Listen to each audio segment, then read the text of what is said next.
It's Thursday, August 10th, 2017, and I have the day off. For context, we were both rangers here in the summer of 2017. Yes, and the job of leading guided hikes, campground talks, and staffing the visitor center is very rewarding, but can also be exhausting. So when the weekend rolled around, some friends and I planned a relaxing backcountry camping trip. We got a permit for the backcountry campground on the west shore of Lake McDonald, one of the few backcountry campgrounds that you can paddle a canoe to. So we loaded our gear into dry bags, packed our life jackets, and set sail for some R&R. The campground itself is known for being sunny. It burned over in a wildland fire in 2003, and the remaining lifeless and limbless trees offer little in the way of shade. That's an understatement. So we set out in the afternoon, thinking we'd arrive after the heat of the day had passed. The first half of the paddle was nice and sunny, but the further we went, the clouds began to roll in. With each stroke, the sky seemed to grow darker, and we paddled faster and faster and faster to reach the shoreline. We thought we'd beaten the weather as we pulled our canoe ashore, but a clap of thunder echoed off the mountains and signaled the night that was yet to come. As we frantically assembled our tents and shabby burritos, the storm arrived. Rain came in a torrent, instantly soaking me through my jacket, and we hung our food up so we could retreat to our tents, but then the wind began to pick up. In my memory, what came next was a loud, deafening blur. Rain pelted the ground and began to sound like angry radio static. The wind was strong enough you had to brace yourself against it or be blown over. It began to topple the trees around us, and as they crashed down left and right, we ran to the lakeshore for safety as lightning and thunder reverberated up above. But just like that, it was over. The air was calm, the rain had stopped, and we breathed a collective sigh of relief as we returned to the soggy rice and bean burritos we'd put away. As we ate, we tried to make sense of what had just happened, pointing out the trees that had fallen down, comparing how well our jackets had worked, but only then, with mouthfuls of burrito, did we notice a column of smoke across the lake. Smoke that would eventually grow to become the Sprague Fire that burned 17,000 acres and the Sperry Chalet. Wow, that's crazy that you sat through the storm that started it all. I was actually just straight across the lake from you at the same time at the Lake McDonald Lodge. I was supposed to give the evening ranger program up at the Lake McDonald Lodge auditorium that night. It was super stormy as I drove up from APGAR, and while I was getting ready for my talk, the power went out in the building. It was pitch black in the auditorium. I didn't think people would really be able to safely walk around the room, so I just decided to cancel the program. So if you were trying to attend the ranger program at the Lake McDonald Lodge auditorium on August 10, 2017, I'm very sorry, you'll have to catch me another time. When I canceled, I stood outside the building to let people know that the program wouldn't be happening that night. It was at 8:36 p.m., a few minutes after the talk was scheduled to start, that lightning struck the hillside above me and ignited the Sprague Creek fire. With no program to give, I drove back down to my office in APGAR. There were lots of people just standing around and watching the flames. So, in a routine that would become common over the coming months, from across the lake, I watched the fire glow against the dark night sky. I was still wearing my ranger uniform, so I stayed on the beach there for hours, answering questions from concerned visitors. The fire became a spectacle. At night, people would gather to watch it burn. Slowly at first, then rapidly as one hot and dry week was followed by another. In all, the Sprague Fire burned for about 3 months on the east shore of Lake McDonald, until it was finally extinguished by autumn snow. Here on Lake McDonald, wildfire is a fact of life. For plants, animals, and people alike, if you want to exist here, you've got to learn to live with it. In this episode, we're going to learn about something that's becoming an everyday concern for people around the American West. What happens when people and wildfire come together?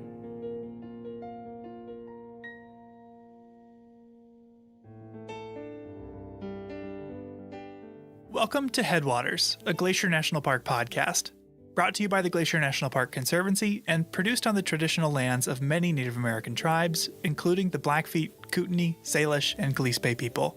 We're calling this season The Confluence, as we look at the ways that nature, culture, the present, and the past all come together here. I'm Michael. I'm Andrew. And we're both rangers here. And today we're in the Lake McDonald Valley. Near the west entrance of the park, the Lake McDonald area is the most visited region of Glacier. Lake McDonald itself is one of the park's most cherished attractions. It 10 miles long and over a mile wide, it's also the largest lake in Glacier. This area gets hit with a ton of lightning, and that means that wildfires start with considerable frequency. What happens in a place dense with people and fire? And that's what we're going to explore in this episode.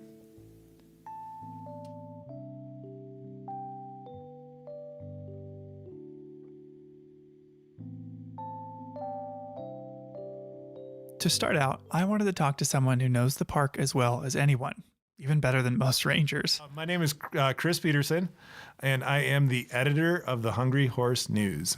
Oh yeah, Chris.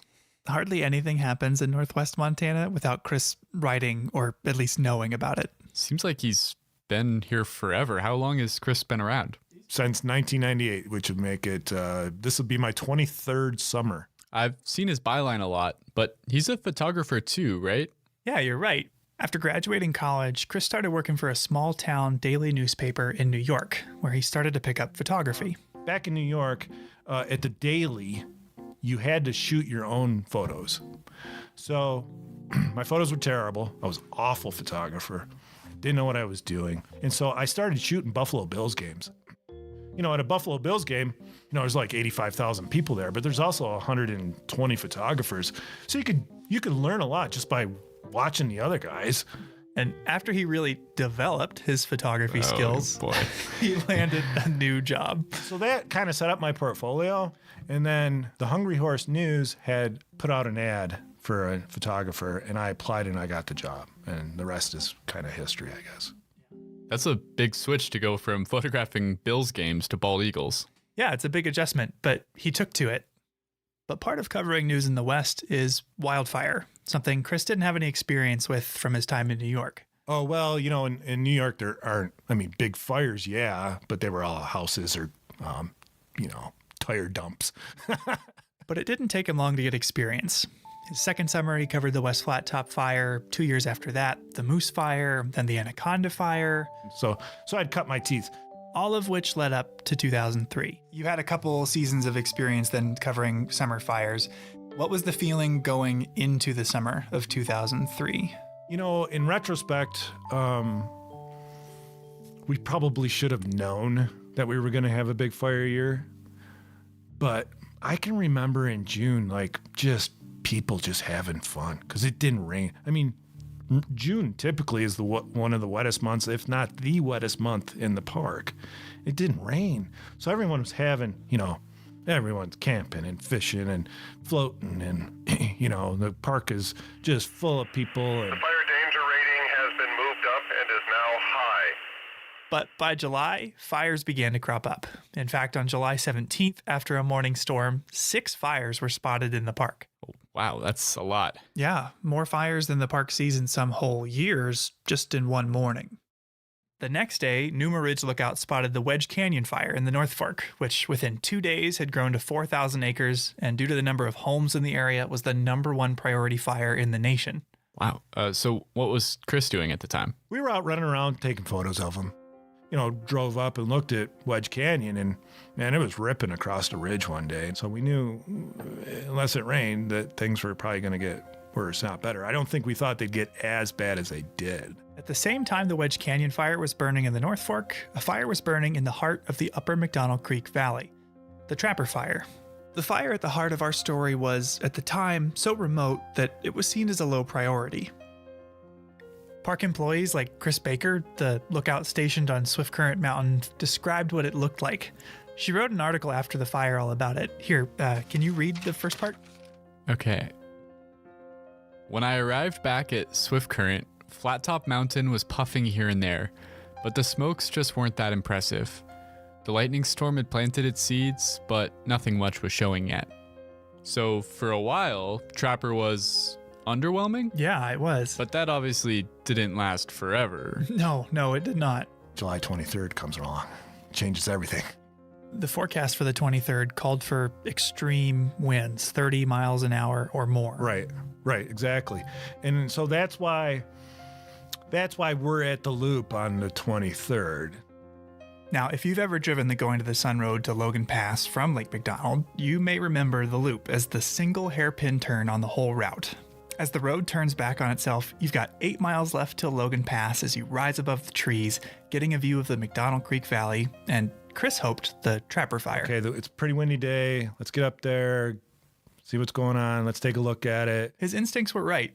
Chris Baker, the lookout at Swift Current, watched the Trapper Fire grow that day.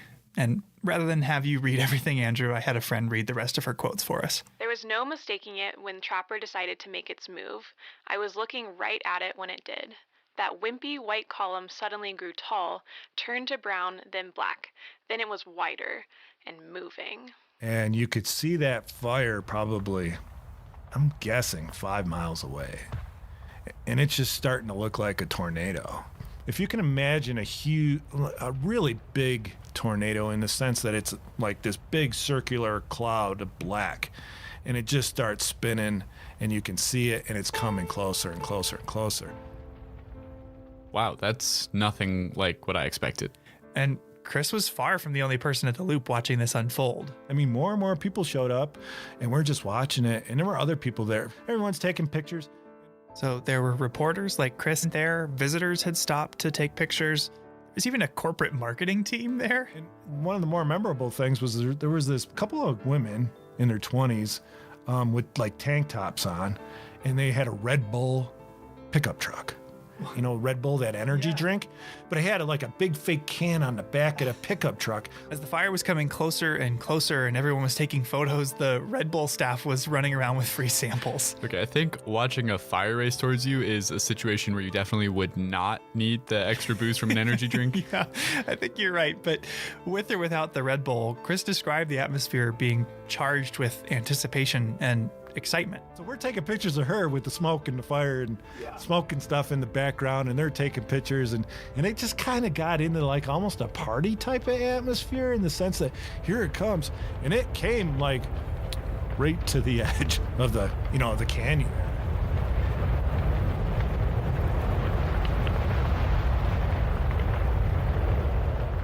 It was just a freight train. But he must have gotten out safely. He did. The fire gets to the loop, everyone he takes off because it's going to burn over the loop. It's obvious it's not going to stop. As it burned over the loop, it claimed anything in its path. Vehicles that were parked there, trailhead signs. Heck, for years there were stains on the pavement from where porta potties melted into the asphalt. That's kind of gross. What happened next? Well, the Trapper Fire continued to burn uphill straight towards the Granite Park Chalet. And, well, you'll have to wait and see. I talked to Mike Sanger, one of the employees that was at Granite Park Chalet that night, later in the episode. I see. But Chris's experience goes to show that even when it's coming towards you, even when it's endangering your own safety, you can't help but watch fire. As powerful and destructive as it is, it has a sort of magnetism.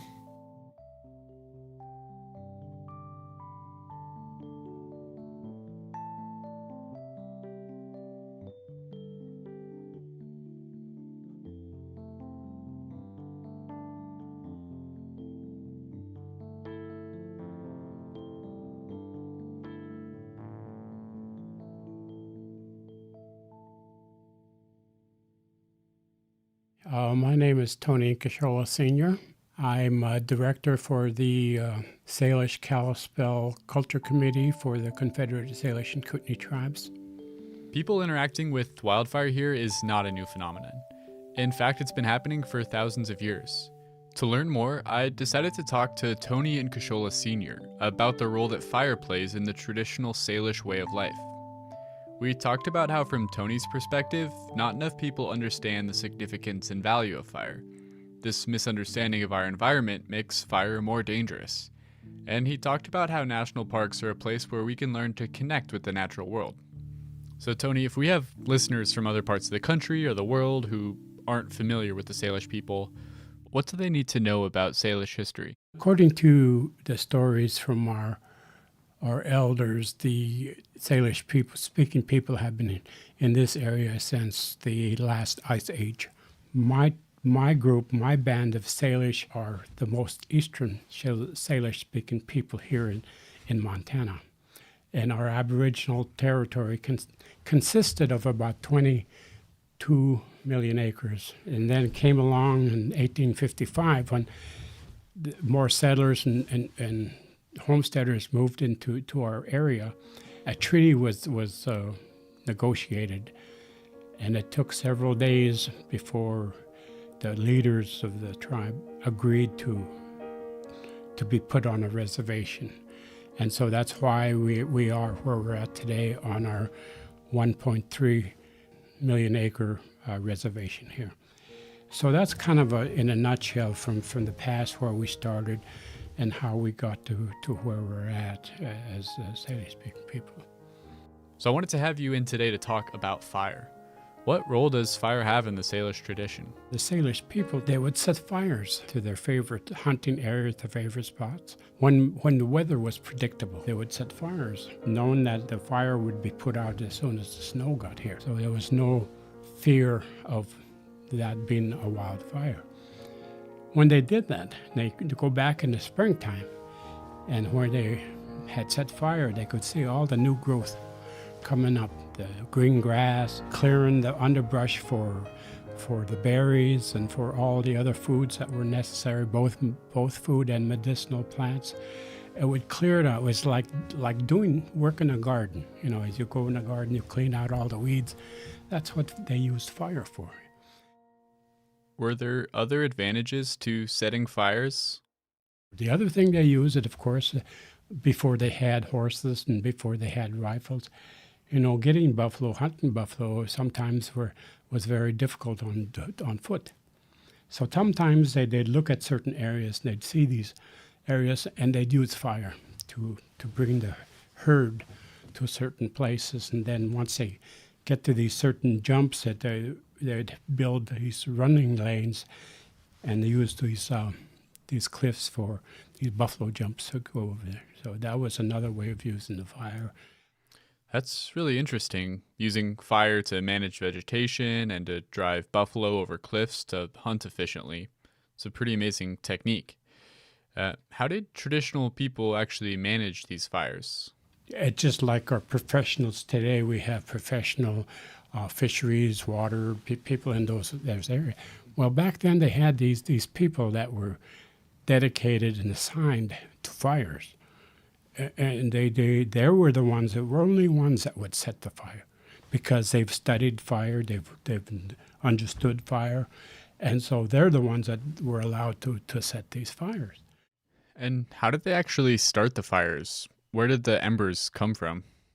They used buffalo horns or different things to carry these embers of fire, because it was so hard, you know, to make fire. So they'd make a fire and then take these ambers and store them in these buffalo horns or something.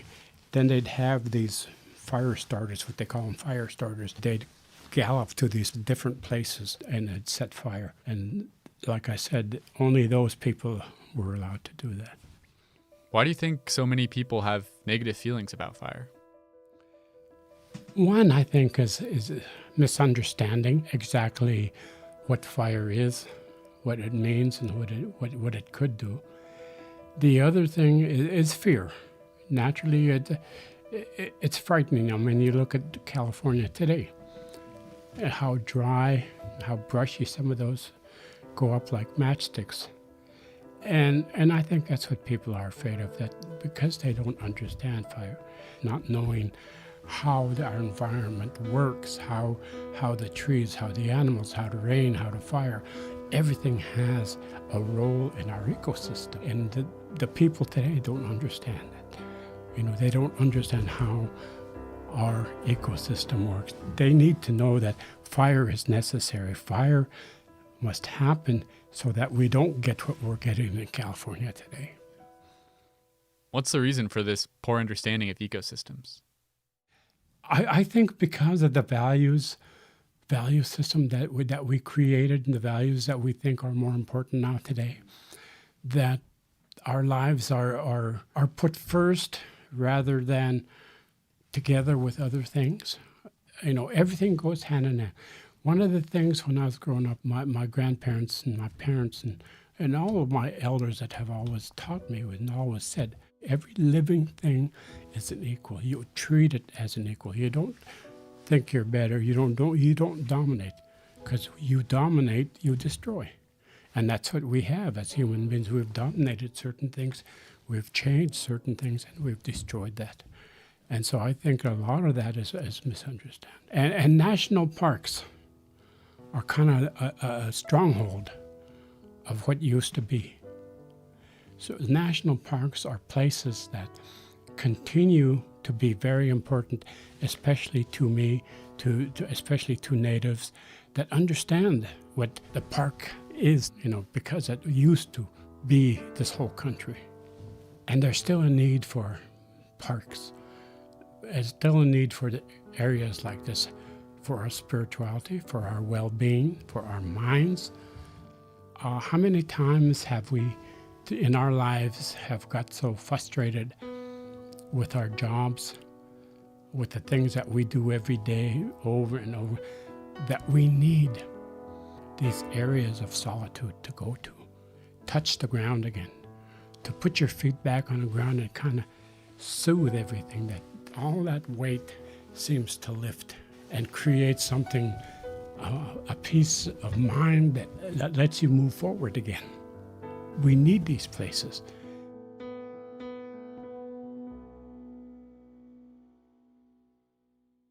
So, fire has a long history in this place.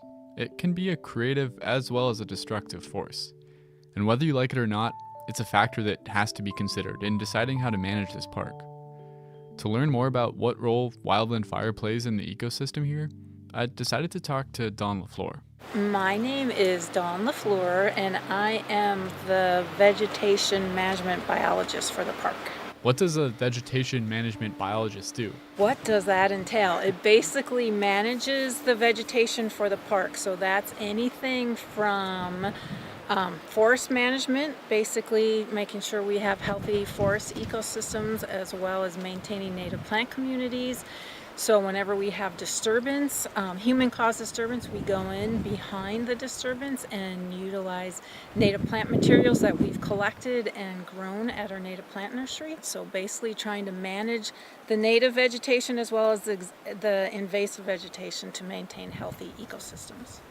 I met Dawn on the site of the Howe Ridge Fire, which in 2018 burned about 14,000 acres on the west shore of Lake McDonald. It was 1 year after the Sprague Fire, which we talked about at the top of the show, and on the opposite side of the lake. At times it can be a bit noisy here now that there's not much of a forest to shelter you from the wind. That was a pretty intense fire.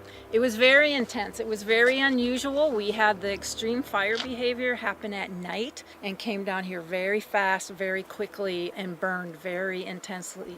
About 2 weeks after this spot burned, Dawn was one of the first people to come back here and start to assess the impact. So what we were looking for were signs of vegetation, any potential signs of vegetation recovery already, as well as the impacts to our soil. The type of soil impacts Dawn is looking for are things like how burnt is this soil? Will things be able to grow in it? And she'll look at hillsides to see if any of them have potential for erosion now that root systems that were holding them together might be burnt out. Do you remember what your initial impressions were at the time? Oh my goodness. Oh my gosh. All we have left are toothpicks. Was my initial impressions. For a fire to burn up essentially every tree was unusual. Typically, when Dawn visits a recently burned area, the fire doesn't wipe everything out. It'll find a section of vegetation or trees, a pocket of trees to burn in and move around and kind of skip and create a mosaic or little islands of vegetation, which actually helps for rehabilitating the landscape afterwards. So why was this fire so intense? It was a combination of factors. For one, the summer of 2018 was extremely hot and dry. But fire suppression efforts in the early 1900s had also disrupted some of the natural cycles here. Fire has a huge role in this natural ecosystem. We have plants and tree species like lodgepole pine that are fire dependent. These are species that have evolved to rely on fire to succeed. Lodgepole pines, which need a lot of sunlight, have special cones that are tightly bound shut by resin. The seeds are trapped inside the cone until there's a wildfire, the type of event that would clear out the canopy and make it sunny enough for them to grow. When fire passes through, the cones get heated up and release their seeds. In Dawn's career, she's witnessed summers get warmer and drier.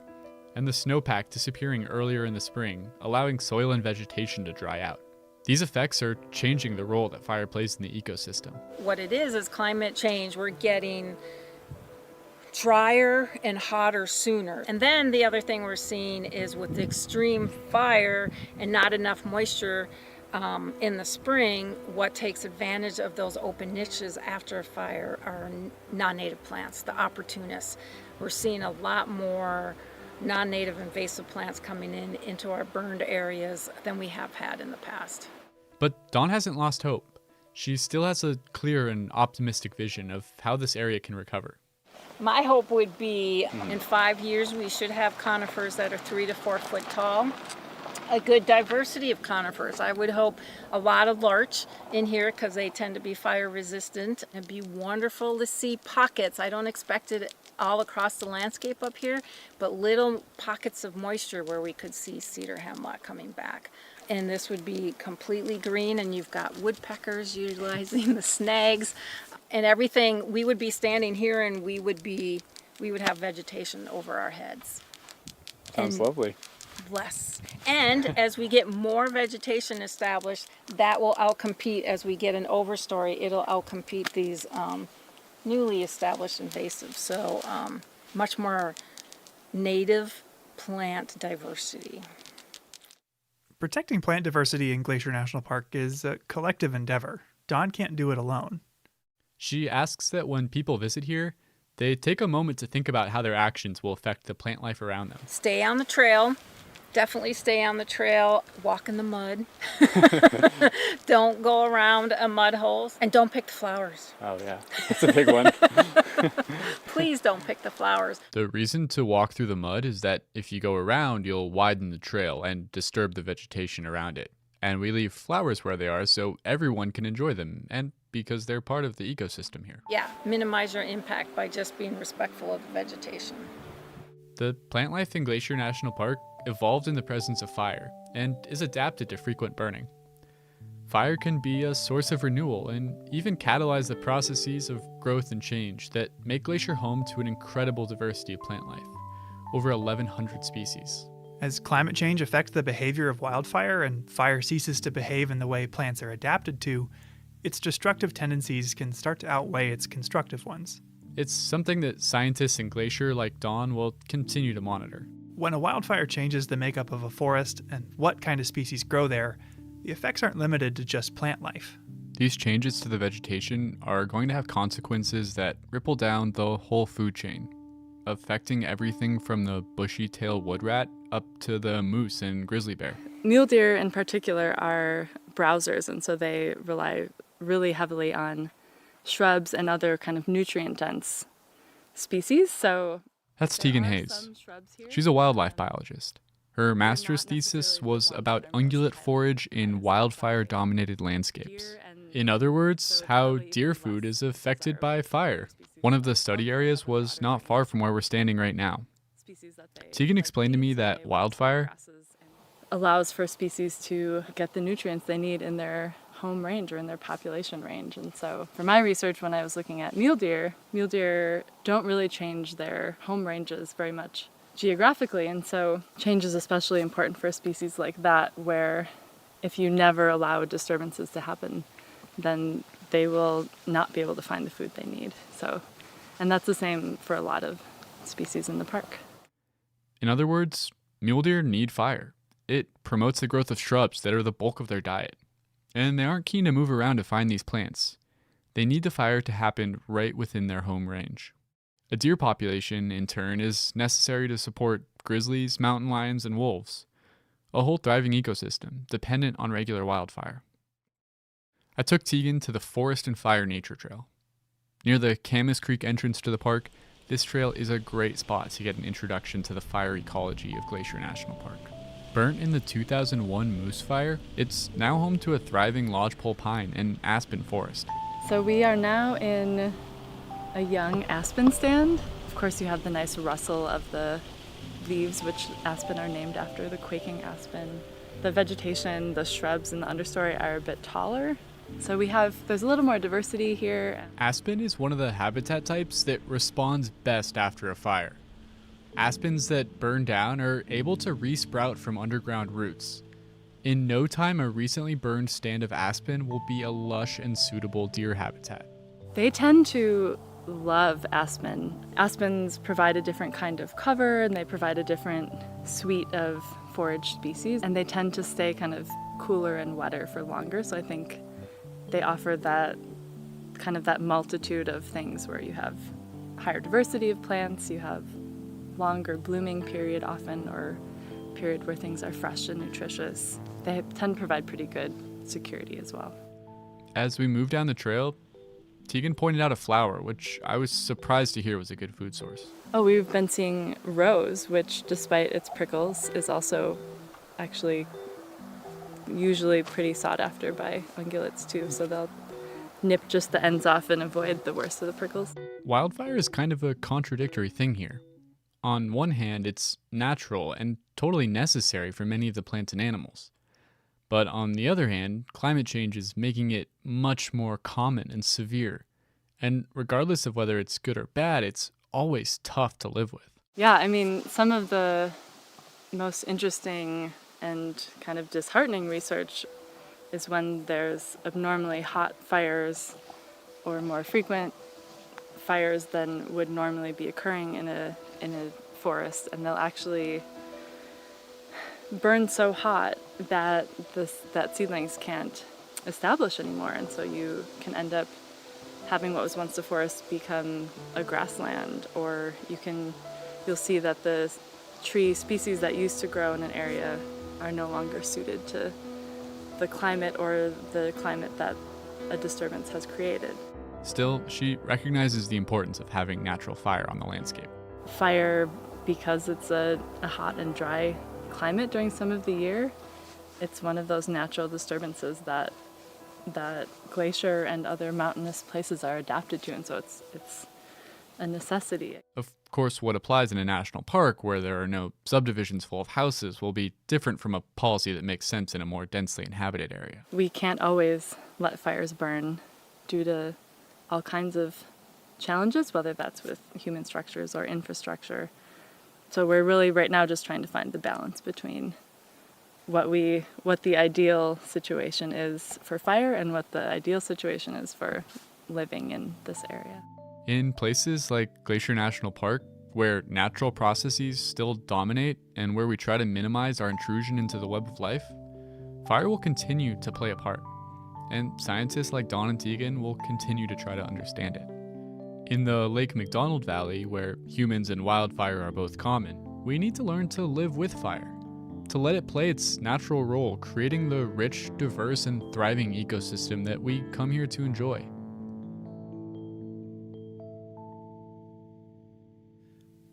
We'll be right back with the conclusion of the Trapper Fire saga after this break.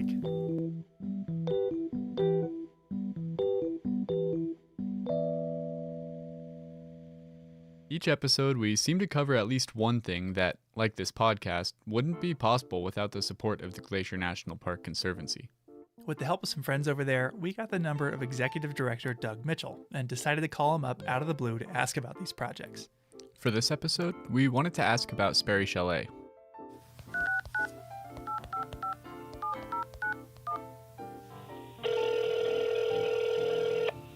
Glacier Conservancy, Doug Mitchell speaking. Hey Doug, it's Andrew and Michael. How you doing? Hey, good. How are my favorite podcasters today? Oh, we're doing well. Just enjoying the beauty out here.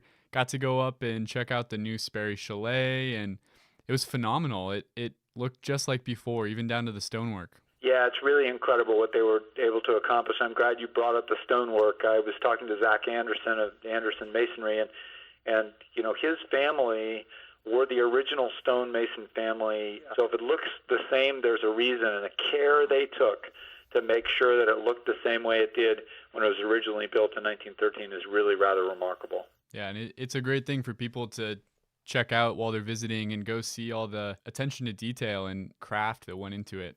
It really is a remarkable discovery. I was able to hike there this year with some people who had never been there, and we hiked through Gunsight, and to come over the top and see Sperry, it's almost like you just have to stop in your tracks, as they did, to see how is this possible. I've hiked 13.1 miles into the wilderness, and look at what is there.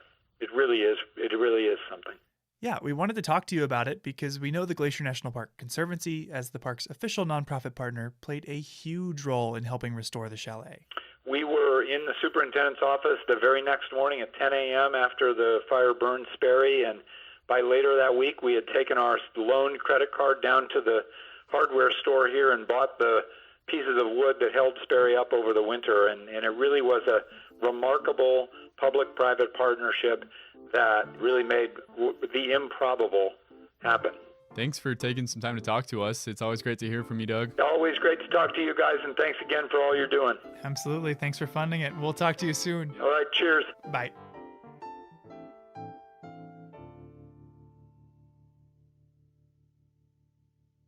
So we just heard from Dawn and Tegan about how plants, like lodgepole pines, and animals, like mule deer, can benefit from the presence of fire in the ecosystem. And from talking to Tony, we know that the Salish and other indigenous communities have a deep understanding of fire's role on the landscape and would use it, as he put it, almost like a gardening tool to invite new and healthy plant growth. Working here, a big part of our job has been sharing that knowledge with visitors, talking about the plants and animals that thrive in fire's aftermath. Yet knowing and understanding these things won't change how you respond to fire when you're faced with it, when the flames themselves are bearing down on you. So we met Chris Peterson earlier, who watched and photographed the 2003 Trapper Fire as it made a run over the loop. Yeah. But after it burned over the loop, it kept going, racing upwards towards the Granite Park Chalet, a historic compound of stone cabins high in the mountains that still provide rustic lodging and dining accommodations. To get there, you can either hike the Highline Trail from Logan Pass or start up from the loop on the Loop Trail. I hiked up to Granite Park this summer to talk with someone who's worked there since 2002 and was there on July 23rd, 2003. My name is Mike Sanger. I'm from Great Falls, Montana originally. I live in Belt, Montana now. I've worked for the Park Service. This will be my 19th year here at Granite Park. Mike keeps Granite running, managing the waste disposal system, addressing bear encounters, medical emergencies. When I caught up to him, he was fixing the sink in the chalet kitchen. And having grown up in Montana, Mike had been familiar with wildfire from afar. Seeing them in the distance, not quite as close as I did here. But in the unprecedented fire year of 2003, he came face to face with the Trapper Fire. From what I understand, you were hiking up here on July 23rd. Is that right? I was. My boss, Walter Tabb, had dropped me off the Loop Trailhead. The trail was already closed at that time, and it was smoky there at the parking lot. And I asked him, I said, well, the trail's closed. And he goes, well, you better get moving. You need to get up there. And on the way up, I passed a female ranger, and what they were doing at that time is sweeping the trails for people and trying to get them up here. And she asked me if I knew where the fire was, and I said I have no idea, but once we get to Granite, we'll probably be able to see better and know exactly what's going on. As I understand it, Mike's up there for a week or so at a time, then rotates out with a partner? Exactly. He was originally scheduled to hike back in to tap out his partner on the 23rd, but was sent up that day with a different goal, to help protect the chalet itself. And we made really good time getting up here to Granite Park. Yeah, goodness. When did it sink in that it was going to be a problem? When I got up here and I saw fire hoses strung out all over the place, and Chris Berkey, my partner, was here, and I asked him, I said, where's the fire? And he pointed towards Flat Top, and it was immediately apparent that we had a problem on our hands. So they had to fortify the compound. With limited time and supplies, that meant converting their finicky drinking water pump into a sprinkler system to keep the buildings wet, an approach that they weren't confident would work at first. We went down to start the pump, and it took 2 or 3 times, and you had to talk nice to this thing, and Chris pulled it, and the first time it went off, and we're all high-fiving, and but celebrations could wait. As the fire grew closer and closer, conditions only worsened. it was really horrific for quite a while because we had no idea where the fire was. The winds were horrific. I mean, they were blowing probably 70 plus miles an hour, and we were having embers starting to come down. And what we did is we pulled all the railings from the chalet. We were trying to reduce fuel in case the fire did get here. What did it sound like? You know, a lot of people paraphrase this with tornadoes and everything else, but it sounded like a freight train. And it was just unbelievably hot. I've always had a mustache, and after this was all over, it had curled and burnt, and I just ended up whacking it off. It's the first time I'd not had a mustache in many, many years, because it was just glowing orange this direction. Around the same time, Chris Baker from Swift Current Lookout was choked with smoke. I can remember using the word surreal a lot in my journal that afternoon. It didn't take too long before my vista towards the west was nothing but amber billows of smoke and embers. Visibility deteriorated to nothing, and I began coughing from the intense smoke, so I soaked a bandana in water and took to breathing through it to filter some of the soot. Oh my gosh. Yeah, It's a scary situation. it is. In the face of it all, Mike and Chris were doing everything they could to protect the chalet and everyone in it. And we charged our hoses. We had everybody inside the chalet sitting on the floor. We had the tables up against the windows because the wind was horrific and it was blowing ash and embers all through the area. And we charged the hoses and started wetting the roof. How many people were in it? Well, between the guests that had planned to stay there that night and hikers that were seeking refuge, there were quite a few. We had 39 people trapped up here. We thought the fire was actually going to come up and go over the top of us and down the other side. Why it went up Swift Current Pass, I have no idea. You know, every bearing that we had and the wind was blowing directly at us, and fires like to run uphill, so I was quite sure the fire was going to come up and over us, and instead it made a turn and went up over Swift Current. It missed them? Somehow they were saved. The fire avoided the chalet, and falling embers were effectively combated by the hoses and sprinklers they'd set up. Because it could have really gone south for us, and it really could have been a horrific thing. And, you know, through God's graces or whatever, the fire didn't come over us. Chris, we each made one brief phone call to our wives, and said, we don't know what's going to happen. We just wanted to call and tell you right now we're all right, and we're doing the best we can.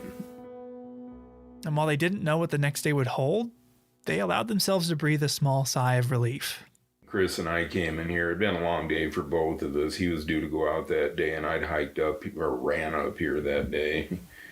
And his wife had brought him a little bottle of black velvet whiskey, so we each had a drag off that, and it actually felt a little better. And he goes, let's get on with it. And I said, all right. After feeding and finding beds for everyone at Granite, the two of them stayed up all night watching the flames.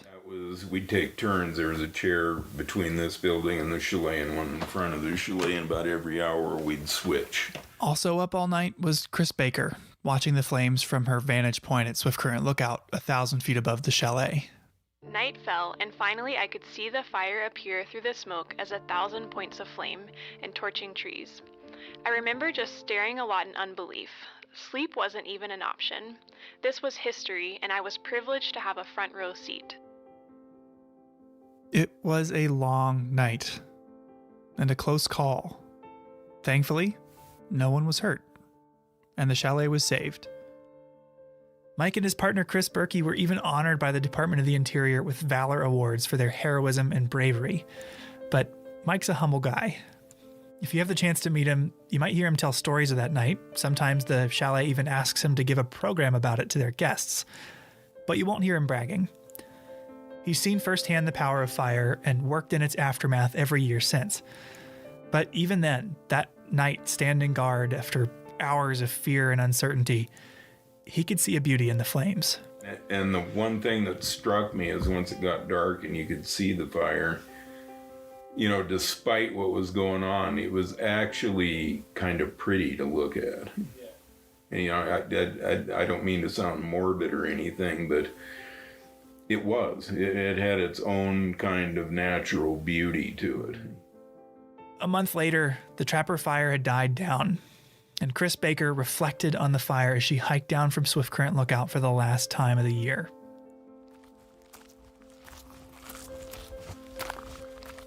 I regaled in the switchbacks down to the tree line, gazing out over the pristine beauty of the divide. But then I came to the trees. Those beautiful firs I have come to love. My friends and companions on my ascents and descents of Swift Current Mountain. The ones that frame Heaven's Peak in all my photos and that my kids have learned to take for granted. They weren't there. Instead, I saw blackened ghost and charred ground cover. I hiked through a lunar landscape that I knew was both natural order and devastation. I thrilled and mourned all at once. I don't think I will ever feel that again.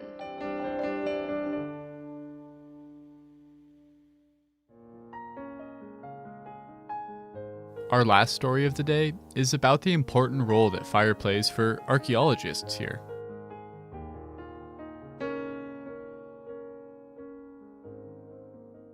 So were you up there on the night that Sperry Chalet burned down? No, I was actually on this trail when it burned down, and I actually heard it all go down on the radio. That's Glacier Park archaeologist Brent Rowley.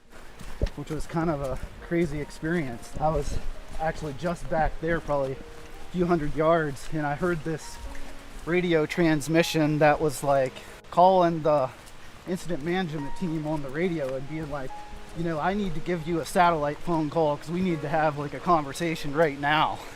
And it turns out that was the chalet catching on fire, like the dormitory building. Fire teaches us about the natural world, but it also teaches us about ourselves, and sometimes in unexpected ways. When the Sprague Fire burned down the main building of Sperry Chalet on August 31st, 2017, it felt like we had forever lost a piece of our history. But the fire had another effect as well. By clearing out the vegetation around the building, it unearthed a wealth of archaeological sites from lots of different eras. Out of the ashes, Brent found a whole world of history.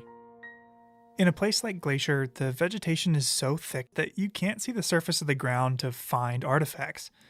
A fire that comes in and clears out the vegetation will often reveal major archaeological sites. After the Sprague Fire, Brent and his team found a series of dumps where all types of people, like construction crews, cooks, and chalet visitors, had thrown their garbage for decades, starting in the early 19-teens. Brent was intrigued. He told me that these types of sites hold a lot of information that you can't just read about. In the history books about a site like, say, Sperry Chalet, you only hear about the experiences of the people that are actually staying in the chalet. You don't hear the story of the people that worked at that chalet and that may have worked at a trail camp or a CCC camp that built a lot of the infrastructure in the park. And a lot of those dumps preserve the information of like what was daily life like for them, what were they eating. We might find game pieces or, you know, what were they doing in their spare time at their backcountry camp. As we hiked the 6 miles up to those archaeological sites, Brent told me all about his experiences that year. I got assigned to the fire as a resource advisor for cultural resources. So during that summer, I probably hiked this section of the Sperry Trail 40 times. And, you know, so I got to watch the fire come down this ridge and sort of change the forest gradually. Because in this cedar forest, the fire just kind of creeps along. It rarely ever, really gets up into the treetops. It kind of travels along the deadfall and through the root systems. When the fire in the chalet was finally extinguished, the stone exterior walls were still standing. The fire had only burned the interior and the roof of the building. A few days later, Brent was flown to the site in a helicopter to help the park determine if the still standing walls would survive the winter. It was really surreal. Like all the bed frames had melted, kind of looked a little like a little bit of a wasteland inside. The stone walls were able to be salvaged, and over the next 2 summers, the chalet was reconstructed within them. Brent and I arrived just days before the grand reopening, when the chalet would welcome guests for the first time since the fire. It was also the first time that Brent had been in the new building, and he was a bit taken aback by the difference. The last time I was standing in this very spot, I was like 4 feet lower, and then, you know, there was debris everywhere, and, you know, it's pretty crazy to be standing in the same spot, but now in a constructed building. After the fire, Brent and his team were tasked with surveying the burned area and noting any archaeological sites that had been revealed. What they found was a vast assemblage of objects that painted a vivid portrait of early 1900s park life. What kind of objects are we talking about? Well, actually, one of the most common things they found were chamber pots. What do they look like? They're just bowl-shaped, but a little... Oh, right there is one. A really good one. Yeah, it looks like just a small bowl. Well, it's kind of a big rim around it. Yeah, just big enough to do your business in, you know. But those things were all over the place, like down this hillside. It's kind of interesting. I just like to imagine someone walking out in the morning and getting ready to toss the contents of it over the hill and accidentally loses their grip, and there it lies. Because that one definitely is not broken. Okay, that did paint a vivid portrait. What else did you find? One thing that really caught my eye were these tubes of clear blue glass. Brent explained to me that those were insulators for a historic phone line. So in a phone line, you've got the wire that the message travels through vibrations. The insulators allow you to attach that wire to a telephone pole or a tree or whatnot, a solid object, without interfering with the signal. Oh. And so I'm guessing, considering there's a scatter of them here, that once they pulled down the phone line here, sometime probably in the 1940s, they just chucked it over the hill. So until the 1940s, there was phone service at Sperry Chalet? Yeah, I think maybe a lot of people imagine the early days of the park as a much wilder time. But in many ways, the visitor experience was much more managed than it is today. At least for some types of people. So I think out here on this point, there was some sort of tent camp set up, and I don't know exactly the dates of the tent camp, but I think it was certainly early on in Sperry Chalet's history, so probably 19-teens, maybe even into the 1920s. And so there's a lot of really diagnostic artifacts that have actual Great Northern Railway logos, and that differentiates it from, like, say, a worker camp for the workers that built the chalet or maintained the chalet, because those higher end ceramics would be what you would serve the very wealthy guests oftentimes that were coming to the chalet, whereas in a little bit we'll go to a worker camp and they were eating out of cans. I pointed out a ceramic shard. It was about the size of my hand, to see how Brent could interpret it. So this is probably like a large serving platter dish that would have been about, that big. Yeah. So like a communal, indicating like a communal dinner setting, where sort of family style dining, I guess you would call it today. Mm-hmm. Oh, that's interesting. From just that small piece, he was able to figure out about how they dined. Yeah, what was most interesting about spending the day with Brent was seeing how these little pieces of what seemed like just garbage gave him really deep insights into how people thought and behaved a long time ago. I don't know how this dump got here, but it's one of the most interesting assemblages of stuff. This is it all spread out because it's all jammed in that crevice. Mm-hmm. And there's everything from an assortment of condiment bottles, like this is probably ketchup. There's a medicine bottle. Here's one of those coffee ration containers. There's poison bottles, like multiple of them. So it's like a really strange thing. Like, I don't know if this was like kind of where maybe some workers at some point were camped out. Like the poison bottle in particular, I mean, kind of throws me. I'm like, that tells me, I feel like that it's got to be related to workers. Wait, okay, what was the poison for? Yeah, I was wondering the same thing. Brent told me it was probably to poison rodents of some sort, maybe mice, pack rats, or a particularly aggressive marmot.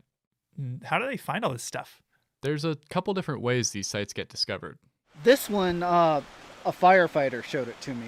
Okay. But usually, yeah, when we survey areas, we do transects. One of the main things that Brent has found here is the class distinctions between the different people who use this area, and how this manifests even in their trash. Up at that tent camp, everyone was always eating off of, fine ceramics and being very proper, I guess you would say. And here it's like you just open up the can and eat out of the can sort of thing, which is more indicative of, I guess, lower class status, like a worker rather than someone that's on a very expensive vacation.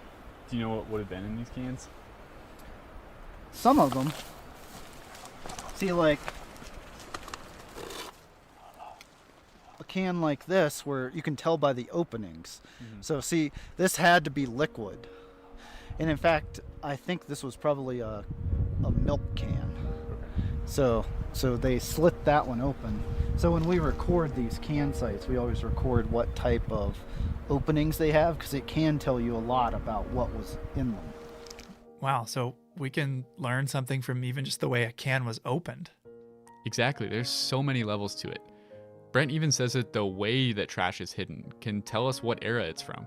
In the 19-teens, the way everybody all over America treated their waste was to throw it over the cliff or over the hillside or into your pit toilet. Later on, though, people started, the ethics started changing of like, you need to hide your garbage. You put it in a centralized garbage dump. And here, obviously, they've tried to hide it. So it's probably after that ethic changed, which really started, in the 1920s and 30s. A desire to learn about people whose stories aren't always told has motivated Brent's career from the very beginning. The first excavation he was a part of, on a plantation in West Virginia, showed Brent the significant differences in artifacts from enslaved people versus slave owners. This technique of using historic artifacts to understand how people were treated in the past is an idea that still drives his work today. In Glacier, you can learn a lot about indigenous people's history prior to European settlement, and we can learn a lot about what people were doing in this landscapes by what artifacts they leave behind.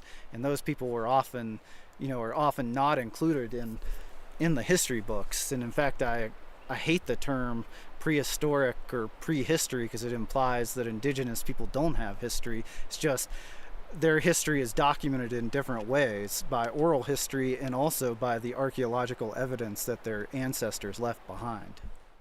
There are countless stories covering thousands of years of history buried in archaeological sites all around Glacier. Some of these stories will be lost forever if these sites are disturbed. So please leave historic objects where you find them. Brent says that objects are best at telling their story when they stay in their original location. Once they're removed from the site, they are kind of just meaningless objects. But when they're in the context of the site, they tell the story of like what sort of products people were using as they visited Sperry Chalet. Our discussion was interrupted by a mountain goat grazing on the forbs that had sprouted up where fire had cleared the canopy and finally allowed sunlight back onto the forest floor. We had to step off the trail to let the goat pass. And I went to work for the... Oh, crap. There's a goat coming. Hey. Move aside. Move aside. Don't eat my poles either. As we sat there talking about the history of the area, a new chapter was already being written. As Brent and I moved out of the goat's path, it was hard not to think that we needed to do the same as the goats and flowers here, to learn from what we couldn't control, and to flourish in the sunshine that followed.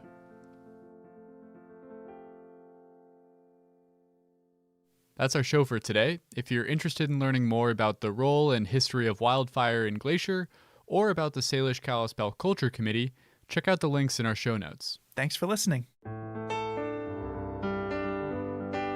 Headwaters is a production of Glacier National Park, with support from the Glacier National Park Conservancy. The show was written and recorded on traditional native lands. Andrew Smith and Michael Feist produced, edited, and hosted the show. Ben Cosgrove wrote and performed our music. Alex Stilson provided tech support. Quinn Feller designed our art. Renata Harrison researched the show. And narrated the credits. Lacey Kowalski was always there for us. And Daniel Lombardi and Bill Hayden were the executive directors. Support for this show comes from the Glacier National Park Conservancy. The Conservancy works to preserve and protect the park for future generations. We couldn't do it without them, and they couldn't do it without support from thousands of generous donors. If you want to learn more about how to support this podcast or other awesome Conservancy projects, please go to their website at glacier.org. Of course, you can always help support the show by sharing it with everyone you know, your friends, your family, your dog, and also leave us a review online. Special thanks this episode to Chris Peterson, Tony Incashola Sr., Don LaFleur, Tegan Hayes, Mike Sanger, Sarah Peterson, and Brent Rowley.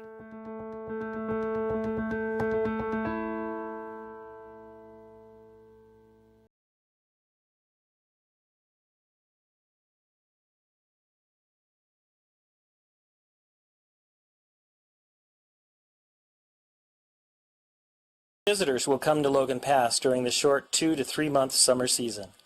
This shuttle stop is literally the high point of the Going to the Sun Road, as well as the high point of many visits to the park.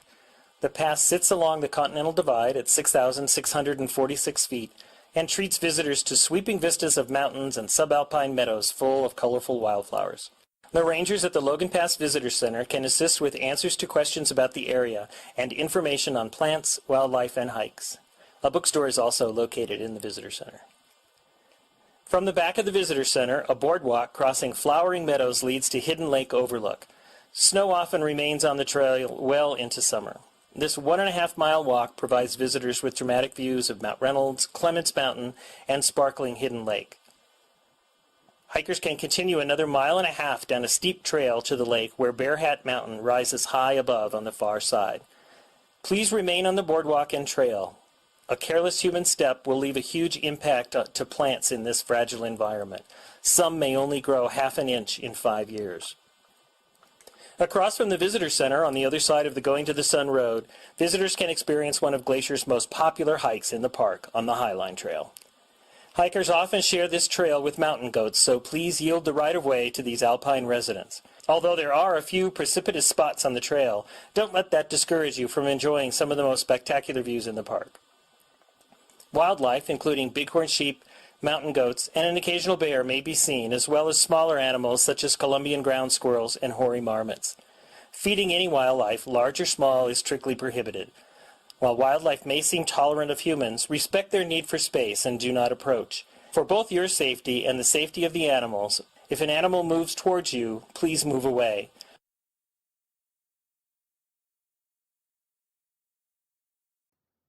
What's up, Rocky Podcast listeners? This is the Rocky Mountain National Podcast. It is Friday, June 30th, the last day of June. So happy early July to everybody. We appreciate you coming along for the ride. This week's episode is super cool. We have Cynthia Langeth. She is the ranger, the lead interpretive ranger up at the Alpine Visitor Center. So we're going to learn all about things alpine, from the flowers to the animals to the weather and things to watch out for, all sorts of stuff like that. So definitely stay tuned. Before we get started, we wanted to give you a couple of pieces of news. First of all, Old Fall River Road is open. It just opened up like while we were recording this. So Old Fall River Road is now open for your driving, walking, or whatever pleasure. It is one way up only. If you don't know that, it's one way from the bottom to the top. And we have had some times where it's been super busy last year and we've had to shut down traffic in the middle of the day. So if you're planning on coming, as with everything, arrive early or come later in the evening. It's a beautiful road. So if you've never done that before, check it out. And it leads up to the Alpine Visitor Center, where Cynthia and all of our Alpine Rangers are that we're going to talk about today on the podcast. Another thing with roads, we do have road construction going on if you're coming to the park. So Moraine Park Campground Road, there's some construction there. It can be like 5 to 15 minute delays pretty soon after you turn off Bear Lake Road. And then we also have some pavement preservation stuff, keeping our pavement in good shape throughout the park. And that's just in various areas. So if you come to an area where cars are stopped for a little bit, that's probably what it is, unless everybody is stopping in the middle of the road and looking at elk, which you should not do. So hopefully that gets moved on. But otherwise, it's probably pavement preservation.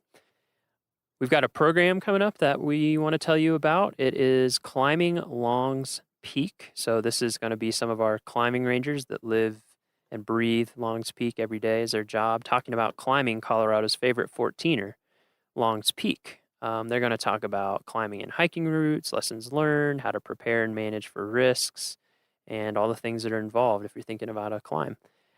This program is free and open to anybody, and it is going to be at 7:30 p.m. on the evenings of July 5th and July 21st at the Beaver Meadows Visitor Center. So again, 7:30 p.m., July 5th and July 21st at the Beaver Meadows Visitor Center Amphitheater. So come and check that out. And one last shout out before we head into the podcast, the Rocky Pledge. So we've been putting this on our social media, and we also have it on our website. we have come up with something this summer called the Rocky Pledge. It is a pledge that you can take by yourself, with a group, out loud, in your head, whatever, however you want to do it. We just ask that it be meaningful to you. So if you go to go.nps.gov/Rocky Pledge, you'll see our Rocky Pledge logo, you'll see the pledge itself, and you'll see ways that you can join in. We just have so many people coming up to the park now. And actually, in a future episode, you're going to hear about that very soon. We're going to have Kyle Patterson, the public information officer for the park, here, and we're going to talk about the pledge and what you can do to help keep Rocky beautiful and protected. So go there to learn more about that. We're also encouraging people to take shots on social media. You'll see our logo is like two hands lovingly encircling a bighorn sheep. So if you want to go out in the park and take pictures with your hands encircling stuff or any creative ideas, anything like that, just tag them with a hashtag Rocky Pledge. And we go through and look at that hashtag and we repost shots. And we have a bunch of followers. So, win-win for everybody. All right, we are going to head into the podcast. Again, this is Cynthia Langeth, the Alpine Visitor Center main interpretive ranger, and you're going to learn all sorts of stuff about her and the Alpine.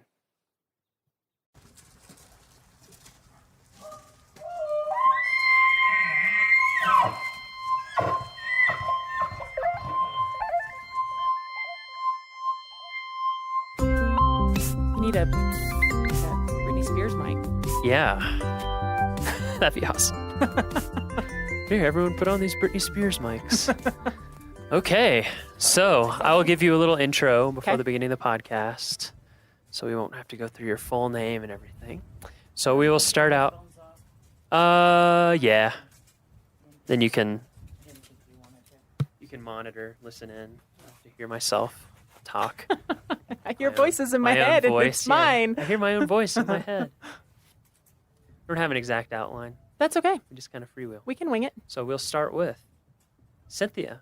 What do you do here at Rocky Mountain National Park? Like, what's your official title? So my official title is Park Ranger, Interpretation, and EMT, which is kind of an interesting combination. Yes. But I primarily spend my time in the summers in the alpine tundra of the park and manage the Alpine Visitor Center operation. What about in the winter?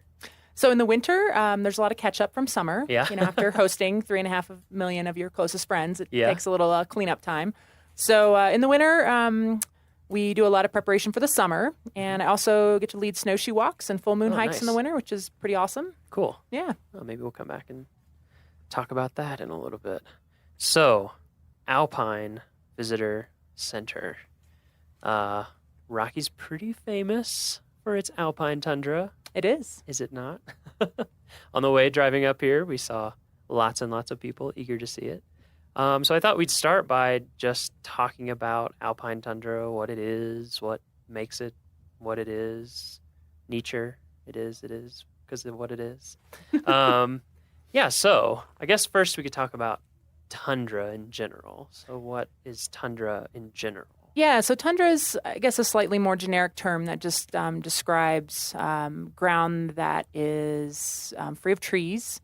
And kind of historically, it's also been defined as, a lot of permanently frozen ground. That certainly, I don't think, is necessarily the case from a scientific standpoint today. But when tundra was initially used, it was to describe an area free of trees that had a lot of permanently frozen ground. And then that either, occurs where you are at a, really far north latitude in the Northern Hemisphere, or you're at a really high elevation, which is, of course, what we have here in the park. Right. Okay, so tundra, place without trees, that's due to temperature, I guess, instead of dryness, sort of. Alpine tundra is because of alpine being high elevation, right? So it's due versus to the elevation. Arctic tundra, which would be latitude-based. Yeah. Yeah, so if you want to find tundra due to latitude, you have to go very far north. If you want to find tundra somewhere like Colorado, you just have to go up to, in Rocky, where does tundra begin, generally speaking? What's the range? So generally speaking, it occurs around 11,400 feet in elevation in Rocky and kind of in the this region of the southern Rocky Mountains. Certainly as you go further south, tundra is found at higher elevations. You go further north, it's found at lower elevations. I mean, there's alpine tundra at the equator, if mountains are high enough. If it's tall enough. Exactly. Yeah, I worked in Denali National Park for a while, and I think their south-facing slopes was around 2,400 feet, and north-facing was around 1,800 or something like that. And yeah, you just keep going north, and eventually it's sea level. Yeah, you takes a while. Don't have trees even at sea level, Yeah, which is exactly. pretty amazing. So at that 11,000 foot mark here, approximately, in Rocky, what is it about that elevation that makes it so there are no trees? So, certainly there's a lot of factors that influence tree line, but the primary driver is temperature. Trees need a long enough period during the summer to basically grow into trees. They need to have enough time to put on new growth and grow upwards. And if the average warmest temperature during the summer months is below 50 degrees, then you pretty much don't have trees anymore. So that 50-degree isotherm, as it's called, is the determining factor for tree line. So yeah, it's just too cold. Trees don't have enough time to grow up into trees. Right. It is too cold and harsh for any tree to make it. Yes, we definitely get the little kind of shrubby trees we call krumholtz, which technically are the same tree species you find down in the big, majestic forest, but they're a little stunted up here. Yeah, Krumholtz. That's an interesting Isn't that word. a great name? Yeah, it's a German word, right? Yes. Crooked wood. Crooked wood. Yeah, you see it. I'm trying to think of some places visitors go. They're really good to see it, like Rainbow Curve or... Yeah, Rainbow Curve is definitely approaching that kind of close. Transition zone between the forest and the alpine tundra. Yeah, and even even at pull-offs like Forest Canyon, Medicine Bow Curve, you can see examples of krumholtz. Yeah, it's really amazing. It's almost like natural bonsai or something. They just grow super close to the ground, It's really definitely gnarled. They just Mother creep Nature's along in little pruning. pockets. Yeah. Anywhere where they can find a little bit of shelter from the wind, even from themselves. It's amazing how thick it can grow in places too. Okay, so alpine tundra. Rocky has a lot of alpine tundra, right? About a third of the park. About a third of the park. And the park is just under 250,000 acres, so a lot of areas of alpine tundra. And I think one of the things that makes Rocky so cool and unique is that we have this road that takes you right up into alpine tundra. It's paved. You can see it in the summer when the road is open. And so when people are driving up, that's what they're seeing. One thing that I want to make sure we talk about, so we'll talk about it now with the alpine tundra. So no trees can grow up here, but other stuff can grow up here. What other kind of things grow on the alpine tundra, and when do they grow? Yeah, so surprisingly, I think to a lot of visitors and even staff when they first start working here is how diverse the alpine tundra is. At 35 miles an hour in your car can kind of look like a lawn, but when you stop and really spend some time taking a closer look, there's actually over 300 plant species that make their home in the alpine tundra here in the park. Yeah. Some of those are endemic to high elevations in this area. So they're only found? They're only found kind of in the southern Rocky Mountains. And then some of them are circumpolar. You'll find them in tundra up above the Arctic Circle. You'll find them in other mountain regions in the world. So it's a pretty cool mix of plant species, a lot of flowering plants, which certainly is what draws a lot of people that come here up into the high elevations in the summers to see the wildflowers. Yeah. And then it's just amazing how tiny and slow growing they can be. The growing season here is kind of short compared to what most people are used to in their gardens. And about how long is it? Well, it depends. It depends. If you're in a really sunny, windswept area where you're snow-free for a longer period of time, you might have a really posh growing season of like 90 days. Ooh, 90 days. Yeah. We're talking like, living the life. And then other plant communities, other areas in the tundra where there's really late-lying snow may only have a 35 or 40-day growing season. Wow. So you don't have a lot of time to do business as a plant. So you kind of have to have some, tricks up your sleeve in order to start growing at lower temperatures and put your flowers out into the world a little earlier than a lot of lower elevation plants. So it's pretty interesting. Yeah, what are some of the tricks? Well, certainly being able to photosynthesize at much lower temperatures than your counterparts down low. So a lot of alpine plants will start growing when temperatures are still, 32, 34 degrees Fahrenheit, just above freezing, really. Yeah. And then just growing quickly and putting a lot of energy into flowering right away because it's actually more energy intensive to make seeds. So you want to have a longer period of the summer where you're putting that energy into making seeds for the next generation. So a lot of plants up here flower pretty early.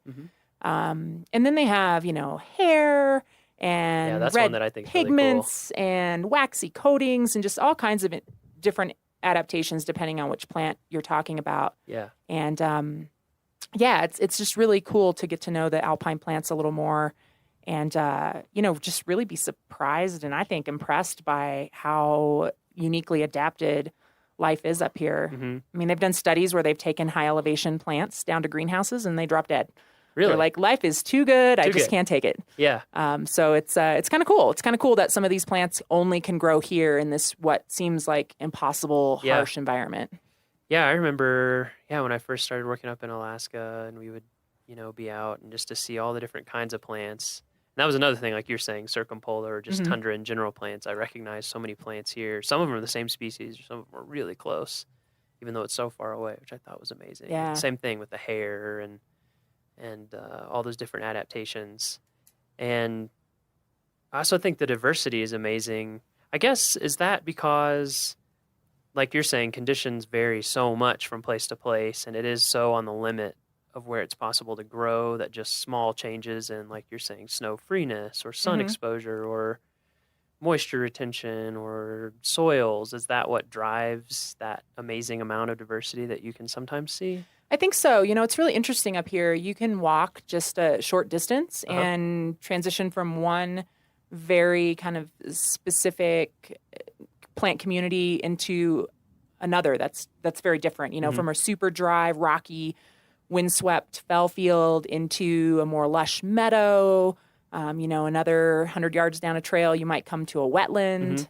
So it really is, it's like a big city that's got all these really unique neighborhoods, ethnically and architecturally and, economically. It's just, it's the same thing, but it's, the natural world doing that on a smaller scale. And I think the point that you made is really, really good, is that I think this happens too a lot of times in desert parks or just anywhere where the conditions are difficult, is that when you're driving through, even at 35 or 25 miles an hour, it kind of looks like, there's not that much going on right there.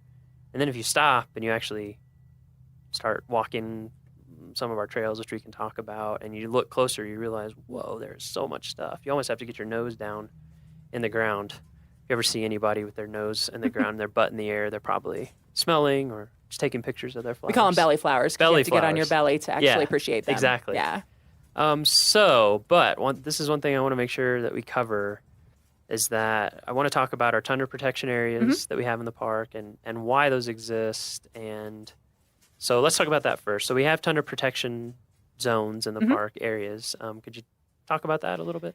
Yeah. So I think one of the things that I really kind of admire about the alpine tundra is its incredible ability to adapt and overcome this really harsh environmental conditions. But at the same time, because of the harsh environmental conditions, it's also really fragile. So because plants grow so slowly up here, a few careless, footprints can wipe out decades worth of growth for some of these species. So we learned from a lot of research that was done back in the 1960s that tundra is really slow to recover from trampling. And because we get so many visitors and we have kind of, localized the impacts up here with our major viewpoints and parking areas in those particular spots, it's just not feasible to let folks kind of wander around on the tundra itself, right? Because there's too many feet and they're going to cause long-term damage that is going to take 50 plus years to recover if no one continues to step on it. Right. So so in those areas we've created tundra protection zones where you actually are required by park regulation to stay on paved trails or in parking areas.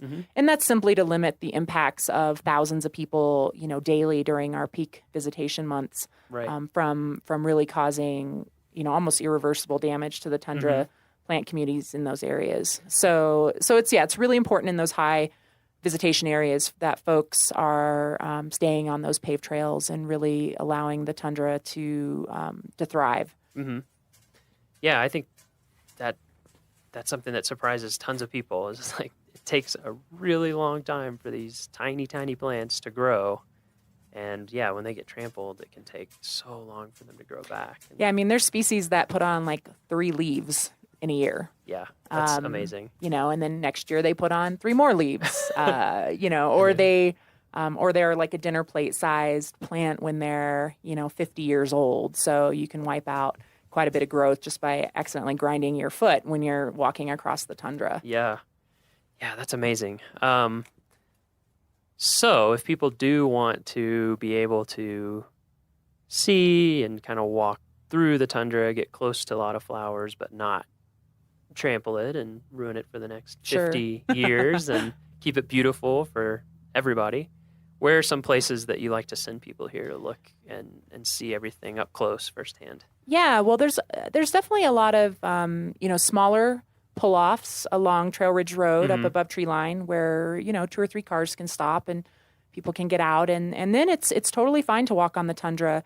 It's resilient enough that it can handle being stepped on, a handful of times in a span of a few days. And in those areas, if folks are real careful and they, walk on bare spots and rocks when they can and walk softly on the plants when they are stepping on them, it's really not going to cause long-term damage. And in fact, it's a great way to get to know the tundra a little bit more. So really any of those smaller pull-offs where we don't have, large parking areas and signs that indicate you need to stay on a paved trail, it's fine to go out on the tundra. And it's interesting, a lot of visitors don't realize that you can walk on the tundra outside those tundra protection areas. And another great way to experience the alpine tundra and get to walk, off trail and really get down on your belly and check out the flowers is to go with one of our tundra nature walks, which are offered daily through the summer at 9:30 a.m. And we definitely take folks off trail on those hikes. And so it's 9:30 a.m. every morning at the Alpine Visitor Center. Alpine Visitor Center. Go out with a ranger. Through early August. Oh, that's awesome. Our last podcast, if anyone missed it, you can tune in. We talked with Kathy Brazelton a lot about ranger programs in general and all the stuff that's going on. So that's a really good one. Up here, what are some other ranger programs at Alpine Visitor Center that people might be into? So in addition to the Tundra Nature Walks, which we offer every day, we have a talk about the human history of the area, kind of specifically around the roads and routes people have taken through the mountains over time. We call that Road to the Top, and that one's offered twice weekly. And then we also offer All About Lightning talks 3 times a week. And that one is really good just to learn a little bit more about how to be safe in the park, not only above tree line, but just when you're out exploring and adventuring in general. But certainly, big reason behind the All About Lightning talk is lightning is one of our environmental hazards in the summertime. So we like to educate folks as best we can about how to plan ahead and how to, make good decisions when they're in the park so that we don't have anyone injured or killed by lightning. Yeah, lightning is a big one up here, Yeah. I think. I mean, everyone knows Colorado gets a lot of lightning, but when you're up here above tree line and there's no trees, the tallest thing around is often you. Could you talk a little bit about, just some of those really general tips for folks as they're coming to visit? 'Cause I think it's something that people just, the Alpine is so different, Alpine tundra, from what most of us live in or experience on a daily basis. And that's one of the things that I think people just don't think about until you're seeing it and it's too late and it's scary. Yeah, I think the Alpine tundra is kind of otherworldly to a lot of our visitors for a multitude of reasons. And one is, the weather up here. You come up from Denver, it's, 95 degrees, and then you step out of your car up here, and the wind is blowing, and the wind chill's, 42 degrees. And, you're still wearing flip-flops and a tank top. Yeah. So that kind of throws people for a I mean, loop. even right now, I don't know what it is in Denver today. I think it's in the 90s. Yeah, it's supposed to be real hot today. And right now, it's in the low 60s up here. With a breeze. I'm glad I have on a wind jacket. I've got on a vest. And this is a hot day. Yeah, this is a really nice This is a really warm day. up here. So yeah, definitely. That's a great tip. Yeah, and then I think too, when it comes to thunderstorms and lightning, so many of our visitors, and myself included, growing up, you watch storms build from a distance, and then they are, they're coming your way or they're moving away from you. But you kind of have this almost like theater experience when it comes to weather a lot of times. And when you're in the high mountains, the weather often builds right where you are. So you don't see it coming. You are in it as it's developing. And so I think it takes people by surprise sometimes. Happens so fast. It really You'll does. see something off in the distance. And like you said, when you're like, oh, look at that storm. It's coming. And then... Or those puffy clouds are getting a little darker at the bottom. It's there in minutes. Yeah. Sometimes. So I think it does take people by surprise. And then, I think a lot of visitors just don't take lightning as seriously as they should here in the park as far as a real risk, a real hazard. So, definitely just getting out and playing in the high elevations early in the morning when there's less likely to be thunderstorms is always a good idea. Check the weather forecast ahead of time because we certainly can have thunderstorms develop in the morning. We've had thunder and lightning at 10 a.m. It's not always, noon or 1 o'clock. And then, just make sure you have kind of an escape plan. Don't push yourself. If you think the weather is changing, turn around. The only safe place to be in a lightning storm is in a substantial building or in a, hard-topped vehicle. Even outdoors, if you get below tree line, if you get into the forest, you're still not as safe as you would be inside. So I think it's really just about making good decisions ahead of time and choosing wisely about how you're going to recreate and how you're going to spend your time in the park so that you don't put yourself in one of those situations that can become dangerous really quickly. And then I guess since we're on the topic of safety, the other thing I wanted to talk about, make sure that we hit is altitude. So yes, we're at Alpine Visitor Center right now. We're at what altitude? So we're at 11,796 feet, so almost 11,800 feet in elevation. Okay. And Trail Ridge Road goes a bit over 12,000 feet in elevation. Yep. So I'll tee you up for a question. So is there less oxygen at altitude? There is not there less is not. oxygen percentage-wise as far as the amount of oxygen in our atmosphere. However, there's less available oxygen to you because the molecules are more spread out. So if you kind of think about a box of air at sea level and a box of air at elevation, the percentage of oxygen is still the same inside that box, but there's less oxygen molecules at elevation. So you're getting less oxygen as you breathe. Yeah, for sure. Significantly less. Yes. So your body is working a lot harder to get the oxygen it needs. And, a lot of people think like, oh, I'll be acclimated after being here a couple days. And for a lot of visitors, they do feel better after they're here for a few days, especially if they're taking care of themselves, they're getting sleep, they're eating probably more than they're used to eating. They're drinking a lot of water. Caffeinated beverages do not qualify as fluids when you're coming to altitude. So those are all things that help. They help. Eat some, eat a little bit more food, get some more rest. You'll drink find some you're more probably water. a little hungrier than you normally are. You need to drink more water because one, the environment here is very dry. And then two, your body's just working harder to get what it needs. So you're using up more energy, more, liquid in your system. So those things can help. They definitely can help. But you don't fully acclimate until about 3 months, right? Which is the bad news, right? Because your red blood cells have about a 3-month life cycle. So you don't get rid of the old low elevation red blood cells, all of them, until the 3-month mark and create those nice new red blood cells that carry more oxygen. So while most people will often feel better after being here for a few days or a week, physiologically, you're not going to be acclimated for quite some time. And how does it make people feel? What are some of the some of the basic symptoms? So, for a lot of people, they feel short of breath, a little lightheaded, a little fuzzy. Folks will often get a mild headache. Just kind of feeling blah. Yeah, you just feel kind of Yeah, just kind of run down. And that's honestly pretty normal for most folks. Yeah. But what will happen is a lot of times it freaks you out, right? Like, Right. why can't I catch my breath? I just did a short walk across the parking lot. Yep. So now I'm freaking out because I can't catch my breath. So Yep. now I can't catch my breath more. Right. And so I'm freaking out even more. And now I'm getting a little dizzy. And, it's kind of a, yeah. it's a, I hadn't it's thought about like a that. self-fulfilling prophecy. I thought about that. So just that feeling stresses people out. a Yeah, little it totally bit, and stresses people out. It compounds causes itself. anxiety. Okay. So, So if people are coming up, especially, I know people. I did this when I first came Yeah. here. You fly. I flew in from D.C. area, drove up to Estes Park. Oh, we have a few hours before dinner. Let's drive up to Alpine Visitor Center. So you're basically going from sea level to almost 12,000 feet in no time. Yeah. And just standing around, you can feel dizzy, even if you're a perfectly healthy person. Mhm. So one thing is, just recognize that those are some normal symptoms.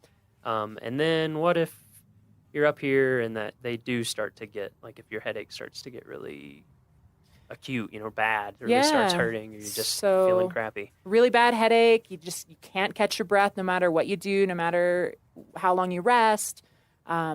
Dizzy enough that you have to sit down or you're going to fall down. Mm-hmm. Those are definitely more concerning symptoms. And all of the rangers that work here at the Alpine Visitor Center are emergency medical technicians. Oh, okay. Everybody. And everybody. It's a requirement of the job here. And we have a medical clinic attached to the visitor center where we can certainly treat visitors who are having a more serious reaction to altitude or something else. A lot of people with pre-existing medical conditions will find that when they come to altitude, it really aggravates their condition, and something that they might have had relatively good control over at home now is manifesting itself as a more serious medical emergency. So we certainly take those things very seriously and are happy to help folks that are having a more serious reaction to the altitude. So folks shouldn't hesitate to come on into the Alpine Visitor Center and talk to a ranger if they aren't sure if what they're feeling is, quote, normal or not. Right. Good. That's great. And then even if you're having mild symptoms, the best cure is? The only cure is to go down. The best and only cure. Yes. Go down in elevation. Yes. You'll be getting more oxygen. You will feel better. Descend. Yes, descend. Good. I think those are a lot of the safety things that I just wanted to make sure that we covered from the get-go. So we'll come back to Alpine stuff, Alpine Visitor Center, Alpine everything. But let's talk about you. Are you excited? I'm excited. I can tell how excited you are. So Cynthia, where are you from originally? So I grew up in Missouri. Missouri. Where in Missouri? Midwest. For our Missouri listeners. So kind of the west central part of the state. Okay. Small town near Warrensburg, Missouri. Uh-huh. And when you were growing up, were you guys big national parks travelers? We were. Mountain folks? Went out to the mountains? Yeah? Yeah, my dad was pretty opposed to going east of our home. Yeah? So we always went west and we visited national parks. That's just kind of what we did. We had family that lived near Yellowstone and Grand Teton National Park, near the Redwoods in California. So about every summer we took some sort of family road trip for a week or two and hit national parks. So, that was just kind of normal for me growing up. That's where we went on vacation. Yeah.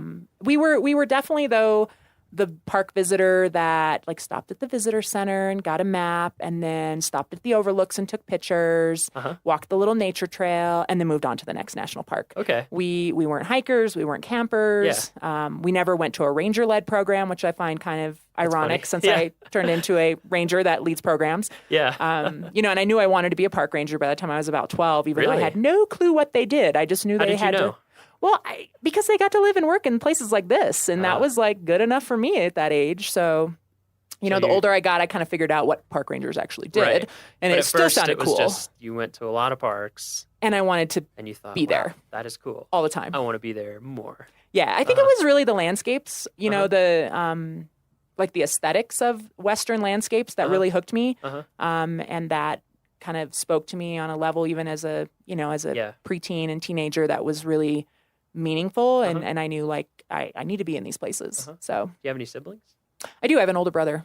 Does he feel like that? He or was he definitely. more like, oh, this is fun, but whatever? Well, he actually does outdoor Okay. photography and videography.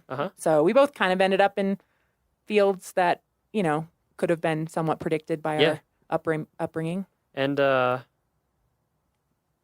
Why do you think your parents are so into the national park thing? Was it because you said you did it ever since you were little? Had they done that with their parents?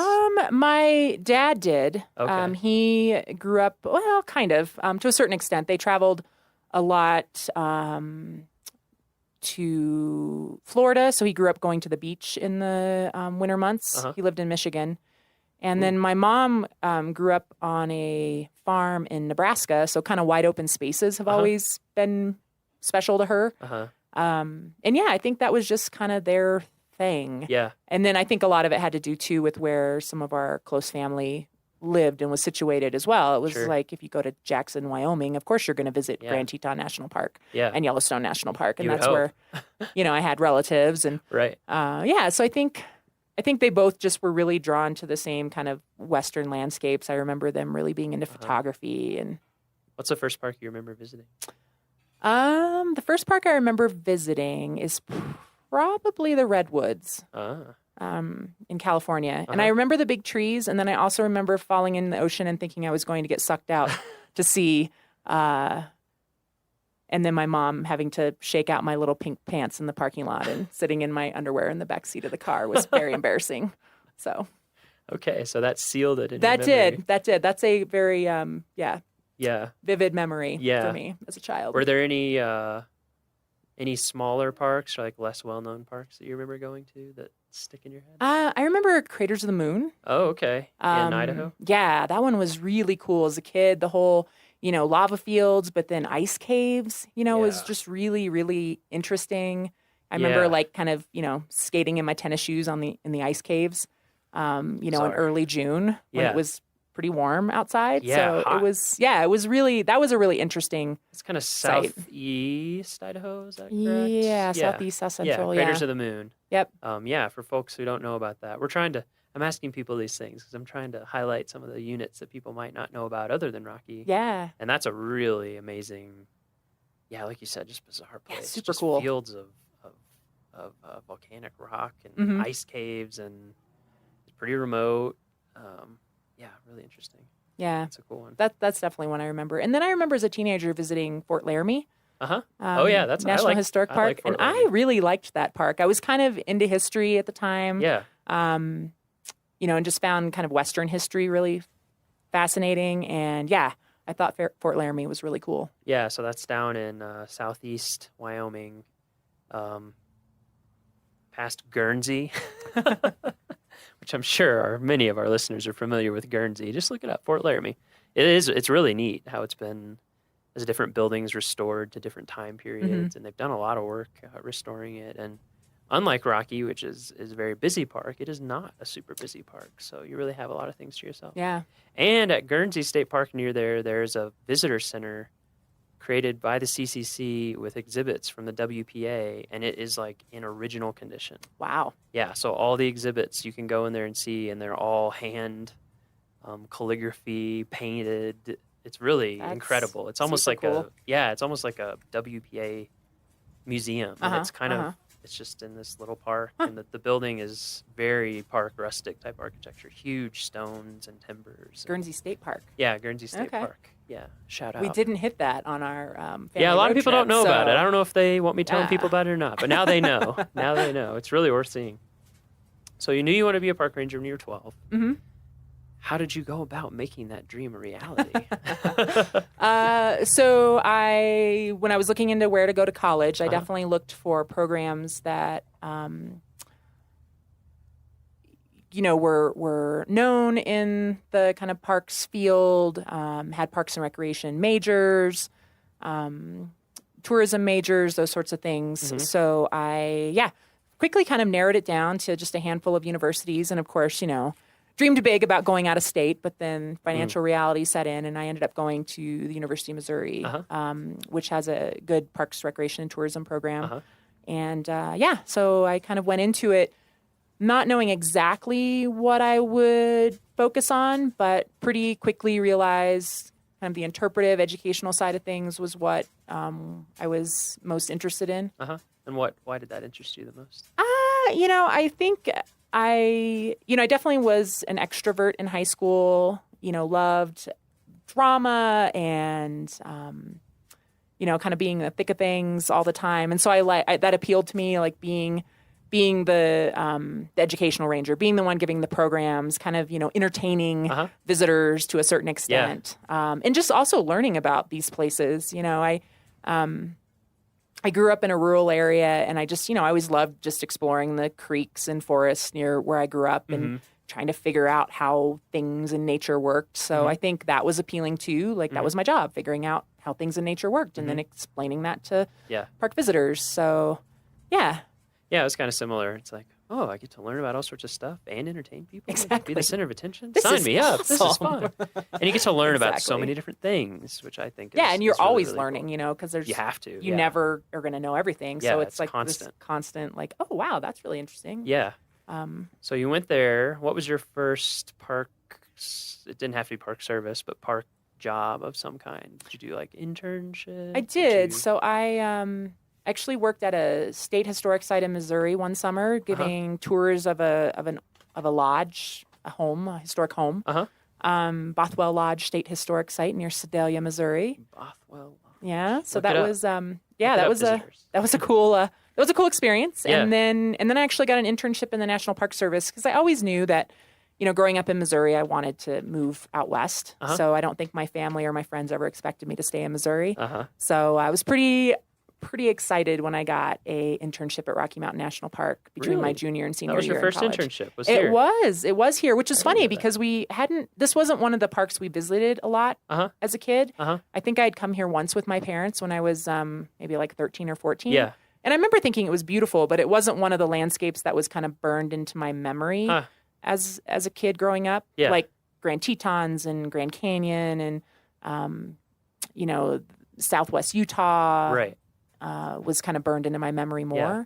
So I found it kind of ironic that I ended up here. And then this has become obviously a really special place to me over time. Yeah. What were you doing with that internship? So I was doing interpretation. Okay. So working at the visitor centers and leading nature hikes. And since it wasn't burned into your memory, what did you come away from that summer thinking? Like, did it? Well, I think because I didn't grow up hiking and camping and doing those sorts of things. I started to dabble with that in college, kind of just locally where I went to school. And so this was the first like big Western landscape that I lived in and got to know more intimately as a hiker.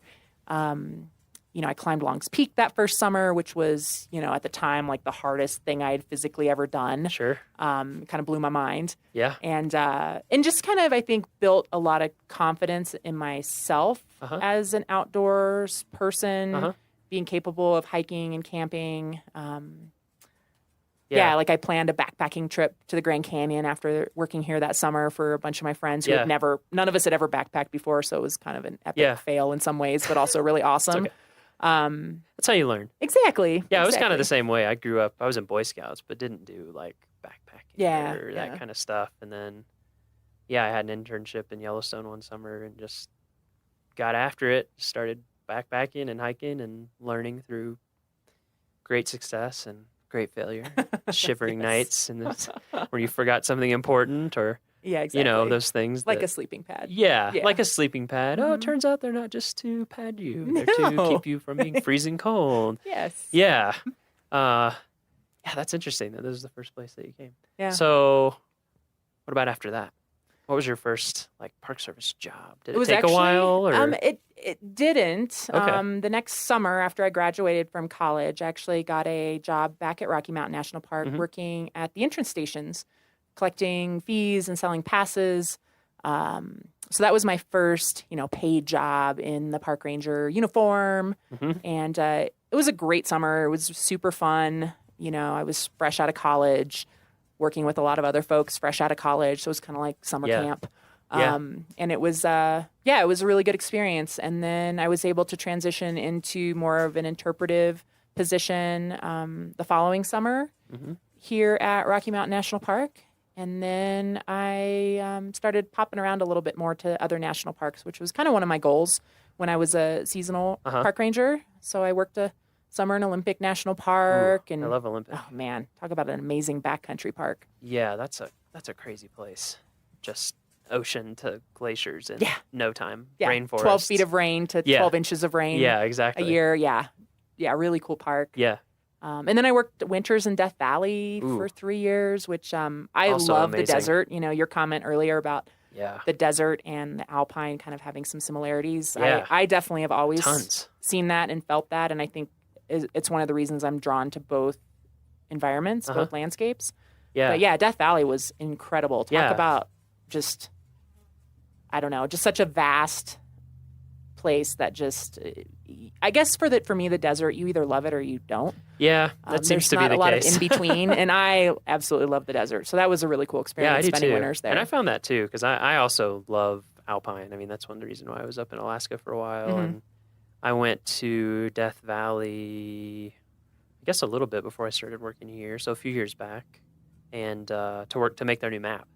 And so we got to go all over the park for 8 days. I mean, we didn't get to go back on all the dirt roads because Yeah. we didn't have time to ride on washboard for 4 hours, or 8 hours on a day. You know, and change 2 flat tires. yeah, exactly. Yeah. But I agree. I feel like there are a lot of similarities. Same with the plants, like we were talking about Mhm. earlier. Yeah. Just lots of hidden treasures. It's an amazing place. I Mhm. think, I feel like a lot of people end up just driving through there. You Yeah. kind of live in Southern California, like on the way to Vegas or somewhere. Yeah, it's you know? it's what you travel through to Yeah. get from point And A the to speed point limits are B. kind of high and you kind of blow through there. And in the summer, it is brutal. ridiculously hot. At least down in the lowlands. Up high, it's nice. But yeah, an amazing place. And that's the largest National Park Service unit in the lower 48, right? It is. Yeah. It's Yeah. around 3 million Mhm. acres. So It's huge. 1.5 times the size of Yellowstone. I think a lot of people don't realize that either. And it has an amazing map. I'm just kidding. It is a pretty cool map, but that was a really fun Well, it's a one to pretty make. cool place. I believe it has a pretty. Yeah, it is. It is a really cool place. And then what about after that? And then I came back here for several seasons. Uh-huh. I actually worked as a seasonal park ranger at the Alpine Visitor Center, which was really fun. And then eventually decided that, you know, if I was going to make a career of this, I, you know, needed to have year-round work. Yep. And it took a few years, but I eventually got a permanent year-round job with the National Park Service at Point Reyes National Seashore, which was a really cool change from Yeah. working in desert parks and mountain parks to go to a seashore Yeah. and learn marine mammals and marine weather and pelagic birds and, you know, all of the really cool things about, you know, kind of coastal California. Yeah. And I was there for a couple years, and it was really a neat area to live, to visit a lot of other National Park Service sites, you know, Yep. everything in the San Francisco area.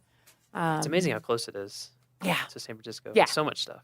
Yeah, Did you work out at it was the really cool. lighthouse ever? I did. Did you live out there? I did not. Okay. No. That always seemed hardcore to me, the people. Yeah, the wind. It's like the Alpine. The wind Yeah, is it's pretty just brutal. nonstop. Yeah. And fog comes through there too, right? A little bit. Not too much. A little bit. Yeah, Point Reyes is awesome. Yeah, so I worked there, and then Joshua Tree National Park. Ooh, man. In Southern California, and then back here at Rocky. So You've hit a lot of great places. yeah, I'm kind of picky.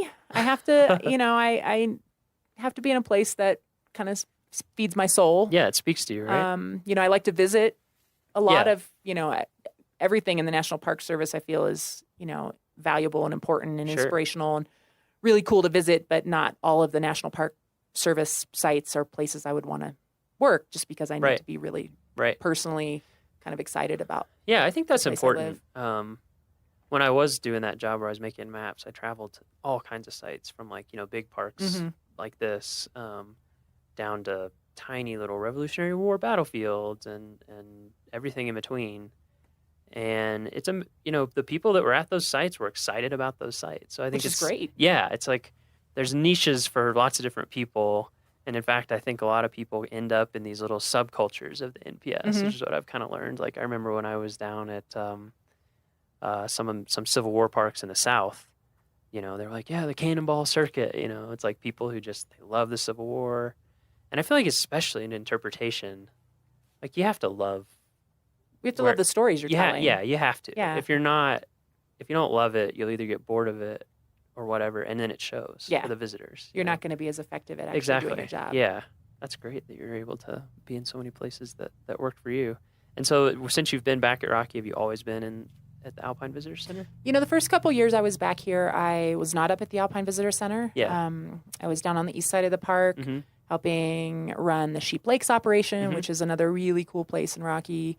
A lot of great people that dedicate their time to working there Yeah. and helping protect the bighorn sheep and Yeah. tell that story to the visitors. Yeah, so that's down in Horseshoe Park. Mhm. Fastest way is from Fall River entrance, right? Yeah. Yep. Just, for our visitors, look it up on our website, Fall River entrance, Sheep Lakes information. So you did that for a little bit. I did. But, honestly, one of my dreams in coming back to Rocky Mountain National Park was to work at the Alpine Visitor Center and to kind of manage this part of the park from an interpretive standpoint. I just love the high elevation. It's really for me what makes Rocky really special. Yeah. It's the part of the park that I love the most. So when I was able to come back up here and start, managing the Alpine Visitor Center and, recruiting volunteers and park staff that were also really excited about this environment. It's been awesome. It's going to be hard to leave. Yeah, man. It's hard to top this, no pun intended. It is the highest elevation parks visitor center in the National Park Service, for those who might not know. Yeah, surprisingly, the second highest elevation visitor center, I'm pretty sure, is in Hawaii. Really? Yeah, I think it's on Haleakala, yeah. That makes sense. I never thought about that. But a lot of people would not expect that. Yeah, I hadn't thought about that. I remember one winter I almost took an internship there in Haleakala, and they were like, "Yeah, by the way, it's real cold up here and remote. It is very high. I think their visitor center is at like 10,000 feet. Yeah, it's really high up there. Like Yeah. it gets below freezing a lot. Mhm. Why it is an amazing place. So you've been up here running the Alpine Visitor Center for a while. What are some of the? I'm sure there are many challenges of running the Alpine Visitor Center because it's such a crazy place to build anything. It is, and that's honestly what I tell my staff, my new staff in the spring, before we can even get up here because the road is still closed. Yeah, when and can they're you still usually get up plowing. here?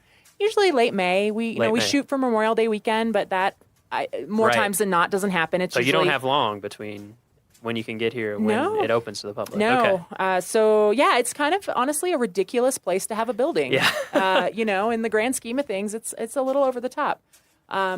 So I think just the location is kind of ridiculous. We don't have running water for the first few weeks that we're open in the spring and for the last 3 or 4 weeks that we're open in the fall, which, it's not a big hardship or anything, but it surprises a lot of visitors. Yeah. They're not prepared for it. Absolutely. They don't understand why they can't have a flush toilet. Yep.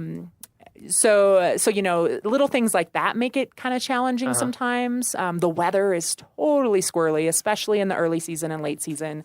We can have blizzards blow in, 60, 70 mile an hour wind gusts. Yeah. Lightning. I mean, our building has been struck by lightning before. Yeah. When it's really kind of dicey, you step outside and you can hear our lightning rod on the roof humming. Ooh. And that's always a sign to go That's an right back interesting feeling, inside yeah. and tell people to put their umbrellas away. So yeah, when people drive up, they'll see, or if they look at pictures online, these huge logs on the roof. That's for snow load, I assume. It's to hold the roof on in the winter To so it hold the doesn't roof blow on off. from the wind. Yeah. Okay, yeah. because the wind up here is crazy. Yeah, insane. 100 mile an hour plus in the winter. And then all the lightning, rods sticking up. Yeah. So there you go. Yep. So yeah, the building tells its story pretty well. Yeah. But yeah, it's just, and then, people, like I mentioned earlier, it's kind of otherworldly for a lot of visitors. Mhm. They pop above tree line and it's like no other place they've ever been. Yeah. And the road doesn't have guardrails and Yeah. their heart's pounding a little faster and they can't quite catch their breath and the road doesn't have guardrails and they're freaking out and they pull into the parking lot and they're having a full-on panic attack. And, we calmly and confidently reassure them that the road is just as wide here as it is in Kansas. And, it can be really scary though. Yeah, and, it does scare a lot of people, understandably. So just the kind of the visitor dynamic, people coming in not feeling well, people coming in freaked out about the road. Yeah. People coming in just super, blissed out because this is a pretty incredible environment. So Yeah. you get the full gamut. So you never quite know what your day is going to bring, Right. which is one of the reasons I love it. Mhm. But yeah, it can be an interesting place to work for sure. Yeah. What is it about the Alpine for you that speaks to you? I mean, I certainly can relate to that because I find the same thing. The first time that I went above tree line, I guess probably was in Yellowstone, and I was just like, this is it. This is it for me. I just immediately loved it. And I think as many people as there are who are kind of freaked out by it, there's a lot of people who have that feeling. But what is it for you that keeps the magic going? I kind of think it's a combination of the just the visual landscape, the incredible views, the fact that you can see mountain ranges that are, 40, 50 miles away, that it's such this wide open expanse of a landscape. And that kind of combined with the really hardy, cool, quirky adaptations to the plants, interesting animals that are only found in the high elevations. I'm definitely a plant person, so I geek out on the alpine flowers, totally. And just the fact that it's like such a harsh environment, and the weather and the climate really shape it on some super in super nuanced ways that I just find really intriguing, and I'm always discovering something new. And it's just an incredible landscape. It's my happy place. It's where I go in my head when I need to be in my happy place. Yeah, that's a good point about one thing I always like is kind of the rawness, because things are so on the edge that you can like see natural processes fairly clearly compared to lots of places. There's not trees covering up, or there's complexity, of course. There's a lot of complexity, but there's also a certain straightforwardness about it. It's pared down a little bit. Yeah, you can just see like how, even looking out here, you can see how on steeper slopes, like grasses will kind of shift down, and you can see how frost affects things, and you can see how slope affects things. Right, exactly. That's a big one, is seeing like north facing versus south facing, or east or west, and how that has an effect. And you just see all these natural things kind of laid out in front of you. And then, too, the power is like you can't ignore it. You can have no illusion that you're in charge. It's just because every day that illusion will be shattered by something. Yeah. And to me, also, it feels a little bit like going into space, because it's like you get a little bit of the year where you can come up here and be relatively comfortable as a biological human. And then most of the year is just completely unsurvivable for a person, basically. Super harsh. Yeah, it's just crazy. One thing I wanted to come back to, because you mentioned a little bit earlier, and I think a lot of visitors may not know the kind of human history of Trail Ridge, and before it was a road, just Trail Ridge. Can you talk about that a little bit, and what it was used for, and the role that it played for different cultures? Yeah, so the human history here goes back at least 12,000 years. Wow. We found archaeological evidence in the park of people using the high country, especially, way back. Yeah. And, kind of seasonally, of course, just like you just mentioned, it's not the kind of environment that humans can live in year round, but, it's a very rich environment in the summer as far as animal migration. Of course, 12,000 plus years ago, there was different species here than there is today. But, prehistoric people used this area for hunting, for gathering, for travel between kind of intermountain valleys. And the routes that they used continued to be used down into more modern native peoples. The Ute people used this area for a long time. I think at least 500, 600 plus years, and they used those same travel corridors that the prehistoric people used. There wasn't this big break. It was kind of a continuous use of this area. And once again, archaeological evidence of camps in the high country, of spiritual significance, and places of really powerful religion for the native people. We found archaeological evidence of that, as well as areas where animals were captured and butchered for food. So there's a incredibly rich human history in this area, and even today we're learning more about that human history and how different spiritual sites in the park might be tied together and might have ties to the seasons or to astronomical events. Or to other sites at lower elevation, and how they might be linked, And then kind of the late arrivers on the scene, the Arapaho, in the 1800s came into this area. And, the Arapaho and Ute are still consider this a very significant place in their culture. A lot of spiritual significance still here. The rivers in particular here, the fact that so many rivers start in the park is really significant. And then these high elevation areas, some of the kind of spiritual sites are still considered really sacred to Ute and Arapaho even today, which I think is cool. I think, a lot of our visitors feel a spiritual connection to this landscape, and that's not something new. That's not like, oh, they made it a national park, and now people can, have this incredible, spiritual experience and connection to this place. This has been a significant place for humans for a long, long time. Right. Yeah, it's been speaking to people for a long time. Yeah, and I think that's really cool. We're very latecomers on the scene in the grand scheme of things as the National Park Service goes. Absolutely. And I think it's interesting too that, just when people come to visit, or if you're not coming to visit but you want to look online, go to our park website, see a map, or look it up on any map, and just look at Trail Ridge, not Trail Ridge Road, but just Trail Ridge, and you'll see it just makes sense as a place to travel. And so we have the Ute Trail that you can hike on that follows pretty closely the foot trail that was used, and even Trail Ridge Road doesn't stray too far from that. It doesn't for many miles. Trail Ridge Road follows that route that was used by prehistoric and Ute and Arapaho people. Yeah, it's just I always enjoy thinking about that when I'm here. That like you said, the park itself, it's been here now over 100 years, which seems old, but is a very small drop in the bucket that people have been here for a really long time. What are the most common visitor questions that you get up here? Well, certainly about the building. Yeah. Why are the logs on the roof? Okay. It's kind of an interesting architectural component. Yeah. And so we covered that. to keep the roof from getting ripped off by insane wind. Yep, keeps the building from blowing away.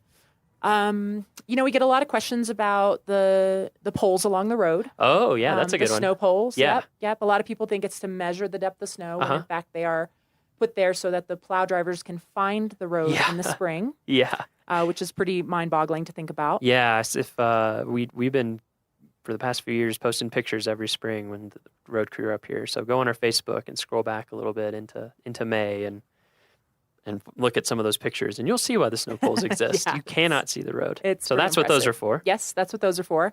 And we get a lot of questions just about hikes and, the wildlife up here sometimes is new for folks. Marmots and pika and some of the bird species like the white-tailed ptarmigan are unique to high mountain areas. So we get a lot of questions about that.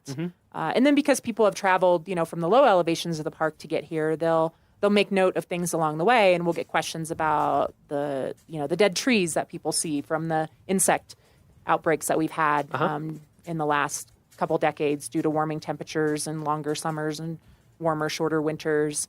So we definitely get questions about that. Yeah. And and just people wondering where they can go to explore more. Folks, they are intrigued with this landscape, and being on a mountaintop is a pretty awesome experience. And so we get a lot of what's a good peak to hike, or where can I, get out and explore the tundra a little bit more. And what about critters?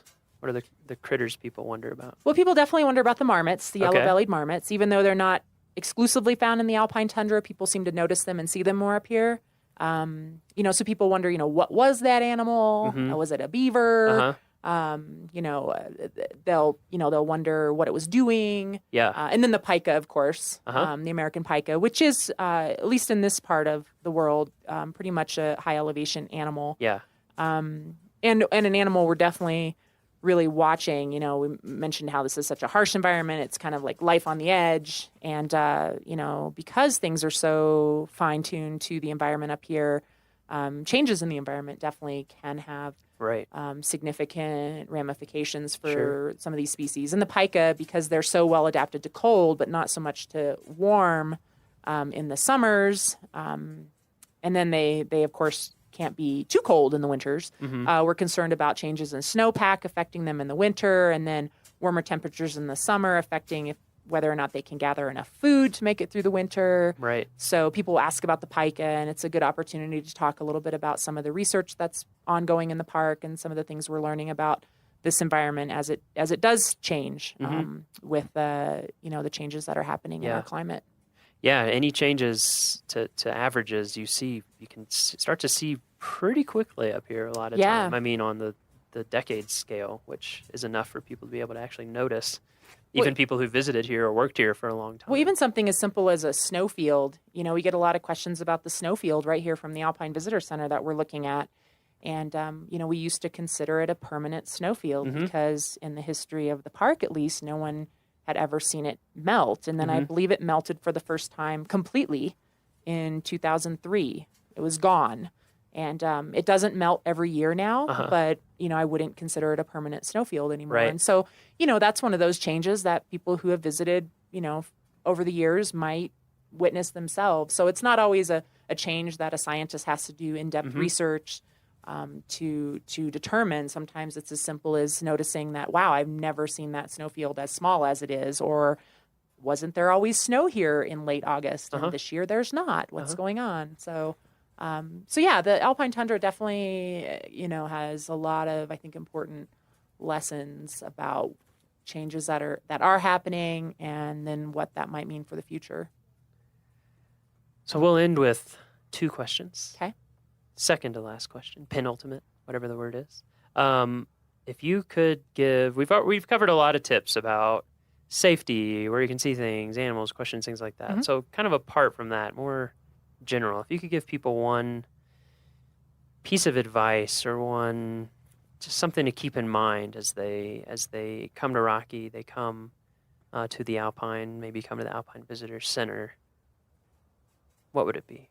It can be practical, or it can be more not practical, I guess. I mean, I guess I would just say, take the time to really notice the little things. A place like Rocky, the landscape itself can overwhelm you because it's just like yelling at you in your face. Like, look at me. This view is amazing. Yeah. How can you notice anything else? Sure. And I think, that alone is very powerful.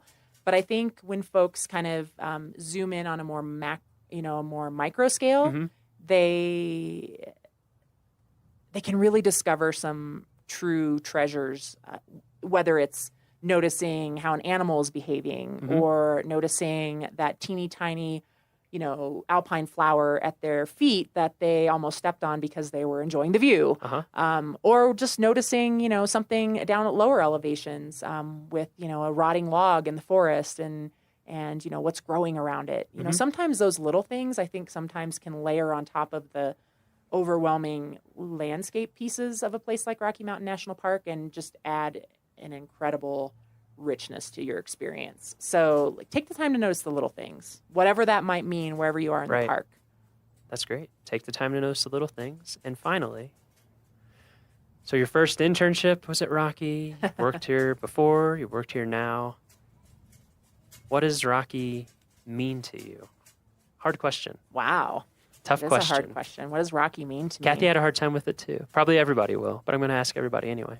I think it's changed over the years. When I first came here as kind of a, wide-eyed intern, it meant, just this really wild landscape, that I had to kind of prove myself in and figure out,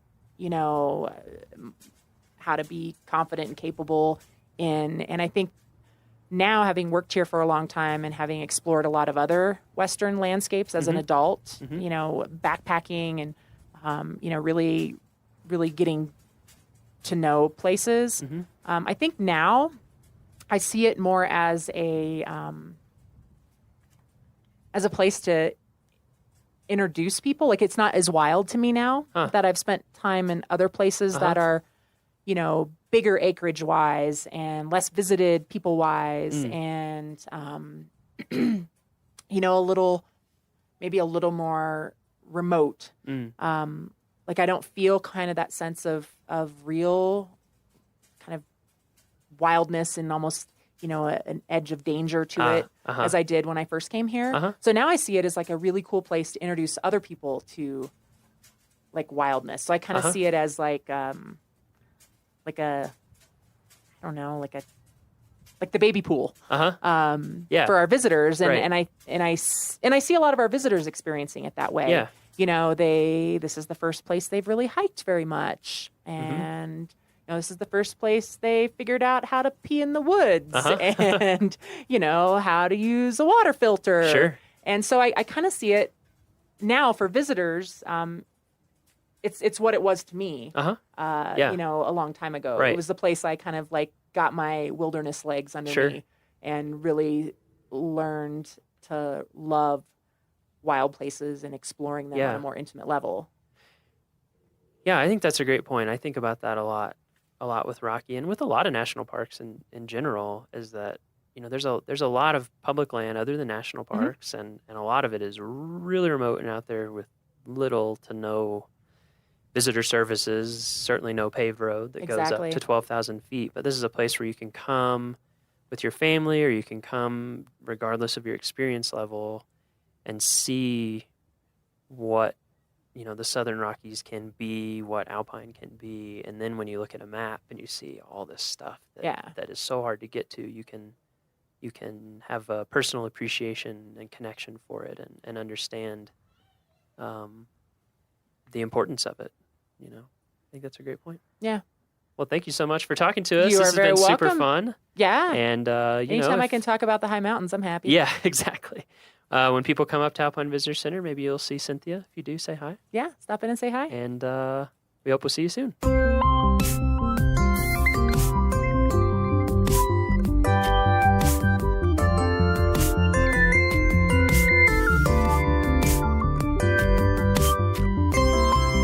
And that's our show. Thank you for joining us on this second episode of the Rocky Mountain National Podcast.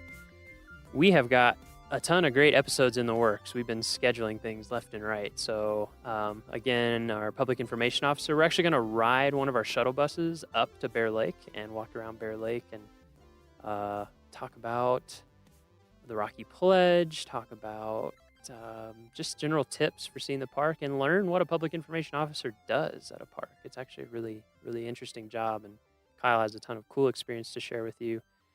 We're going to be talking to our volunteer program coordinator, our museum curator. We're going to be talking to backcountry folks, climbing rangers. We have all sorts of stuff lined up for you. So we encourage you to subscribe for all future episodes for sure. And go on iTunes and give us some reviews if you like our show. We have a couple up there already, which is great. We appreciate those. And those just help people find our podcast and help it grow. You can also go to our homepage, which is at go.nps.gov/RMNpod, where you can get show notes. You can see a few pictures. There's a transcription available. And you can actually leave comments for any of our episodes. There's a little comment section at the bottom of each post. And we would love any feedback you have for stories you would like to hear, ways the podcast could be improved, anything you have that can make this be the best it can be. So we appreciate all your feedback, and we look forward to seeing you in 2 weeks. The Rocky Mountain National Podcast is a product of Rocky Mountain National Park, one of 417 units of the National Park Service that preserve America's heritage for all, forever. Thank you so much, and we'll see you in a couple weeks.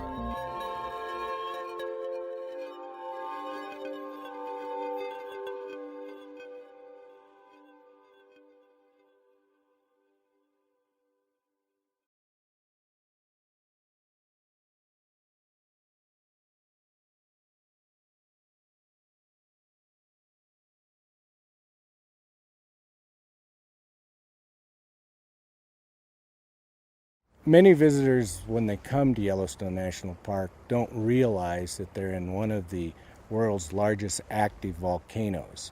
All the hydrothermal, the hot water features in this park are the result of the Yellowstone volcano.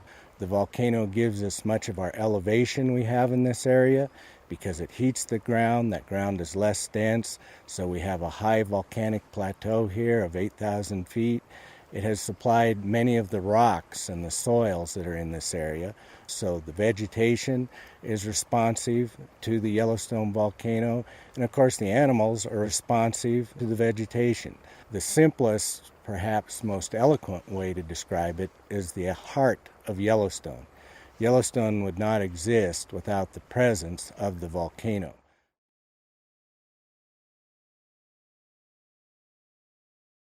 First, think of the ground surface, and then let's start having a mass of very hot molten rock, which we call magma, moving up towards the surface.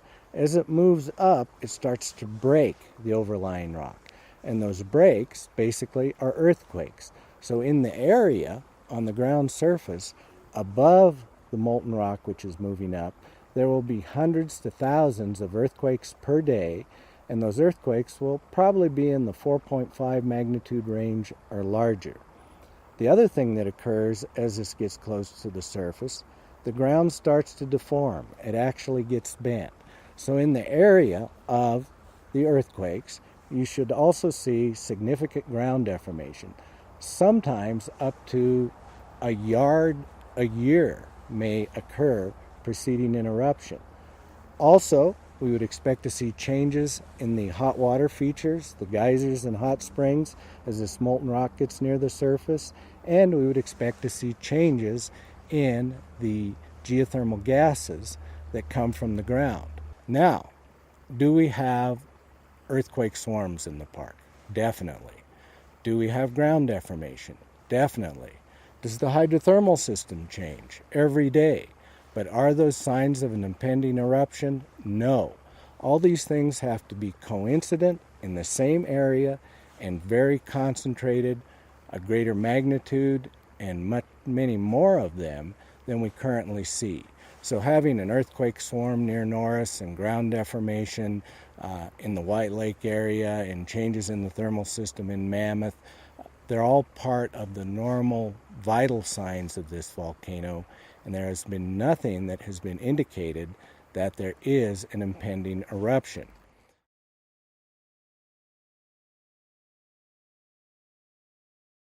In the summer of 2014, there was a 3-mile section of road along the Firehole Lake Drive, which is a side road that is north of the Old Faithful area, that was closed because the pavement had become soft and road oil was seeping up through the pavement. Reports were that this was due to increased geothermal activity in the area, and also people then became concerned that this indicated increased volcanic activity in the area. And this wasn't the case. Yes, the road is in an active geothermal area. It's a side road that allows people to view Great Fountain geysers, White Dome geysers, other thermal features. As such, the road is on very hot ground. When we get a very hot day in the summer, with all the sun beating down on the black asphalt, and the road had recently been chip sealed, so all the cracks in the road were sealed with oil, which not only stopped the rain from getting into the road, but stopped the hot geothermal vapors from escaping the road. So the three things of very hot air temperatures above 80 degrees Fahrenheit, the road being in a thermal area, and the asphalt basically being sealed by new road oil that was black, all coupled to deform the road. Within 2 days, our park maintenance crews had been out and worked on the road and fixed it. It's open for travel and has been ever since after the original 2 days closure. This also happened back in 2002 when a segment of the road near White Dome Geyser approached 196 degrees Fahrenheit. The asphalt became soft, and there what occurred was roughly a 60-foot area of the road. The asphalt was stripped off, which allowed the road to breathe. Gravel was placed there, and that segment of road has been open ever since.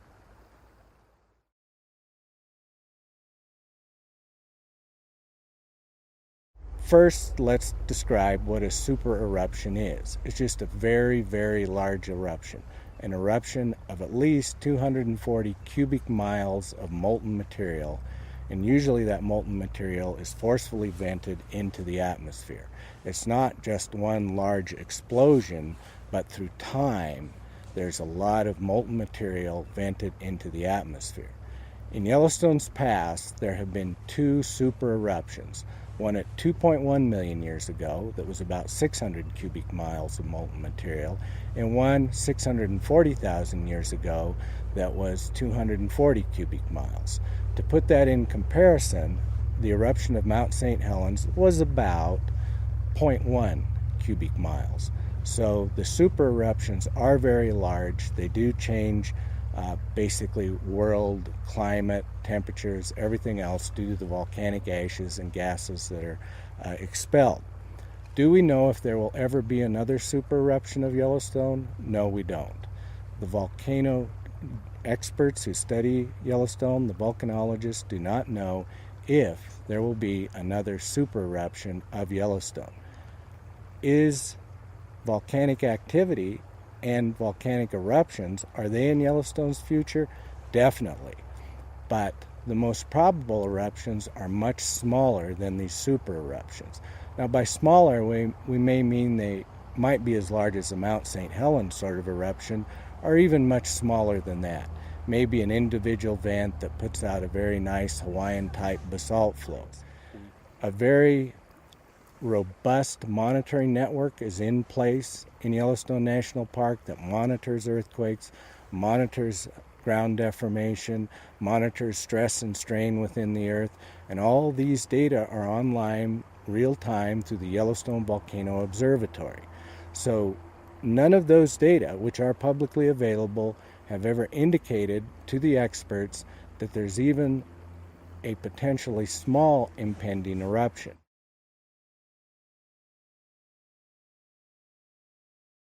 One of the important aspects of the monitoring equipment is to be able to give scientists the ability to predict in advance when an eruption is going to occur. And in its simplest form, the larger the potential eruption, the more molten rock that's coming up over a greater area, the more signals that will occur, the more earthquakes that will occur, the larger the area affected, the more the ground deformation will be occurring in that area, and the more there will be changes in the thermal system and gases. So the larger the eruption, the more advanced notice there'll be, and the smaller the eruption, the less advanced notice. But that's the way we would hope it would be, because the smaller the eruption, the less the effect of it to Yellowstone or even to smaller areas than just the park itself.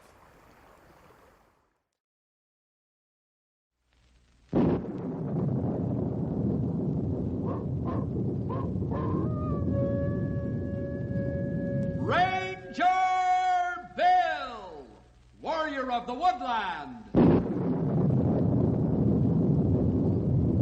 Ranger Bill, warrior of the woodland, struggling against extreme odds, traveling dangerous trails, showing rare courage in the face of disaster.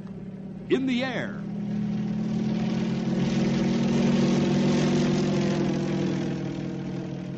On horseback.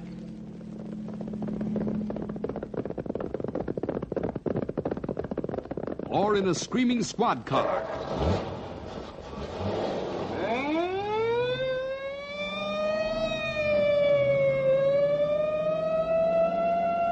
Ranger Bill, his mind alert, a ready smile, unswerving, loyal to his mission. And all this in exchange for the satisfaction and pride of a job well done.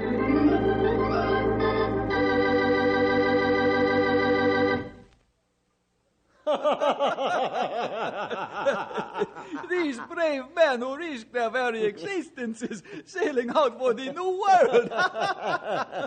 See, these brave souls who never again have the benefit of our great civilization. But in the name of their dear Portugal, they give up all and go. Oh, Rodriguez, we are of all men most fortunate. See, what luxury, what bliss. Here we are in the new world, slaves to do our bidding. Treasure enough to buy the whole country of Portugal. But who would, for all the treasure in the new and old world, leave the paradise we have here? Oh, not I, my friend. What did you think of my method of hiding the treasure? A stroke of nothing short of genius. These stupid natives know nothing of the value of their craftsmanship, but we do. And we have enough buried treasure beneath this fort to own the world. Let us keep your trinkets safe from bad men who would try to make profit from such things, I said to them. And they hurried to collect as much as possible and to store it beneath this fort.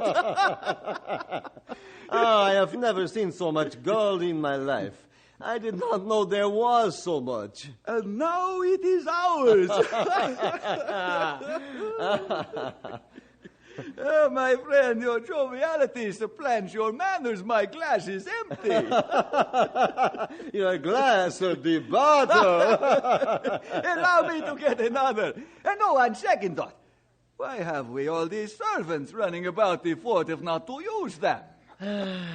Pity our poor civilized brothers back in Portugal.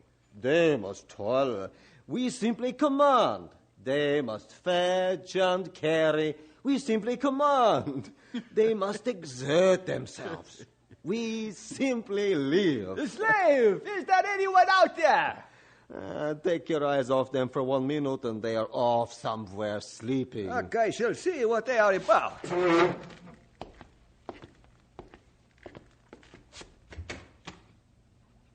Strange.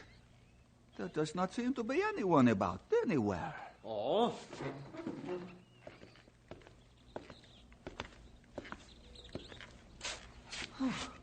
Not a soul. Where are the slaves? More important, where are the troops? There is something very unusual going on here. Perhaps we should look around. After we strap our swords to our sides, my friend. See.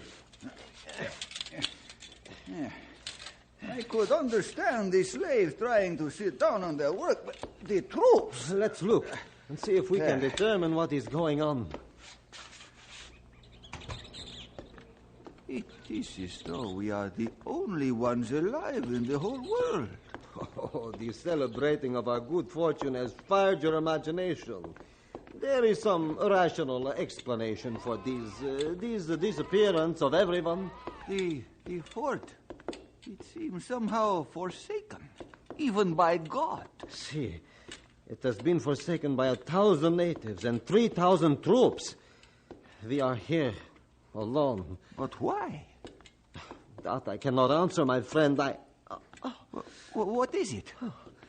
My eyes, they are playing tricks. I thought, over there, I saw one of our soldiers lying on the ground. And then somehow he slid around that corner.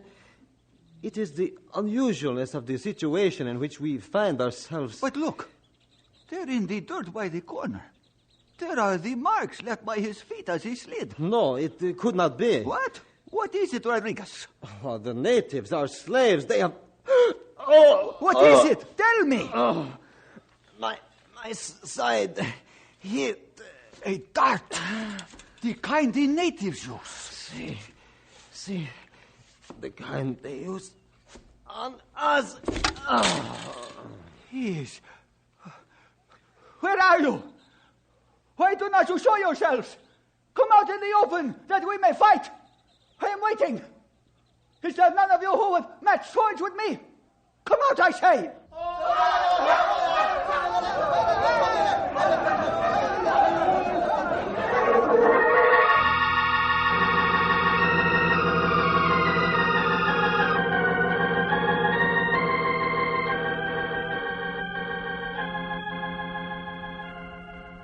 Hello, boys and girls. As you've already heard, today's story is on the unusual side. That's why I'm out here now to tell you just a little bit about it. What you just heard was one of the strange events of history that few people know anything about. It happened down in South America way back in the 15th century, almost 500 years ago. Men of Portugal had established a few forts along the great Amazon River and were making slaves of the natives and taking their gold and craftsmanship to sell. Then, one day, scenes very much like the one you just heard began taking place. Many Portuguese soldiers and citizens were massacred, and the natives just went back into the woods, leaving the old forts to become overgrown with weeds and forgotten. Forgotten until not too long ago, when an old friend of mine was flying over that area in his small plane. Oh, it certainly would be good to get back to Georgetown. This has been a long trek. Georgetown and home. That's right. You due for a holiday soon, aren't you? No one needs it more than I do. They used to say that topographical engineers made more money and did less work than anyone in the world. But now that everyone wants exacting details for map work, well... You don't have to tell me. It sure will be good to see the States again. Going back to that little town you always talk about, what's its name? Knotty Pine. Ah, yeah. And I sure am waiting to get back there. I'm going back there, I'm going to take off my hat and just relax for one solid month. I don't even want to look at a map or country or anything. I'm just going to see people. I envy you, George. I'm about due for a holiday myself, and I just got back from mine.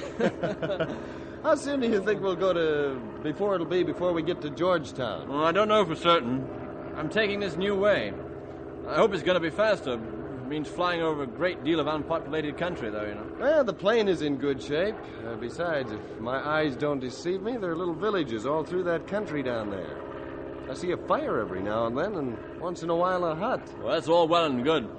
But I don't think I'd care to have to land down there.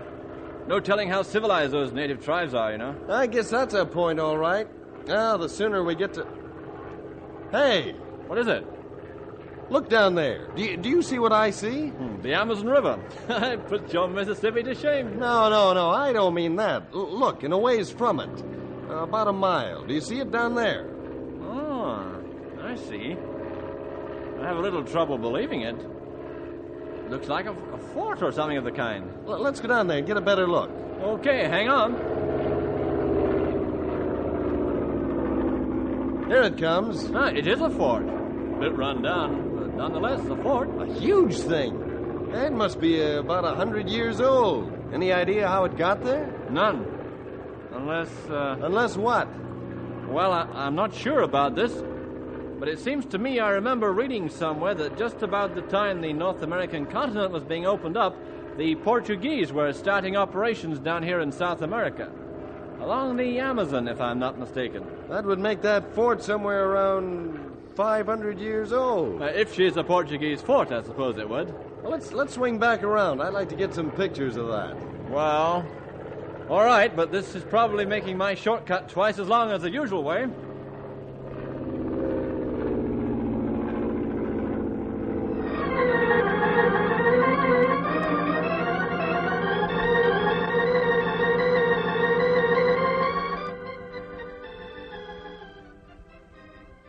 Well, it looks like fun to me, Bill. I think so too, old-timer. It'll do us good to get into a completely different part of the country. I don't know how much of that deep-sea fishing I'd want to do, but I know I wouldn't complain about soaking up lots of sun on them there beaches. And it's all settled. This year we spend our vacation in sunny Florida. Yippee! I haven't seen you this excited about a vacation in a long time, Stumpy. I guess I'd better settle down a bit. You know that old saying... If I don't know that old saying, I have a feeling I'm about to learn it. The bigger the summer vacation, the harder the fall. I knew it. Things never change in this office. Well, look who's here, George Nelson. Just as I expected. Stumpy, cracking jokes, and the rest of you looking, just a little pained. How are you, Bill? Stumpy? Fine. I hardly need to ask you. Look at you. You must have gained 50 pounds since the last time you were in Knotty Pine. You're looking just swell, young feller. You know, sometimes when I'm working down there in South America and I think back to my school days here in Knotty Pine, you guys get to be a legend to me. I sometimes get to wondering if you really are here. Well, if you dreamed us up, young feller, we'd like to thank you. We've got to be pretty good friends. That's right, and you never change. Boy, it's great to see you again. And you, George, sit down. I know you've got about 5 years' worth of things to tell us. How's the map-making business these days?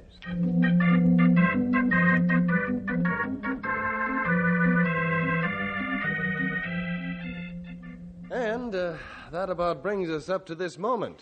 Phew, when you lay it out, the whole thing looks pretty big. I've been doing lots of things these past years. I'm even a little impressed myself. Well, it sure sounds interesting, seeing all that country and all. After a while, you think if you see another area from the plane, you'll go crazy. It all looks the same.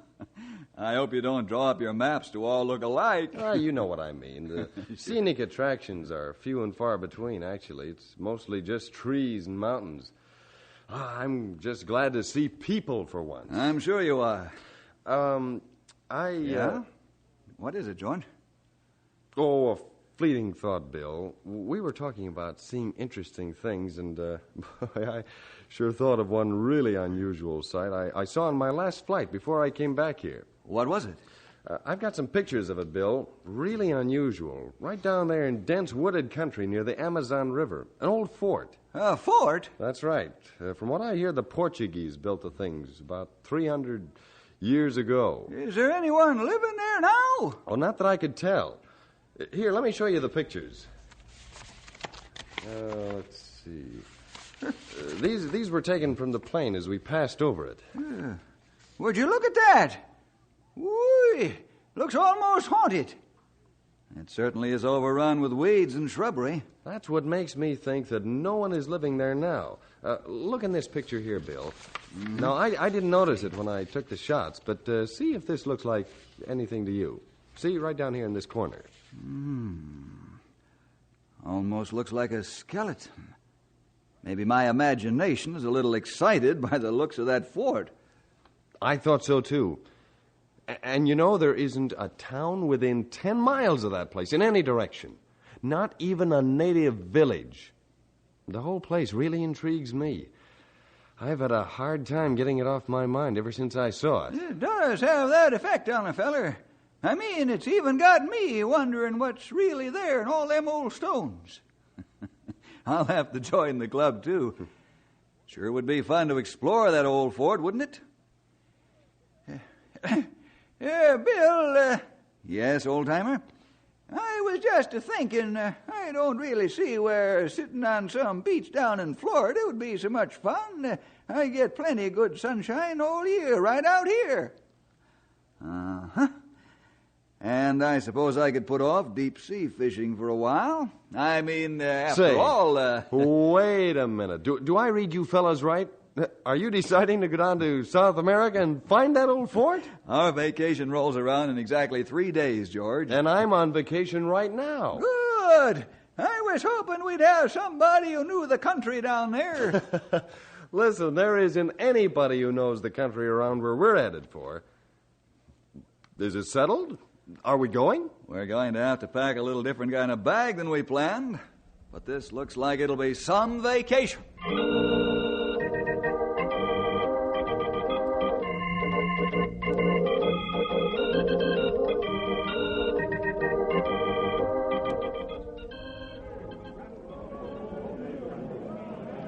If that don't beat all these fellers standing around this here market looking for work, as soon as you tell them where you want them to go with you, they run off. It's strange, all right. I've never seen anything like it. Are they against working for strangers or something? Well, hardly. That's the way they make their living.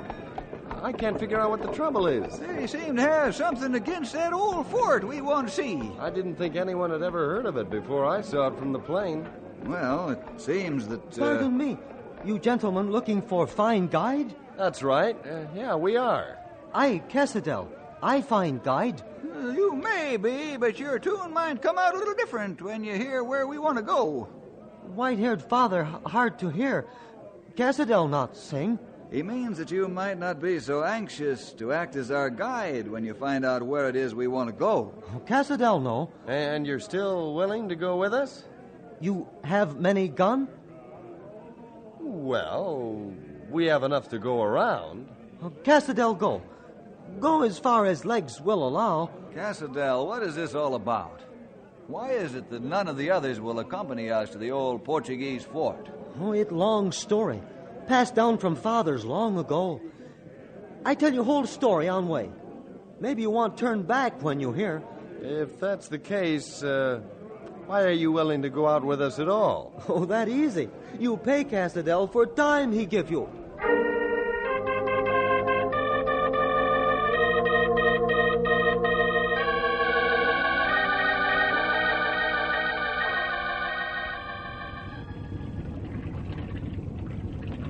Well, we were fortunate to find this boat at such a reasonable price. We can thank Cassadell for it. He's a good man, all right. He seems to know what he's doing. When are we going to ask him to tell us about the fort? Well, I'm for doing it right away, but he seems to be putting off the discussion. You know, I think he wants to get a few days up the Amazon before he tells us. So you'll get a few days more pay, huh? I think that's it, all right. He's an enterprising young feller. Seems pretty sure we'll turn back when he tells us the story of the fort. You know, it just occurred to me, maybe the reason he's not telling us about it is that there's no story to tell. Maybe he's making use of the time to think one up. Oh, that's possible. That wouldn't explain the fear that everyone back in the village had of the place. No, I guess not.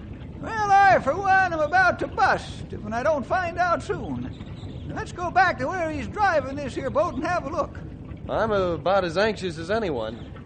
That makes three of us. Let's go. Cassadell see great question on face of three new friends. That's exactly what you see, Cassadell. Got any idea what we're curious about? You want Cassadell to show beautiful scenery on sides of river? Guess again. You want stop at small island, talk with one who live on island? Quit beating around the bush, Cassadell. You know why we're here and what we want to know. White-haired father say hard thing. Cassadell guiding boat upriver, not even near bushes. Listen, he means stop giving us answers you know we don't want. That's right. And while you're at it, you can drop that white-haired father business. Drop? Cassadell, you know why everyone back in your village was afraid to accompany us to the old fort. You also expect us to turn back when we learn the secret of the place. We want to know what you know about that fort. Oh, Cassadell, happy to tell you. That's more like it. Later. I'm afraid that won't do, Cassadell. We want to know now. So Cassadell tell. But this mean less pay and Cassadell very poor man, very poor. Cassadell might be a very rich man if he tells us, and we still go on to the fort. The whole trip will take over a week. No chance. Not even fiercest tribes of backcountry go near old fort. Spirits, keep them away. Spirits? This is story. Many year ago, long before Cassadell or any of oldest people Cassadell know, there lived white man from across sea in old fort.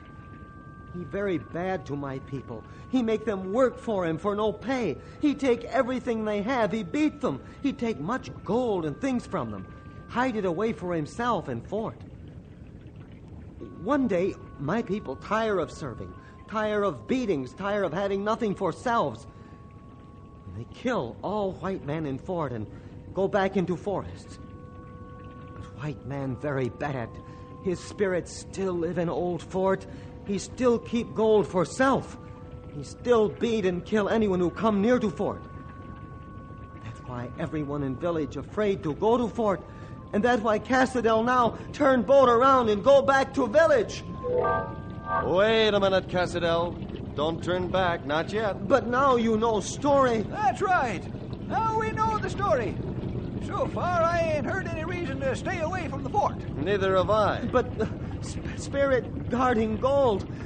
Even bravest warrior of fiercest tribe not go to old fort. That may be true, Cassadell. That's because they fear some old Portuguese ghosts. We don't fear such things because we know they don't exist. You not be sure. Cassadell hear many strange things. That may be true. But we know that there is only one true spirit. And there is nothing greater than the one true spirit. Oh, you talk like teacher in my village. He say there only one spirit, and other times he say there no such things as spirits. Teacher? A white teacher. He come from your country. I learned language from him. He tell us of man named Jesus who die and send his good spirit to us.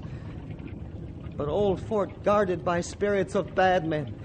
They not like anyone come near. They kill anyone who come near. Cassadell, how do you know about these bad spirits? Cassadell know from father and from father of father. All my people know from old fort. I've been down here for almost 5 years. I've never heard of it before. And that because no one talk of fort. No one go near fort. No one live near fort. No one talk of fort. Well, it all sounds pretty fantastic to me, bad spirits and all. Now, don't forget, Stumpy, we haven't been raised in the same way Cassadell has. To him, spirits are as commonplace as cars are to us. You not believe in spirits? Nope. But you just say something of one spirit. You see, Cassadell, we believe in the one spirit who has power over all other spirits. He is the spirit of the great God who made all the earth. Oh, that what teacher tell us. Well, your teacher has told you rightly, Cassadell. And God's spirit is not like an evil spirit. He comes to help us and to teach us of God and his Son, Jesus Christ. Teacher tell us that Jesus killed for all world. But Cassadell not understand. That oughtn't to be too hard to follow, Sonny. Look at her this way. Let's say we was all taken captive by a bunch of hungry cannibals down here. Cassadell not think of that. Just for the sake of showing you an idea what Jesus dying for us means. Now let's say that Bill here stepped out and said to the chief, "If you let all these other fellers go, I'll let you do whatever you want to me." Oh, that brave thing. Well, in a way, that's just what Jesus did for us, Cassadell. God wants us to be good people, loving and serving him. But we aren't, and he has to punish us. That clear, but still hard to understand. Maybe we'll be able to talk more about it while we explore the old fort. Then you still go there? Yes? Yep. Oh, well, Cassadell offered to take you, so... Oh, Cassadell take you. Good man, Cassadell. That's the spirit! We're glad you'll stay with us, Cassadell. It long trip upriver, maybe 3-4 day. Well, in that case, I think I'll get a little vacation in. I've got a feeling that when we reach the old fort, we ain't gonna have too much time to relax.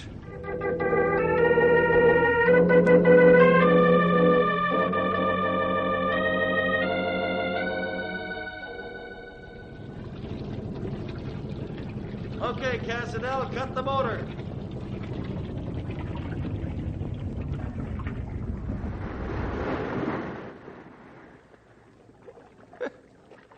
Almost looks like this bank of the river was made to dock a boat on.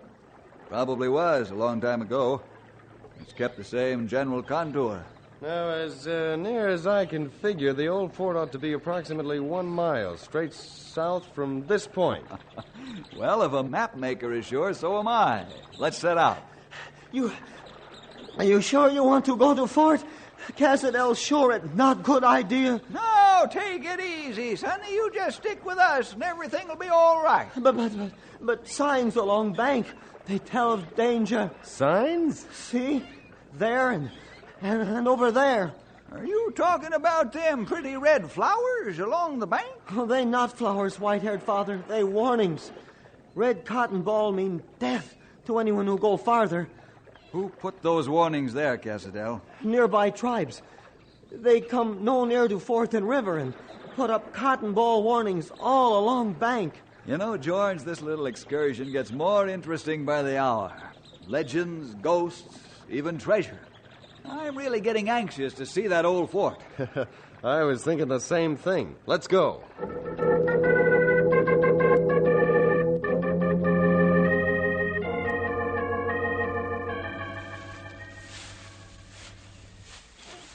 Shouldn't be too far ahead now.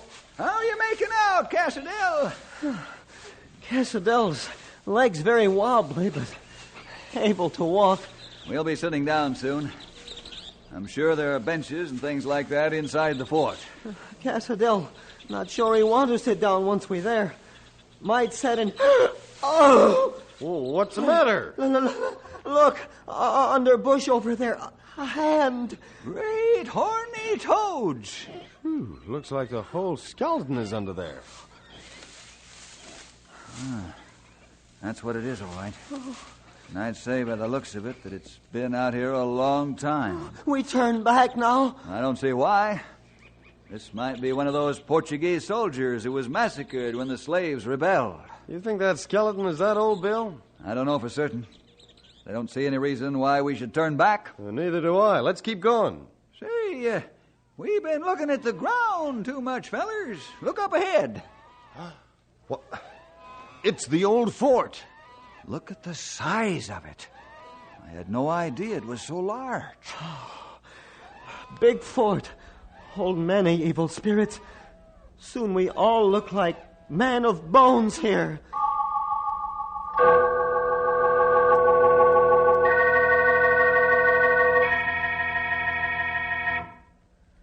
Well, it looks like our time is about up for this week, boys and girls. I know you'll want to join us next time to see what happens when we actually explore the old fort. That'll all have to wait until next week when we join you for more adventure with Ranger Bill!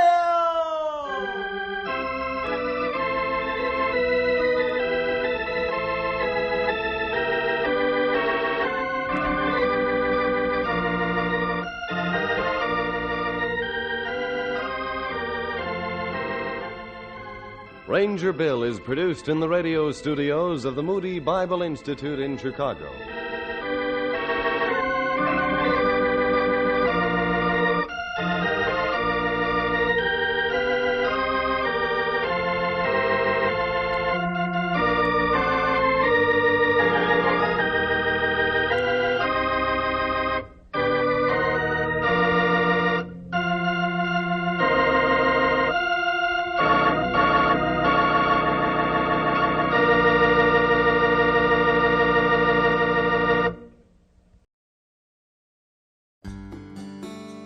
In 1872, the United States, a country that had not yet seen its first centennial, established Yellowstone as the first national park in the world.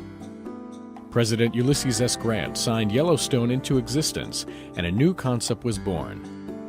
And with it, a new way for people to preserve and protect the best of what they had for the benefit and enjoyment of future generations. Yellowstone Lake is one of the largest high-altitude lakes in North America, and is centered over the Yellowstone caldera, the largest supervolcano on the continent. In the southwest area of the lake, the West Thumb geothermal area is easily accessible to visitors. Geysers, fumaroles, and hot springs are found alongside and even in the lake. The federally funded Hayden Geological Survey of 1871 provided the most detailed and scientific descriptions of Lake Yellowstone in the pre-park era. The Hayden Party, 34 men in all, launched Annie, the first boat to sail on Yellowstone Lake, and began exploring the islands and shoreline. The first photographs of the lake were taken by William Henry Jackson, and paintings by Thomas Moran, along with the Geological Survey, played a prominent role in convincing the U.S. Congress to pass legislation creating Yellowstone Park. Yellowstone Lake is the foundation of the Greater Yellowstone ecosystem, the largest remaining nearly intact ecosystem in the Earth's northern temperate zone. It provides the key ingredients to a large and complex food chain that sustains many of the animals for which Yellowstone is so famous. In 1894, the Lacey Act was passed by Congress, giving full protection to wildlife in Yellowstone Park, with the exception of wolves and coyotes. This act paved the way for future wildlife and environmental movements. From the days of the Hayden expedition to the present, Yellowstone Lake continues to be a source of rich, diverse, and sometimes surprising information that is rare among the world's Great Lakes. Lake Yellowstone and Yellowstone National Park, in all its preserved glory, is like no other place on Earth, and must be seen and experienced to be believed and enjoyed.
Visitors often confuse the series of cascades on Haystack Creek directly in front of them for Birdwoman Falls.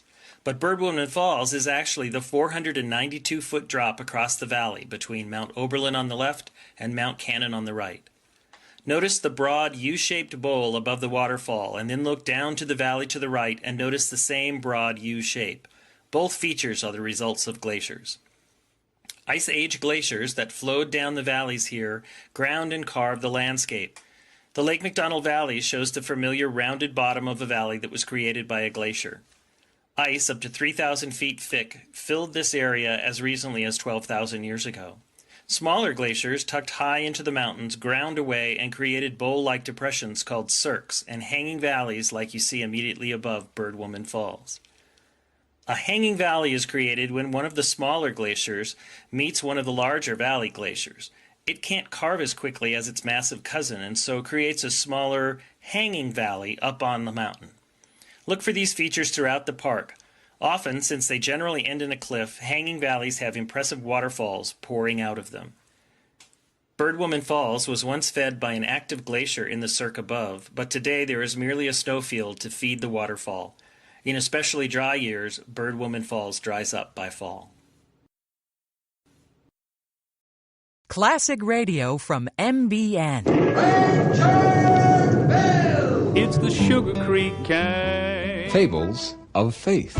Radio drama, a hallmark of Moody Broadcasting for over 60 years.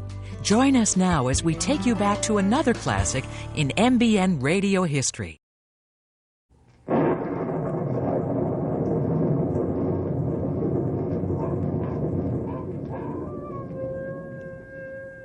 Ranger Bill, warrior of the woodland.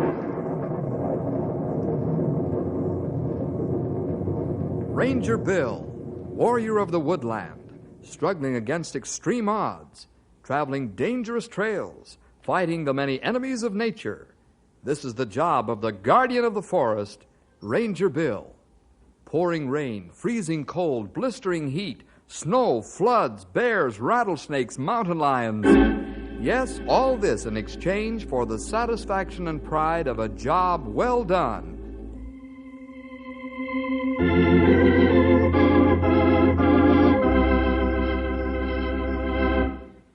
Every year at this time, Bill goes to the State University to lecture. Bill's lecture is given to the student body as a whole, but it's directed toward those studying geology and anthropology. The lecture is on the science of staying alive in the mountains and forests.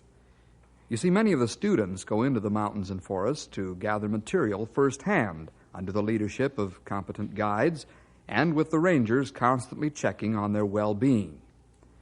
What Bill is trying to do is prevent the isolated adventurers from going out into the wild country and becoming casualties because they haven't the knowledge of survival. Say, we'd better perhaps get into our story. This one is called Fossil Canyon.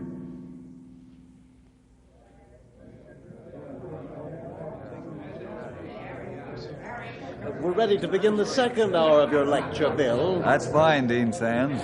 How's your voice holding out? Well, as long as this pitcher of water holds out, I'll be able to keep my windmill running all right. Who ever heard of a windmill run with water? Yeah, you're looking at one, sir. I hardly think that. But I'm enjoying your sense of humor. I never tire of hearing you talk about survival in the outdoors. I'll never forget your first lecture 3 years ago. My, little did I realize how much knowledge and experience a man must have to stay alive when meeting nature face to face. But, well, we're not here to listen to me. I'll make a few introductory remarks and turn the rostrum over to you. That'll be fine with me. Perhaps they have some questions first. Attention, please. Thank you. Mr. Jefferson suggested that you may have some questions before he begins this second half of the lecture. If you have, then you can ask them now. Yeah, I have a question, Dean Sands. I'll yield the rostrum to Mr. Jefferson, Bob. Then he can answer you direct. Bill, if you please. Thank you, Dean. Now, Bob, fire your question. Your first hour lecture was interesting, but I object to the inference you made that we're not able to take care of ourselves. Are you making that inference, Mr. Jefferson? Yes, Bob, I am. Mr. Jefferson, I think you're underestimating our ability. We're adults. It's been my experience that college students are the hardest to convince that they should keep out of the wild country. Also, it's a statistical fact that college students are highest on the casualty list. And I might add, on the mortality list. I can't swallow that, Mr. Jefferson. Why should we be the highest on the casualty list? Because you let your zest for scientific data run away with your common sense. You wander into places that even experienced guides and rangers avoid, if at all possible. You mean to tell me that I couldn't go out into the boondocks and survive? You've hit the nail right on the head, Bob. Let me illustrate what I'm talking about. Perhaps a true story will convince you. Oh, it'll have to be a good one to convince me that I or any student couldn't go out into the wild country and come back alive. I'm sure you'll be convinced, Bob. Members of the faculty and student body, the story I'm about to tell you is true. It illustrates to perfection what I've been telling you. Dean Sands remembers this tragic story very well, even though it happened several years ago. Virgil Adams and Stanley Grimshaw, both State University students, decided to go into Fossil Canyon. Virgil and Stanley didn't know that it's 115 degrees at the bottom of Fossil Canyon, and there were a lot of other things they didn't know about that death trap. I'd sure like to find a good fossil down here, Stan. So would I. They've been found here before. Only last year, as a matter of fact. Yeah?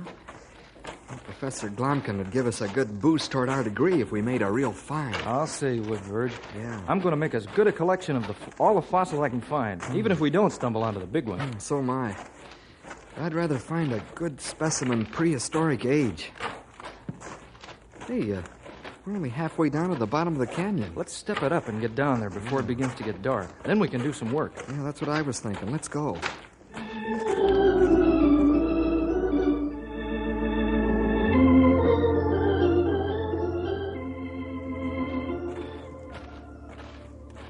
What's the matter, Stan? Guess it's the heat, Verge. I didn't think it was this hot down here. I didn't either. I'm beginning to feel the heat myself. Look at my shirt. It's wringing wet. Let's stop and rest a while. Yeah, sure. I could use a rest, too. Boy, there isn't a breath of air moving down here at all. You said it. We've still got another third of the way to go.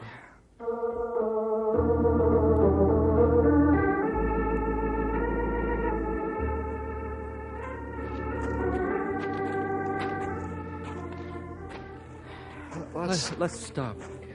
I'm really getting sick. Yeah, well, let's try to make the bottom. Then we'll rest a long time. It isn't far. I don't know if I can make it, but I'll try. Man alive, it's miserably hot down here. I'm beginning to feel lightheaded. Let's stop and leave our packs and gear here. Maybe that'll help. Okay.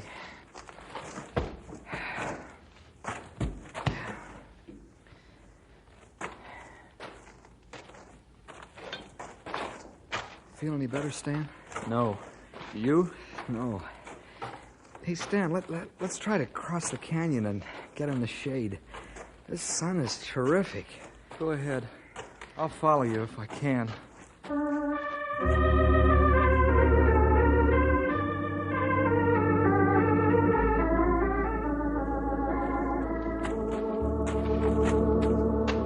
Verge, I can't make it. I'm gonna faint. Verge, do you hear me? I hear you, Stan. You gotta make the shade. I can't help you because I can hardly stand on my feet myself. I can't see you, Verge. Verge, I can't make it. Help me.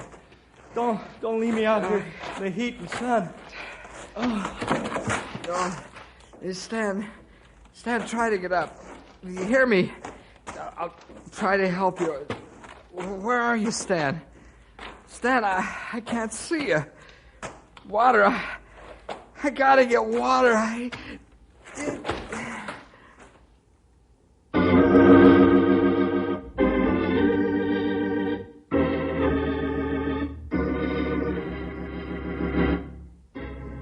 Virgil and Stanley made many mistakes on their trip to Fossil Canyon. The reason Virgil couldn't see Stanley was that Stanley had fallen behind a large rock. It had also fallen into quicksand. Real quicksand. He was never seen again. Bill, will you point out the mistakes the two young men made? I'll be glad to, Dean Sands. First of all, Virgil and Stanley never should have entered the canyon in the heat of the day. They should have waited until sunset, or early in the morning is even a better time. Dean, I think continuing the story will drive home the mistakes more strongly than if I were to talk on them now. Perhaps you're right, Bill. Do as you wish. Thank you. My rangers and I were at our headquarters when we found out about this whole thing. You want me to get the phone, Bill? Thanks, pal, but I'll take it. Okay, it's probably for you anyhow. Hello, Ranger Headquarters. Bill Jefferson speaking.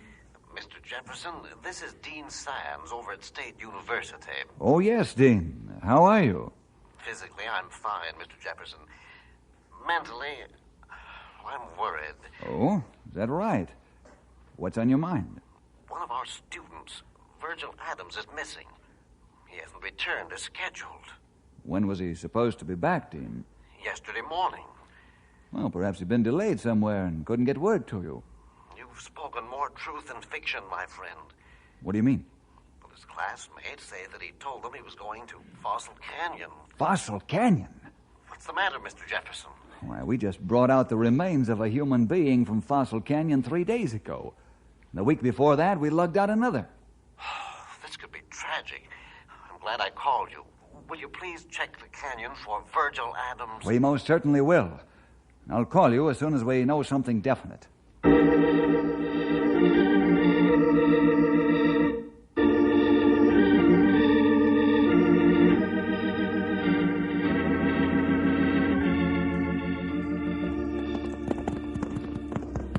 Bill, you got an angry look on your face.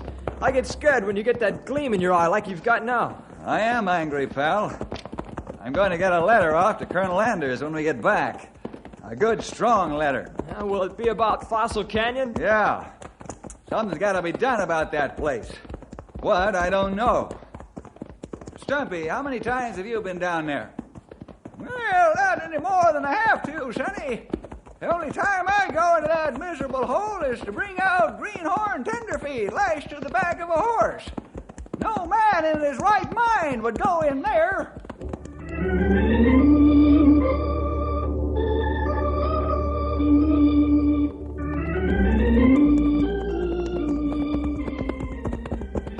Here's the canyon rim. Let's hold it up, fellas. Oh, Storm. Oh, boy. Now scan the canyon floor with your glasses. You might see, Virgil, and save time. That's plenty a good idea. Yeah, there's lots of rocks and boulders down there that could hide him. You said a mouthful there, Sonny. But as big as the canyon is, we might spot something that'll tell us where he's at. Well, I don't see anything. How about the rest of it? I can't see anything but rocks and more rocks. That goes for me, too. Lots of rocks, but no human being. You spotted something, Grewal? There. Vulture flying over top of canyon. Oh, yes, I see him, too. Look to your rifles, fellas. We got to keep these terrible birds off the ground. If you see him dive, then open fire. No, boy, you said it, Bill. Those birds give me the shivers. They only fly around the dead. Let's go. Get him up. Come on, Matilda. Let's take it easy going down, fellas. When we get to the bottom, we'll stop and rest before going on. It's 115 degrees down there.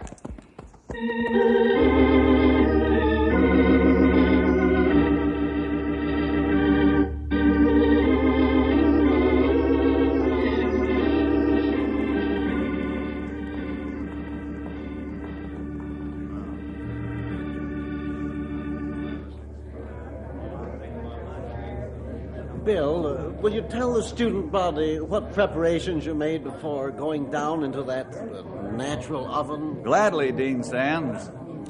First of all, each man had 4 canteens of water, 2 for himself and 2 for his horse. If needed, a third one could also be used for his horse.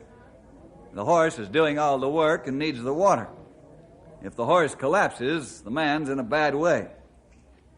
We keep a close watch on the animals to be sure they perspire freely. That's a healthy condition and means that their bodies are cooling. On the trip into the canyon, we stopped frequently and rested the horses. Also, each man swabbed his animal's mouth to keep it moist. We kept our sun helmets pulled down, our sunglasses on, and our shirts buttoned up to the neck to keep the sun's rays off our bodies, especially the backs of our necks. After about 2 hours, we reached the bottom of the canyon.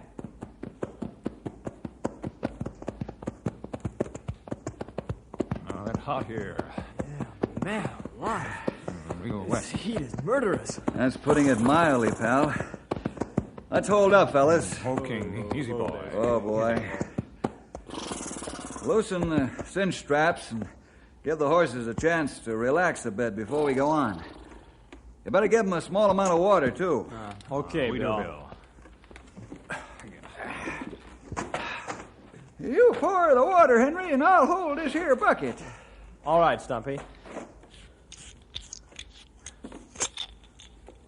Yeah, just a little bit now, Henry. You only need enough to wet their mouths and throats. We'll give them a good drink after dark. How's that? Yeah, just dandy. I'll give 'em each a mouthful, then we can go on. Bill, I not see any signs of man here yet. I know. I've been looking around, too. Actually, we're not sure Virgil's down here. The dean said it's only supposition. But we'll have to look thoroughly anyhow. Not right. All right, let's get ready to ride, fellas. Henry and I'll take the west end of the canyon, and you two take the east end.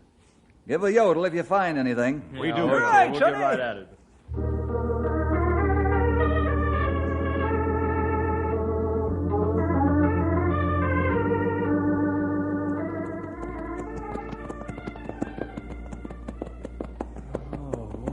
Sure is hot down here. I'm really beginning to feel it. Take a drink of water, pal. Not too much. You'll get a waterlogged feeling, which isn't good. Just enough to keep your body from dehydrating. Oh, okay, Bill. Let's ride a long way to the west end. There's another trail leading into here. Virgil may have come down it. Okay. How do you feel now? Oh, much better. That's fine. Keep a sharp eye out for anything that belongs to a man.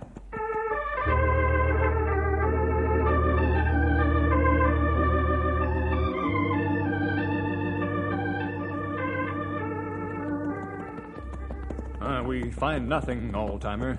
I'm glad for that. Yeah, me too, young feller. It's so hot down here that I could fry an egg on my saddle horn. If Bill and Henry don't find anything, that means this Virgil feller ain't down here. That make me happy. Hello! Stumpy! Grey Wolf! Hello! We found him! Okay, Bill. We hear you.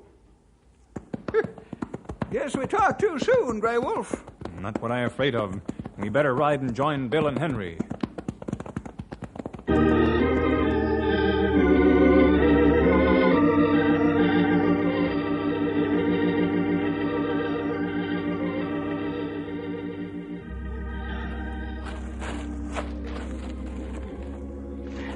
He in plenty bad shape. I'll say he is. Another hour it'd be all over. Let's get him into the shade and give him first aid, fellas. Henry, get a canteen and the first aid kit off a storm, will you? Yeah, sure, Bill. Right away. All right, let's lift him together, fellas. Carry him over in the shade. Okay, Bill. I ready. Say when. You all set, Stumpy? You sure am. On the count of 3. Okay, 1, 2... Help, Bill! I'm stuck in quicksand! Quicksand? Let's go, fellas. Help! Help! Quicksand! Help! Fellas! Fellas! Help! Henry, don't move. Right. You'll go down faster. Grey Wolf, Stumpy, hold my feet. I'm going to stretch myself out and grab him. Okay, make it fast, Bill. Not real quicksand. Hurry, Bill! Keep your arms up so I can grab him, Henry. He sink plenty quick. I'll start to sink myself soon. When I grab Henry's hands, you fellas pull away. I'll have to hold my breath because my face will be in the sand. We do that. Couple of inches more, Bill. There, you got him. Gotcha. Hold tight. We're going to pull you out. Pull, Stumpy, pull. That's it. Going out, fellas. Pull harder. Hey, I'm free.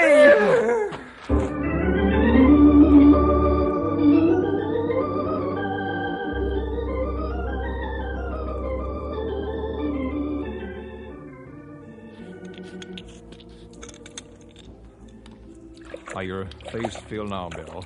You have it plenty far into quicksand. Feels okay, Grey Wolf. Thought my lungs would burst before Henry hollered he was free. Yeah, it was quite a scare, all right. How'd you get into that there sinkhole, young feller? Oh, I suddenly got awfully lightheaded.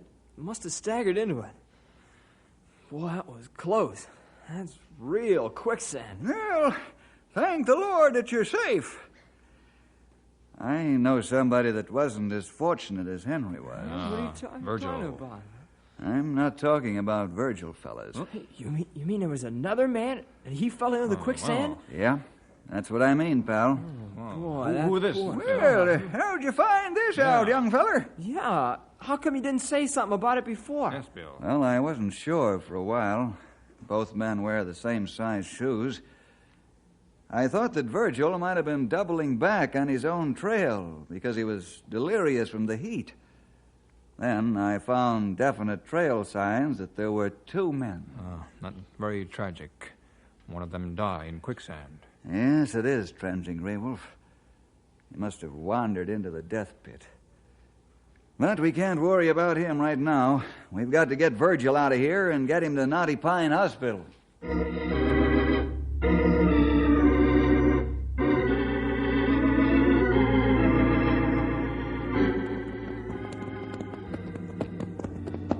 Boy, am I glad to get out of Fossil Canyon. That place gives me the creeps. It even smells like death. Yeah, you can say that again, youngster. That there hole in the ground reminds me of an open grave.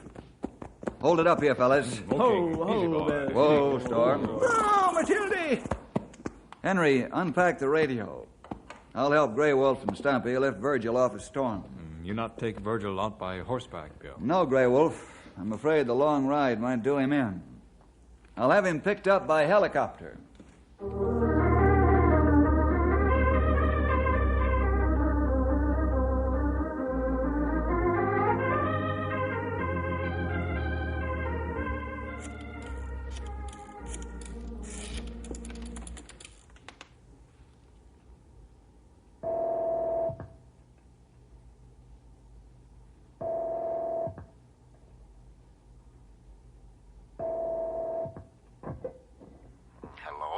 Sands speaking. Dean, this is Bill Jefferson. Yes, Mr. Jefferson. Have you found him? Yes. He's in Knotty Pine Hospital right now. We flew him back by helicopter. The doctor says we got to him just in time. Oh, thank the Lord for that. Are you going to be at your office for an hour, Dean? Well, I was going home, but I can wait for you. Will you, please? It's extremely important. While you're waiting for us, will you find out if anybody else went to Fossil Canyon with Virgil? I certainly will. I'll see you in an hour. Right. Goodbye. Let's pile into the car, fellas. We're going to college.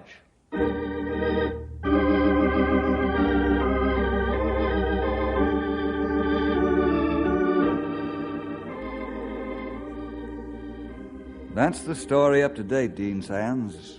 Gruesome as it is. Oh, it's terrible. Why can't these young men learn by other people's experiences?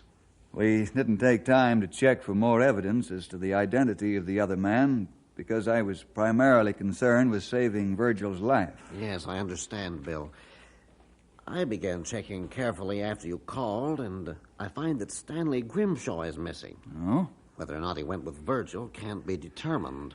Thanks, Dean. We'll check with the hospital and let you know what we find. Perhaps we can talk with Virgil.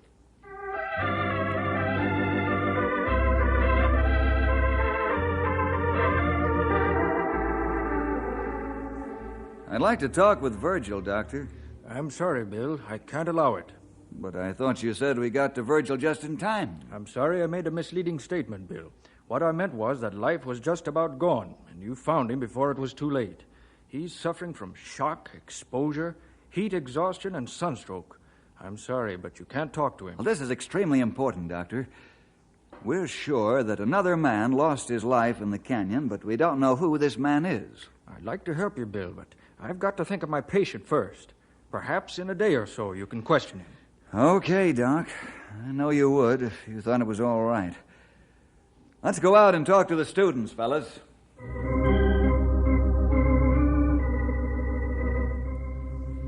Say, young feller, can you tell me if Stanley Grimshaw hung around with Virgil Thompson? Well, they're friendly, Ranger. I'd say they palled around together. Did Stanley say anything to you about going to Fossil Canyon? Well, no, he didn't. He's my roommate, too. However, I went home over the weekend. Professor, you hear anything about Stanley and Virgil going to Fossil Canyon together? I don't recall hearing anything about that, Ranger. If I did, I would have warned them against going through with it.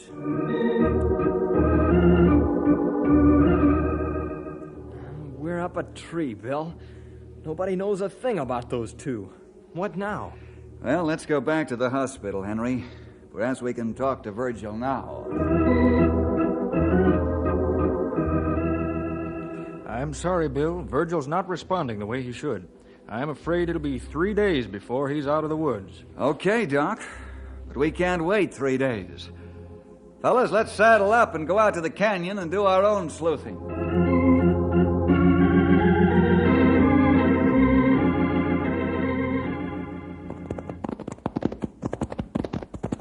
Whoa, Storm!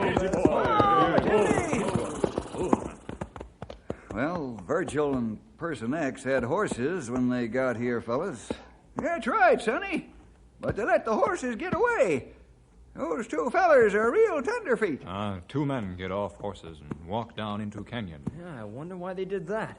They should have ridden down into the canyon. Well, perhaps they weren't experienced enough to handle the horses on a steep downgrade. Let's ride down and watch for some of their gear along the way.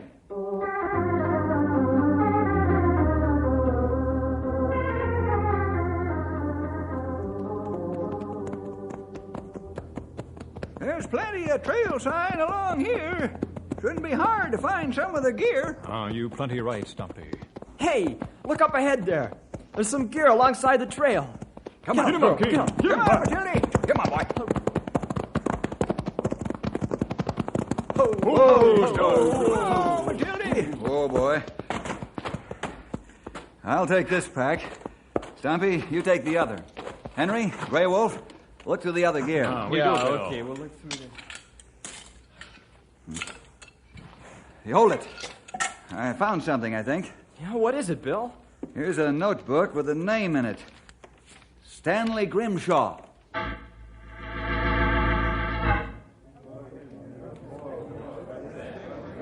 Bob, I hope you and your fellow students are now convinced that it takes knowledge and experience to survive out in the wild country. You're right, Mr. Jefferson. I'm thoroughly convinced. I'm glad to hear that I've driven my point home.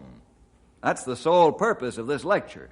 If I can save your lives by talking to you, then my time is well spent.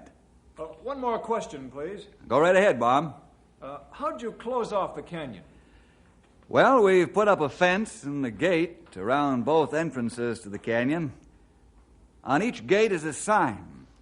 It reads, "Keep out of Fossil Canyon, unless you want to become a fossil yourself."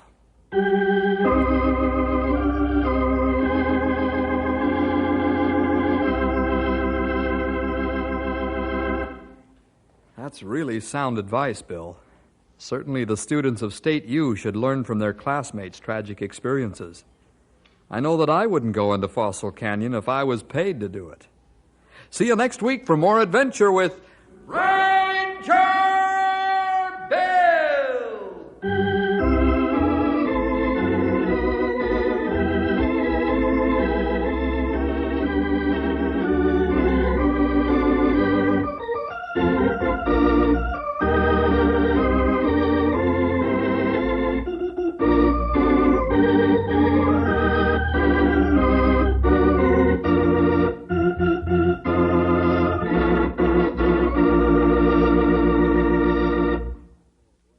Hi there, boys and girls. This is Ranger Bill back again for just a third of a minute with an extra word of thanks to you for joining us today. Hope you'll team up with the Rangers every week at this time when your local station gives us this chance to get together.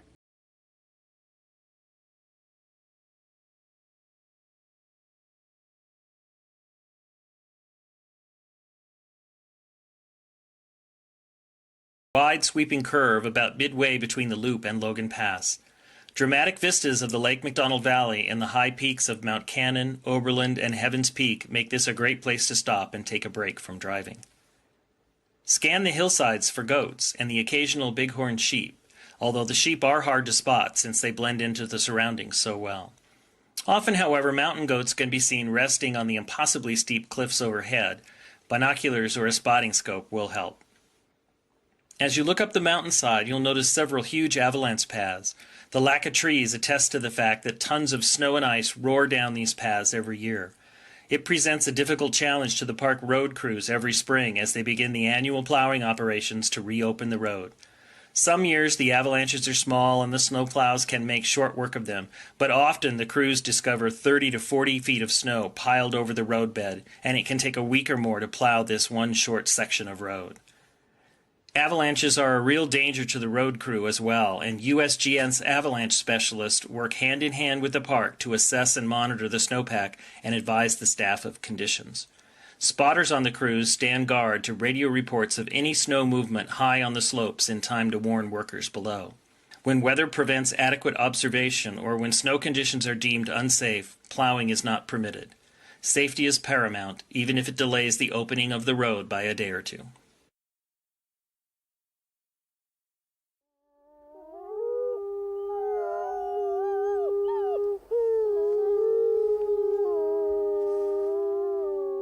From Yellowstone National Park, this is What We Do.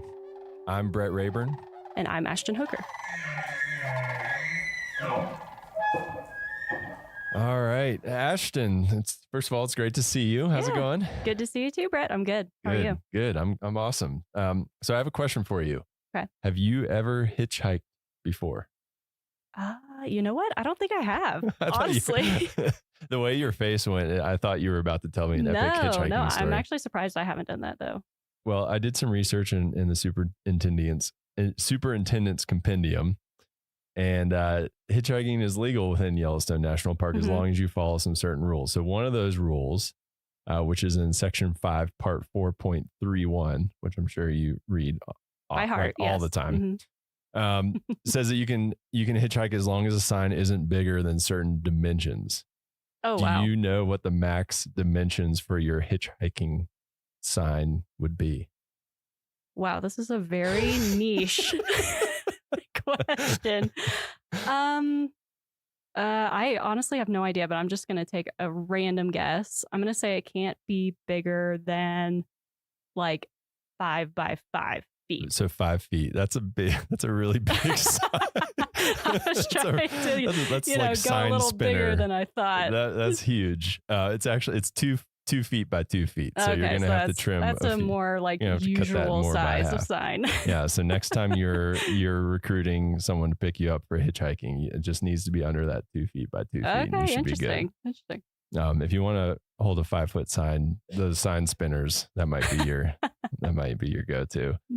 So our next guest probably knows or is a lot more likely than we are to know Section 5, Part 4.3 of the Superintendent's Compendium by heart, because she's the law enforcement specialist here at Yellowstone National Park. So, Katie Anderson, have you ever cited someone for hitchhiking with a sign? Like if Ashton gave them their 5-foot by 5-foot sign, have you ever cited someone for that? No, but I would have definitely stopped and taled to her if she had a 5 by 5 sign. I would want her life story. That catch your attention. To know her. Yeah, I feel like you don't even need to know the compendium to know that, like, that's probably someone you want to talk to. Exactly. Well, there's always a first time for everything. So I'm guessing you see a lot of things, something different every day as a law enforcement specialist. But I want to backtrack a little bit first before we get to your current position and talk about where and when you got your start in the National Park Service. Yeah. So thanks so much for having me. My where and when. So my career with the National Park Service began in 2001 as a GS3 park guide at Assateague Island National Seashore in Maryland, living with those wild ponies, which was pretty much a childhood dream being fulfilled right out of the gate. Yeah, that's pretty awesome. So was it the wild ponies that got you to that job, or how did you hear about the Park Service? Well, so the Park Service goes way back for me. I'll have to go many decades back from that. It pretty much goes back to about the late 1950s when my grandparents jumped on the Ranger 3, which is a vessel that takes visitors from the mainland of Michigan and takes them out to an archipelago of islands in Lake Superior called Isle Royale. And the island, as it's sort of lovingly called by all of us who sort of grew up there or grew up going there, along with my family, were super instrumental in my formative years in instilling a strong conservation ethic and just in turn inherently me knowing that my life work was going to end up being working on preserving wild and public lands like Isle Royale. So did you grow up near Isle Royale then or just vacation there? Yeah, I grew up in northern Minnesota. And so that was, we always kind of came from that Grand Portage side out to the island. But the island has always been a huge part of my life. That's a big bucket list park for me. I've never been there. Oh, it's incredible.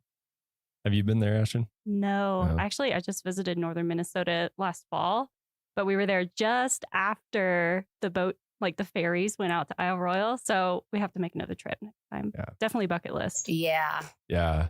So you kind of started out with that background of the conservation ethics kind of being instilled in you from a young age. And then you got that job at Assateague. How did you, as soon as you got that job, were you like, this is what I want to do? This is where I belong. Yeah, it is. I mean, I knew it, like growing up, there was no question that this is what I was going to do. The National Park Service. It was just really refining what part of the Park Service I was going to be part of. And so how did you get from playing with wild ponies to where you are now? What are the steps and iterations of jobs and units that you've worked at? Yeah, so that is, there are such interesting journeys for us in the National Park Service, for a lot of us. What's neat about the National Park Service is that you can really experience the entire country on a deep level by working in the national parks, really from coast to coast. And that's pretty much what I did for those first 15 years with the Park Service. Right after I finished my season at Assateague, I made my way into the heart of DC to work for the Wilderness Society. And I was interning for them and really just getting amazing exposure to the Hill and really understanding how important the work of the nonprofit world was, but also how it coincided with the federal government agencies and, decisions being made on the Capitol. And so spent a good chunk of time there, really kind of digging into how do I get on permanently with the National Park Service. After I finished up my DC work, I ended up going up to Acadia National Park in Maine and spent a fall up there counting raptors. That was another big part of my life growing up in northern Minnesota. We had big flight migration routes. And so was an intern up there, a volunteer up there as well, just really kind of starting to build my resume and figure out how I could get my foot in the door full time. As I learned about the different types of rangering, sort of the longer I got in, I made my way to the Apostle Islands National Lakeshore, another archipelago of islands in northern Wisconsin. I used to live in Bayfield. Yes, in Bay, exactly. So the Apostles well. And I dipped my toes in interpretation and lived out on Stockton Island. And it was an amazing experience. And from there, I put myself through a seasonal academy, which was kind of the norm in how to get permanent in the law enforcement ranks. And so put myself through that academy because I really wanted to be running more of like the adrenaline junkie calls that were kind of coming with rangering. And I really wanted to get in on some of the craziness. And so then I spent the next 5 years of my career seasonally at Rocky Mountain National Park as a seasonal law enforcement ranger, doing the front country side of things and then also the backcountry work. I was able to jump in on the search and rescue operations, really got my first experience working fatalities and working the family liaison roles. And then also starting and really integrating the other side of my life that had always been so strong for me. And that was having a horse component in my career and started my mounted patrols at Rocky Mountain National Park. Oh, cool. Wow. Yeah. So you've done like a lot of things.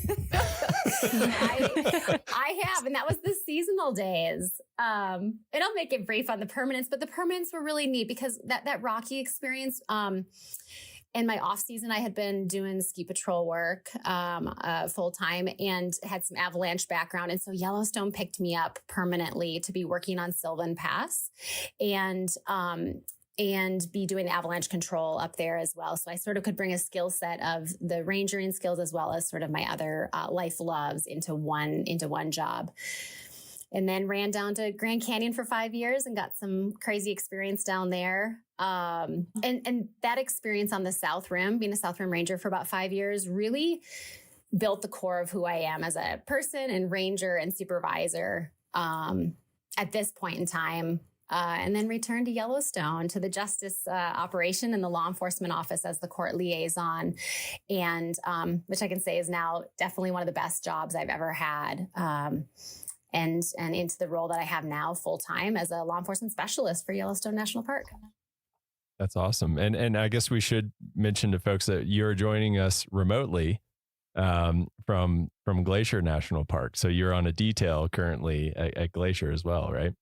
I am. Yeah. Within the National Park Service and just federal agencies in general, we're able to do either temporary promotions or details, kind of where a park unit will borrow you for a period of time and let you get some really good experience. So right now I'm the acting chief ranger in Glacier and filling in a period from when the old chief ranger retired and when they get their new chief ranger in.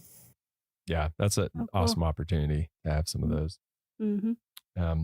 So do you have a typical day in your position at Yellowstone? I'm guessing not, but what is a normal, if you had to, I'm doing air quotes for people listening, what's a normal day for you look like? Completely not normal. So, it's really interesting. The Yellowstone Law Enforcement Office is super unique in the National Park Service. We've got a full-time federal magistrate, so a judge right there. We've got a United States attorney right in the building. We've got a United States marshal who works on all of our arrests with us and our warrants. And Yellowstone cases are all prosecuted in-house, and our sole purpose in my operation is in support of the field staff, so the field rangers who are doing all the patrols and the response to emergency stuff, and really our office provides subject matter expertise.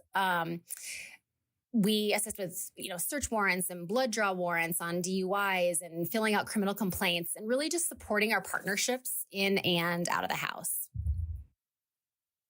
Yeah, that's a lot of different things going on. And I'm guessing it's that like variety that you're seeking. I mean, you talked about being an adrenaline junkie. Obviously, you don't seem like you're the type of person that just sits down often. Yeah. You're always out doing stuff is the vibe I'm getting from you. Yeah, the operation is a dream for me because it's super dynamic. There's a ton going on. It's slightly out of control. There's a lot of stuff happening. And there's always just like kind of big balls or big issues floating up in the air that need to be tackled. And I like that. That's definitely the energy that I like dealing with stuff at. Yeah, for sure. And that's something, not every person is going to thrive in that type of environment. Like, what are some things that you do that helps you, juggle all those things that you say is up in the air? Like, what qualities do you need to have to enjoy a job like that? I think there has to be sort of a natural comfort level with multitasking things. And I'm not sure if that's an ADD portion of my universe or something else, but being able to ride the waves of chaos a little bit and be okay with that. And take a left-hand turn when you were supposed to take a right-hand turn that day. Like, that is absolutely critical. I think it's also super cliche, but communication, like literally being able to communicate with everyone from defendants who are sitting in your jail, prisoners to the chief magistrate judge and beyond is it's completely mission critical in our operation.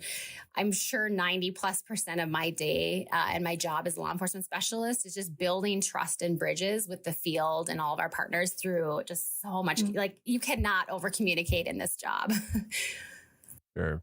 Yeah. Yeah. Yeah. That makes a lot. I mean, and like communication can make the difference between like de-escalating somebody and escalating somebody. I mean, that can make a huge difference in what your day ends up being like. Absolutely. So is that your favorite part of the job, that variety, that, you just never know what's going to happen doing a lot of different things, or is there something else? That is a huge part of what makes me love my job. I think if I was really going to be pinned down on having to say what my favorite part of my job is sort of in the last decade of my career here, I would say whether we like it or not, the National Park Service is like a giant family and it needs tending to very similarly. My favorite part of the job, I think, is probably having really meaningful connections with my team and my peers, and those many levels above me. And being at a point in my career right now that I'm given some creative liberty to create the type of work environment that fosters those connections. I think it's so interesting because I think that adrenaline junkie is like your younger years, and the older you get, it's just life is short, and the relationships that you have at work, which is where we spend most of our time, and at home are just so critically important. Yeah. Yeah. And that's been that's come up a few times in our conversations with people, especially those that have like lived in the interior of the park or like remote areas. It's like that community is so important because that's who you have. Yes. And so you do a lot with those people. You work with them, and you have them over to dinner and all those things. And I think that's part of what is so special about the National Park Service experience that you just don't get in other jobs. Yeah, it's not a lot of work environments where you work with your coworkers and then you also go live in the same neighborhood as them. Yeah. Like they're literally your neighbors. Yeah. So that's a big difference. I know when Jake takes his recycling. Right. I can see what he's been eating for lunch if I wanted to. Perfect. That is a perfect example of how this works. Yeah. So on the flip side of that, what's the toughest part of the job?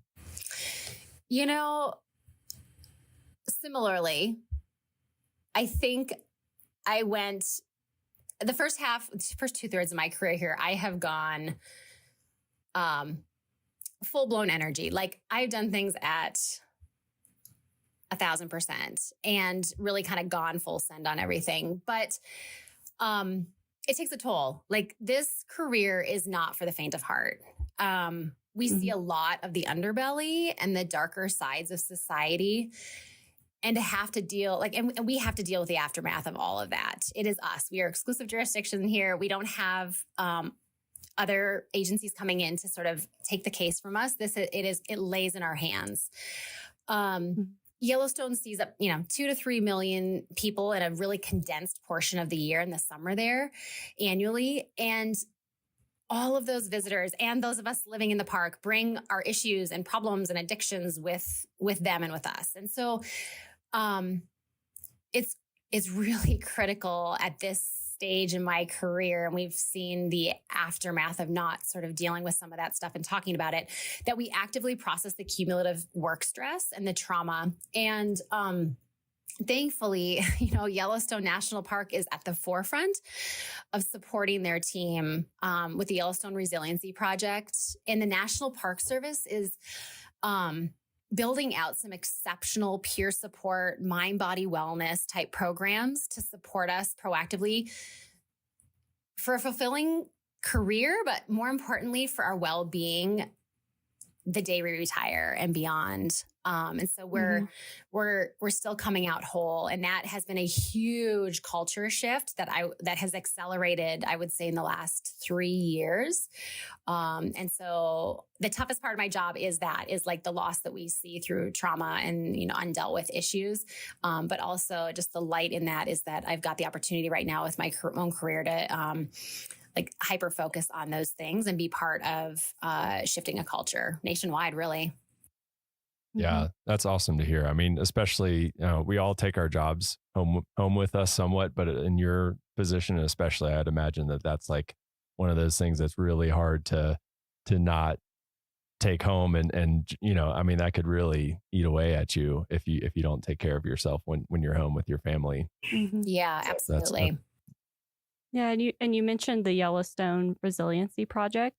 I'm not sure, a lot of people might not know what that is. Do you mind just telling people a little bit about what that entails? Yeah, so the project came about in cooperation with the Yellowstone. I believe with Yellowstone Forever was where that partnership really came about after the Yellowstone flood and after the loss of some coworkers to suicide. And there was just some forward thinkers and support from the superintendent's office and the chiefs to move forward in that partnership to fund mental health resources in Yellowstone. I mean, one of the most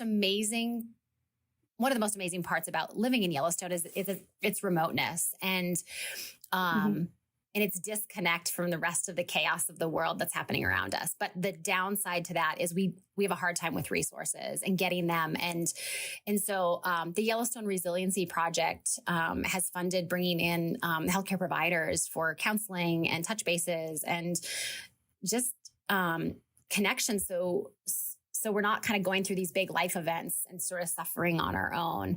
And there's, bigger conversations that are sort of happening on like where next, what next for these programs. But absolutely critical for every division in the park to have this resource to be tapping into and just normalizing the conversations around it. I mean, this is the human experience that we have right now and nobody is alone in their suffering. We all go through it. And just the pressures of life, create environments that we need to take care of ourselves and one another. I mean, that's just the reality in the Park Service is we have to take care of one another. So this Yellowstone Resiliency Project is brilliant. The folks that are working on it have just done an incredible job implementing it. And we are so lucky to have that team working for us. Yeah, definitely forward thinking. That was the key point I think you brought up there. It's like one of those things that plays dividends. It's you're playing the long game when you're investing in people's mental well-being. And so that's awesome. I guess cycling back to kind of your career, it sounds like you've had a lot of moments that you could probably choose as a defining moment. Do you have one defining moment that you would say, kind of defined your NPS career or set you on a trajectory or that you can look back on? I think about it often because I get asked that a lot. Like, what's the best park you've lived in? What's the best position you ever had? And I can honestly say that I am so, like, at the core of my being, I am so incredibly proud of every single job that I've had with the National Park Service over the past 23 years. I'm so proud of myself as a GS3 at Assateague Island. Like, that I ever even like stepped into it and got that job. I would say it all builds on itself. It builds character. It builds who you are to the core of your being in each of these positions that you're in. And I would say just sort of sitting here in this window now, like watching the snow dump, on Glacier Park, the acting chief ranger in Glacier National Park right now is one of those highlights. And I feel so honored to have the support from my Yellowstone team, which is like my core team, to take on this role and to have this connection now with yet another incredible gem of a park and the amazing people that call this place home. Yeah, you have all these connections to places where people they're on people's bucket list. Like they're happy to just make it to one of those in a lifetime. And you've got all these special memories at so many. And we all do. I mean, that's kind of why we all do what we do, I guess, in a way. So lucky. That's awesome. Yeah. Since it was such a good answer, I'll let you get away with. I technically said you had to have one defining moment, but I'll let you get away with it because it was a really good answer. But if you know me, there's never one. I always juggle at least 3 things. So I'm the same way. So, and this is a pretty, probably a more straight connection than some of the other people that we've interviewed. But how does your job contribute to the Park Service mission? So, the Park Service mission is kind of drives everything that we do, and it's at the forefront of our minds every day. But so how does your job contribute to that? I would say it takes a massive village of committed public servants to come anywhere near fulfilling the mission of the National Park Service. I am just a cog in the wheel. But at the core, I truly believe that my work is super meaningful and impactful. And I feel that every single day, whether it's helping the field rangers with a complex victim case as we run the victim witness program in my office, or supporting the prosecution on a significant poaching case. I love my job. And, I've heard people say that like, you shouldn't love your job because it'll never love you back. And I just am unconvinced of that. And I think you need to find deep joy in the work that you're doing and believe truly that it's making an impact and it's for the greater good. And I never question that, no matter how hard my days are. I know that like I'm giving back way bigger than I'm getting, and I'm totally okay with that. Yeah, that's awesome. Well, and someone has to keep Ashton with her 5 foot by 5 foot hitchhiking sign. You got to keep me in check. On the right side of the law. Unreasonable, Ashton. Hey, I went big. Yeah, Can't keep blame these me for people that. in check over here. So for those of people who are listening to this and are just like, wow, that sounds like an awesome job, like me. Like I'm like, wow, that sounds like. So what series do I look at in USA Jobs to do what you're doing? Yeah. So the series that post on USA Jobs, which is where all of our federal jobs are posted, is 0025. So right now that's the Ranger series. And at some point there may be a shift in that, but right now 0025 Park Ranger Law Enforcement is what folks would be looking at in USA Jobs. And is that the same series for like all the positions kind of working their way up the ladder? Yeah, it is. So everything from your field level law enforcement, GS 5, all the way up into your chief ranger positions. Awesome. That makes it easy. I feel like a lot of times it jumps around and gets complicated and it's hard to keep track of all those numbers. So 0025 is the one to remember. And do you need formal training to get that like GS5 position? You do. There's a couple routes now. Kind of the old ways where we would put ourselves through a seasonal academy, a law enforcement academy that's sort of connected with the National Park Service, and then you would apply to seasonal positions like summer positions. This last year, a new system, a direct hire initiative was sort of started, and we're hiring things a little bit differently. So in that case, a couple times a year, there's announcements that are flown nationwide for the National Park Service law enforcement positions. Either way, you'll spend a significant amount of time at the Federal Law Enforcement Training Center in Glencoe, Georgia. And then in a field training park as you build the foundation to your law enforcement career. How long are you in that field training park for? The field training park is, I got to think about how many weeks it is. 13. I think it's 13 weeks. I'm kind of talking off the cuff here, but, and sometimes that's your home park. Yellowstone we're really lucky. We're one of those parks to have a field training park and staff in place that can field train folks in person. Awesome. And what's the kind of stuff that people are exposed to in that training? Like if somebody's interested in going through that, like what would they expect to be exposed to? Yeah, I think this kind of ties into to another portion of some of the questions. At the core of these jobs, we are federal law enforcement officers. Like that is the core of what we're doing. And so, for example, FLETC, the Federal Law Enforcement Training Center, they do foundational, like basic law enforcement training. So everything from some people's first day on the firearms range with your pistol and your shotgun and your rifle, to patrol tactics, like how do I literally drive my police car? How do I do high speed pursuits, kind of chases? How do I care for victims in cases? How do I physically maintain my fitness and show that I can ground fight with somebody that I'm going to need to go hands-on with in my career? How do I handcuff somebody? What are my arrest procedures? So it really takes you through all of the basics of how to be a cop.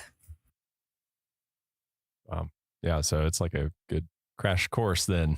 Yeah, you make it or you don't. It is a crash course. You have to have the mental space and be really there to want to do it, because it's not all fun and games at all. Sure, for sure. I bet you build some really strong connections with the people that you go through that with, kind of like, boot camp or something. Absolutely. Well, before we let you go, Katie, do you have, we like to ask this of everybody because it's just fun for us, and I come up with more things that I want to do in my summer vacations, but do you have a favorite story or memory? It doesn't have to be from Yellowstone, any national park service unit that you visited or worked at. Do you have a favorite story? It's going to come from Yellowstone. And I don't know if it's a specific story. I think what I would say is this kind of speaks to the specialness of living in these places. Living in Yellowstone is like being a National Geographic episode every day. And I would say it's amplified when you live in the interior, which I've lived in several times, and I don't now. But what I would say is you can almost gauge the rhythms of the year, like the seasons of the year, by the flow of the wildlife and the thoroughfares and the tracks that they are walking. And, just this season right now, as I'm not in Yellowstone, I'm in Glacier and I don't have the bison out my window. I'm starting to wonder if the cow bison right now with their big swollen bellies, if they're starting to make their way towards Mammoth Hot Springs and down to their calving grounds. And that always is like my sure sign that spring is coming. And I just think that's just one of the most incredible parts about living in Yellowstone, is that you can just, it feels very prehistoric to be living there with them and just watching these old rhythms just float by. Like we are truly just there in somebody else's world. And we're just guests. It's amazing. Yeah. Yeah. That's pretty special. Yeah. I love being in a place where it's like you said, those connections to like the natural world. Like the bluebirds are like, I heard a bluebird, spring is coming and everyone's just as excited as you are. Yeah. Whereas some places people will be like, what? The what? So that's awesome. Well, thank you so much for joining us and taking the time. I know I speak for all of us, but we thank you all for your service and thank you for keeping us safe. I know I live like literally all of my neighbors are law enforcement rangers, so I just feel like the safest person whenever I'm out and about my home. So thank you all for what you and your team do day in and day out. Yeah. Thanks so much for having me. Thank you. All right, that's it for this week's episode of What We Do. Thanks again to our guest, Katie Anderson. If you like what we do, rate and review the show wherever you listen. Every positive review really helps new listeners find the show, so thanks for doing that. If you have a question or want to learn more about a particular job, contact us using the form at go.nps.gov/whatwedopodcast.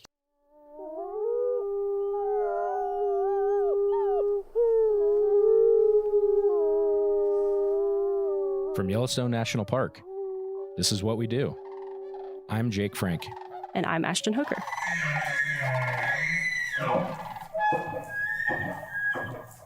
Ashton. Hey, Jake. How are you? I'm doing pretty good. How about you? We're in Yellowstone. Life is good. It's another day, another great day in Yellowstone. Did you by chance happen to see the email that we got about the edits to our spring newspaper? I did, actually. Did you get your edits in yet? No. All right. Well, it's on my list, though. Make sure to do that. Yeah. Speaking of publications, do you know how many publications that Yellowstone National Park manages? Ooh. It's got to be way more than I even think. It's a big number. It's not like a ridiculously big number, but it's probably more than you would think. Yeah, I'm going to say 40. Double that. Oh, wow. 80? 80 Yeah. publications, yeah. So some of the big ones we have are like the park newspaper, but then there's a lot of site bulletins. There's basically all the information that you could want behind the visitor center desk. There's a ton of information to hand out to people if you come to Yellowstone. And speaking of publications, today we're joined by Miles Barger. He is the Publications Program Manager in the Resource Education and Youth Programs Division. Miles, how you doing? Oh, doing pretty well. Beautiful day out there. It is a beautiful day.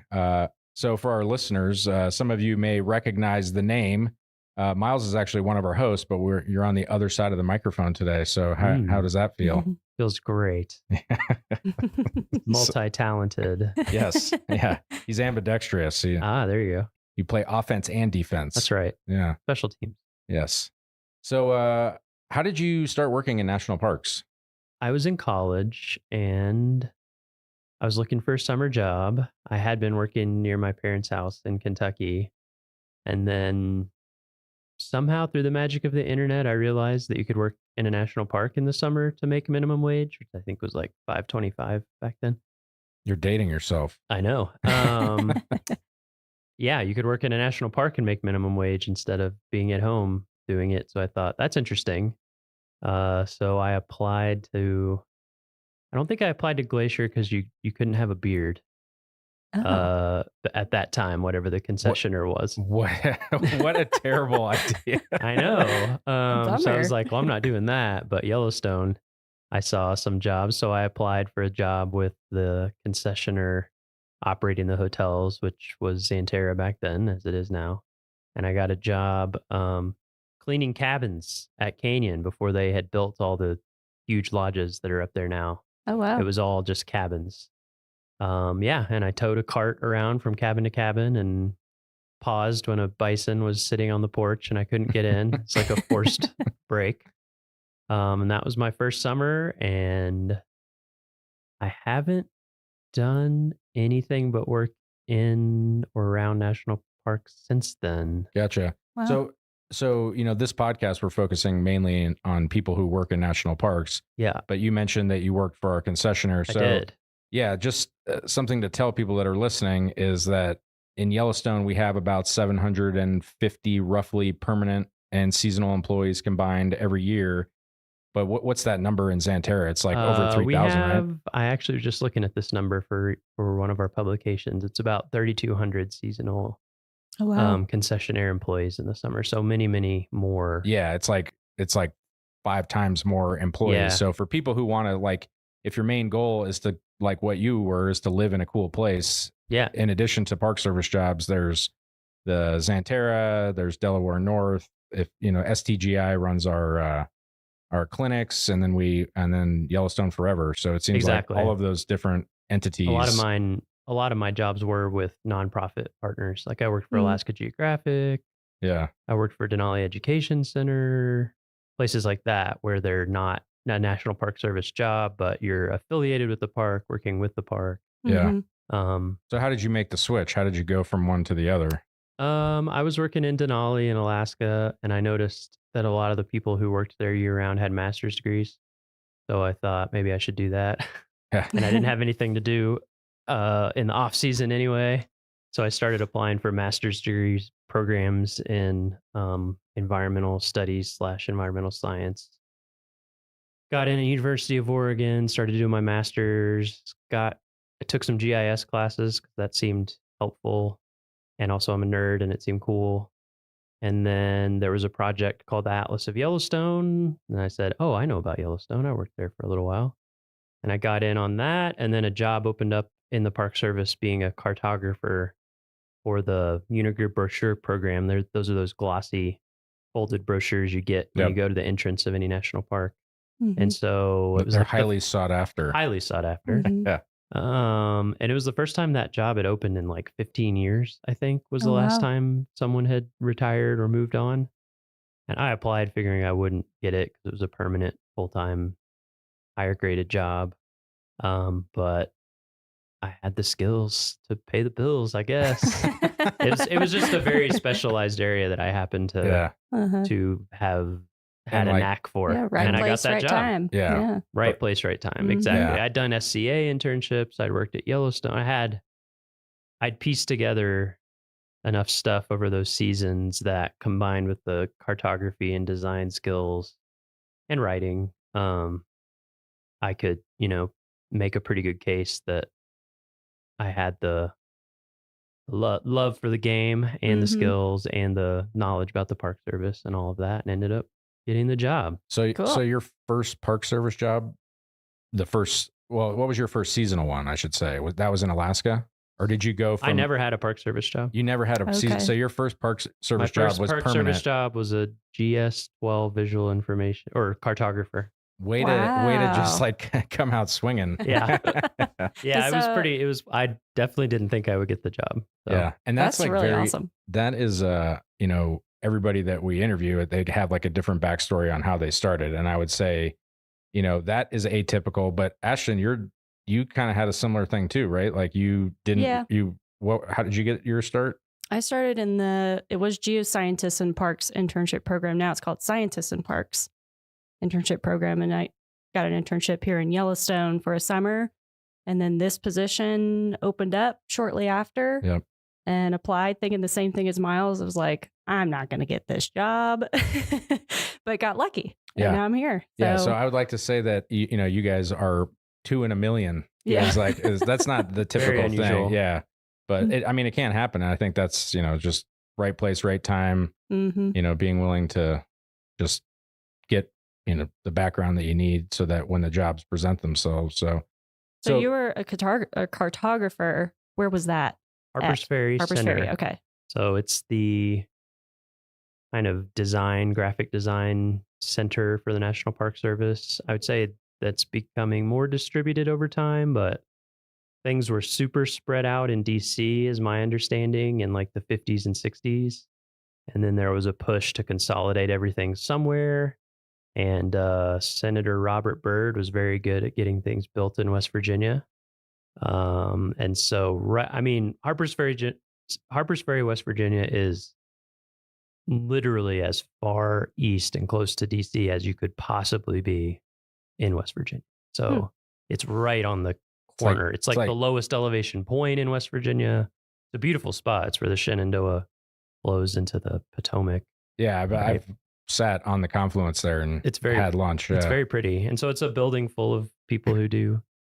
That's where the brochure program is, waysides, exhibit design, AV, all sorts of stuff.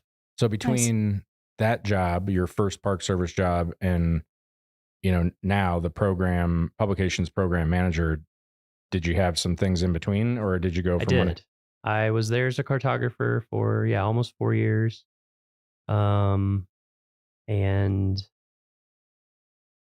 basically I missed being in the Western US and I wanted to get back into a park and operations. The cartographer job was cool because I got to see like the breadth of the Park Service and how many different types of parks there are, and worked with every kind of park you can imagine, from like a tiny Civil War, not even Civil War, tiny Revolutionary War battlefields, all the way up to huge parks. And there was a job in Rocky Mountain National Park as the visual information specialist there.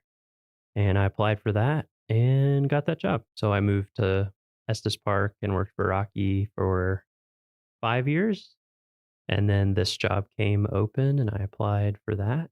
And came here in 2020. It was basically during the pandemic when the job opened up. Mm-hmm. Yeah. Well, so kind of getting more into your current job now that you're here, do you have a typical day or a season? Like what's your workload look like? I definitely have a typical day, which is come into the office and sit down at my computer and work on my computer. Can you expand?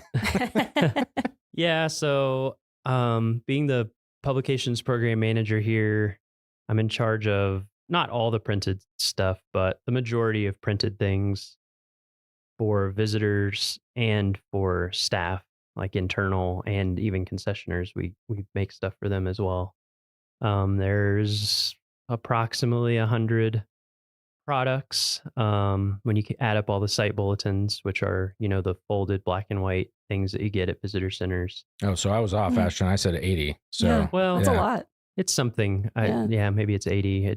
It depends how you count things. Yeah, and Do also you count all the different translations as separate things, Sure, or not? Right.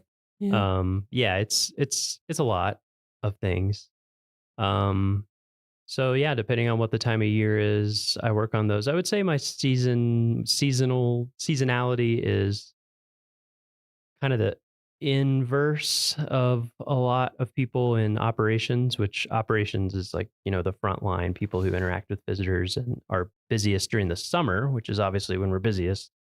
But I have to write, edit, get reviewed, and get ready for print, which printing takes a lot longer than putting things digitally. It's anywhere from 6 to 8 weeks. You have to submit something before you're going to get the printed version. So my winter is really the busiest time from like October through now, basically. Yeah. I have a bunch of stuff I'm getting done right now because we need to get it here by the end of May, basically when our busy season starts. And then the summer it's busy, but in a different way. In the summer, I'm mostly responding to, I also make a lot of signs, design a lot of signs and get them ordered. So a lot of sign requests come in for just stuff that happens in the park. And then, things tend to happen in the summer. We have a road, something goes wrong and we have to reroute people, or a regulation changes, or it depends whatever. how many floods or water main breaks, or depends which plague we get. So I'm kind of responding more short term to things like that, and like sending things to people in the field,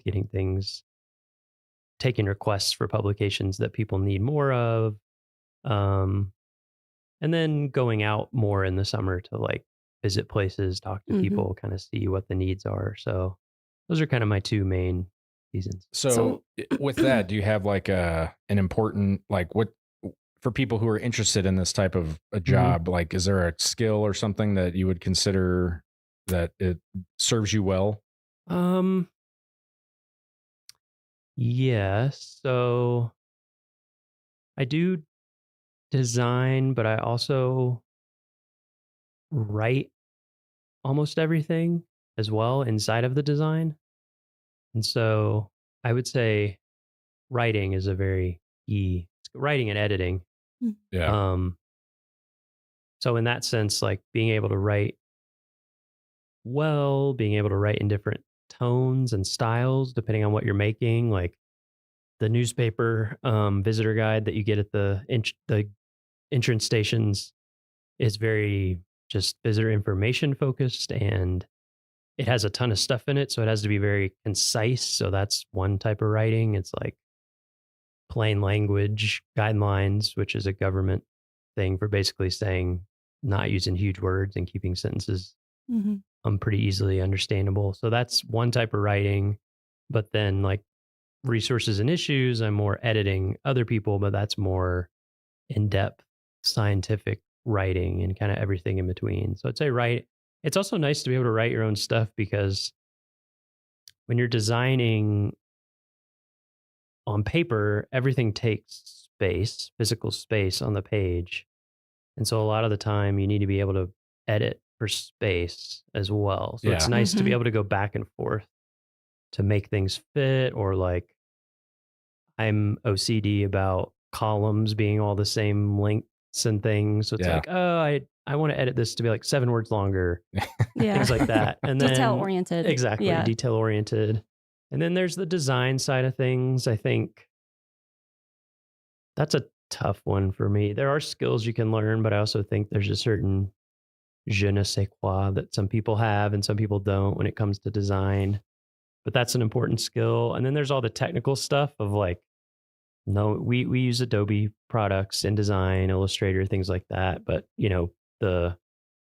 something like Figma or GIMP or whatever, all the different open source things are very similar, but knowing how to run those programs well and do what you need to do, being like proficient and facile in those things. And then I make a lot of maps as well. I guess I wouldn't have to do that. Most people probably would call in on the GIS shop at their park if they have one to do that. But Since you have that skill in your back pocket. Yeah, which is also, again, like the writing is a nice skill to have because you can design for your own space and stuff. Mm-hmm. When I worked, so my job before I came to Yellowstone was in Glacier as a visual information specialist, similar to what you were doing, more likely in Rocky. I was very hesitant to write anything, and because it's like that's why I take pictures, because I'm not a solid writer and I let my pictures do the speaking. 1,000 words each. Yeah, exactly. I was like, I'm a prolific writer through photography. But when I came here, I was able to kind of do the same thing because there were people around me that were writing. But then as I got more into this job and started, changing things like the products that we were making, that Cam was asking us like, hey, do this or do that. There was no one to write. And so you just kind of had to write for yourself. And that is a skill that I've picked up. And I would agree, like writing is I had to do writing in college, but you're like writing for that is very different than writing for the web or writing for social media. It's just like, it has a different tone and really kind of like getting comfortable in that. So I would echo that writing is a really a solid thing to do. And it seems like kind of like a lost, it doesn't seem like it's emphasized as much on like with everything is 180, or 280 characters. So it's like, that's a skill too, to try to be succinct, but also like if you need to write more than that, that's, good thing to practice. Yeah. Yeah. I was an English major and music composition major in undergrad. I think both of those things help. The music one's harder to explain, but it's similar in a lot of ways, I think. Yeah. And also when I did seasonal work, I was a guide. Okay. So I was taking people on hikes and teaching classes and stuff all day long. And I think that has been helpful too, because it's kind of that skill of learning how to take a bunch of information and synthesize it. Mm-hmm. Yeah. And I'm curious. So in your current position here, what's like the biggest publication or the one that takes the most time and effort or project? Like what's the thing that takes the longest for you to work on? Resources and issues. Yeah. It's a 300-page book. Okay. So I always get the feeling every season that I would like to just start it over from scratch. But then I remember it would probably take 5 years, honestly, of full-time work to do that at least. But yeah, that's the biggest. Yeah, that's a beast. That's job security, Miles. True. Yeah. That's the biggest by far. Everything else pales in comparison to that. So like out of the, the writing, designing, like all the kind of things that you mentioned, do you have any of those like kind of stand out as your favorite that you like to do? Making maps is my favorite. And I love when I get the chance, which is not very often because of time, but I love just like starting something over from scratch, just like forget that it exists and make it brand new. So I guess I would say like, what would that be? It's almost like book design, kind of, where of course we don't choose the fonts because we have the fonts, but you're kind of choosing the architecture of things, like what kind of columns am I using and baseline grid and designing all the styles and all that kind of stuff. I think is probably my favorite. What's your least favorite? Because like that's why they pay us. It's like you can't love everything. Yeah. I think my least favorite is just when there's so many things that need doing that sometimes they just need to get done and updated. Yeah. Or I should say, what's the most challenging part of your job? And because it's like you can like everything, but what is the thing that makes it difficult? I would say one of the big challenges is this is a big park. There's a lot of information. Yeah. And there's a lot of people who specialize in things. But like something like the newspaper visitor guide, I don't even know how many people review it, like dozens. Yeah. And so sometimes it's coordinating all the different needs of different groups of people. Herding turtles. Yeah, exactly. But I mean, herding turtles. I wouldn't say it's difficult, but I also enjoy it because you get to learn a ton about the park. Like you get to learn about all the not different only all these perspectives. different subjects and information, but also the different perspectives. Like Yeah. the language on a sign for visitor resource protection or law enforcement purposes is very different from, like, if you have a sign about fishing or a wayside, the fisheries biologists have very different goals for that than the people who like want to enforce regulations versus the interpretation side of it. So Yeah. I enjoy it, but that is definitely a skill that I've had to learn. I think that's kind of a perk being in like the communications field, is you kind of have to be exposed to all these different perspectives. Yeah. Because you're writing, you're editing, you're designing, you kind of have to know a little bit about everything. And so I think it helps to be curious. It definitely helps to be curious.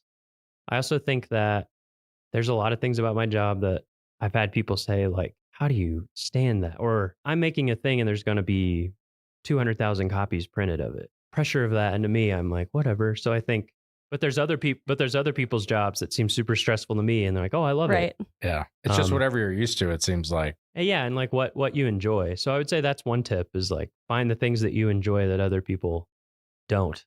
That's a good niche for you. Find your niche. Yeah. Yeah. Like play, instead of trying to improve the things you're not good at, like play to the things that you're naturally into. Murph, he said he likes pumping sludge. Yeah. Exactly. Yes. That is pretty niche. Yeah, when we said, what's your favorite part of your job? And Murph said, pumping sludge. Yeah, you're like, all right. Yeah, okay. Job security. You're in the right job. So how do you feel that your job contributes to this larger mission that we have here? You don't get to interact with people on a one-on-one basis, but do you kind of scratch that itch? Yeah, sometimes I have to remind myself, because I am sitting in front of a computer mostly, and it's a little abstract. As opposed to, when I used to guide 15 people on a hike and you get that immediate person-to-person feedback. But then I remind myself, like, 4 point whatever million people are going to come here every year, and probably they're all going to interact with something that I made. So I think it's safe to say, like, almost every person is going to see something that you made. Yeah. So it's almost like my ROI is a lot higher. Yeah. So you like your job, things are good. Do you have a defining moment, would you say, like in your career, or something that kind of stands out as to like, ooh, man, this is like, I made it, or that was a cool thing that you got to make or do or be a part of? Good question. Thank you. Jake coming with the hard-hitting questions. Yeah. The first time I drove into Kantishna, which you can't do right now because the bridge is they're building a new bridge. But my first summer in Denali, I was a guide and we had to get out to Kantishna, which is at the end of the one road. Literally, it like turns into an airstrip right after the place that I worked back there. That was pretty mind blowing. Yeah. It was a clear day. We're on the road with nobody else. The mountain was totally out. And I was just kind of like, oh, like, I had the same moment. Like when I, like an out of body experience. I say that there are 3 things that have like changed me as a person, that so far, I mean, obviously there can be more, but the first time going to Stony Overlook on a clear day and seeing Denali, like in the distance, I was just standing there like mind blown. Yeah. And then the first time I saw the Grand Canyon, because that was also, I was younger and I was like of the age where I was starting to appreciate things. And I was just like, it's just like unfathomably big. Like you can't imagine like being the first people to show up and be like, oh, how do we get across this? And then also seeing the Kilauea volcano under the Milky Way at night. I remember going there and it was like glowing up into the sky on a clear night. You had the Milky Way like arching over it. And again, just like one of those, like, this is so cool. Yeah. And it's cool that national parks, like they were all in national parks. Yeah. Like, like out of all the cool things that I've seen, that it's just, I mean, it's cool that we get to do this. Yeah. I mean, that's what makes it hard to choose, is I've had so many over the years. But I mean, when I did the seasonal job for fun, and I think I tried to live a normal life one time after that. For few months. And I just couldn't do it. Yeah. Yeah. So not that there's anything wrong with it. I just, for me, I got hooked. Yeah. So for people that are interested in doing this kind of work, let's get into some of the details. Like if someone goes to USA Jobs, what are they, what's the series they're looking for? Yeah. So I think a lot of the interviews for this podcast, we've had interesting, weird job titles, but this may be the weirdest. It's traditionally, these jobs have been called visual information specialist. It's 1084. Okay. I don't know why that's the title of the job, but it encompasses a lot of different things. It can be, it can range so much what that is. Because I've done a lot of digital stuff too. Like at Rocky, I was in charge of all the media. So you can be doing digital stuff, print stuff, audio, video. There's so many things. So that's one of them. But I think there's a movement right now to change a lot of the jobs, if not all of them, over to 1001. Is that right? Yeah, that's what I am. Yeah. So there's a recognition that visual information specialist doesn't quite cover all the things that these types of jobs do. So there's a move towards that.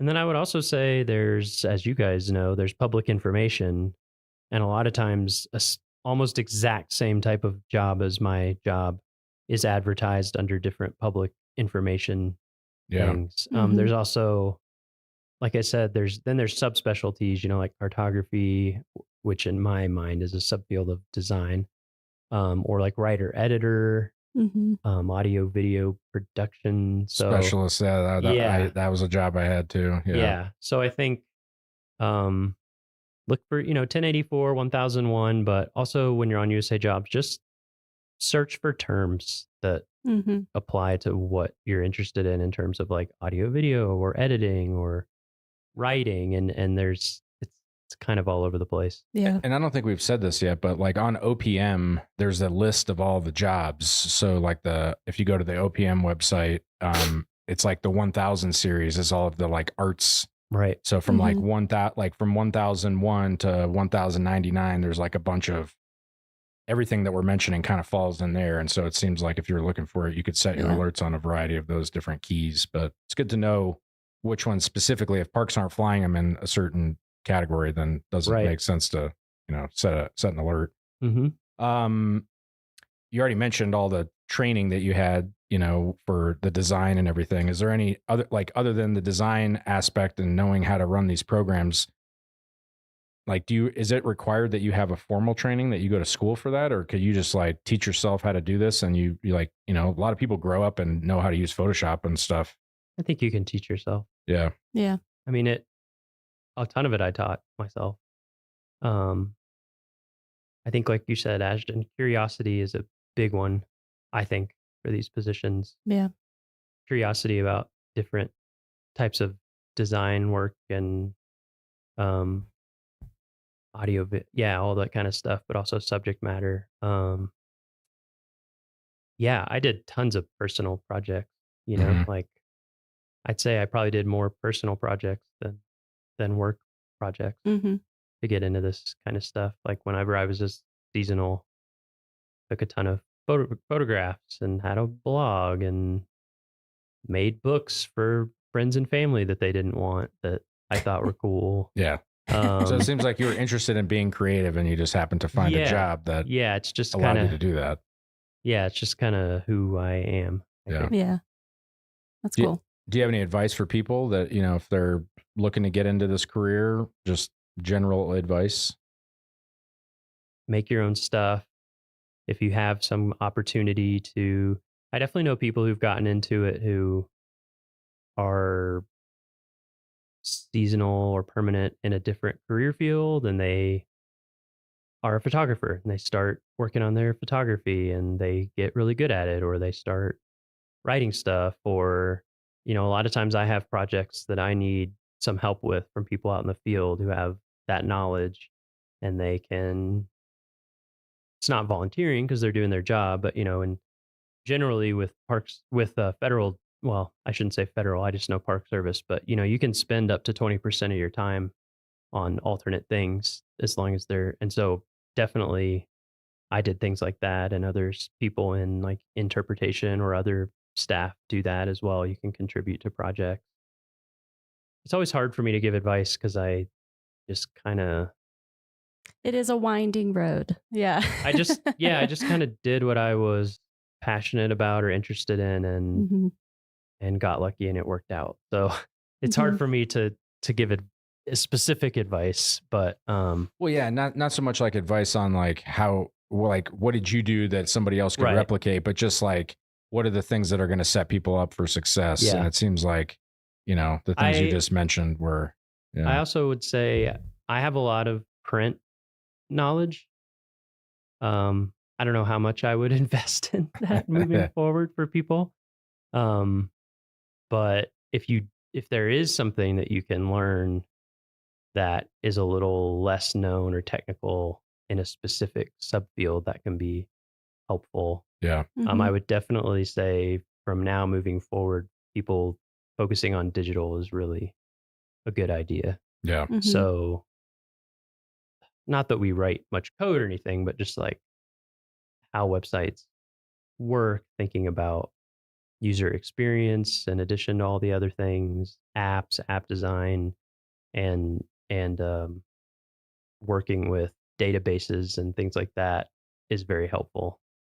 So we like to end these with, you know, on a high note. Like, what's the fun thing? Do you have a favorite story or memory in Yellowstone or some other park? Like, you know, we kind of already touched a little bit about, you know, going out to Kantishna was the first time that kind of blew your mind. Is there like a my first non-work related thing maybe? Yeah. My first summer here I got really lucky my first summer here because Xanterra had overhired. But I took a lot of time. I took a lot of those, like, does anyone want Friday off? Yes, I do. I did a lot of backpacking, and one of my trips I did Mount Washburn. No, wait, not Mount Washburn, Mount Holmes, which also had a fire lookout on it at that time. So I hiked in. My plan was hike into a meadow, the next day get up, go to the summit, come back, camp, the next morning get up, hike back out, and be done. Kind of break it up. I think it's 20 miles round trip. Yeah. So that way I had like 5 miles in, 10 miles round trip, 5 miles out. Nice and calm. And so I did the hike in, camped at a backcountry site, and the next morning got up, and there's like a big meadow right before you kind of get above tree line for Mount Holmes. And if I remember correctly, it has kind of a lot of little like pothole ponds and things. And so I kind of hiked up. I'd never done it before. I hiked up over this ridge and saw this big meadow, and there were just a ton of cow elk with their calves. I think, you know, they get away from the roads, especially at that time of year when the calves are young and things are, and so there must have been, I don't know, I'm going to say like around 100 or something. And right as I came over the ridge, they were all acting really skittish. And I was like, really? Like one person by myself? I don't advocate backpacking by yourself in bear country, but I did. Do as we say, not as we do. Yeah. I was young. I wouldn't do it now. My risk tolerance was different. Anyway, so they were acting really skittish and whatever. And so I was hiking along kind of the edge, and then they just started running. I was like, wow, I can't believe how skittish they are. It must be with the calves. And then I looked up, and there was a grizzly bear running like full speed, which if you've never seen a grizzly bear running at full speed, it is something. Like, it doesn't make sense. They run very fast. I think, what do they run, 35 or? Yeah, Carrie says like 40 feet per second. It's crazy. Wow. Like, it doesn't look real. And the way they run is very odd because they're like very front heavy. They have the big shoulders and the shoulder hump and the big powerful front claws. It's almost like they grab the ground in front of them and just pull the rest of their body forward. And it was trying to chase down an elk. Wow. Like a young elk. It looked like it was probably a year old elk that it was trying to get. And I was by myself, and it was my first summer in a national park and my first summer in like mountains. And I was just like, whoa. And you could hear it. like it was so heavy that you could hear the sound of it running. Yeah.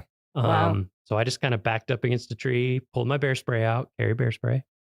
I had my bear spray, took the safety off, had it ready, and the grizzly ran, gosh, it was probably like within 15 feet of me. Did not care about me at all. Oh It my was gosh. in pursuit of this elk running uphill. And then they went into the trees and they turned some kind of corner and came back the other way, farther away, down towards that meadow. And it ran forward and like swept one of the back legs of the elk and got it and started taking it down, was going to eat it. And I was just like, I think I'm going to keep hiking. So I started going up, and I went up to the top and I got to the fire lookout and I was really freaked out.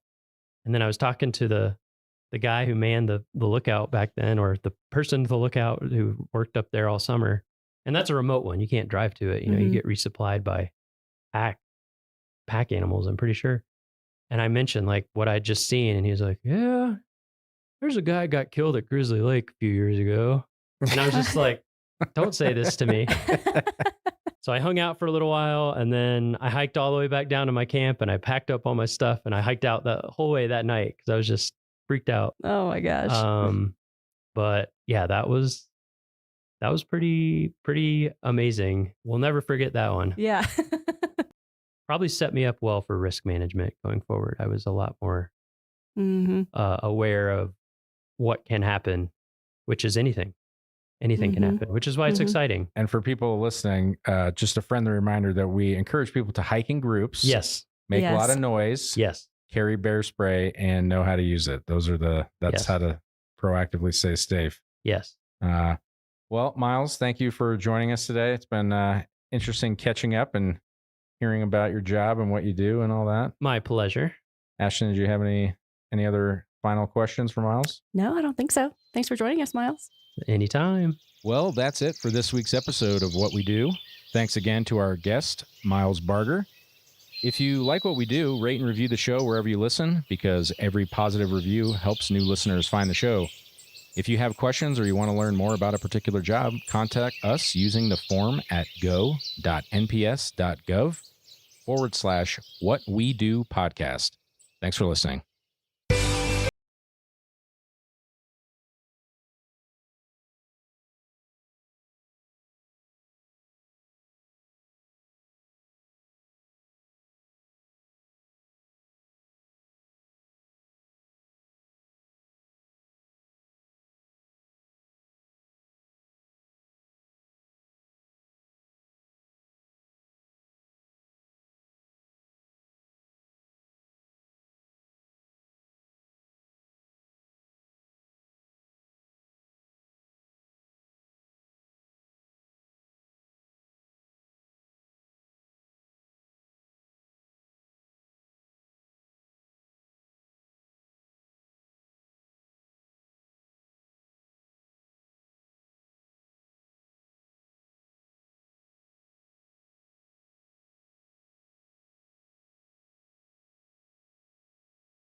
Welcome to Apgar Village. Apgar sits at the foot of Lake McDonald and is the hub of activity on the west side of the park. You can find all services, with the exception of gas, in Apgar Village.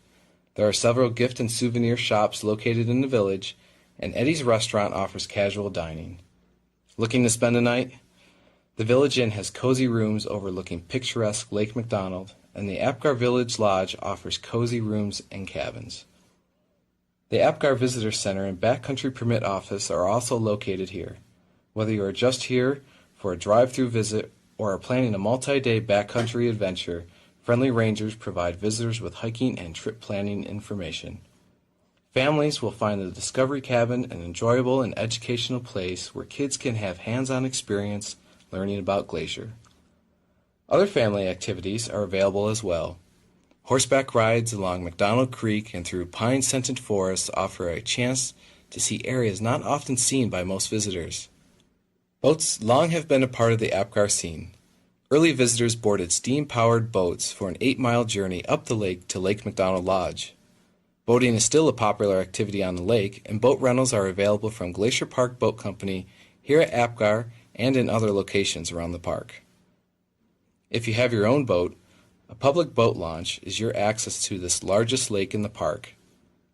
There is something for everyone at Apgar Village, whether you are staying in the area or just passing through. Headwaters is brought to you by the Glacier National Park Conservancy. Our purpose is to tell unexpected stories about how Glacier is connected to everything else. But today's bonus episode will be a little different. Instead of telling a story, I'm hosting a debate between Michael and Perry about the best activities to do in Glacier. Ooh. Hi, I'm Sophia. You're listening to Headwaters, a podcast from Glacier National Park. I'm Perry. I'm Michael. Here in my hands, I have a ranger hat full of little pieces of paper with different activities you could do in Glacier National Park. Okay. I will pull one of these pieces of paper, and on it will be an activity, and whoever speaks first, that's their stance, and the other person has to argue the opposite. Okay. Michael and I can get in a fight about anything. That's the easy part. It's winning the fight. That's the hard part. I'm ready. So let's pull the first topic and get started. Okay. Camping. Well, I love camping. That's my stance. If you come to a national park, odds are you're here to kind of disconnect from normal life, unplug, so to speak. Sounds corny, but how often do you get to wake up with the sunrise, go to sleep with the sunset, show off your ability or lack thereof to build a campfire, have s'mores? It's just the perfect national park experience. Well, I hate camping. There are way too many bugs. Glacier can be very mosquito-y at certain times of year. Also, you say, great, you get to see the sunsets and wake up with the sunrise.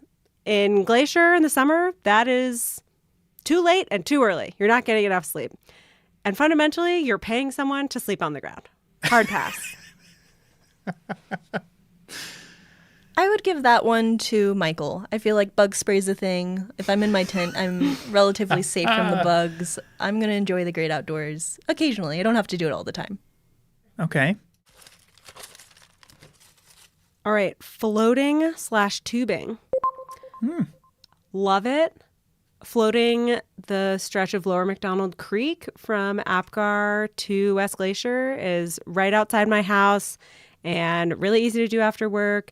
And I love that I get to see a part of the park that's right by my house, but from a totally different perspective than I would see it otherwise. Also, great birds. I hate floating and tubing because it requires you to have two different vehicles. You've got to put one in where you start, and you have to park one where you get out, and you have to spend all that time, waste all that time, I would say, shuttling back and forth. Whereas hiking, you can start and end at the same place. No problem. There are loop hikes. There are not loop rivers. Anti-floating. You're just baking in the sun the whole time. Personally, I didn't grow up near rivers, so I am loving them here. So I'm sorry, Michael. I have to side with Perry. Floating and tubing. It's pretty fun. Too bad. All right, what's next? Stargazing. Well, I love stargazing, and here's why. I don't know the names of almost any constellations, and that doesn't matter. I can pick out the Big Dipper, the Little Dipper. Beyond that, it's just like Earth's screensaver. You can stare at it. It's mesmerizing. It's special to look for comets. What's better than staring up at the night sky? Okay, night skies, thumbs up. Stargazing, thumbs down. You have to stay up way too late. Here in Glacier in the summer, it's not even fully dark till well after midnight. There's too much to be doing during the day. We don't have time to be stargazing at night. It's my bedtime. During the daytime that she's so excited about, it's been like 95 degrees. Nighttime, cool 70s. Beautiful skies. And also, coffee exists, so. I'm siding with Michael here. Yes. Yeah, love the stars here. You could see the Milky Way in Glacier National Park, which is pretty special. Yeah. I'm glad I drew first on that one. Okay, fishing. I don't have a lot to say about fishing. Those who've listened to season 2 will recall that the last time I went fishing, I was 6 and an alligator ate my bobber. So it's just adding work to another activity I'd rather be doing. Like, I'm floating down the river on a boat. I just want to enjoy that. It feels like a lot of work to be standing there waving a fishing rod around. Or if I'm like fly fishing, standing in the shallows, like I could just be swimming or eating or picnicking, you know? I don't need it.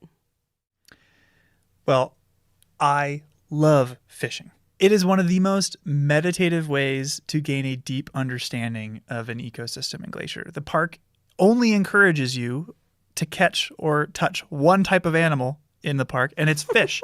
You're allowed to catch them. There are some that you aren't, but it's just such a unique experience in the park to be able to get to know the aquatic wildlife and have an excuse to just go stand in a river for 2 hours. Michael, how many times have you been fishing in Glacier? Twice. Maybe I need to become a fish girl. I've never been fishing before, which is surprising for being from Texas. But your argument's pretty convincing, Michael. I know you can find out more information about fishing regulations on our website. So if anybody else is interested in hopping on the fish train, check it out. Fish train. No.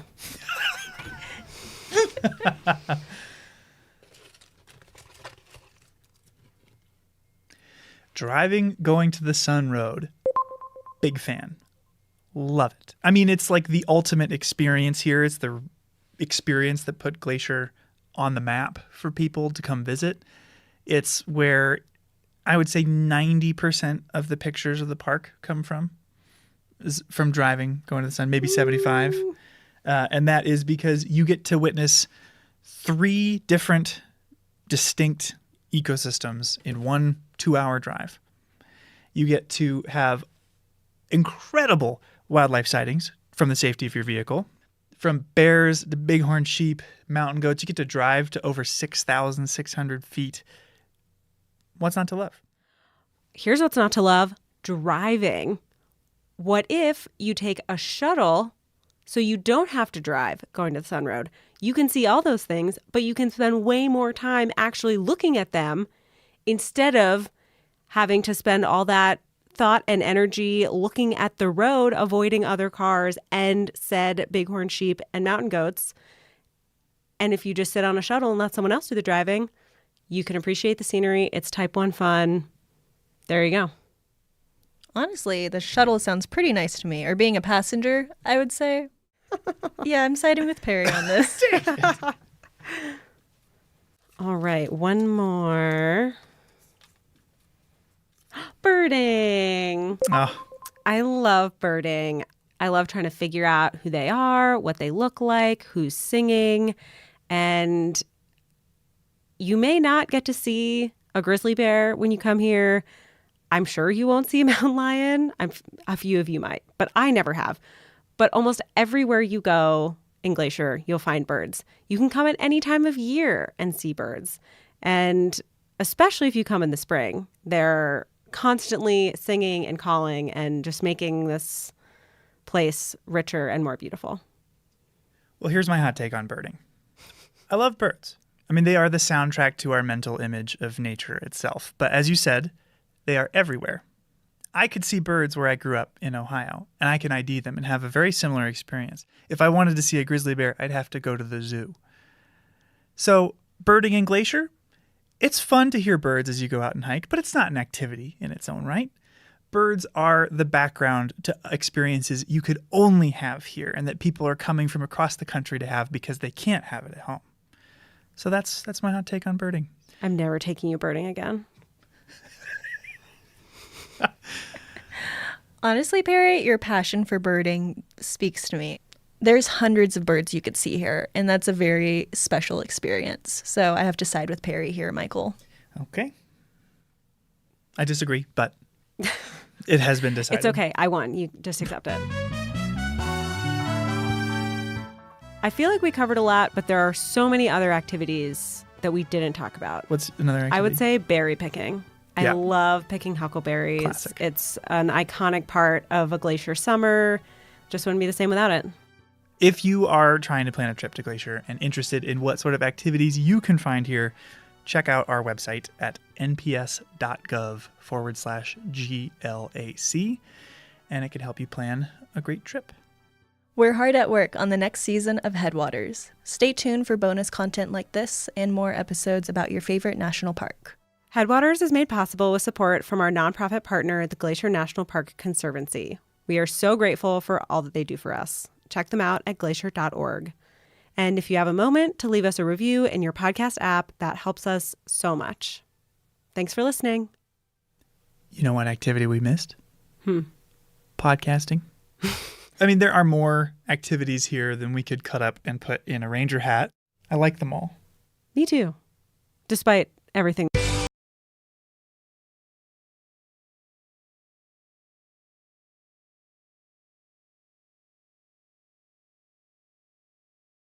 Pull-out along St. Mary Lake offers spectacular views of the lake as well as an opportunity to marvel at the skill of the builders of the Going to the Sun Road. One thing you'll notice as you approach from the east is the impressive wall of cliffs here. These limestone cliffs posed a significant challenge to road builders. In order to construct the road along the cliffs, workers blasted rock out of the mountainsides to allow for a wider road and to provide stone for rock work. The large retaining wall is 550 feet long and almost 30 feet high. It was built in just 5 weeks in 1933 and was one of the first improvements to the road after it opened to traffic in late 1932. Across the lake, the Red Eagle Fire area is visible. Just last summer in August of 2006, this fire, of undetermined cause, burned over 32,000 acres in the park and on the neighboring Blackfeet Indian Reservation, despite immediate efforts to extinguish the fire. Within hours, it went from a small puff of smoke to an impressive inferno with towering smoke plumes that could be seen miles away. Most areas of the park have burned at one point or another, so fire is nothing new to the species that live here. In fact, many plants and animals are dependent on fire for their survival. For instance, lodgepole pine cones spiral open in the heat of a passing fire and release their seeds on the wind to flutter to the ground and germinate in the newly created sunny soils. Several species of woodpeckers thrive in the years following a forest fire as they seek the insects that attack the newly dead trees. Many shrubs start to sprout from undamaged rootstock within days of a fire. The Red Eagle Fire looks black and uninviting to us, but places like this are essential to many species and are vital to maintain the tremendous biological diversity found inside the park. Headwaters is supported by the Glacier National Park Conservancy. This summer, I came across the story of a bear nicknamed Growly. Growly was a grizzly bear who lived in Glacier National Park in the 1970s. And when he was young, he lived a normal bear life. His mom taught him how to pick huckleberries and dig up glacier lily bulbs. He swam across his first creek, caught his first animal, and after a couple years, struck out on his own, ready to take on the world. We also know that by age 7, Growly got into some trouble. You see, when you're a bear trying to pack on the pounds before winter, you've got to eat a lot. And if you want to eat, say, 150 calories, you could find and pick 150 huckleberries, or you could eat one Twinkie. Bear management records from 50 years ago are light on the details, so we don't know exactly what Growly did, but we do know he was labeled a, quote, problem bear, a term often used to describe bears who associate people with food. More often than not, problem bears aren't malicious or uniquely ill-tempered. They're smart. They know that they need a lot of calories to survive the winter and happen to live around humans who leave a lot of food lying around. One account stated that Growly wandered through a busy campground searching for food. Another claimed that he followed his nose to an empty cabin, quote, vandalizing it to get food inside. He hadn't hurt anyone, but this habit suggested it was only a matter of time, and park managers decided to remove him. The next time Growly followed his nose, he followed it into a trap. For some bears, this is where the story ends. But for Growly, this was just the beginning. Growly would soon leave Glacier and would go on to change how all of us recreate in bear country and play a part in the creation of bear spray.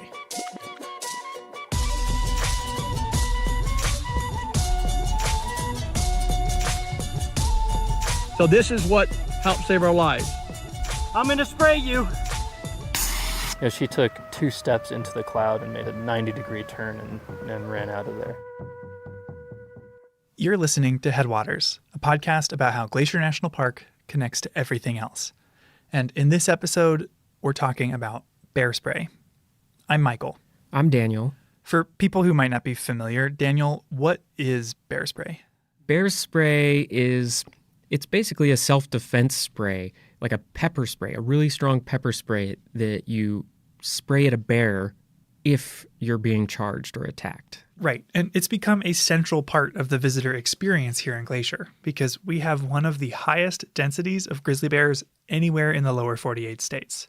Yeah, so most people who come to the park, they're picking up bear spray at the airport on their way here or at basically any store around in the whole area. Gift shop, grocery store, all over. It's an essential item around here. And if you see a park ranger out and about, they will have a can with them. And if you go on a hike with one, they'll likely sing its praises, sometimes literally. I went on a hike with a ranger this year who wrote a whole song to let wildlife know we were in the area. Grizzly bears, grizzlies in the way. Get off the trail, because if you charge pepper, you'll get sprayed. Thanks, Ranger Frank. Oh, wow. Yeah, it was very good. I love it. But while bear spray is ubiquitous now, it hasn't been around forever. So in this episode, we're diving into the origins of bear spray and meeting some of the people behind the hottest life-saving accessory in bear country.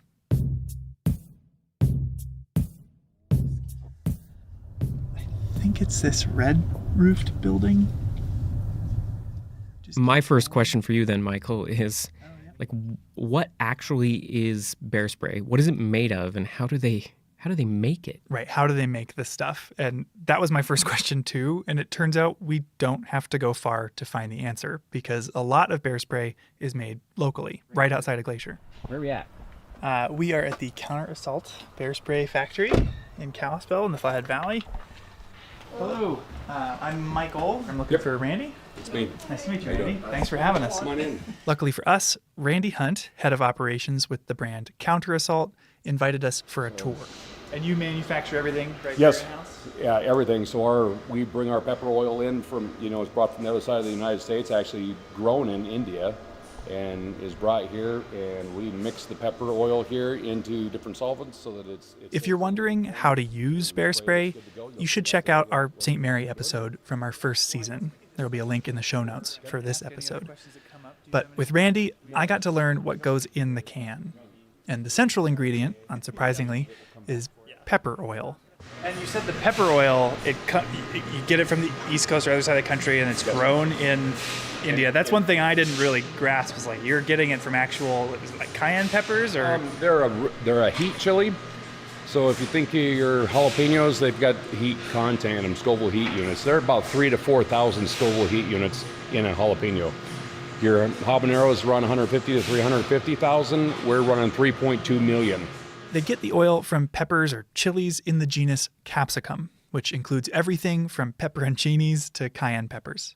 So they're like real peppers that go in food. And because it's all from real peppers, it's a food-grade oil, which on its own would be safe for consumption, technically. And our pepper oil. So you can use it. It's safe to eat. You could actually fry chicken wings in it or French fries. You probably won't want to eat them because it will clear everything out of you. But yeah. And this oil is in more than just pepper sprays. It's found in everything from hot sauces to pharmaceuticals, like arthritis cream. Okay, but that's not all that's in the can. There's something else besides peppers mushed up in there. Yeah, the pepper oil is actually only 2% of the ingredients because if it was just pepper oil, it would harden in the can and be useless. When you spray it, if you cook bacon, it will solidify when it cools down and turns white. Well, we got to keep the oil in a liquid form, so we put a solvent in there instead of shooting hard pieces of like bacon grease out of the bear. It keeps it in a liquid form in the air. So even though pepper oil is only 2% of the ingredients, bear spray is 3 times more potent than pepper spray for humans. And so the ingredients are the pepper oil, a solvent to keep that oil liquid, and a propellant to launch the spray. That's the pepper oil. Yep. Oleoresin capsicum, 3.2 MOS, 40 pounds. What would you say it looked like, Daniel? It looked just like hot sauce. Yeah. It looked like hot sauce. Like a dark, thick hot sauce. It was, and it smelled hot too. And so how much of this goes into each bottle of can, like the pepper oil? These 2 containers, 10 gallons, will make about 1,000. They were actively filling these cans when we were there. Randy was saying like these 2 10-gallon buckets of the pepper oil concoction will make over 1,500 cans of bear spray. So a little bit goes a long way. Goes a long ways, but it's still not as far as we would like it to go because that's some spendy food grade oil. I bet. So, while there are many brands of bear spray today, Counter Assault holds the distinction of being the first. Opening back in 1986, they helped pioneer this formula of pepper, propellant, and solvent that reputable brands widely use today. you know, across the board, all the bear sprays are using a really hot pepper oil. All of them are going to work, and the biggest thing is people are safe and the bears are safe. And that's what it's been refined down to, is using a product that's not going to hurt people, it's not going to hurt bears. Keeps everybody safe. Bear spray's non-lethality, the fact that bears that get sprayed with this will turn around but ultimately be unharmed, is not only a huge selling point, but it helps explain why bear spray exists at all. Ever since Glacier was established in 1910, grizzly bears were on the decline. When the U.S. was founded, there were an estimated 50,000 grizzlies in the lower 48 states, living everywhere from Canada to Mexico, between Iowa and California. But by the mid-1900s, Euro-Americans had all but exterminated them.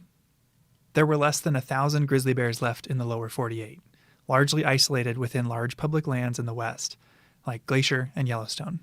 Something that's still true today. But while national parks are often seen as safe havens for wildlife, the relationship between Glacier and grizzly bears was fraught in the mid-1900s. Grizzlies, or bears in general, were a huge attraction for park tourism, but not in the way they are now. Right. This was an era where a very typical part of the visitor experience was to feed the bears, like out of their car, throwing out pieces of bread alongside the road, feeding bears. Yeah, like this animals as a spectacle approach. The second director of the Park Service, Horace Albright, was actually a huge fan of feeding wildlife in parks. He encouraged the creation of bear feeding platforms in Yellowstone, and Yellowstone even opened a zoo at one point for people to come look at captive animals. Wow. So it really was a different relationship than the one we have with wildlife today. And predictably, it had some consequences. Like encouraging bears to seek out humans when they're hungry seems like a disaster waiting to happen. And it eventually led to tragedy. In 1967, 2 visitors camping in separate areas of the park were killed by grizzly bears who'd come to their campsites in search of food. These shocking deaths later came to be known as Night of the Grizzlies, and were the first grizzly fatalities in Glacier's 50-year history. In response, Glacier completely overhauled all of its bear policies. They closed some campgrounds, outlawed giving food to wildlife, and installed bear-proof trash cans. They also found and killed the bears responsible, and faced a lot of pressure from the public and even some policymakers to kill more. The park superintendent at one point issued a memo. Here, Daniel, can you read it? Okay. When a grizzly bear appears in any area of visitor use, it will be immediately destroyed by a park ranger. Wow, that is a pretty aggressive stance for a park to take against bears. Yeah, it was pretty intense. The park is taking a very aggressive stance to kill bears in order to keep people safe. Mm-hmm. But as a species, at this time, they're actually becoming very threatened in the 1960s and 70s. Right. As Glacier's dealing with these events, grizzlies are identified as an endangered species by the federal government, which demands a broad recovery effort. Scientists started studying how many bears were left, what their habitat needs were, insight that would help them recover and hopefully help our two species coexist. So they need to know more. Park managers are looking for more data about bears in general. But if we zoom in on the story we're looking at here, that is the history of bear spray, you can see this emerging need for a tool that allows people and bears to de-escalate conflicts in a non-lethal way at an individual scale. Yeah. Which brings us back to Growly, the bear who apparently didn't like grapefruit. I've told the story that the main thing Growly hated was grapefruit, but he liked oranges fine. He figured out how to slice an orange open. He had really long claws. After being captured in Glacier National Park in 1976, Growly was sent to Churchill, Manitoba, a town in northern Canada known for its polar bears. I was a research assistant. That voice is Janet Ellis. And I spent 4 months on the bear study with the bears in 1978. Janet is currently a Montana state senator, but she spent a few months helping zoology grad student Gary Miller conduct a study on bear behavior. The University of Montana had a bear lab up there, way far from town. There were 4 bears in this study. 2 grizzlies, Growly and Snarly, and 2 polar bears, nicknamed Magdalene and Gwen. Janet helped take care of them. So what does it look like to take care of a grizzly bear in a lab? So it was cleaning the area. It was feeding them every day and making sure they had water. The Hudson Bay store was the local grocery store in Churchill. And so we would get meat scraps and vegetable, whatever food that they were willing to give away. And that's what the bears lived on. Each bear was monitored dawn to dusk. Body temperature, heart rate, posture. Reading through the paper, I really liked these little drawings that showed bear body language. And it turns out Janet drew those. I did illustrate Gary Miller's master's thesis. Oh, you drew the bear outlines of their different postures? Yeah, I did all that stuff. Oh, those are so cute. Finally, one by one, they'd bring the bears into a 13-foot by 20-foot cell with a drinking well for water and a barred metal door. From outside the cell, an assistant would provoke the bear into charging, approaching the door and stomping if necessary. Wow. So that's all it took to get them to charge at the gate of the cage. Yeah, most of the time. Yeah, Janet said that every bear was different. The polar bears were pretty docile, and one of the grizzly bears, Snarly, was actually really easily provoked. She said that he'd charge whenever somebody just approached the door. So they approached the cage door and the bear could see them and would just charge at the door. Mm-hmm. Wow. And when a bear charged, they would deploy a deterrent to hopefully stop them in their tracks. They tried different sounds, like a handheld boat horn, a referee whistle. They played a recording of a bear growling. It was actually a recording of Growly, the bear, growling, which might be how he got his name. And they tested a popular item marketed to alert bears to your presence. bear bells. Here's an excerpt from their research, read for us by a voice actor. Twice, when small bells were tested on Growly, he slept through the test.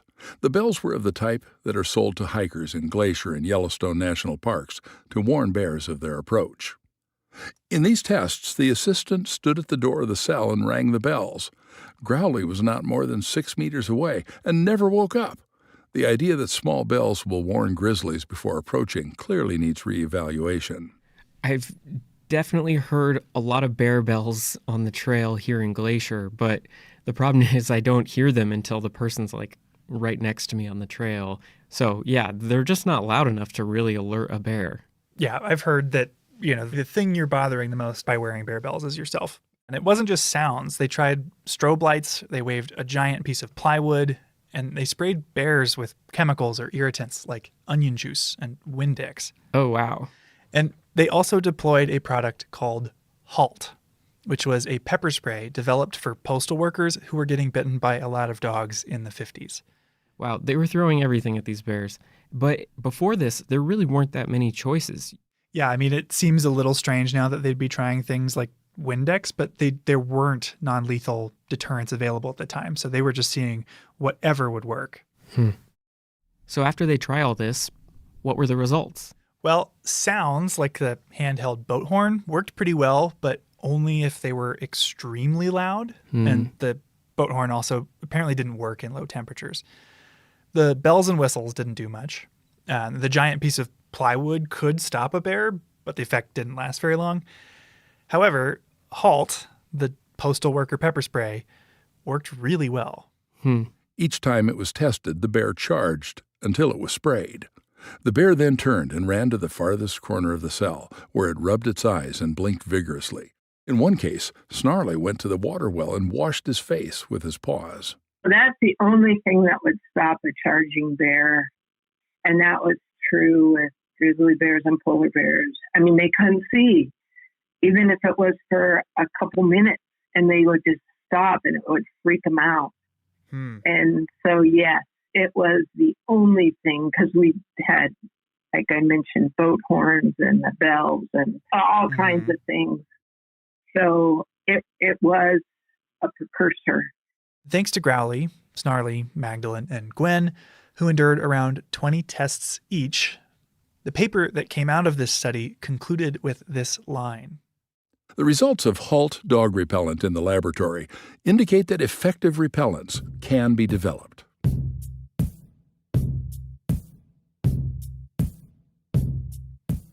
So the study up in Churchill, it showed that this dog pepper spray works pretty well. I mean, was that it? Did they just then package it up and sell it as bear spray? There were a few steps in between. So the University of Montana was funding the study Janet was a part of.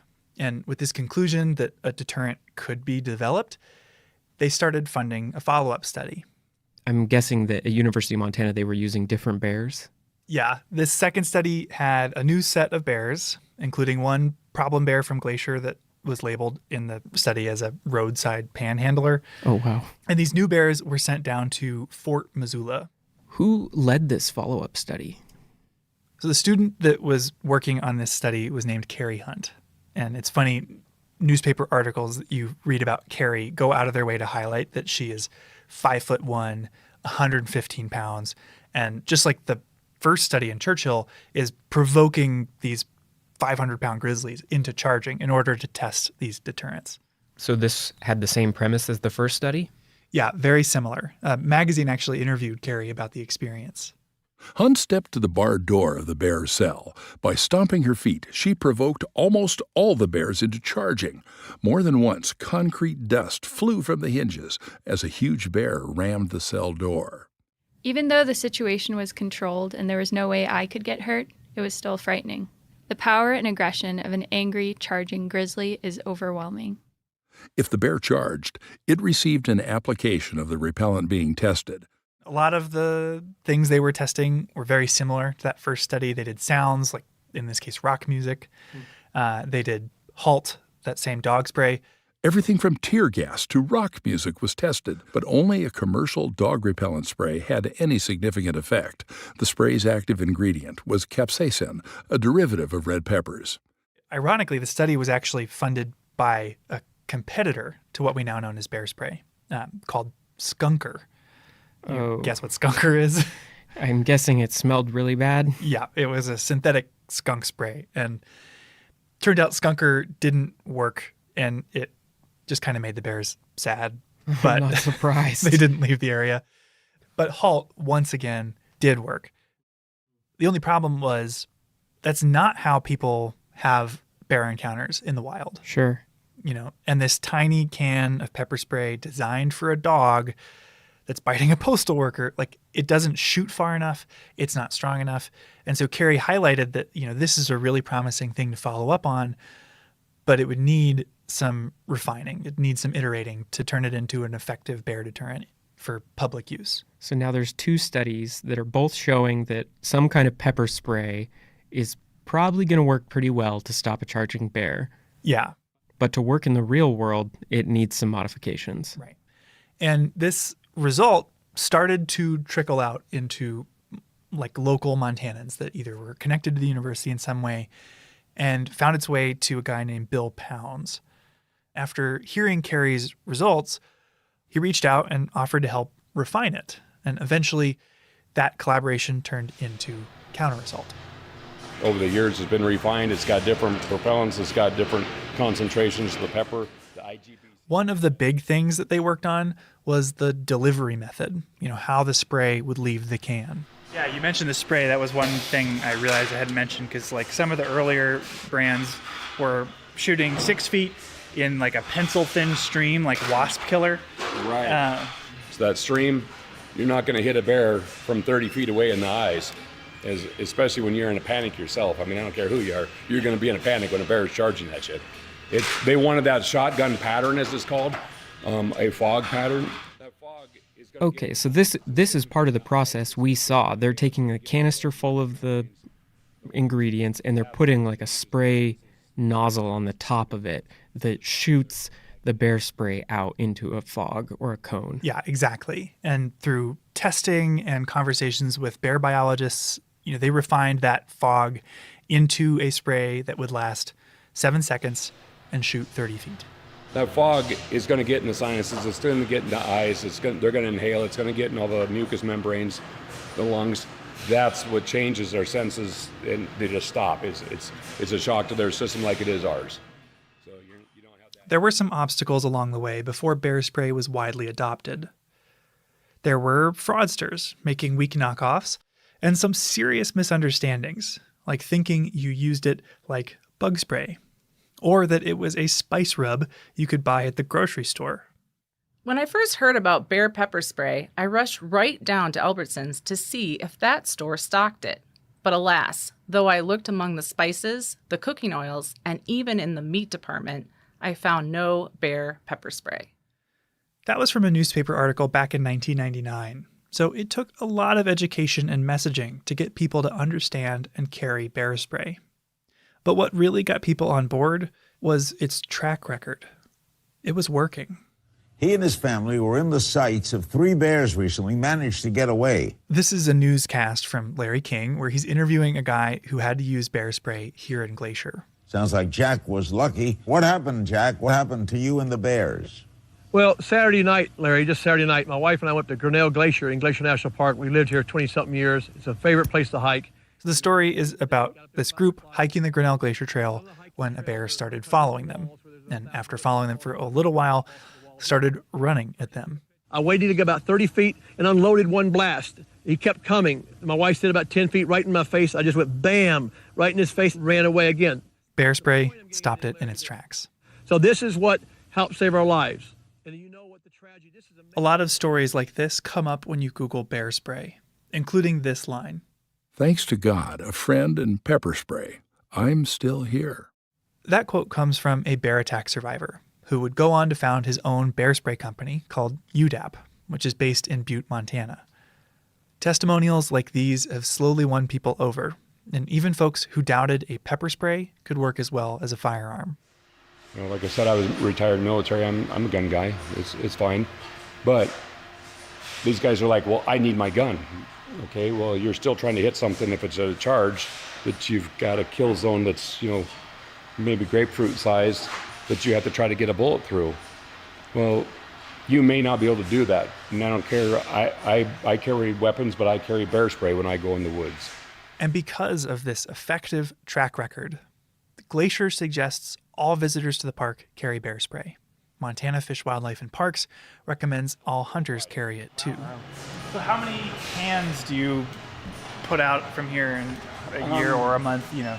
Now, in 2021, we did 375,000 cans of bear spray. And it's just education. That's what's helped. Back in the day, a few years ago, like I was talking with Pride here, he says, I remember when we did 30,000 cans in a year. I said, I'm doing that in a month. So that's how much it's picked up from those first days back in the 80s and where the word has gotten out. Even still, bear spray is no substitute for common sense. Being safe in bear country involves storing food properly, making noise on trail, hiking in groups, not just grabbing a can of bear spray and calling it a day. Yeah, I've actually heard some bear experts talk about the downside of bear spray is that people think they just strap it on their back and then they're safe, and that it actually discourages the kind of awareness and mindfulness of bear safety that you need to have in mind. You don't want to get complacent. No, you can't just put it in the bottom of your backpack and think it's going to help with a bear attack. I mean, you can't put on your seatbelt and then drive off a cliff. Right. And it is also worth pointing out, like, I've carried bear spray on all the hikes I've done here in the last 10 years. I've never had to use it. Have you? No. My whole life I've been in bear country and I've never used bear spray. Right. I mean, I've taken it out a few times, but I've never had to spray it. The only times I've actually been around it going off was when people set it off on accident. The adoption of bear spray coincides with a shift in our relationship with bears. A shift from managing bears to managing people. That change, which we're all a part of, makes a huge difference for our wildlife. Compared to the 1960s, there are a lot more bears and humans in Glacier. Around 100 more grizzlies and literally millions more annual visitors. But that hasn't led to an equivalent rise in bear-human conflicts, or problem bears like Growly needing to be removed. Thanks to these tools that help us coexist, more bears get to live out their normal bear lives, even as more and more people like you and me come to visit. I think I just have one question left for you, Michael. Yeah? Whatever happened to Growly? Growly, you could say, was actually the first life that bear spray saved. Here's Janet Ellis again, talking about the end of that first study in Churchill. They were shutting down the bear lab after we left. And so we had 2 grizzly bears. The polar bears were released back into the wild, but the grizzly bears were going to be destroyed. It's not easy to release a food-conditioned bear back into the wild. So it's standard practice in cases like this for the bear to be euthanized. But after taking care of Growly for months, Janet had taken a liking to him. We could play tug-of-war with him where his forearms were gigantic and so couldn't fit through the bars really very far, just a little bit. But he put his hand out of the cage and you could grab his claws and he'd pull and you'd give up because he was going to win. And then she fed Growly, gave him water, got him exercise. Apparently, he really liked playing with these giant tires they had lying around. Just bounced on him, and he could pick them up in his mouth and shake them like a rag. I mean, he was so strong. So when it seemed like Growly was going to be euthanized, she started writing letters to friends and family. Well, I wrote various relatives to see if they had any ideas, and it was my dad. It was an attorney in Columbus, Ohio, that talked. There was a city councilman, I think, that was in his law firm, and then he knew somebody else who was head of Parks and Recreation, and they knew Jack Hanna. You know, it was that sort of thing.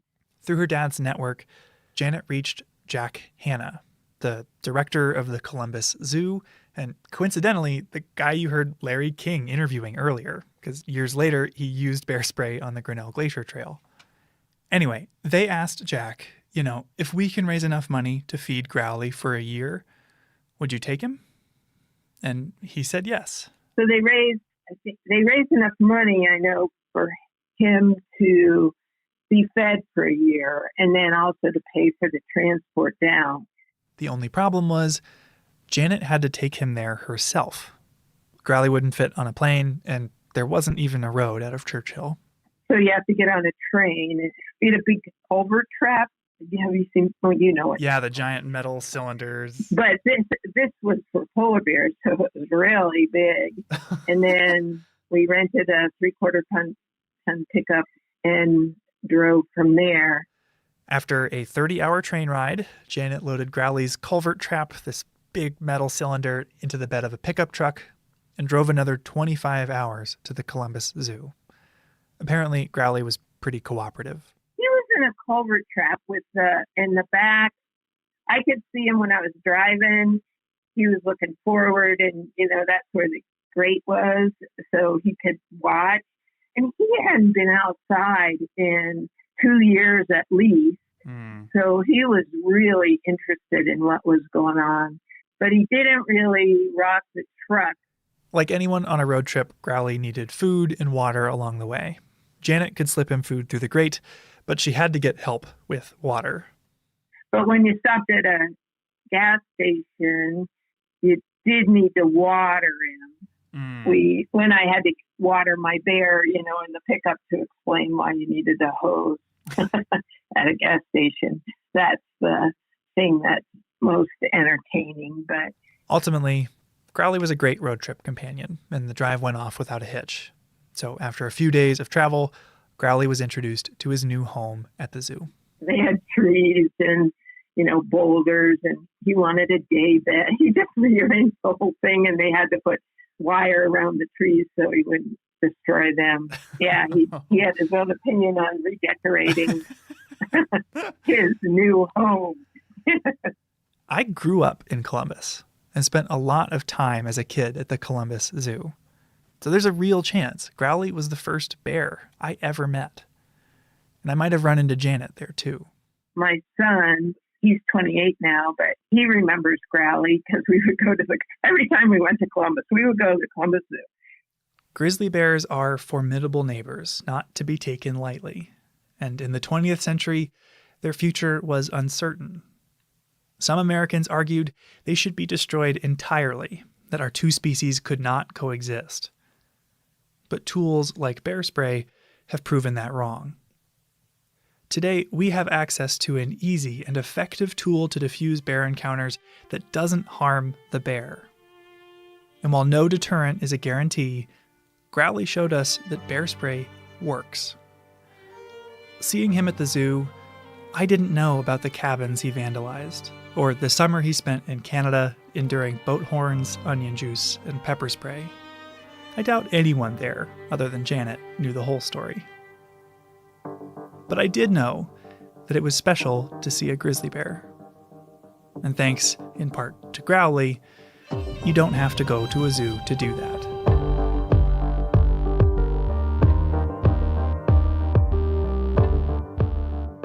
That's our show. Headwaters is a production of Glacier National Park and is supported by the Glacier National Park Conservancy. We could not make this show without them.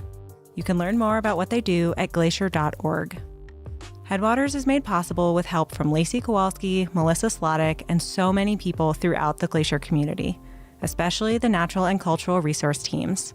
We're grateful for all of you. Our music this season is by the brilliant Frank Waln. The show's cover art is by our sweet friend Stella Nall. Check out Frank and Stella's work at the links in our show notes. Special thanks this episode to Randy Hunt and everyone at Counter Assault, Janet Ellis, Carrie Hunt, and Chuck Bartlebaugh for discussing this project with us, as well as Growly, Snarly, and all the other bears who contributed to the creation of bear spray. Besides sharing this episode with a friend who might appreciate it, you can help us out by leaving us a rating and review in your podcast app. Thanks for listening. I know I had a number of moments early on working over at the St. Mary Visitor Center. As you kind of get to the edge of the building and the building is no longer blocking the wind, I've had things that just got sucked right out of my hand. That's Debbie Smith. She's in charge of, among other things, the St. Mary Visitor Center.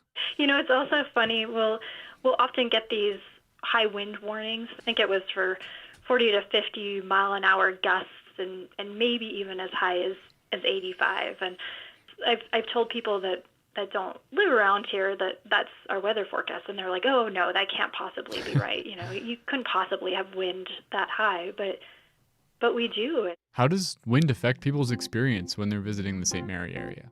Partly it's just about the sort of obvious things like making sure their tents don't blow away and making sure when you're eating lunch that you have, you know, a hold of everything that you brought with you. And then there's also being able to see what the park is like, and whether it's seeing St. Mary Lake on a day that it's really windy with huge white caps. Even sometimes at the St. Mary Visitor Center on really windy days, we'll get the spray from the lake hitting the windows on the side of the building because it's just blowing it that far. And the visitor center is not right on the edge of the lake there. The wind has to carry that spray over a quarter mile for it to hit the building. When people are hiking in St. Mary, what are some of the effects of wind that they might see in the plants or the landscape? One would be flagging on trees. When you see trees that basically all the branches on the windward side are broken off or they're kind of deformed, so that side that's facing the direction from which the wind is blowing, and then it resembles a flag because all of the branches are just on the other side. Besides the practical side of not letting things blow away, do you think you've learned anything from the wind there? I think a lot of it is just learning about this place. And I mean, there's, you know, the obvious challenges that it presents to people like you were mentioning, but I think also the wind is something that makes the east side of the park really beautiful, and it makes it, you know, this diverse place and dynamic and harsh and wonderful all at the same time. It just adds to the experience, and it creates the amazing place that we have on the east side. How does wind affect life in your area? Does it invert umbrellas, sculpt dunes, or drive wildfire? Maybe you hardly think about the wind at all. The way you interact with wind is largely dependent on where you live. In Tornado Alley, wind is a life-altering force. But in other parts of the country, it might be more of a curiosity. In this episode, we're going to look at two elements that, perhaps like the wind, have been eliminated as a major factor in many people's lives, but that still find a home in Glacier National Park. First, you'll hear a story about the grizzly bears in the park, and then about our dark, starry night skies.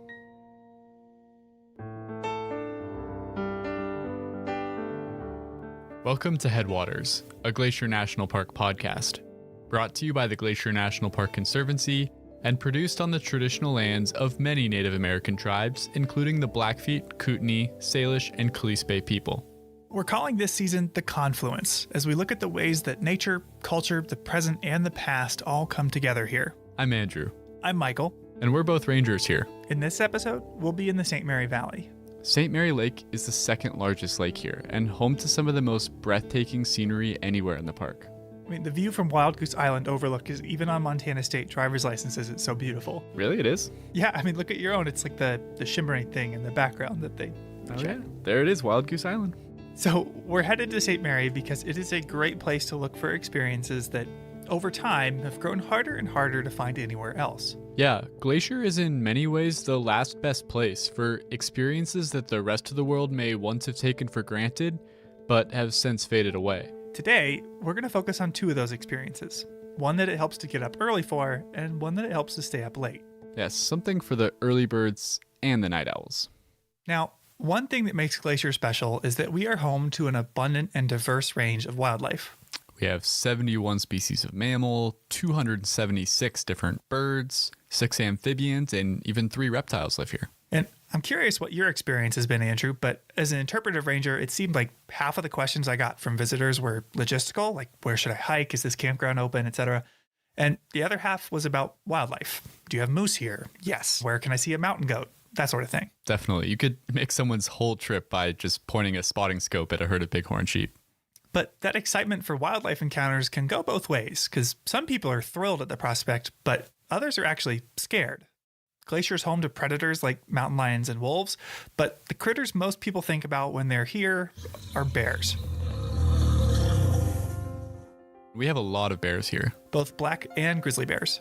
As of 2018, the population of grizzly bears for the whole northern continental divide ecosystem, of which Glacier is a small part, was estimated to be about 1,050 individuals.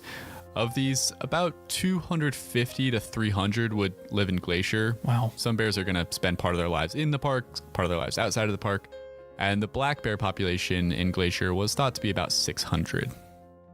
I've heard that that's more grizzly bears per acre than anywhere else in the lower 48. But how do we even know that? This place is huge. It's like finding 1,000 needles in a 1,000,000-acre haystack. Yeah, it was actually a pretty big undertaking to get those numbers.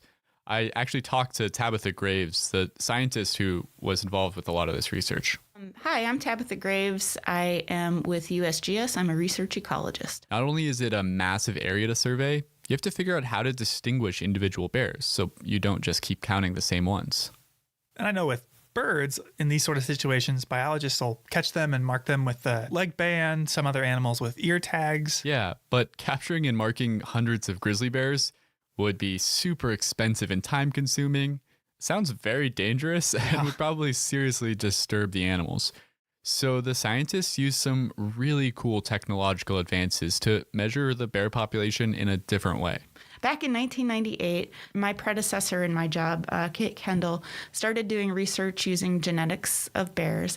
She put out strands of barbed wire around some trees in the woods with some stinky lure in the center of it, and found out that grizzly bears would go in to smell that. When they did that, when they walked over or under the barbed wire, a few strands of hair would be pulled out.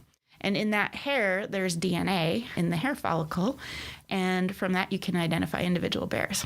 With the DNA captured in a hair trap, you could tell how many distinct individuals were around. This initial experiment proved the concept, and then they did a much bigger study in 2004. Before we got a population estimate, it was the first population estimate that had good confidence intervals and was fairly precise. That was 765 animals was the point estimate in 2004. From there, they took the survey even wider, and I cannot overstate how big of a project it is. They were monitoring a ton of hair traps across the whole northern continental divide ecosystem. Michael, do you want to take a guess at how many rub sites they were monitoring for bear hair? Well, I imagine they tried to put them all over the park in the different regions. I'm going to say maybe like 500. We had across the whole ecosystem, there are around 4,000 rub objects per year. 4,000? Yeah. Holy crap, that's a lot. Yeah, and Tabitha told me that this genetic data is useful for a lot more than just those population surveys.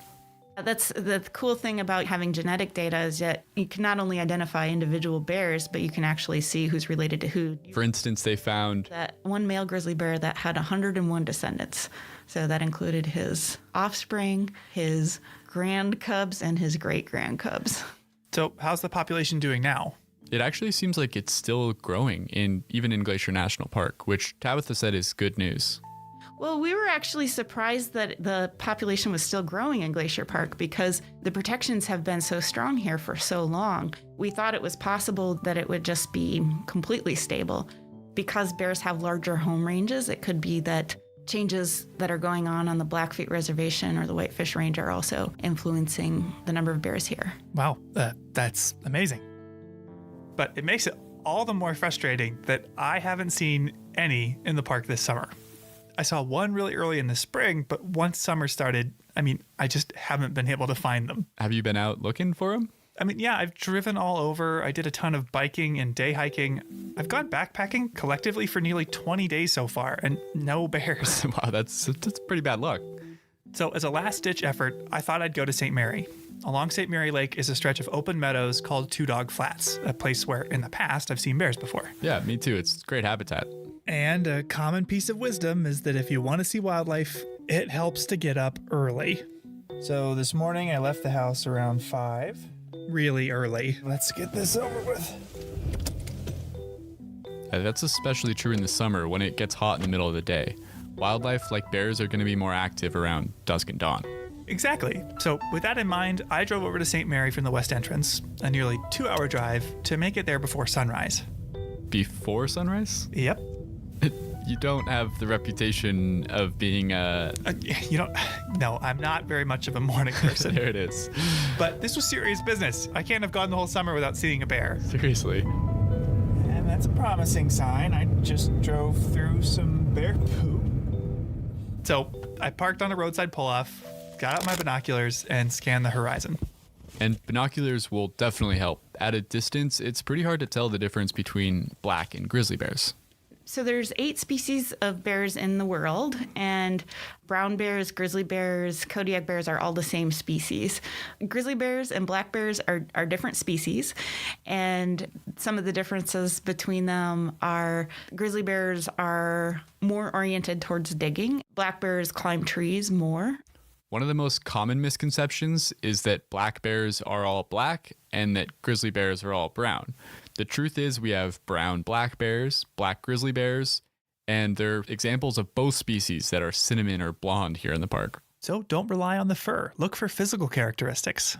Tabitha mentioned that grizzly bears like to dig. That means they have huge shoulder muscles that give them a really pronounced hump on their back. Black bears, on the other hand, spend a lot of time climbing trees, which gives them really strong hindquarter muscles and gives them a nice big rump.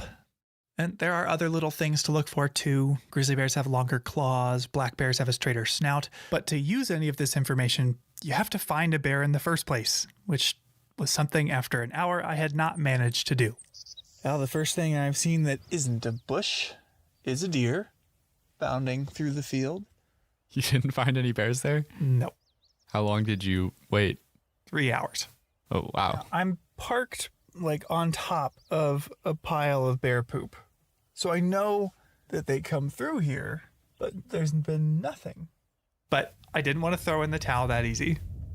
Just a few miles away, the trail to Otokomi Lake started, a trail I've also seen a bear on. So I decided to try my hand at seeing a bear while hiking. And with very high hopes of seeing bears earlier in the summer, I interviewed one of Glacier's resident bear experts. Could you introduce yourself? Sure. Well, Michael, I'm Bob Adams, and I have been here in Glacier as a seasonal ranger for specifically 44 seasons before this. Bob is a legend in Glacier. After serving in the military, he came to Glacier on a whim in 1966, went on a day hike to the Sperry Chalet, and wound up meeting his now wife, Carolyn. And I did a lot of hiking up to Sperry. In fact, I packed a half-gallon ice cream solid with dry ice and packed it up to Sperry. I think that's the only reason that Carolyn and I ended up together. I don't know. That ice cream? The ice cream, you betcha. More or less, he's been here ever since, wearing a variety of hats. He's staffed entrance stations, campgrounds, done law enforcement, but has spent most of his time as the lead bear management ranger in Many Glacier. I haven't counted up exactly the number of years, but it's been about 25 to 30, I would say, as bear management ranger at Many. A job that often entails direct contact with bears, even deciding if a trail needs to be closed for bear danger. But to hear him say it, the job is mostly about people.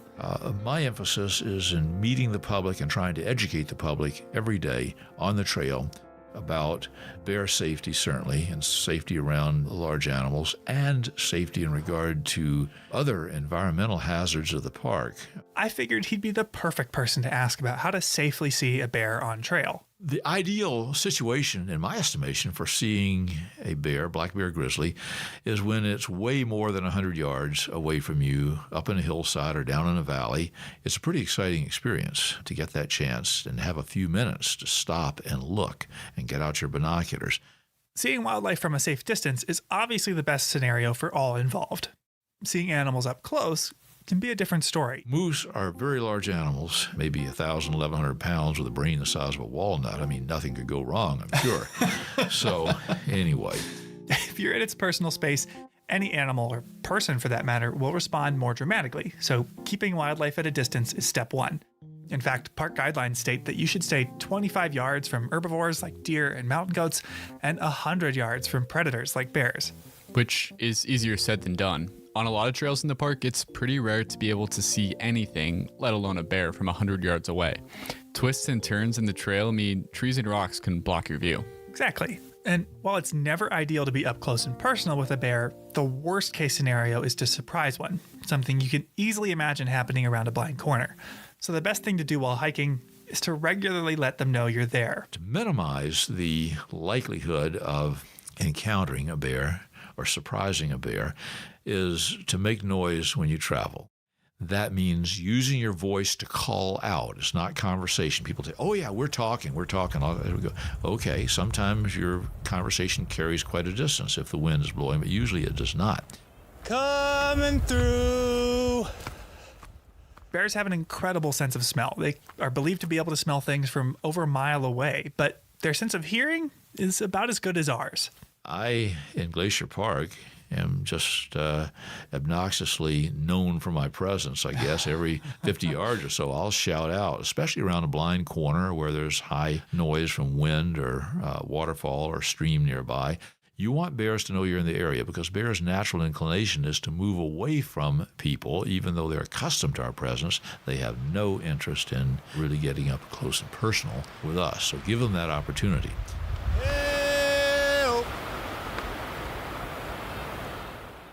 So making noise is a must, even if it feels a little silly sometimes.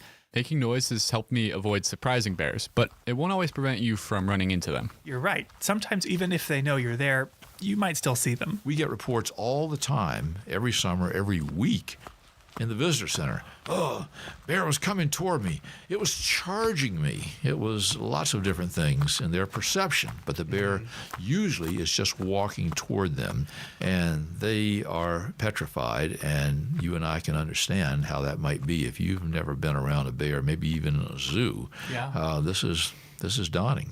And if the bear, for example, is walking on the trail toward you or it's coming up behind you on the trail, and that's when they really get excited because they are sure the bear is after them. It's very personalized. Yeah. It's not the case. The bear is moving where it wants to go. The trail is the easiest way for the bear to travel. One time, a few years ago, I was leading a ranger hike up to Avalanche Lake, and we were all stopped talking about the trees, and someone very calmly tapped me on the shoulder and said that there was a black bear coming down the trail. It made total sense. Why would the bear want to bushwhack through the brush when there's a trail that's clear right there? Precisely. And Bob has advice if you ever find yourself in that situation. What we as visitors and hikers should do is move slowly away from the bear, back up slowly. And if you find a spot on the trail that's safe for you to get off on the downhill side of the trail, not over a cliff, but where you can walk down 5 or 10 yards and just stand still, the bear is going to walk past you. That's what the bear is going to do. It may turn and look at you. You may feel more comfortable, and it's perfectly okay to get out your bear spray and have it in your hand, but do not plan to discharge it at the bear. That's just going to stir things up. There's no need to do that. That's how it's happened in my experience. Just moved my group off as far as we could, and the bear just strolled right past us and kept minding its own business. But he also mentioned bear spray. He did.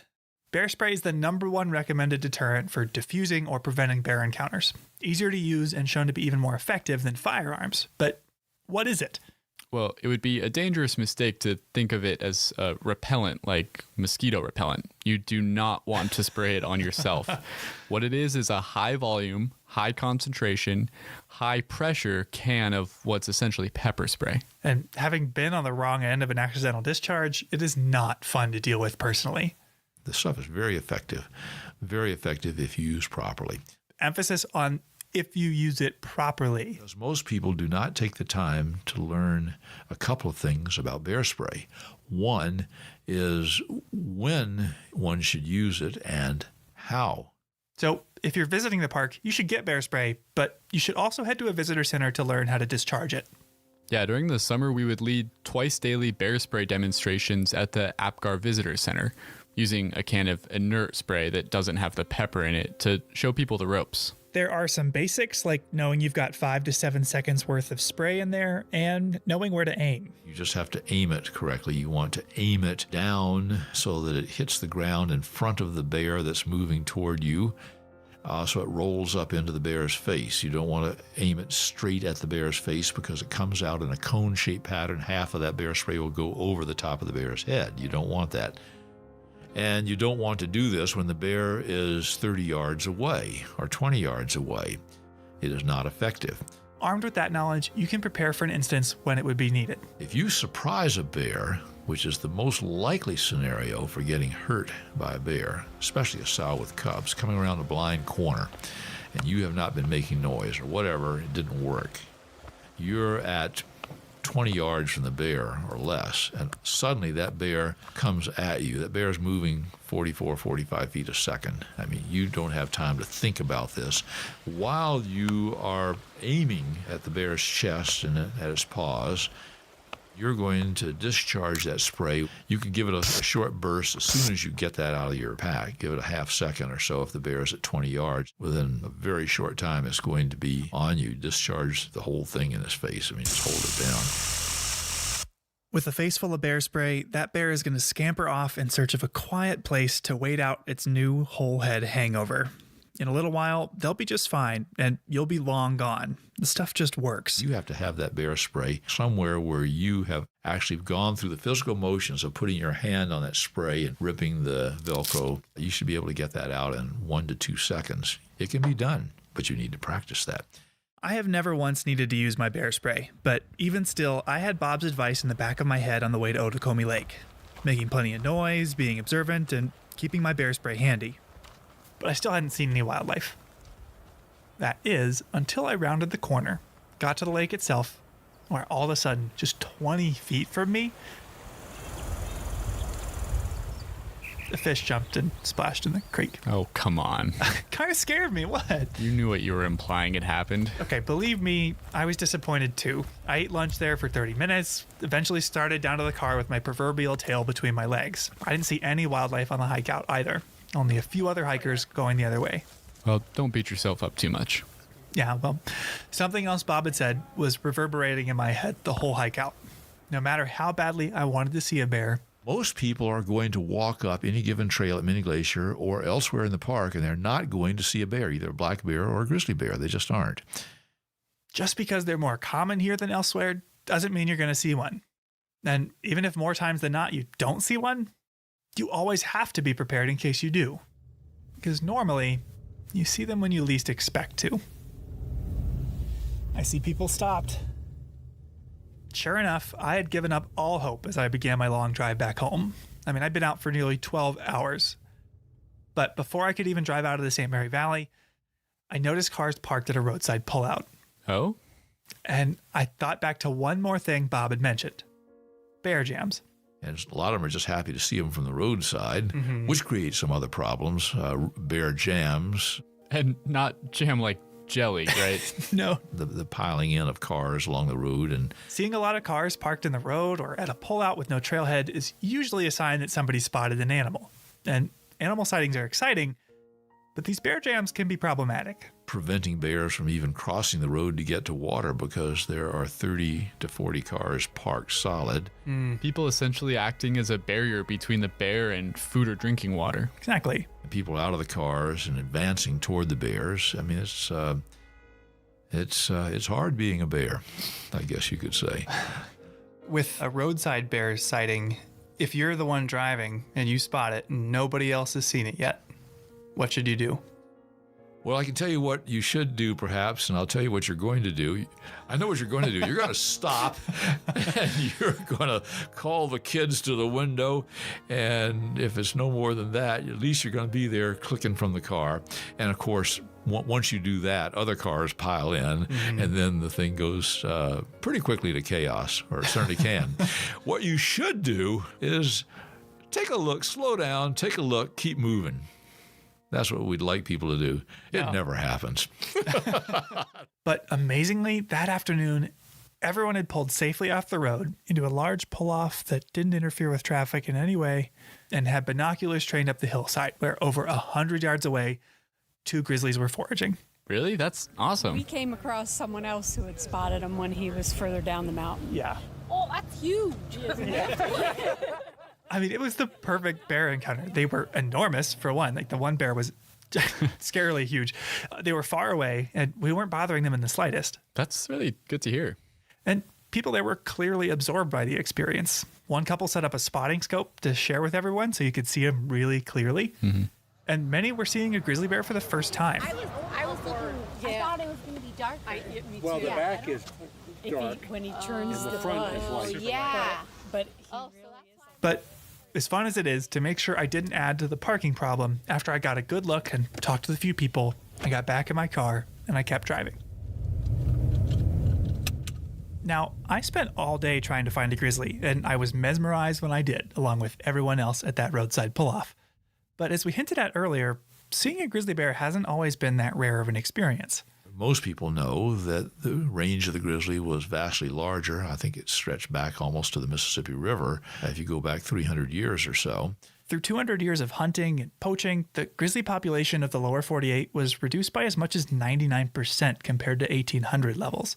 Today, thanks to conservation efforts like the Endangered Species Act and even protected lands like Glacier, they're no longer on the brink of extinction, but they are still far less common than they once were. And as exciting as it is to find one today, bears aren't just here for us to see. This isn't a zoo. They play a really vital role in the ecosystem. Here's Tabitha Graves again. They have effects on lots of different parts of the ecosystem. Because they dig for roots a lot, particularly in the spring and the fall, they're actually digging up the soil, and that's actually a kind of nutrient cycling. They might eat huckleberries, for instance, in one place, and then because they can move such large distances, being large animals, they are really important for seed dispersal. They regulate prey populations, break down logs. Really, the list goes on and on. Their role in this ecosystem is enormous. The fact that we not only have them here today, but that thousands, millions of us each year can share this place with them speaks to the strides we've made in bear management, which, as Bob put it, used to be, well, different.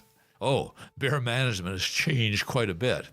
Oh, will you indulge me in a little story here? Go right ahead. A story from Bob's first season as an employee in 1967. We road patrol rangers, would cruise through the campground in the evening because they invariably had bear problems.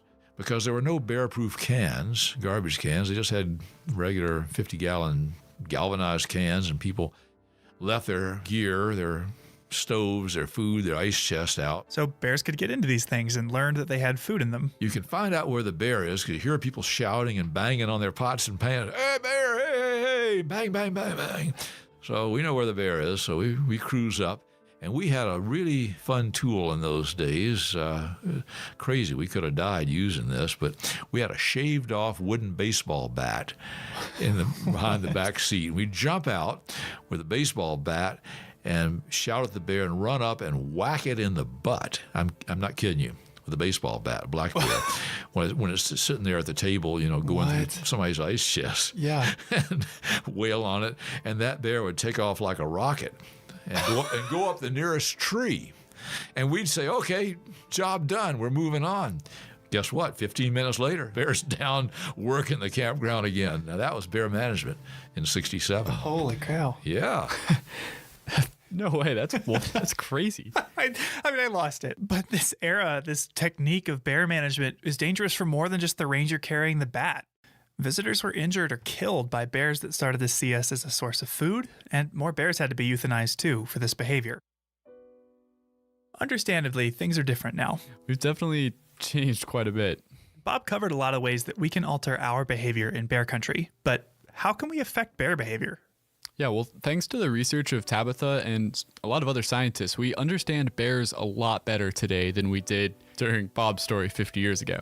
Yeah, we did a study that we called Nature versus Nurture. And it used that same genetic data that we discussed earlier. We were trying to understand how grizzly bears become habituated. What we did is we looked to see whether their mothers also had a history of conflict and whether their fathers also had a history of conflict. We found that offspring who got into trouble were more likely to have mothers that got into trouble.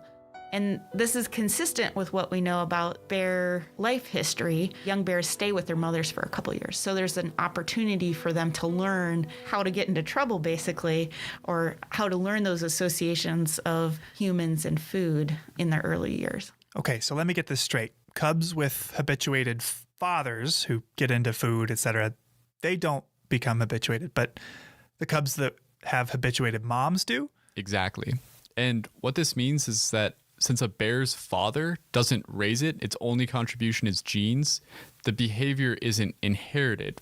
Okay, so cubs must be taught this behavior by their moms. Yeah, exactly. So Tabitha told me that this realization emphasized how important it is for visitors here to properly secure their food. Yeah, our research really highlights the need to prevent food conditioning from happening in the first place, because there could be kind of these longer term effects that could be passed down from mother to offspring. So it's really important to put your food away, make sure that you're storing all of your attractants safely at night inside of a hard-shelled vehicle or in a bear box, in some place that keeps the foods and attractants away from bears. Wow, talk about the butterfly effect. I knew it could affect our bears today, but if it gets in the hands of or the paws of a female bear, she's going to teach it to her cubs, and they'll teach it to their cubs, and so on. So it's really important that we always secure our food and trash. It can affect generations of bears. So as we've learned this information over time, the park's bear management policies have evolved. Given the same situation this summer, you probably wouldn't use a shaved off baseball bat. No, we wouldn't use the baseball bat. Absolutely not. Sawn-off baseball bats have given way to a variety of safer and more effective tools that rangers can use to teach bears to keep their distance from us.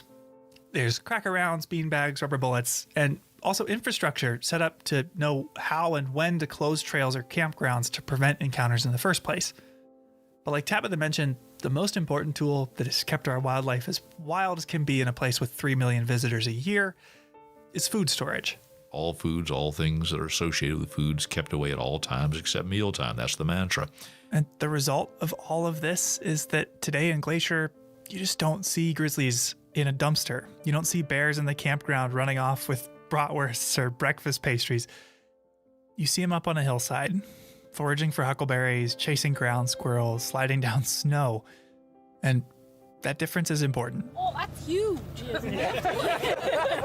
So the next time you come visit, read up on our food storage regulations, buy, carry, and learn how to use bear spray, and embarrass your friends and family by making noise on trail. Good morning! Because you might not see a bear. Heck, you probably won't see any. But what if you do? After all, where's the fun in a guarantee? After the break, our final story.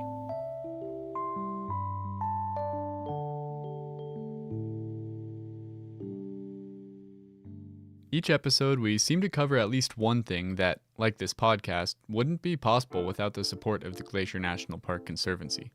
With the help of some friends over there, we got the number of Executive Director Doug Mitchell and decided to call him up out of the blue to ask about these projects. For this episode, we wanted to ask about their support of astronomy programs.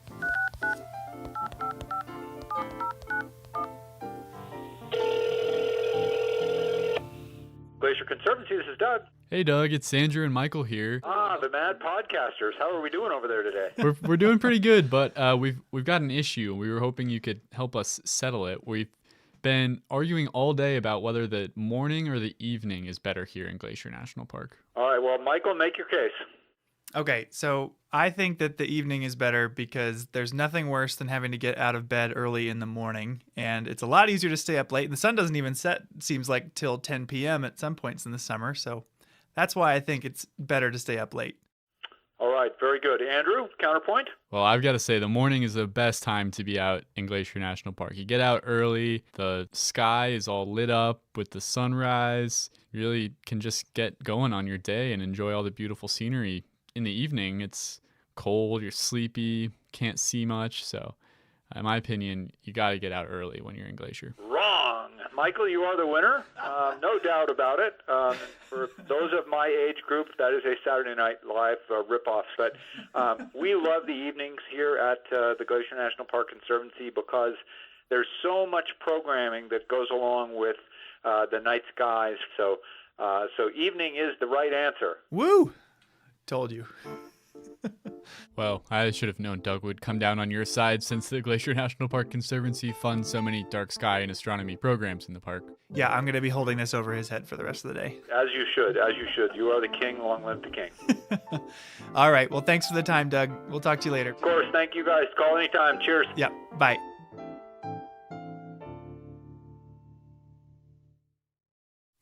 And we're back.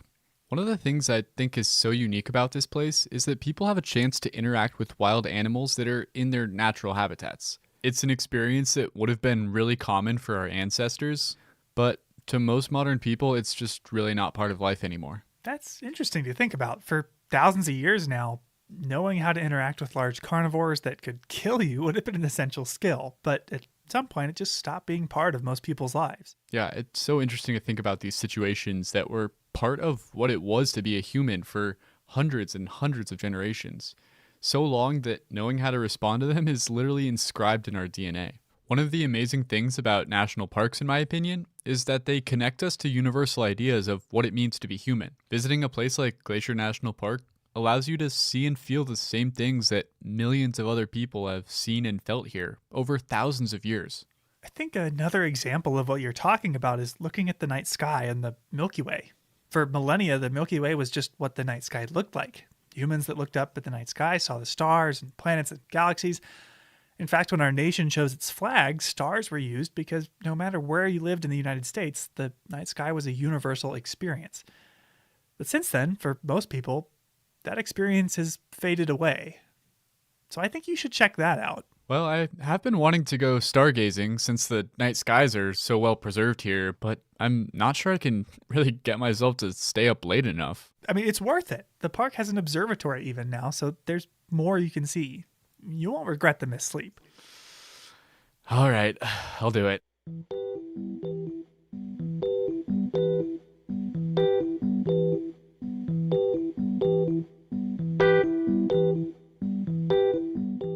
Armed with 2 cans of iced coffee, some high-energy music, and my microphone, I drove across the divide from my APGAR office to Glacier's observatory at the St. Mary Visitor Center. There, I met Lee Rademacher, the ranger who spearheads Glacier's astronomy program.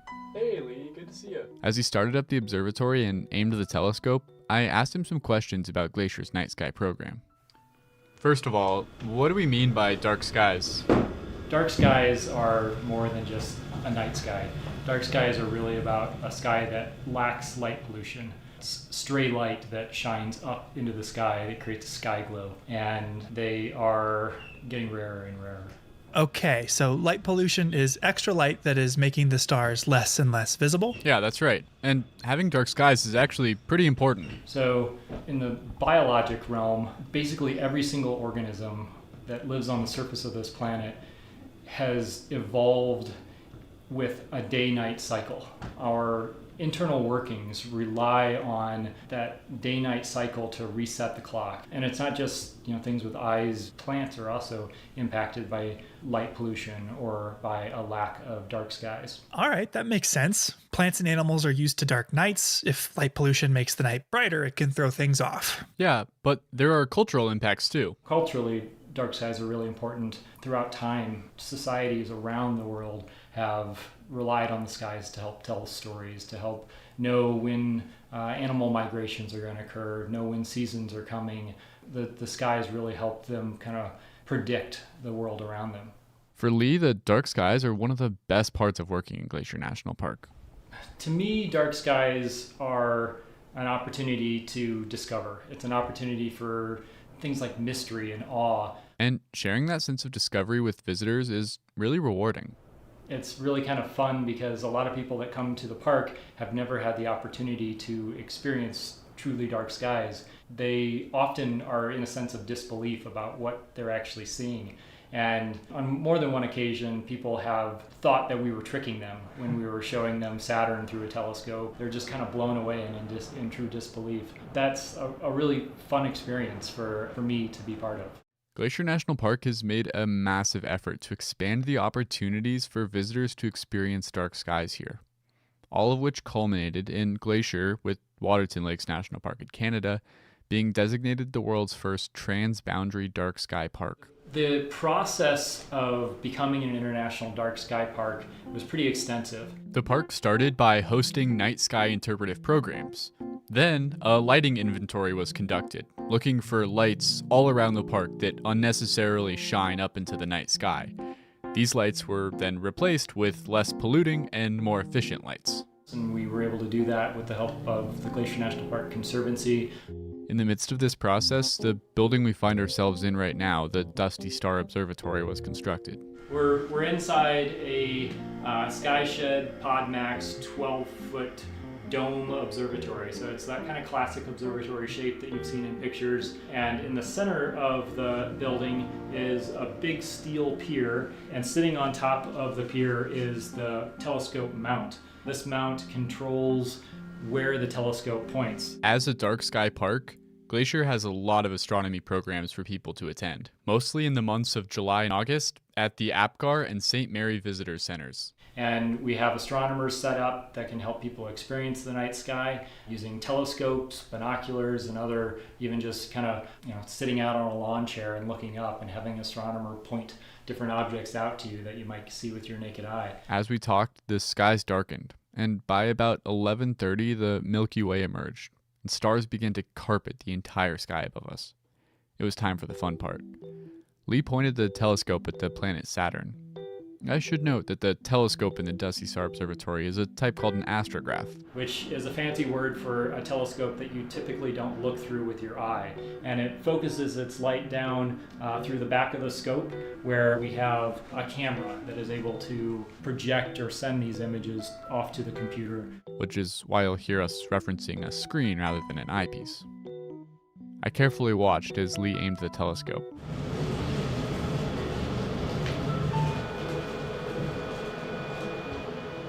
So right now, Saturn has popped up on the screen, and right now it just looks like a really bright white oblong shape. I'll see if I can fine-tune it a little bit to make those rings come out. In no time, the planet came into focus. So cool though, like you can very distinctly see the rings. While Saturn was super cool, I was really hoping I could convince Lee to show me the comet Neowise, which was at its most visible the night I was out there.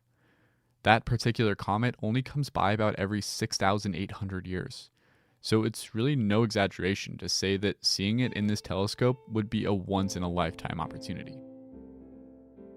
After a few minutes of adjustments, Lee got the comet squarely in the telescope sights, and it didn't disappoint. So now we've got the nucleus of the comet on the left side of the screen and the tail stretching out to the right. Oh my god, yeah, that's really impressive. He talked me through what I was seeing here. So the Neowise is a fairly green hue and actually has a greenish ion trail. Every comet has two tails as it approaches the sun. One is the tail kind of made up of the dust and gas that's kind of blasted off of the core of the comet. And then a second one is an ion tail that's formed from the interaction between the comet and the solar wind. And so the ion tail is kind of this greenish blue, and then the comet itself is more of a kind of a greenish emerald almost color. Wow, I'm so jealous. I told you it was worth staying up late. Did you get a picture? We did. Here, check it out. Oh wow, you could really see the tail and everything. We should put that on the park's website for listeners to see. That's a great idea. We can get it up there. By now, as we looked at the comet, it was getting really late. The excitement of seeing the comet had given me a rush of energy, but I knew it wouldn't last forever, and Lee had to work early the next morning. I think it may be time to call it a night on this fairly successful image. I have a 7 o'clock shift tomorrow. Oh, yeah, I gotta drive back to my place. You can enjoy the stars on any clear night in Glacier, even if you're not able to make it to an astronomy program. All you really need is a clear view of the sky. Lee recommends bringing some warm clothes, maybe a lawn chair, and a pair of binoculars can help too. And he said that if you can't make it to an event, with a smartphone you can download an app and point it at the sky and learn a little bit more about what there is up there. If you decide to check out the stars while you're here, and you definitely should, it was well worth staying up for, it's important to think about leaving no trace. With stargazing, Lee reminded me that Leave No Trace Principle 7, be considerate of other visitors, means taking an effort not to shine bright lights where people are stargazing. If we take these simple steps to leave no trace, we can make sure that there's continued opportunities here to be part of this ancient human tradition of viewing the night sky. Today, when you look up at the night sky, you're not just seeing the stars. I think you're really connecting to that shared humanity and that shared culture. Sounds like you had a great night. I'm really thinking now about all the ways that people and our lighting clashes with the natural dark skies and how it hasn't always been that way. So I called Darnell Rides at the Door, an Amskapi Pekani or Blackfeet tribal member that I met in another episode, to learn more, and she pointed out the observatory's name, Dusty Star, is actually a Blackfeet term for a comet. Those are comets. We call them dusty stars. It's just kakatoos. The concept of a dusty star might have been especially relevant this year with the comet Neowise. My coworker Andrew got the chance to go look at that in the St. Mary Observatory. Oh, how awesome. Oh yeah, that makes total sense after seeing it. Comets are like just dusty stars. Yeah, and Darnell told me that the Blackfeet language is a very visual one. You know, it's interesting to think about. The last time the comet Neowise passed by Earth, some 6,000 years ago, Blackfeet people were probably looking at it up in the sky and calling it by that same word. The things we talked about today, seeing grizzly bears and the Milky Way, are just a few of the countless unique experiences you could have here.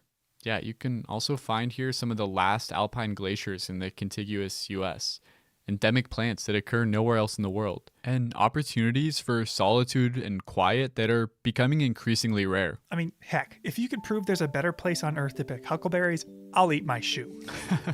These are opportunities for people to connect with the natural world that may disappear forever if we're not careful. So it's our collective job now to make sure the types of experiences we talked about today, like seeing a bear or viewing the stars in the night sky, are possible for people for another 6,000 years. I think that if we can learn to come together as a community, we can do it, but it's going to be a big job. Yeah, but I think we're up to it.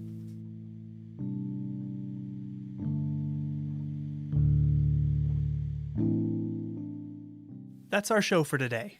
If you're interested in learning more about bear safety or astronomy programs in the park, you can find links in the show notes for more info. Thanks for listening. Headwaters is a production of Glacier National Park, with support from the Glacier National Park Conservancy. The show was written and recorded on traditional native lands. Andrew Smith and Michael Feist produced, edited, and hosted the show. Ben Cosgrove wrote and performed our music. Alex Stilson provided tech support. Quinn Feller designed our art. Renata Harrison researched the show. And narrated the credits. Lacey Kowalski was always there for us. And Daniel Lombardi and Bill Hayden were the executive directors. Support for this show comes from the Glacier National Park Conservancy. The Conservancy works to preserve and protect the park for future generations. We couldn't do it without them, and they couldn't do it without support from thousands of generous donors. If you want to learn more about how to support this podcast or other awesome Conservancy projects, please go to their website at glacier.org. Of course, you can always help support the show by sharing it with everyone you know, your friends, your family, your dog, and also leave us a review online. Special thanks this episode to Debbie Smith, Darnell Rides at the Door, Tabitha Graves, Bob Adams, and Lee Rademacher.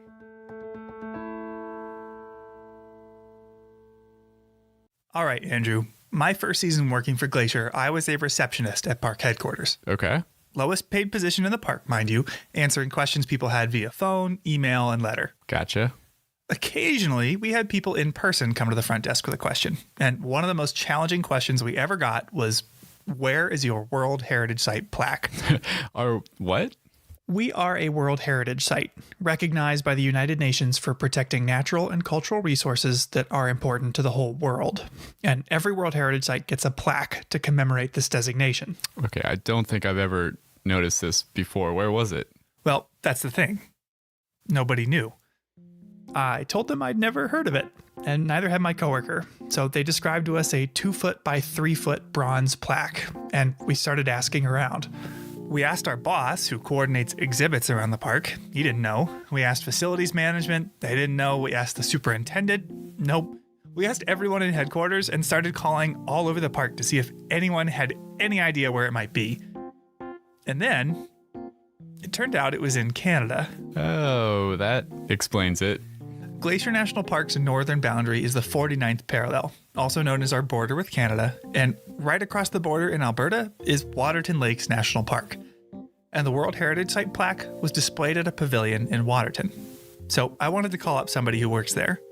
You know, that's a great question, and I don't know that I fully know the answer to that. We've recently redone the pavilion in Waterton, so I don't know if that plaque is actually still visible there or not. That's something I'll have to go and look for now. Exactly. That's Natalie Hodge. My name is Natalie, who works for Parks Canada, the Canadian counterpart to the NPS. I am the interpretation coordinator in Waterton Lakes National Park. Waterton, a literal stone's throw away, has been Glacier's neighbor since the very beginning. Yeah, Waterton was actually created in 1895, and it was originally titled the Forest Park Reserve. 2 years before Glacier was established as a forest preserve in 1897. Wow, that's really early. Not to mention that Parks Canada, the Canadian counterpart to the NPS, also beat us to the punch. Parks Canada was actually founded in 1911, and it actually became the world's first national park service. Predating the National Park Service by 5 years. The two parks, administered separately in their respective nations, oversee a contiguous landscape that doesn't recognize the political boundary that separates them. There's many jokes about animals not needing a passport in order to go back and forth between the two nations. We've seen black bears go back and forth across the border with no issue. Sometimes same with moose as well. Now, that elusive plaque that I mentioned. Yeah. If you manage to find it, wherever it is, it wouldn't say Glacier National Park on it. So we refer to our park, each of our parks, in kind of abbreviated names: Glacier National Park, Waterton Lakes National Park. But what is the full name of our parks together? The full name of our parks together would be Waterton Glacier International Peace Park. Our two parks share more than an international border. Waterton and Glacier National Parks agreed that this incredible landscape deserves our cooperation, setting aside political divisions to cooperate in the management of everything from invasive or endangered species to wildland fires. For example, if there is a fire in Waterton Lakes National Park, often fire crews from Glacier will come down and help, and then vice versa. And while there are over 100 international or transboundary parks and protected areas today, back in 1932, we were the first ever international peace park. Which, on top of signaling management cooperation, was a symbol of goodwill between nations, a statement of unity that in 1932, in between two world wars, must have been refreshing. With a passport, Waterton is just a few hours away from most places in Glacier, and there are a lot of ways to experience it. Yeah, there's some remarkable hiking opportunities in Waterton that range from short trips to all-day outings. And a personal favorite of mine is to visit some of the phenomenal restaurants in Waterton townsite. Yeah, we don't have quite the same variety down here. But Natalie leads what I think is the coolest way to see the place, a way to really experience the international part of our title, the International Peace Park hike. I have definitely been fortunate over the years and have been able to lead that Peace Park hike, and it's probably one of the coolest elements of my job working for Parks Canada. The hike is unique really in the sense that participants start out hiking in Canada, get to cross an international border by foot, and finish the hike in the United States. And our audience members are generally quite excited about the opportunity to be able to hike in two countries in one day. It's so cool. They even hold a little hands across the border ceremony.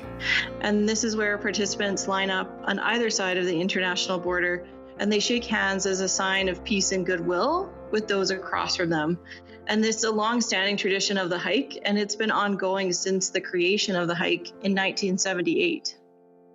The International Peace Park hike, or IPP, is 14 kilometers long, or just over 8.5 miles.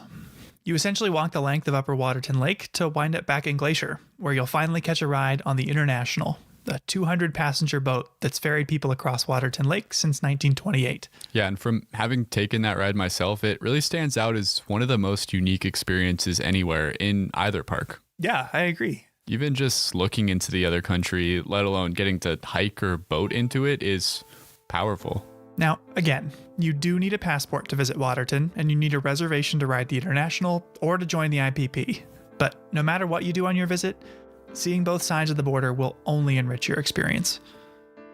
So the next time you come to visit, make sure you visit our sister park. Keep that spirit of goodwill alive, and maybe, if you're lucky, you could even find that plaque.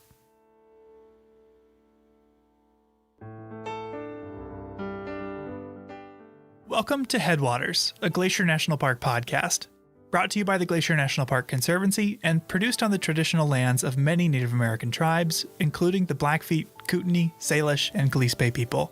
We're calling this season The Confluence, as we look at the ways that nature, culture, the present, and the past all come together here. I'm Michael. I'm Andrew. And we're both rangers here.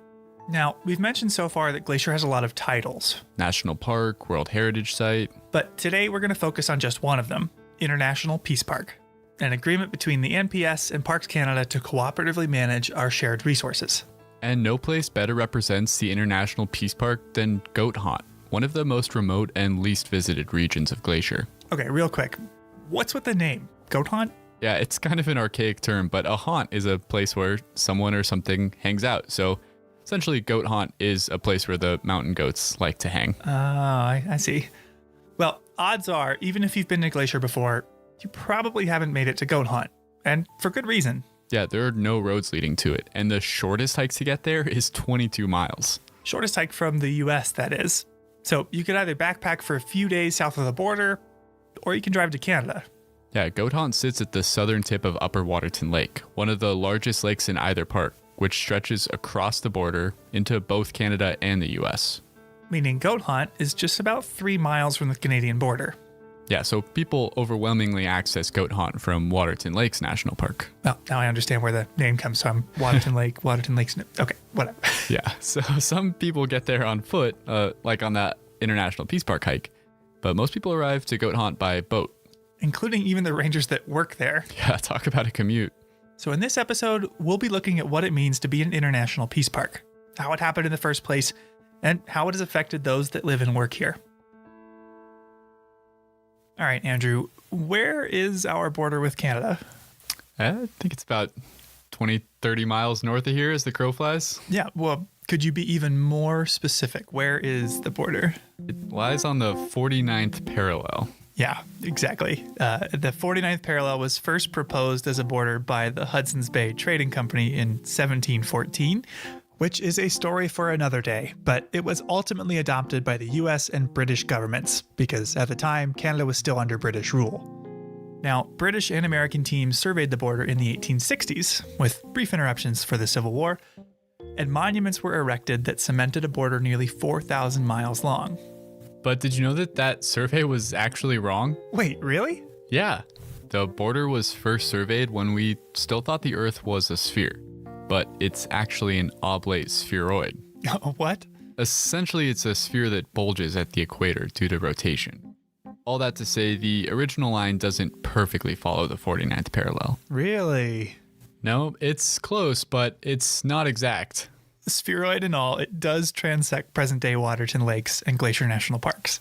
And visiting the border between the parks today, you'll notice the only thing separating the two countries is a swath of cleared trees, a 20-foot wide unvegetated line continuing into the horizon. And as far as this area is concerned, the most meaningful discussions of that symbolic boundary occurred not in the halls of Congress or Parliament, but on the trail and around the fire. Two of the earliest proponents of a jointly managed park were John Kootenai Brown and Albert Death on the Trail Reynolds. Big fans of nicknames. Yeah, Brown was the first superintendent of Waterton Lakes National Park. And Reynolds was the first ranger stationed in the present-day Goat Haunt area. Yeah, and it was these two that hatched the idea that two parks in two countries could be managed together. And the story of their friendship is an origin story of the Peace Park itself. We actually know an awful lot about John Kootenai Brown. He was raised by his grandmother in Ireland during the Great Famine and led a colorful life after leaving home. He joined the Royal Militia in 1858, but never saw combat. In search of excitement, he chased a fortune in the goldfields of British Columbia, working as a prospector, constable, trapper, guide, mail carrier, swamper. Swamper? What the heck is that? Yeah, it's someone who steers canal boats. 50 years later, he had garnered a reputation for knowing the region as well as anyone, which led to his appointment in 1910 as the first supervisory forest ranger of Kootenai Lakes Forest Reserve, which is now our northern neighbor, Waterton Lakes National Park. At age 70, he earned $75 a month to manage the whole area. Wait, only $75? That's like the highest ranking position in the whole park. Yeah, it's about $2,000 in today's money. Oh, all right. Now, much less is known about Albert Death on the Trail Reynolds. Born in Wisconsin in 1847, he and his wife moved to Montana's Flathead Valley in 1871 so he could work at a lumber mill. And to escape the nervous strain of work, 30 years later, he retired from being the supervisor at the lumber mill to become a ranger at the then Flathead Forest Preserve. When that preserve was converted to Glacier National Park in 1910, he was stationed on the southern end of Upper Waterton Lake. And while there have been biographies written of Brown, most of what we know about Reynolds we learned from his diary. Take this entry from 1912 where he's looking for poachers. Found where some hunters had camped and hauled down a sheep or deer from the mountains, but it was in Canada, about 6 miles from the boundary line. Which had been brought to life here by the voice talent of Ranger Bob Adams. Reynolds lived in one of the most undeveloped and least visited areas of the park, often with only wildlife as company. Friday, October 25, 1912. When I arrived at camp, a bear had been there last night, and he raised hell. All around camp he went, looking into all 3 windows. Took a bath in the wash tub and stood in front of the looking glass and combed his hair with his scrubbing brush. His nickname Death on the Trail was self-ascribed, and his disdain for horses led him to walk everywhere. He regularly walked 17 miles south to get his mail. Wow. I walked just about 1 mile to get my mail, and I thought that was rough. But Reynolds would also walk north to visit Waterton, where he befriended Brown. Yeah, he walked the full 12-mile length of Upper Waterton Lake, which starts in Montana at Goat Hunt and ends in Waterton Town Site in Alberta. Walking that whole way to visit his friend Kootenai Brown, unless he could catch a boat ride. Sunday, October 20, 1912. Left at camp 7 a.m. in one of Mr. Hazard's boats. Went as far as Weeks Landing, where I walked to the post office, got some mail, then went to Mr. Brown's. His duties as a backcountry ranger included looking out for poachers, forest fires, and other, quote, threats to the park. Okay, so what constituted a threat to the park? Well, in the early years, the Park Service was guided by a fundamentally different understanding of ecology than it is today. And Reynolds' writing illustrates this really well. Early park managers were especially eager to protect ungulates, like deer. He would actually follow deer in order to chase them towards better foraging habitat. Left camp as soon as I could. Went up the trail that the deer took up the mountains.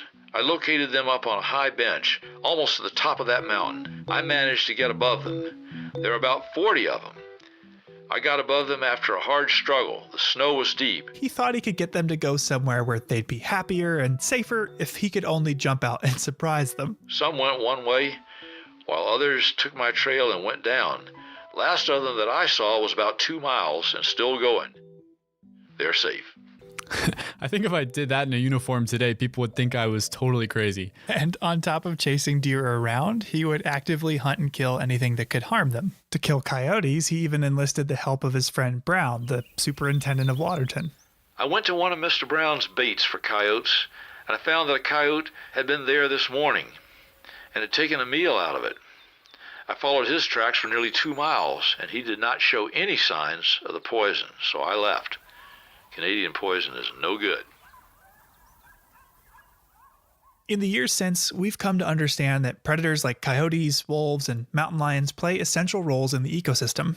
The practice of poisoning them has long since been abandoned. It's not part of our job anymore. No, it's nice that attitudes have changed in that respect and decided that all animals have a right to be here, not just the ungulates. That's Tracy Weiss. Yeah, my name is Tracy Weiss. I've been working here at Belly River for the last 16 summers. The Belly River Ranger Station where she works is one of the northernmost in the park. In fact, to hike in to meet her, I parked at the Canadian border, spitting distance from the customs office. And while Tracy and her husband Bruce work here in the summer, Reynolds worked and lived near Goat Hunt year-round with only a wood-burning stove for warmth. It was 12 below freezing this morning, and now 6:30, it's 10 below. Even on holidays. I made a bread pudding for dinner and took a cup of cold water. That was my Christmas. I honestly cannot imagine the rangers that spent winters out here in that kind of cold and that kind of wind. Yeah. It must have just been phenomenal. But rain or shine, Reynolds would travel north to visit Brown. December 27, 1912. The snow was deep and soft. The wind was awful. Took till 4 p.m. to make Mr. Brown's. From what we can tell, the two were fast friends. Even though Brown, who wrote poetry and spiritual musings, never seemed to write much about Reynolds. Yeah, and Reynolds, in the journals of his that we have, he doesn't write about his friendship with Brown either.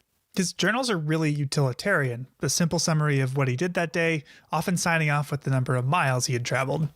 But even still, Reynolds wrote often about his trips to visit Brown. Wednesday, December 4, 1912. Left camp 9:15 a.m. with Mr. Brown.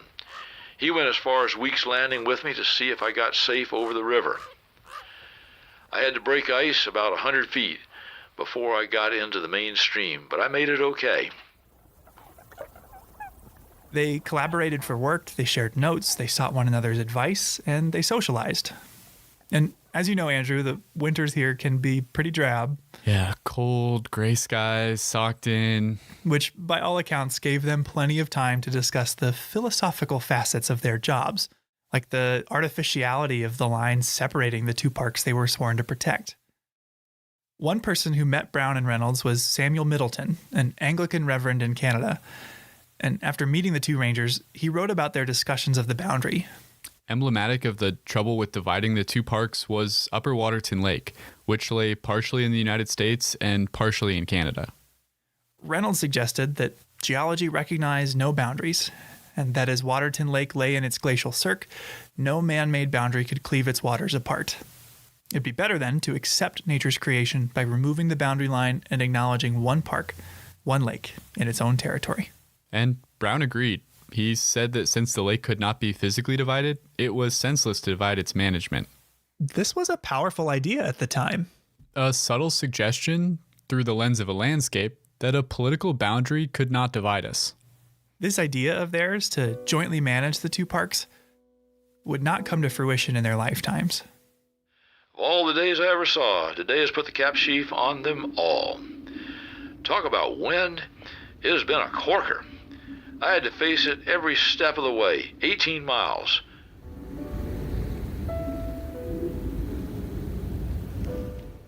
"9 p.m., fearful storm raging. Don't know where from and can't open the door to look out. Snow drifts all through the house."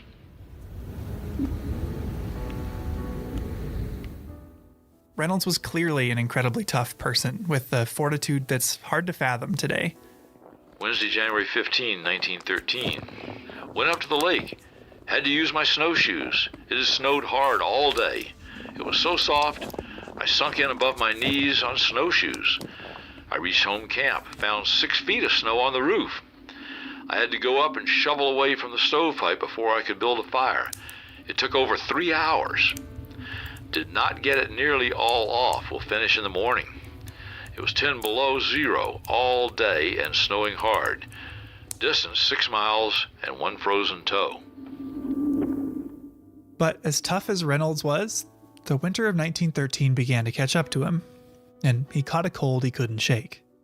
In one last journey, he ventured north to visit Brown, who mentioned Reynolds in his own journal for the first and final time. 4 February 1913. Mr. Reynolds, here, 32 below zero. Rode and snowshoed west side of park to pass. Miles 20.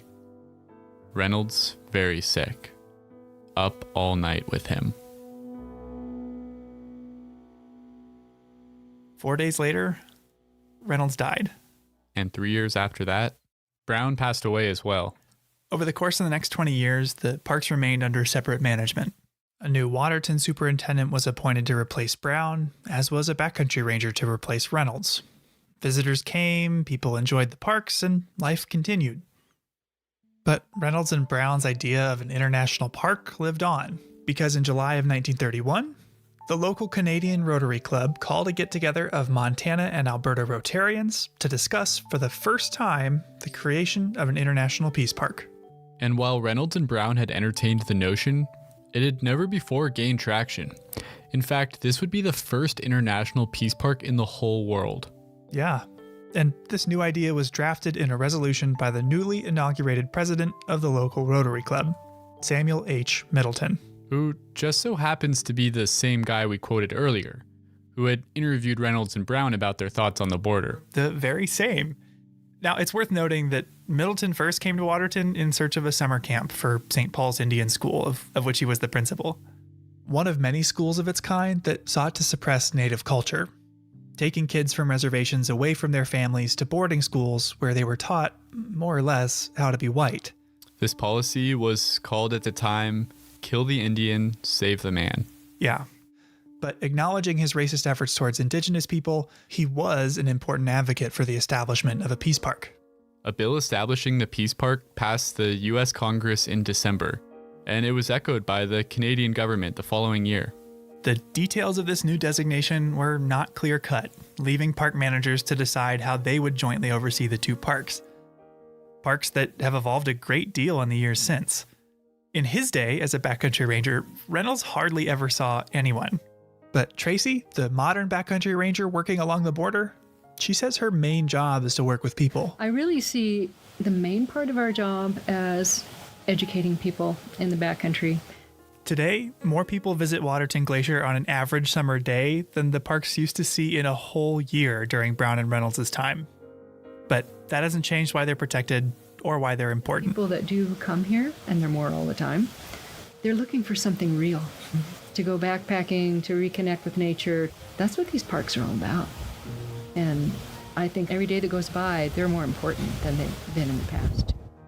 But throughout the last century, with all the changes it's brought, the two parks have strived to work together. So whenever our two parks share wildland firefighting resources, whenever we lead cross-boundary hikes or boat trips, you know who to thank. A couple tough old curmudgeons with an idea. Sunday, December 29, 1912. Oh heavens, how it does snow and blow. A person can't see 200 feet, and it is coming harder and harder. I wish I was back in Helena.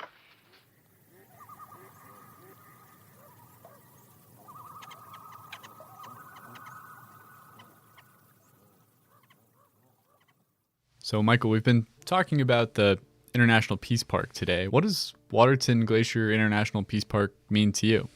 Selfishly, it makes for a pretty awesome place to work. You know, I've got to hang out with a lot more Canadians than I ever did. And the coolest visitor center around here is the Alberta Visitor Center. I feel like Wilson from Home Improvement, like peering over the fence at my neighbors, because from a lot of trails in the park, you could actually see Canada. So I think it's pretty unique to be part of that symbol of cooperation as an employee and as a visitor. I totally agree. It's pretty cool when you think about, you know, the ecosystem here, the plants, the animals, you know, even the rivers and lakes. They don't know where the border is. They don't care where the border is. They're just interacting with each other in the way they always have. And to think that we can overcome the challenges of the border to manage this place jointly and to take care of this ecosystem as a whole instead of as two separate parts that are divided, you know, just by a line on a map is a pretty special thing, I think. Yeah, two countries, two parks kind of choosing to work around or to work through a political boundary for the joint management of a place like this is neat. Yeah. And on that note, I think we should move into our next story about how scientists from two different countries came together across the border to study some important animals that spend time on both sides of the international boundary. Yeah, but always look back in there. Look back in there. Yeah. And you're good at recognizing ducks. So it's 7 a.m. and Lisa Bate is thinking about ducks. And every year, the weather channelizes things differently. But usually this is really deep on me, the path, like go through. Are they talking about walking through that water? Yeah, duck science, as it turns out, involves a lot of water. So I don't think you're going to be able to do that for safety reasons. So then you just exit and come out. Today we're doing a brood survey, where we'll review the river to see if any of the female harlequin ducks there have new chicks with them. And Becca, since you're going to have to wait for a while, what you could do is just walk up the boardwalk and look for ducks on Avalanche Creek, and then when you're finished, come back down here. Lisa Bate is a wildlife biologist here in Glacier National Park, and one of her projects is to study the park's harlequin ducks. Observing these birds takes a lot of eyes, so Lisa enlists a ton of volunteers to help her collect that data. It's a pretty fun project to be involved with, and as it so happened, all of us in the podcast somewhat independently got involved with it. This year, Michael and I and producers Daniel and Alex have all gone out with Lisa to study the ducks. Michael even ended up pretty wet from his experience. Yeah. If you want to hear that story, you got to go to the Mini Glacier episode. Before we get into the study I did that morning, there's a few things you need to know about harlequin ducks. First, the name. Harlequin ducks are named for the male's breeding plumage, which resembles the makeup of a harlequin, a jester-like character popular in early modern European theater. And harlequin ducks are migratory birds, but unlike most migratory birds, They don't migrate north-south when the breeding season arrives. Instead, because they're sea ducks, they actually migrate east-west. but just because these birds migrate east-west doesn't mean they're not international. How so? I know a bird that migrates north-south like a robin will spend time in Canada, the US, and Mexico, but if you migrate straight west of here, you'll just hit ocean, not Canada. Yeah, it turns out the migration path isn't quite straight west. Check out this map of one duck Lisa tracked. Oh, wow. Spent part of the year in Washington, part in British Columbia, part in Glacier, and part in Waterton Lakes National Park. The next thing you need to know is that these birds love whitewater. They feel right at home in crashing surf and fast-running creeks, and that's part of the reason why they're so hard to study. And the last thing you need to know is that harlequin ducks are very loyal. Extremely loyal. As far as we know, the females only nest on the streams where they were born, their natal streams. Though we've banded nearly 300 harlequins in Montana thus far, we have yet to document a breeding female dispersing to a stream other than her natal stream to reproduce. Well, what if something happens to the natal stream? Yeah, that's kind of what makes them such a sensitive species. They seem to not be able to just find a new home. I think this is one of the leading reasons that harlequins are a species of concern. Their range has shrunk. We used to have harlequins in Colorado and many streams in Idaho and Montana, and we no longer have for a variety of reasons. And right now, I think it's highly unlikely that those streams would ever be repopulated unless we can document that females will disperse to other streams. It's not just streams they're loyal to. I asked Lisa if the ducks are loyal to a particular mate as well. If you asked me that question at the beginning of this study, I would say very loyal. The first 3 years of this study, we just saw incredible, I think 100% mate fidelity. Since then, we have seen some so-called divorces, but I'm working on a paper with some Canadian biologists, and they just documented a female with a certain mate 1 year, the next 2 years with a different mate, and then in the 4th year, she returned to that original mate. So we know that sometimes things happen, we don't know why. And if a duck's mate dies? We've documented times when the female died, and the males have already migrated back to the coast, but the following years, those single males will come back here looking for those females. And we've seen 3, possibly 4 males return looking for their females. I assume that's what they're doing. And we have one male who I know now has returned 3 years in a row, always single, never with another female, and never with the original female. And we just assume that that female has died. I can picture the Hallmark movie now. Lonely duck wintering on the coast and spending the summer searching the Rocky Mountains for his missing mate, looking for a love he'll never find. And Lisa told me that there's about 33% more males than females on the wintering grounds. So these single males are pretty unlikely to find a new mate. At the beginning of her research, Lisa didn't really know how many ducks there were here. When I first started this project, I thought maybe there were 40 pairs of harlequins throughout the whole park. And you can't tell because they look identical. It wasn't until we started putting colored bands on them that we realized that we had more ducks just on Upper McDonald Creek drainage alone than we realized. So to tell individuals apart, you've got to catch them and put a unique band on their leg. Biologists have developed lots of ways to safely catch birds, but none of them could really account for the challenges of dealing with a bird whose preferred habitat is whitewater. In the spring, when both males and females are in Glacier, the water on the creeks here is dangerously high and fast. Wading out into a raging creek to try to catch a duck was potentially deadly, so for a long time, we knew very little about these birds. But it's not just raging waters that Lisa has to deal with. There's some years that we're walking over like 40-foot deep avalanche drifts still. So there were lots of challenges, but there was a lot of pressure to understand these birds better because they seemed to be disappearing. Biologists throughout the western half of their range have all documented a decline or a shift in distribution. But today when I joined Lisa, we weren't catching any ducks. We were just counting them. We broke into teams to comb every foot of the creek and observe if any of the hens had chicks. If we found any chicks, then later in the summer they could be caught and get a ban before they migrated back west. But this wasn't just walking down a trail. To stay along the stream was a lot of bushwhacking. Yeah, and it gets really bushwhacky when the water's high. And at some point we're going to just start walking in the creek because it'll be a lot easier than bushwhacking. Okay. Because the bushwhack is like through hawthorn and real fun stuff like that. And eventually we just went right into the water. We walked in the creek through water that was above my knees. Well, did you find any ducks? We did. Lisa and I saw 7 harlequin ducks that day.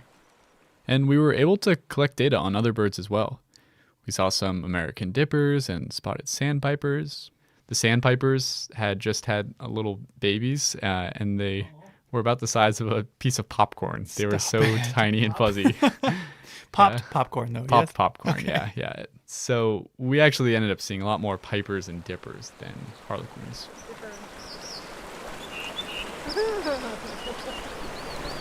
What a sound. Yeah. A dipper just flew downstream singing. Hear it? Yeah, that sound. Yeah, it's unusual to hear them this time of year. They're more like February, March, and April when they're really singing up a storm. Flying and singing. Andrew just saw a spotted sandpiper.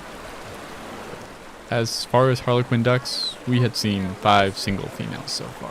Is that a lot? I don't know.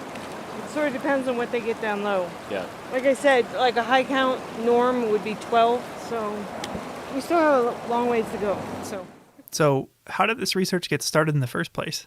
At first, Lisa just wanted to figure out if the ducks were even successfully breeding here. And I was like, okay, well, to do that, we'd need to find the nest and monitor them. And so we started like looking for nests, and we never found one. I think in 20 or 30 years of surveys here in the park, only one had accidentally been found when someone almost stepped on one. They were walking along the shoreline. So I'm like, well, how are you going to monitor nests if you can't find them? Luckily for all of us, we're not just in Glacier National Park, we're in Waterton Glacier International Peace Park. Waterton Lakes National Park and Glacier National Park, every year we have Science and History Day, and we A full-day science conference where experts from both sides of the border present what they've been working on. In my first year as a biologist here, I met Cindy Smith. She's the retired conservation biologist in Waterton Lakes, and I knew that she had done research on harlequin ducks in Banff National Park. So I was lucky enough to meet her and introduce myself, and I was like, hey, I'm thinking of doing some research on harlequin ducks and trying to find their nest. I said, we just aren't having any luck. I was like, how did you do it? And she's like, telemetry. You have to put radios on them. And she was totally right, because when we first started trying to find their nest, even with radios on, I mean, I think it'd be a 1 in a billion chance trying to find those nests because they're so cryptic, they're so hidden. And some of them literally were like 2.5 miles up off of another drainage and on a cliff and a burned habitat. I mean, But to put radios on them, first you have to catch them. So Lisa and Cindy, an American and a Canadian biologist working together, developed a mist-net method of capturing harlequin ducks. So that must have been what I saw. Yeah, do you remember how it worked? Well, Gerard Bird, who joined us on the Grinnell Glacier hike in the Mini Glacier episode, and a friend of his paddled an inflatable kayak full of a couple people and a pole across the creek. The pole had a rope attached, so there was the near end and the far end, one that stayed on shore and the one that went across the creek in the boat. And when the crew on the far side of the creek got out, they pulled the net taut. Oh, that makes sense. So no one had to be in the water. No, that you floated across, but you stood on either side and pulled it tight. And because harlequin ducks, unlike mallards that fly way up in the air, Harlequin ducks fly down low, right over the water, so they go straight into the net. Okay, so what would you do if you caught one in the net? So the net is suspended on a cable that runs from one end to the other. And if they catch a duck in the net, the crew on the far side will twist their pole to close it, disconnect it from their side, and then the near side crew will pull the net all the way along the cable until the duck is in their hands.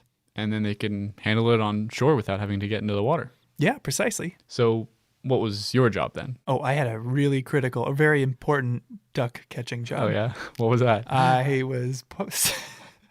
I sat probably a half mile up the road just looking at the creek with binoculars to see if ducks were coming. Okay, that sounds pretty important. How many ducks did you see? None. Well, okay, no, I saw mallards and I saw some mergansers. I saw mergansers.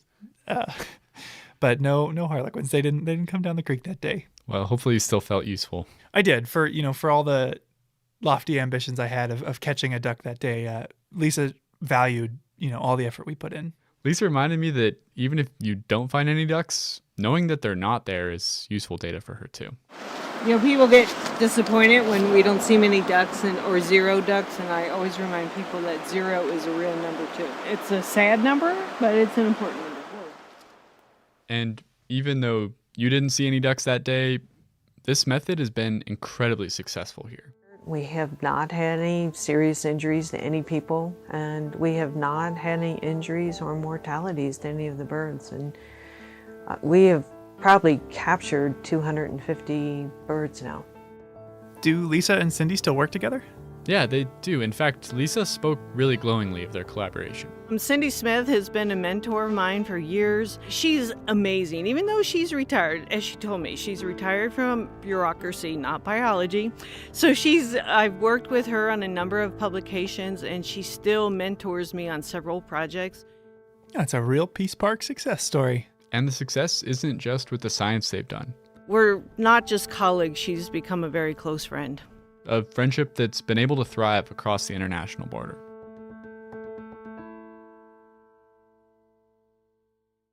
Each episode, we seem to cover at least one thing that, like this podcast, wouldn't be possible without the support of the Glacier National Park Conservancy. With the help of some friends over there, we got the number of Executive Director Doug Mitchell and decided to call him up out of the blue to ask about these projects. For this episode, we wanted to ask him about a very special bird.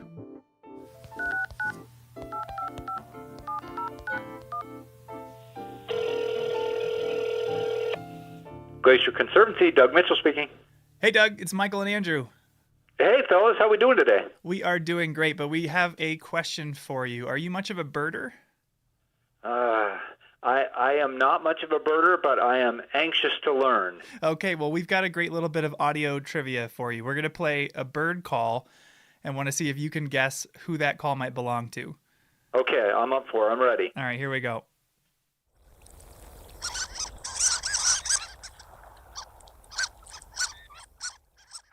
Does that ring any bells for you? I'm going to default to one of my very favorite projects in the park, and I'm going to say harlequin duck. You got it. You nailed it. How do you know about harlequin ducks? I have come to know harlequin ducks, to be honest, through my work here at the Conservancy. We actually got to see a few of them with Lisa Bate. Boy, count me jealous. I have not, to my knowledge, seen one. My wife has. She watched a mom harlequin duck kind of teach her young to navigate the rapids there on McDonald Creek. It was, as she said, a really neat experience. Yeah, they're a very, very special, beautiful animal. So are you involved with Lisa's research at all? We've been very fortunate here at the Conservancy to be able to support Lisa's research in a number of areas, including with these harlequin duck studies, and also trying to do some work repairing some of the trails. There are some social trails that can be disruptive on the McDonald Creek area. So we've been very, very fortunate to be able to be part of that process as it's been ongoing. That's pretty cool. It sounds like it might allow some more people to have an experience like your wife did when they visit the park. Yeah, I think that would be great, right? That's what we're all about at the Conservancy, is preserving the park for future generations to enjoy, and to be able to think about being able to protect this species and have people later on be able to enjoy that is really a special thing to be able to think about, right? That's work worth doing. Absolutely. Awesome. Well, thank you for taking some time out of your day, Doug. We'll talk to you later. All right, thanks, guys. Take care.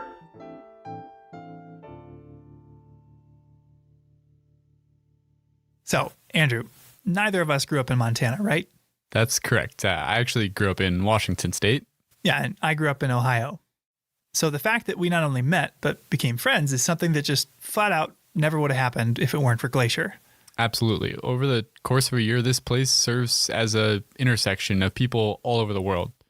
A couple years ago, I was working as a ranger up at Logan Pass, and a guy asked me if I was the same Andrew who had refereed his kid's soccer game like 6 years ago. What? And I was. No way. So the Peace Park provides a unique opportunity to meet other people and experience cultures on both sides of the U.S.-Canada border. Just by virtue of having the Alberta Visitor Center near the west entrance here, we've had the chance to meet and befriend a lot of Canadians over the years. From the little things like celebrating Canada Day on July 1st to having them go out of their way to get me Canadian candy, ketchup chips, or Fruitopia that you can't find down here. The International Peace Park is like a confluence of two countries coming together into one unique thing. I mean, it's a lot of fun. And just in this episode, we've heard a few examples of employees befriending their counterparts from across the border.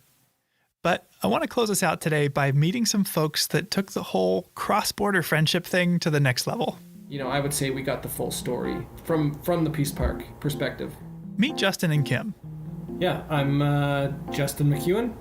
And I'm Kim McEwen. We're currently at our home in Calgary, Alberta, Canada. Some Canadians? Well, yes and no. I'm from Ohio. And I grew up in the prairies of Canada in Saskatchewan. Oh, I see where this is going. Justin and Kim both worked in Waterton Glacier in the early 2000s. Justin, how did you wind up working here? My uncle was park superintendent down in Waterton Lakes National Park, so I had some exposure of going out there and visiting him and my aunt. It was a job and lifestyle that appealed to me at sort of a younger age. Appealing enough that around the time he went to college, or university as they call it up there, he got a job with Parks Canada. Started at Elk Island National Park and then moved down to Waterton Lakes. What did he do at Waterton? He was an interpretive ranger just like we were, leading guided hikes, campground programs. You know, I can probably look back on it and say it was like the best job I ever had. And Kim, how did you wind up working here? So my dad decided to come out and play park ranger from Ohio. I missed him and I came out to work for the boat company in 2003, the year before Justin and I met. What was the name of the boat that you captained? What is the name of the boat? The Morning Eagle is on Lake Josephine, and on Swift Current Lake is Chief Two Guns. Oh, so she worked at Many Glacier. What is memorable specifically about the job of being a boat captain? If I think back now, like, it seems like it should have been a more difficult job than it was. It didn't feel difficult to drive these boats, and I really enjoyed like giving the talk on the boat, and I liked making people laugh. You're getting sometimes to show people bears for the first time, and the hotel there employed a lot of young people, and so you're just around a lot of other basically university age people. It's like summer camp for adults. I think they call it college down in the United States, dear. And Canadianized. And they actually met at work. We actually met on the boat dock at Many Glacier. It was one of the other boat captains that was like, he's cute, you should go for a hike with him. Justin, a Parks Canada interpreter, was milling about in Many Glacier in the first place for his job. Yeah, so this would be part of a long-standing exchange within the Peace Park whereby a Parks Canada interpreter would go down to Glacier National Park and deliver a program every Friday evening, and then a counterpart, an interpretive ranger from Glacier National Park, would come up to Waterton to the Falls Theater to provide exposure to each other's parks within the International Peace Park. But work wasn't the only reason he wanted to go to Glacier. Pretty soon after, I think I invited myself to come for a hike with Justin in Waterton. And yeah, after that first hike, it was basically like, it was a thing. It was the start of a relationship. Well, that's adorable. And not your typical workplace romance. The two parks brought them together, but they're from two different countries. Long distance is hard enough without a border in between you. How did that even work? Well, as you can imagine, it did make it tough, but they were able to find a way. So how long did you do the distance thing?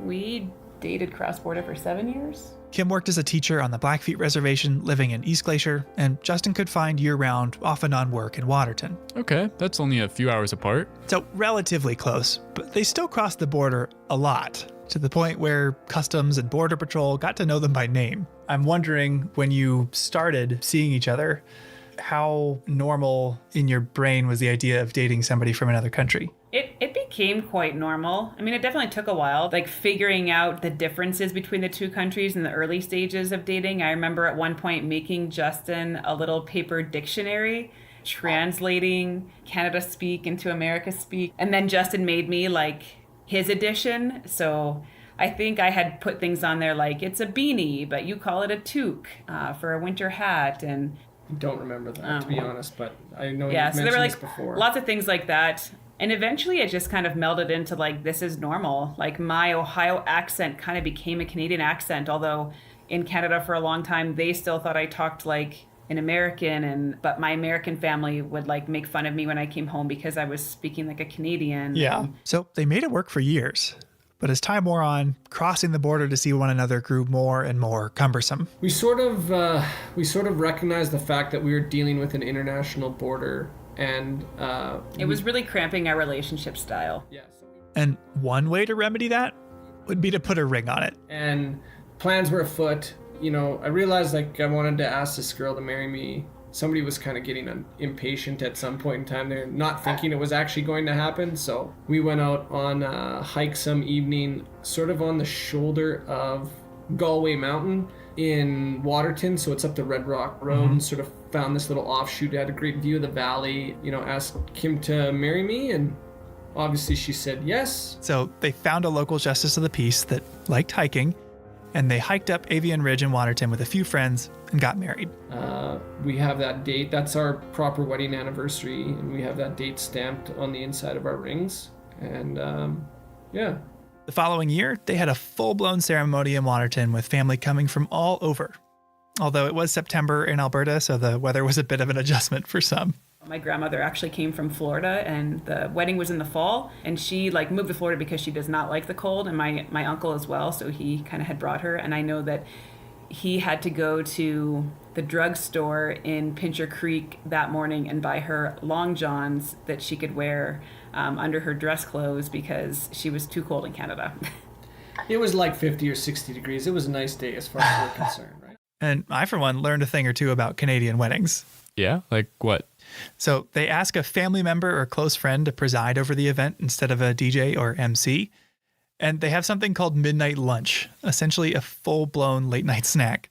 People eat at the reception, then they get up for dancing and drinks, and then a little while later, bam, poutine. Okay, that sounds really good.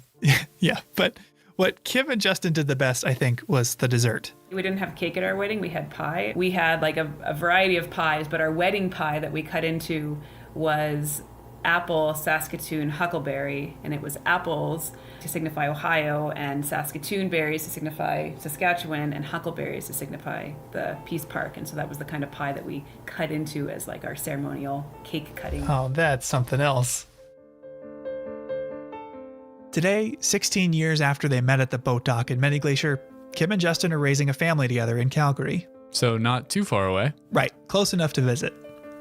Now, we have spent a lot of time talking today about how the International Peace Park recognizes that the landscape we share knows no boundaries. But as this story shows, neither does love, friendship, or camaraderie. Waterton Glacier International Peace Park is an invitation to see ourselves in one another, a much-needed reminder to see not our differences, but the things that we share. Justin and Kim lived this firsthand in a way more dramatic than most of us ever will. So I was curious, what does the designation International Peace Park mean to both of you? I think it is a place that you can sort of leave jurisdictions and politics behind to some degree or another and focus on this sort of contiguous landscape. I don't know, to me it means family, you know? If it wasn't for the International Peace Park, we wouldn't be a family. To see what the International Peace Park means to you? Well, you'll just have to come find out.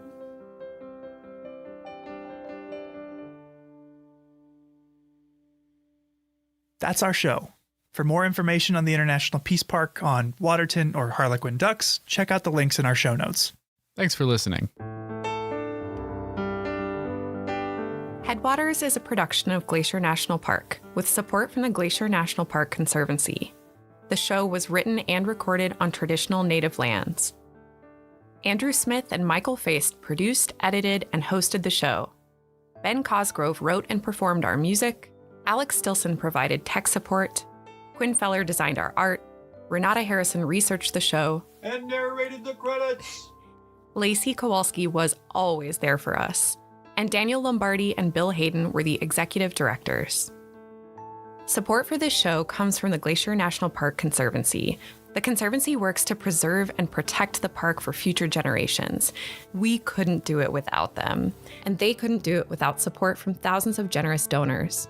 If you want to learn more about how to support this podcast or other awesome Conservancy projects, please go to their website at glacier.org. Of course, you can always help support the show by sharing it with everyone you know, your friends, your family, your dog, and also leave us a review online. Special thanks this episode to Natalie Hodge and our friends at Waterton Lakes National Park, Tracy Weiss, Bob Adams, Lisa Bate, Diane Sine, and Kim and Justin McEwen.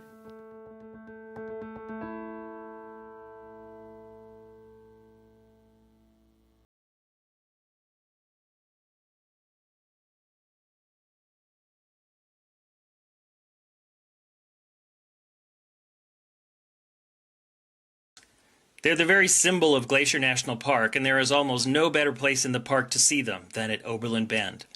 This section of the Going to the Sun Road travels along the cliffs and past the waterfalls just west of Logan Pass. The rock ledges and abundant vegetation provides ideal habitat for the shaggy white mountain goat. Watch for the little ones skipping about the rock cliffs in areas that would terrify most humans. Within days of being born, they are following mom up incredibly steep slopes. Sometimes the goats wander right down to the road or through the parking lot, however, so please remember that all park wildlife is wild. Although they may seem tolerant, they can also cause injury. Do not feed or approach them. Please help us keep wild goats wild and visible for years to come. Oberlin Bend also provides one of the best views of the Going to the Sun Road. Park your car and take the short boardwalk to the viewing platform. The sweeping vista of the garden wall with the Going to the Sun Road snaking along its cliffs is impressive. On a clear day, you can see all the way to the high peaks near the border with Canada, and, if you know where to look, you can spot Granite Park Chalet on a ridge high above the loop. Portions of this boardwalk were designed to be accessible by wheelchair, and if you notice, it's made out of a metal grate material. A former park superintendent saw similar walkways in parks in Australia and brought the idea back to Glacier on his return. The grate allows snow to fall through the walkway and helps relieve the pressure of the winter snows, and it also helps sunlight to penetrate below and maintain native vegetation under the boardwalk.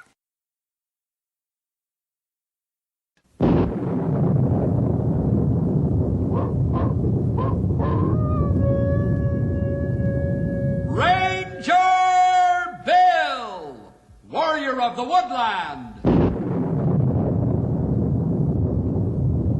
Ranger Bill, warrior of the woodland, struggling against extreme odds, traveling dangerous trails, showing rare courage in the face of disaster. In the air.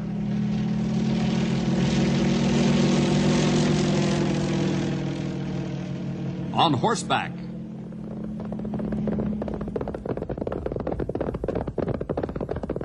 Or in a screaming squad car.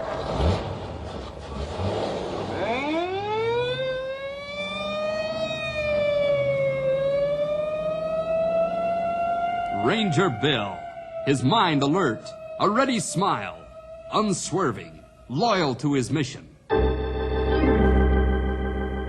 And all this in exchange for the satisfaction and pride of a job well done.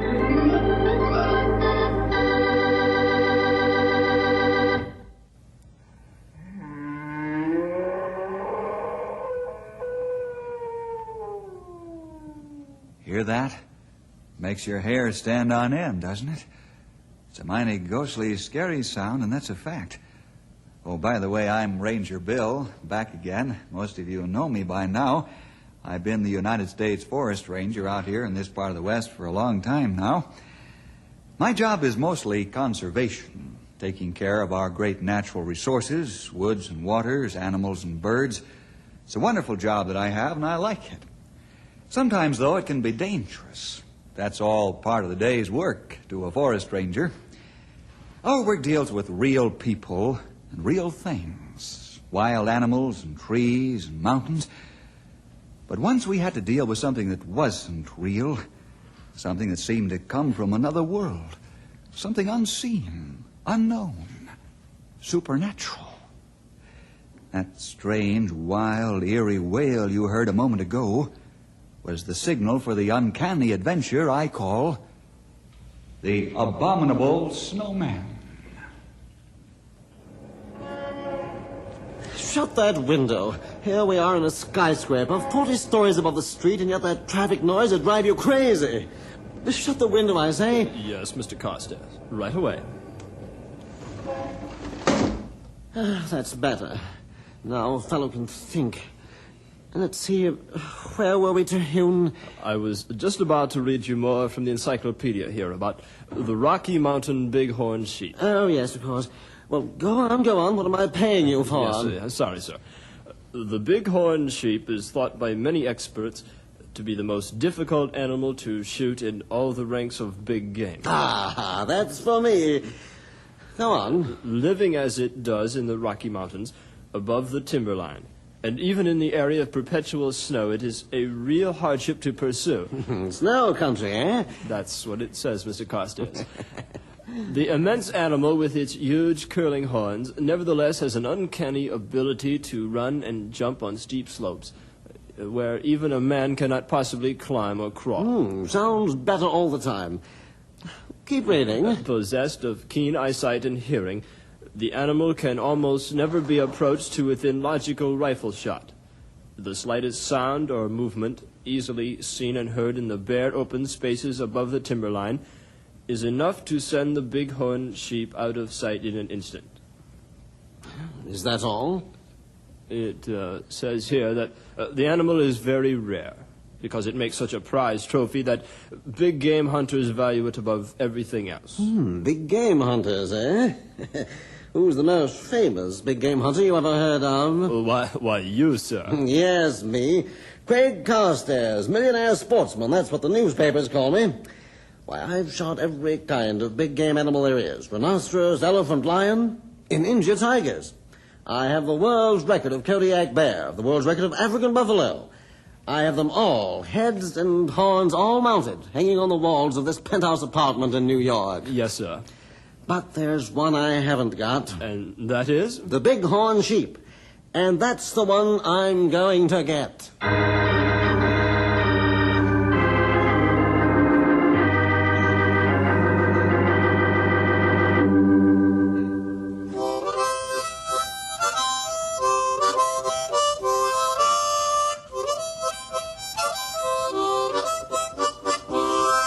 That's beautiful, Stumpy. Beautiful.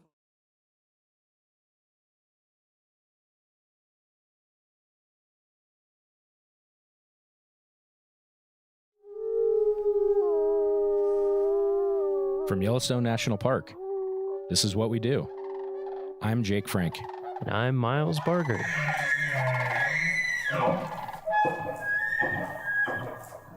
Miles, how's it going? Going great. Yeah? How are you? Good. How's your drive to work today? Very short.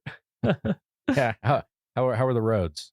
Very clear and in excellent condition. That's good to hear. Honestly, yeah. So, speaking of roads, to start, I have a trivia question. I'm curious if I would say this is on the easier of some of the questions that we've been hearing, but okay.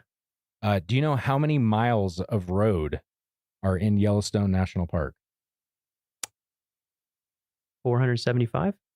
That is very close. 452, I think, is the number that I've been given from facilities in some of the reports that I've read. But yeah, 450 plus.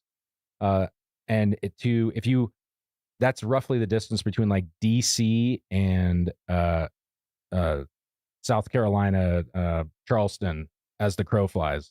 So it's like multiple states. So it's a lot of a lot of roads that are in the park that we maintain In harsh conditions.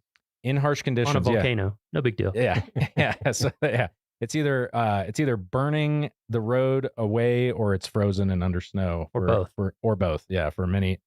And so to talk a little bit about that, I think when people come to the park, they just drive on the roads. You kind of take that for granted, but there's a lot of work that goes into keeping those up to date. So today we're joined by Brian Batzloff. He's the engineering equipment operator supervisor for the special projects crew. Did I get that correct? You got that correct. All right. Well, Yep. thanks for joining us. Thank you. Yeah. How are you Thanks doing for today? having me. Good. Yeah. How was your drive to work today? It was wonderful. Yeah. And when the roads are in bad shape, and you're like, man, that pothole, like what happens in your mind when you're driving and you hit a pothole? I try to figure out why it's there. Who do I need to call to get this fixed? Exactly. Yeah. So, we'll go ahead and get started. When and where did you get your start in the National Park Service? Here in Yellowstone, actually. I started, got my first job here in 1998. I was a carpenter's helper in the carpenter shop here in Mammoth. And then that was my last year of college. And then I went back to school, tried out some telecom work for a little bit in Atlanta, Georgia, and then decided I wasn't a city person. So I came back here. My family's from the area here right outside the north entrance. So I'm actually a third generation to work here in Yellowstone. Oh, that's awesome. My dad and my grandfather both worked up here in the park. Actually, my grandfather's on both sides. What? Whoa. Wow. So what jobs did they do?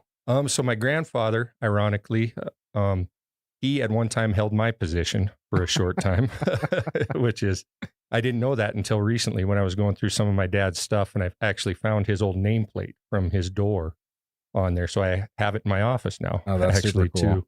But no, he came, I believe in the 50s, shortly after World War II, after he got out of there, and he came with his uncle to Yellowstone and started his career out in Grant Village, and then kind of worked his way into Mammoth here. And then I think when he retired, he was the foreman for the carpenter shop. Awesome.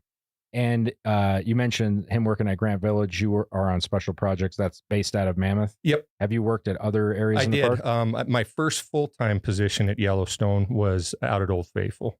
And I was a heavy equipment operator out there for about a year. And then an opening came back with special projects. And they actually approached me for a lateral transfer for that position. So between the job that you currently have and that first job, you mentioned that you had some movement in there to get where you currently are. Can you walk us through all the variety of jobs that you've had? So, like I said, my first year I was in the carpenter shop as a carpenter's helper, and then had that year where I was down trying to do the telecom stuff in Georgia. You're Rumspringa. Yeah. And then when I came back, I actually applied for a labor position with special projects.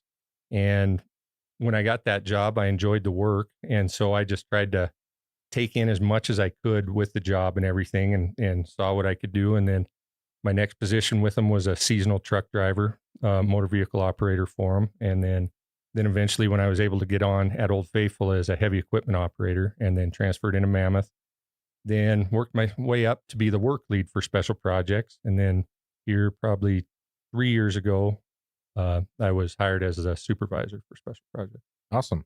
Yeah, it's really cool. Like a lot of the jobs in the Park Service, this is like a theme that we've noticed, I think, is that people need to move around a lot to kind of, have to find advancement. But Yellowstone, because it's big enough, that there is also that opportunity for a lot of people, that there's more linear ladder opportunities here than other parks. Like a lot of times it's just, you might be the only heavy equipment operator and it's at a certain level. And if you want to promote, you got to go somewhere else. That's correct. So yeah, that's cool to hear. Do you have a typical day? And like, I know that there's seasons, like, sure, but like, for us, there's really not a typical day. I mean, we have our big projects, our large projects in the summer, which consist of paving projects and chip sealing projects, which are road maintenance that we have to do every year, certain sections of the road. But, there's always the stuff that comes up, and that seems to be a daily occurrence, especially with the higher visitation and use and everything. We see more and more stuff that actually wouldn't normally, be there as far as that goes. But a typical day, I try to get into work probably about an hour before our team shows up, and then get everybody rolling, as my group likes to be out the door and working. So I try to have them out the door by 7:00 on the dot there, so they can get after it. And then kind of whatever the day takes us is where it kind of goes there.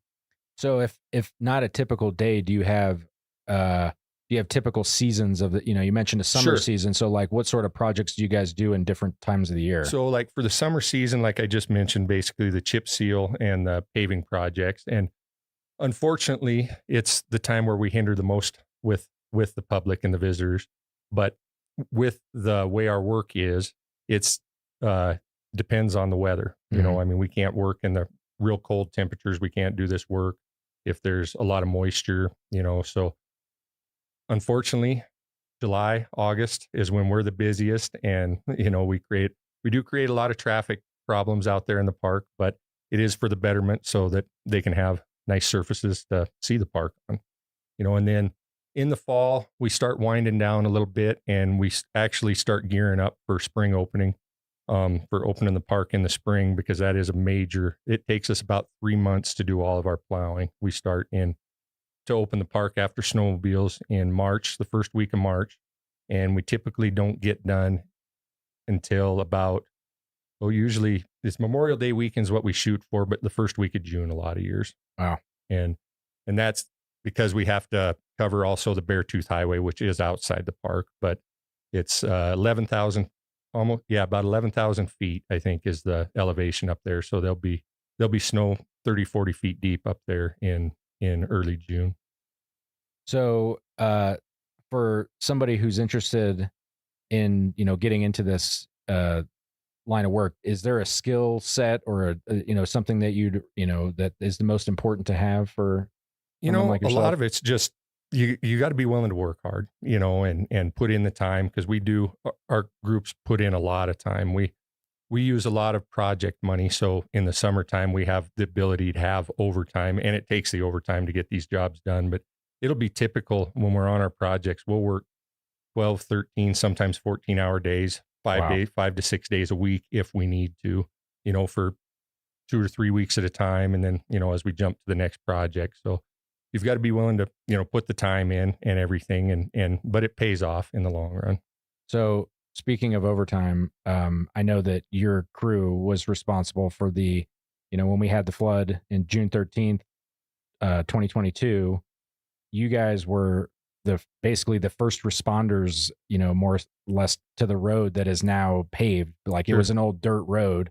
What, your crews did that? Like, how much time and effort did you guys, oh man, that seems like you worked around the clock. Just about, is my memory. Just about. We were, we started. For people who don't remember, for people who don't remember the flood, the one developed road between headquarters and the rest of the world basically just got wiped out. So I remember you guys were on it. Seemed like instantly. Yeah, they gave us the okay. I can't remember the exact date. I believe it was 2 days after, and we needed to get the old wagon road from Mammoth to the north entrance in Gardner shaped up to where we could get access, because basically Mammoth was cut off, to everything. And at one point, both Gardner and Mammoth were cut off to everywhere, because Highway 89 was also flooded out at Yankee Jim Canyon. And so, we started on, and, talking with Cam and everything, it's like, do what you got to do to get it done. So we started on 14 hours a day, 7 days a week, and we just hammered it out until they kind of got things in place to have a contractor come in and kind of take it the rest of the way to final completion. But yeah, you guys crushed that. Thank you again for all of that. No problem. Us that live in Mammoth, I think we can't thank you guys and your team enough. That was really awesome. I couldn't believe how fast it was. Yeah.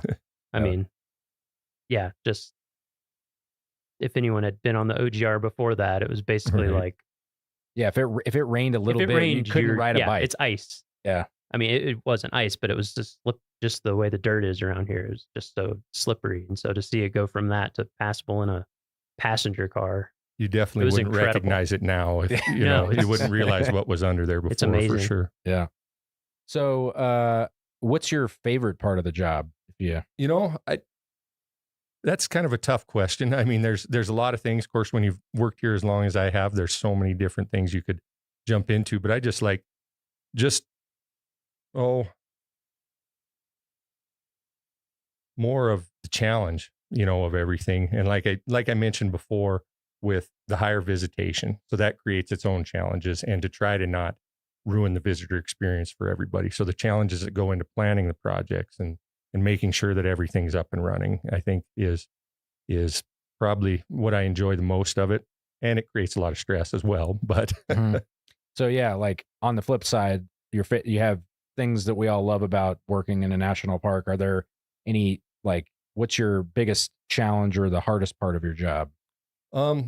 Again, I think it would be the planning phase, because there's so many variables. I mean, between weather, between traffic, between just anything just for instance, the OGR, just all of a sudden that threw our whole summer into chaos, because we still had to get our normal work done too that summer. And it just, and that's kind of the way we run a little bit, is get our stuff done, and then whatever else pops up, we'll try to fit that into and go from there. Were you guys able to take a break that winter once it snowed and the road was there? Like somewhat.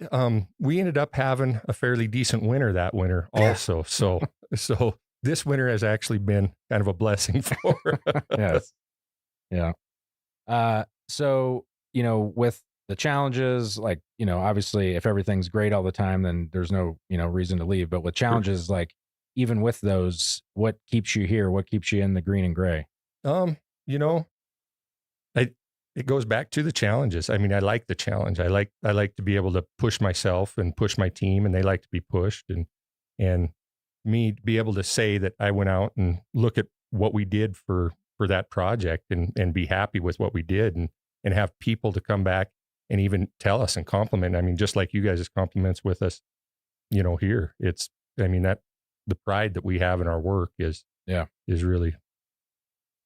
Do you have is there a moment in your Park Service career that kind of stands out as like a defining moment, or something that you did, or like something that you look back on and you're like, man, we did that? Like, if you put it that way, there could be so many, just because of what we do with what we have and what we have to do. I could probably say that for a lot of things, and everything. I can't say that there's one specific thing. I mean, I just look back, there's a lot of years, and I look back and say, wow, we accomplished that much. I mean, I guess the OGR would be a great example though, for that, because that's not just us either. The whole team, the whole park came together for that. Yeah. We had a major role in it, but there was a lot more involved than just us. Yeah. So, we've had a lot of people talk about, how they feel like, the mission of the National Park Service, and, keeping this place in great shape for visitors and for future generations. When we think of, national parks, a lot of people think about the resource itself. You guys are working on roads. How do you see yourself fitting into this mission? Like, what is the, how do you feel that you personally and your team contributes to that larger mission? Well, the infrastructure is major. I mean, that's the major of what the visitors, that's their main travel ways, and that makes the experience of their trip to the park. If the infrastructure is poor, they might have the most beautiful scenery, but if they have to drive over terrible roads and, to get there, and are miserable doing it, then, they're not going to have a good time and enjoy themselves. So it's important what we do and what we have to do here. Do you have a lot of employees that come into the Park Service from like private industry, contractors, things like that? We get a few. Because I'm just curious what the experience is like. Like it's different. I'm sure. Like you said, planning around the visitors and. Yep, and it's so with what we do, we're so varied in the different tasks that we perform. So we'll get a few private, people that come from private professional settings and everything. But a lot of people, for us, for a lot of years, it's been a lot of development. We've had to develop a lot of people and everything, because a lot of private sector stuff is more centralized on, I do this. They don't have maybe as wide a range of what their skill sets and what they're needed to be. And it doesn't seem like we get as many applicants from the private sector. And I don't know if that is pay gap difference or where that comes from, but But we do a lot of inner development for us.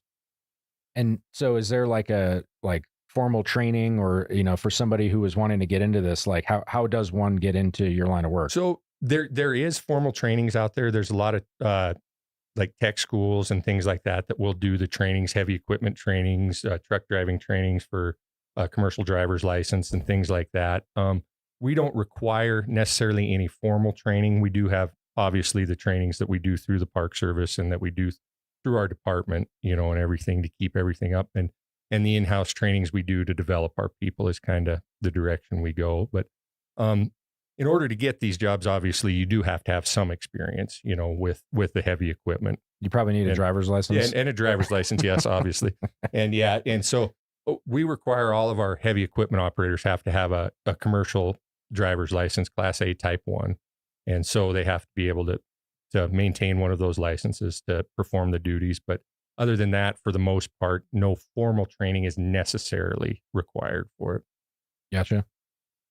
So this is, for the people that are listening that are interested in this type of career, and if they were to go on USA Jobs and look for this, what is the series of your job like? And the people that work for you, do you have that? I believe you actually. Yeah. I wrote it down because I don't remember it off the top of my head. Well, and we're laughing with ourselves because it's like this. It's so in the weeds. You apply for it and then you're like, I forget what my job was. Yeah. So the series is actually for the equipment operators is 5716. We actually do have a couple of other series that are for our seasonals, and I think 3502 is one, and that would be kind of our entry level positions there, and those are seasonal positions. And then I think 5703 is for our seasonal motor vehicle operators that drive our dump trucks and things like that. And what grade are those entry level positions? So the entry level for the labor positions are WG5s, and then our seasonal truck drivers would be WG8s. Gotcha. Cool. So, do you have any advice for somebody other than, obviously have your grandfather work in a park and Sure. you're born into it is, not everybody can do that. But Right. now that you've been in it, you've been doing it for a while, for somebody who is, looking at, transitioning, getting out of the city and wanting to come drive a truck in Yellowstone, what sort of advice? I would say, first of all, get your license. Yeah. Obviously, your commercial driver's license, and apply. Just apply. Get out there and apply for multiple jobs. See what you can get, because there's different things. What we do might not be best suited for what you want to do, but you don't know till you get there. Mm-hmm. I think I've heard that Yellowstone has one of the largest fleets of vehicles out of like every park. We have like 1,200 or something like that. How many heavy equipment machines do we have that you guys run? That's actually a really good question. We have probably just of heavy equipment. This isn't counting our dump trucks, our tractor trailers, our pickups, and our utility trailers and things like that. We have over 70 pieces of equipment just for special projects. Wow. Different piece of equipment. So for for all the 5-year-old boys that are listening that want to know all the different pieces of equipment, can you rattle off some of the ones that you guys have that you use? Yeah, I can. So we use road graders. We actually have 5 of those just on special projects. We have front end loaders, bulldozers, rotary snow plows. That's usually everyone's favorite. I got to ride in one with you. Yep, Yeah, that was awesome. Yeah. Yep. And those are pretty amazing machines. The ones we have right now will move, I think, 3,500 tons of snow an hour. Oof. And we have 7 of those. Wow. Because like you were saying before, we have over 400 miles of road in the park, and as what we plow in the spring, we have to plow over 300 miles of that in the springtime over packed snow that's been groomed all winter and packed down like concrete, basically. So, and we have basically 2 months to get that done. Yeah. So, Yeah, that's crazy. Have you seen the operation before, Miles? Like, have you ever seen like in person? I haven't seen the full operation. I was just wondering I've seen pictures, but I was wondering what the full cadre of vehicles is. It's pretty, if you get a chance, I think if you can look on YouTube and look up Minute Out in It. Yep. I think is what it's called. And that gives a pretty good show. It's a pretty good video of most of the equipment working. And that's our park plowing here, which that operation is a little different than when we're up on the Beartooth Pass because snow conditions are a little bit different. But in that operation, we have one grader that has a V plow on the front of it, and we hook 2 bulldozers to the front of it, and we have to pull it through the snow, break up the snow. Yeah, it's crazy to see. Yeah. And then you got the cleanup crew that comes in behind and widens everything out with do you have a mechanic with you? We run 2 mechanics with us the whole time out there. And then we have 2 actually separate rotary plows that run in the areas when they get out in the park. So they'll split off from the main crew and they'll work in the areas and they'll have a mechanic with them so that we can open up the areas while we're still opening the roads. Yeah. I've had amazing. When my first year here, I came after winter and it was the spring plowing and I had the opportunity to go out. I think we were at Lake, right? Yep, it's in that between Lake and Grant. Yep. Yeah. And Brian was running the rotary plow and just like, it like hucks snow forever. It's really cool to see that. And then I think 2 winters ago, I went up to the Beartooths and it was like a lower snow year, but it still was like a 35-foot wall of snow. What's the name of that big famous curve? They call it the bar drift there. Yeah. And I don't know the full history on it, but it has to do with years ago back when the state of Montana and the state of Wyoming would meet, because the state of Montana plows the Montana side and then we take care of the Wyoming side. They would meet up there and then they would cut a bar into the snow out there in June or whatever. And then the town of Red Lodge would come up and they'd have a big party. And I believe I'd have to look this up to get verification, but I believe there's some pictures out there. At one time, they even had an elephant up there. Which is so random. You know? Yeah, it's really like just unbelievable to see that operation. And again, that happens in closed areas. Like it's just another thing that happens behind the scenes. You know, you drive through construction in the summer, but you're not driving through the plow operations. Right. And so yeah, that's like a huge thing and the schedule that you keep.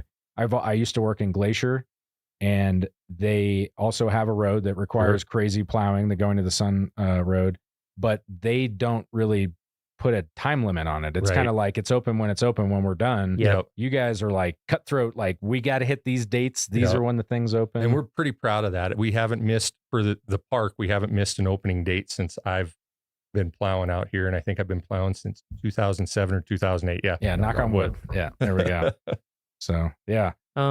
Another thing I was wondering about is like, I assume you kind of get to know different areas of the park when it, being on a volcano is so weird. Sure. just like, has it been interesting over all these years to get to like, there's probably going to be a pothole there this year. Sure. And like, because the weirdest things pop up on the road, I'll just, one day I'm driving, it's fine. I'd come the next day and there's just like a 3-foot tall, 3-foot wide bubble in the road. And some of it's so unpredictable because the geothermal stuff moves so much. I mean, there could be an area that you've never had problems with before and all of a sudden an issue pops up, and I think Jake was kind of saying before, we built roads on a volcano. What's not a volcano, we're on high mountain slopes or over swamps. So we don't have the most ideal areas that our roads corridors are built on. Yeah, and I hadn't thought too about the increased visitation and also like vehicles just keep getting bigger. Right. Yeah, like RVs are bigger. And then a lot of electric vehicles are really heavy. Yeah. Like it's amazing sometimes when I read the weights on these things. I'm like, whoa, 7,000 pounds for a normal size pickup or something. I hadn't thought about that, but yeah. So before we go, one of the last things that we like to ask everybody is, it doesn't have to be work related. I mean, if it was, then that's great. But do you have a favorite story of, in a national park, whether vacation or on work time, just like something where you're like, man, this is such a cool thing that I'm a part of that I get, probably, and it's not really a story because it encompasses a few years of time, but I was able to actually, when my dad's last few years here, I was able to work beside him a little bit. He worked in a separate crew. He worked for the North District maintenance crew at the time, but I was able to work alongside him on a lot of projects and stuff his last few years before he retired. So that's pretty amazing when you look at the scope of what the Park Service entails and everything. Yeah, that is pretty cool. Did you guys have a father-son friendly competition going on whose work was the best? Oh, there's always that. Yeah. I mean, whether it's even now. Yeah.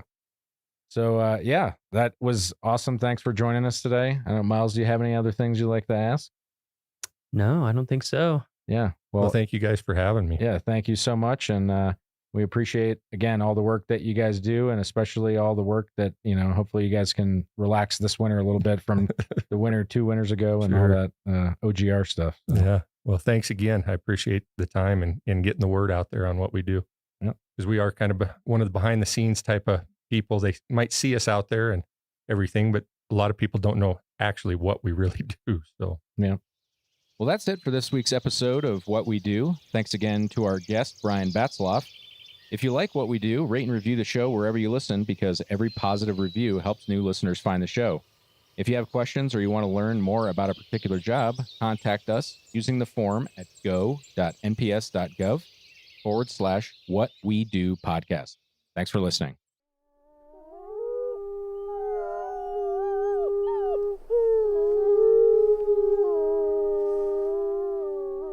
From Yellowstone National Park, this is What We Do.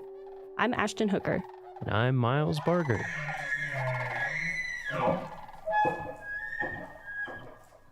Hey, Miles. Hey, how's it going? Hey, good. How are you? Pretty good. Pretty good. Pretty good.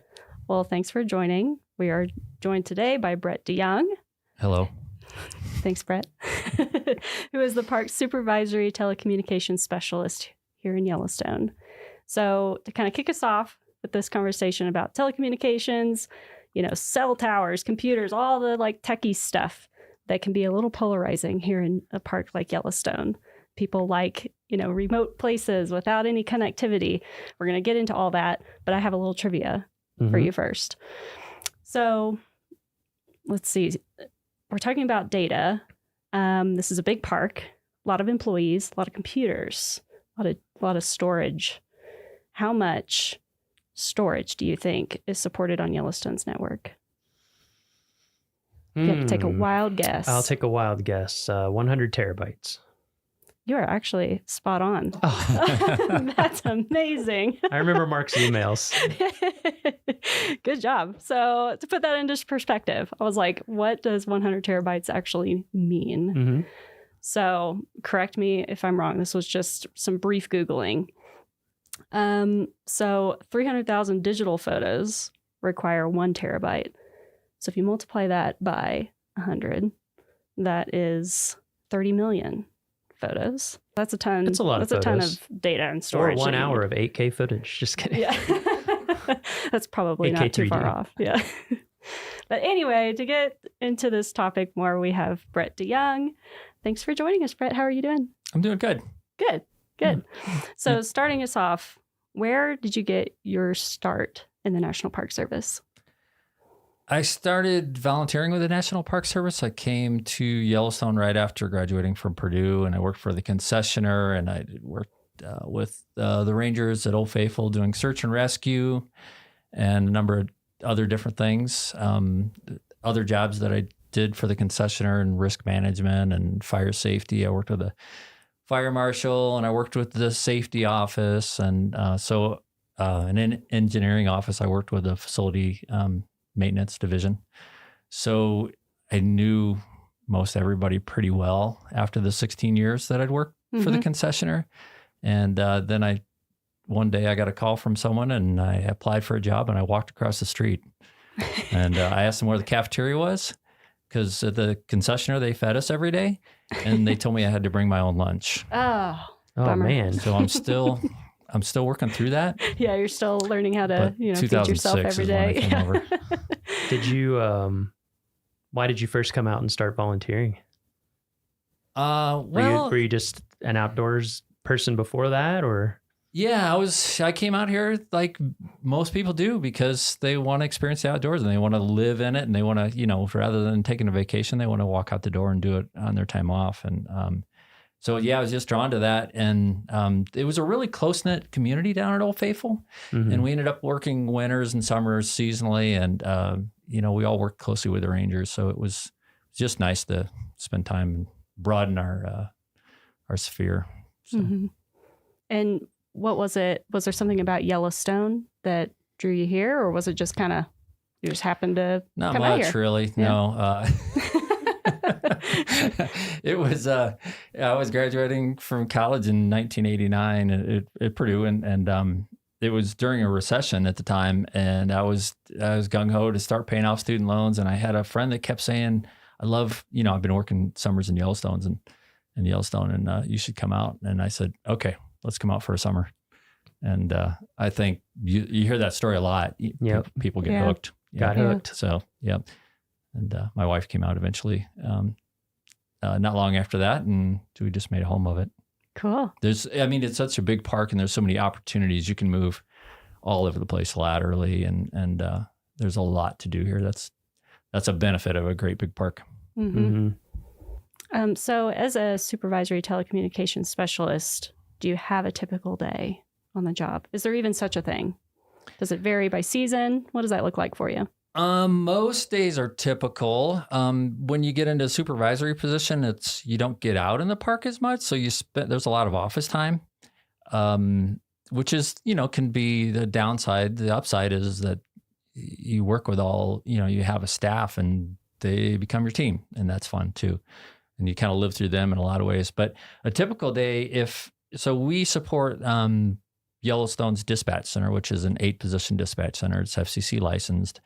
And it's an alarm monitoring center. It's a very busy center, as you all know. And it also supports the communities of Gardner and Corwin Springs and Silvergate and Cook City. And but we support all their technology, all their systems, their 911 systems, their CAD systems. That's their dispatch system.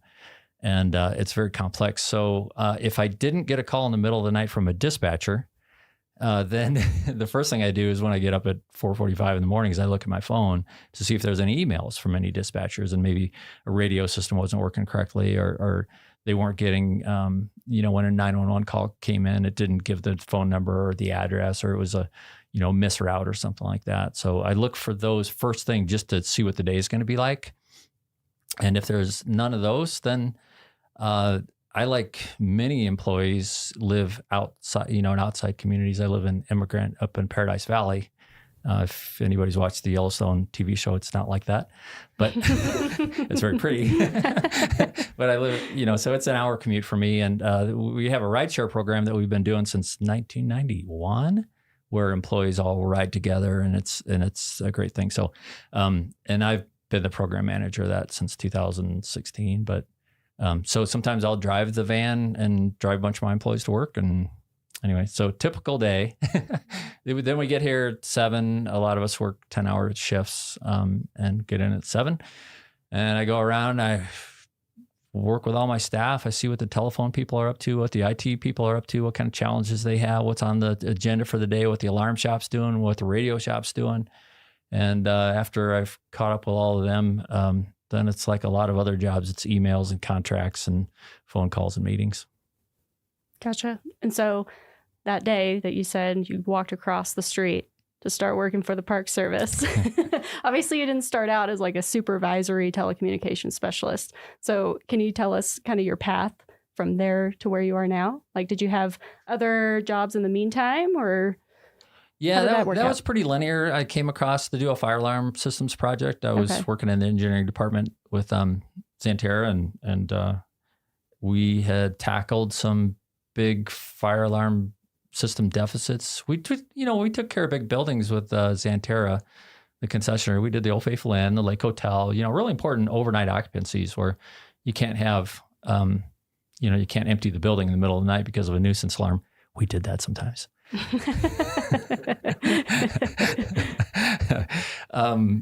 So we got things kind of under wraps over there, and then there were some deficits over here, and they wanted me to tackle that. So that's the job I got hired for.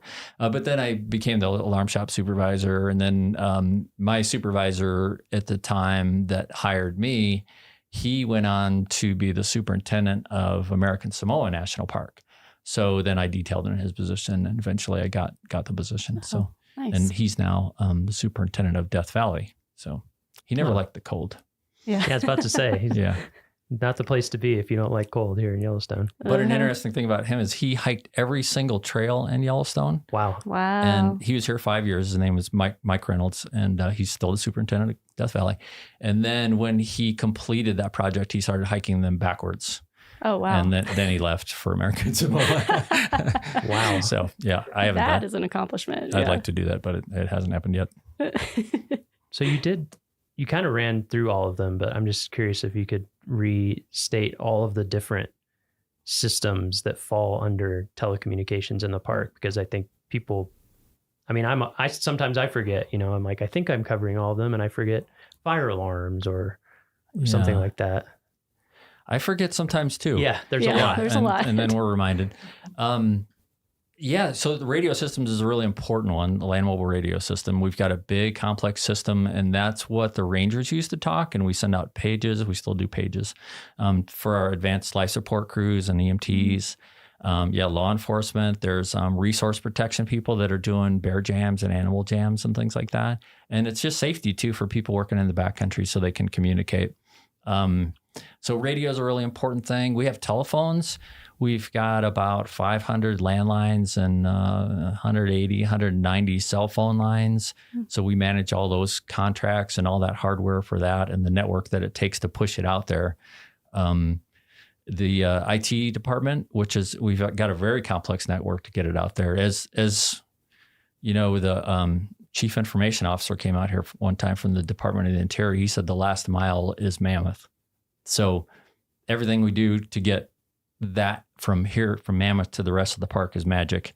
It takes a lot of effort and a lot of different methods. So then we do internet services. We do all the right-of-way permits for the cell companies. There's a few of those in the park, 5 towers that we try to hide. There's what else? Telephone systems.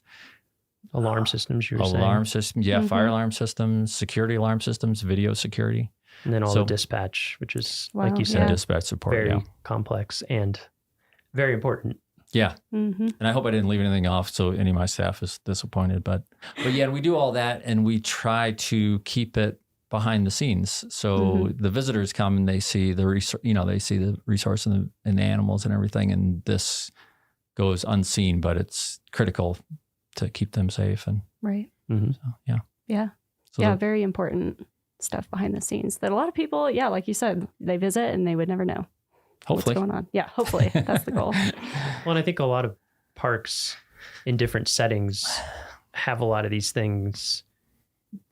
They don't have to manage them themselves. We're such a big place. It's like, there's cell phone towers outside of smaller units, or telecommunication stuff kind of comes right up to the edge. Not that they don't have things that they need to do, but I always tell people Yellowstone, it's like a mini state in a lot of ways. Yeah. You're exactly right. Yeah. If you can have a cell tower at a gateway community that covers where you need it to cover, that's great. We don't have to put it on federal land, but that just doesn't work here. It just doesn't reach far enough. Right. Yeah. So what would you say is the most important skill for your job? Most important skill, prioritizing. Technical aptitude is the obvious one. A broad array of technical experience. Yeah. You have to be kind of a generalist in a lot of ways and, a specialist in others. But yeah, prioritization is really important. Essentialism is really important, which is kind of like prioritization, but doing what's most important all the time. And finding focus is really important because multitasking is kind of a defeatist sort of a skill. I think you do a better job for your customers when you're more focused and less multitasking. Yeah. And so, what would you say is your favorite part of your job? Well, it's probably a boring answer, but it's true. I really like coming in and working with all my staff, seeing them face to face. We do have some remote workers, especially in IT, and they're great. And it's really fun to interact with people at different parks in different parts of the country. But, interacting with the staff, they're enthusiastic. A lot of them have been around for a long time, and you bounce ideas off each other and they resource and network. And so that's great. The other best part about the job is probably going to like remote repeater sites up on mountaintops, and we'll hike to some of those. Sometimes we fly. We try not to. But skiing to them is pretty cool. Takes a lot of planning, and you got to be safe. But that's a great way to stay connected. Mm-hmm. Yeah, there's been some good trips up to Mount Holmes the past few years, I feel like, among others. Yeah, but I know I've seen some pictures from that in challenging conditions. Things always like to go down in the middle of the winter, it seems like.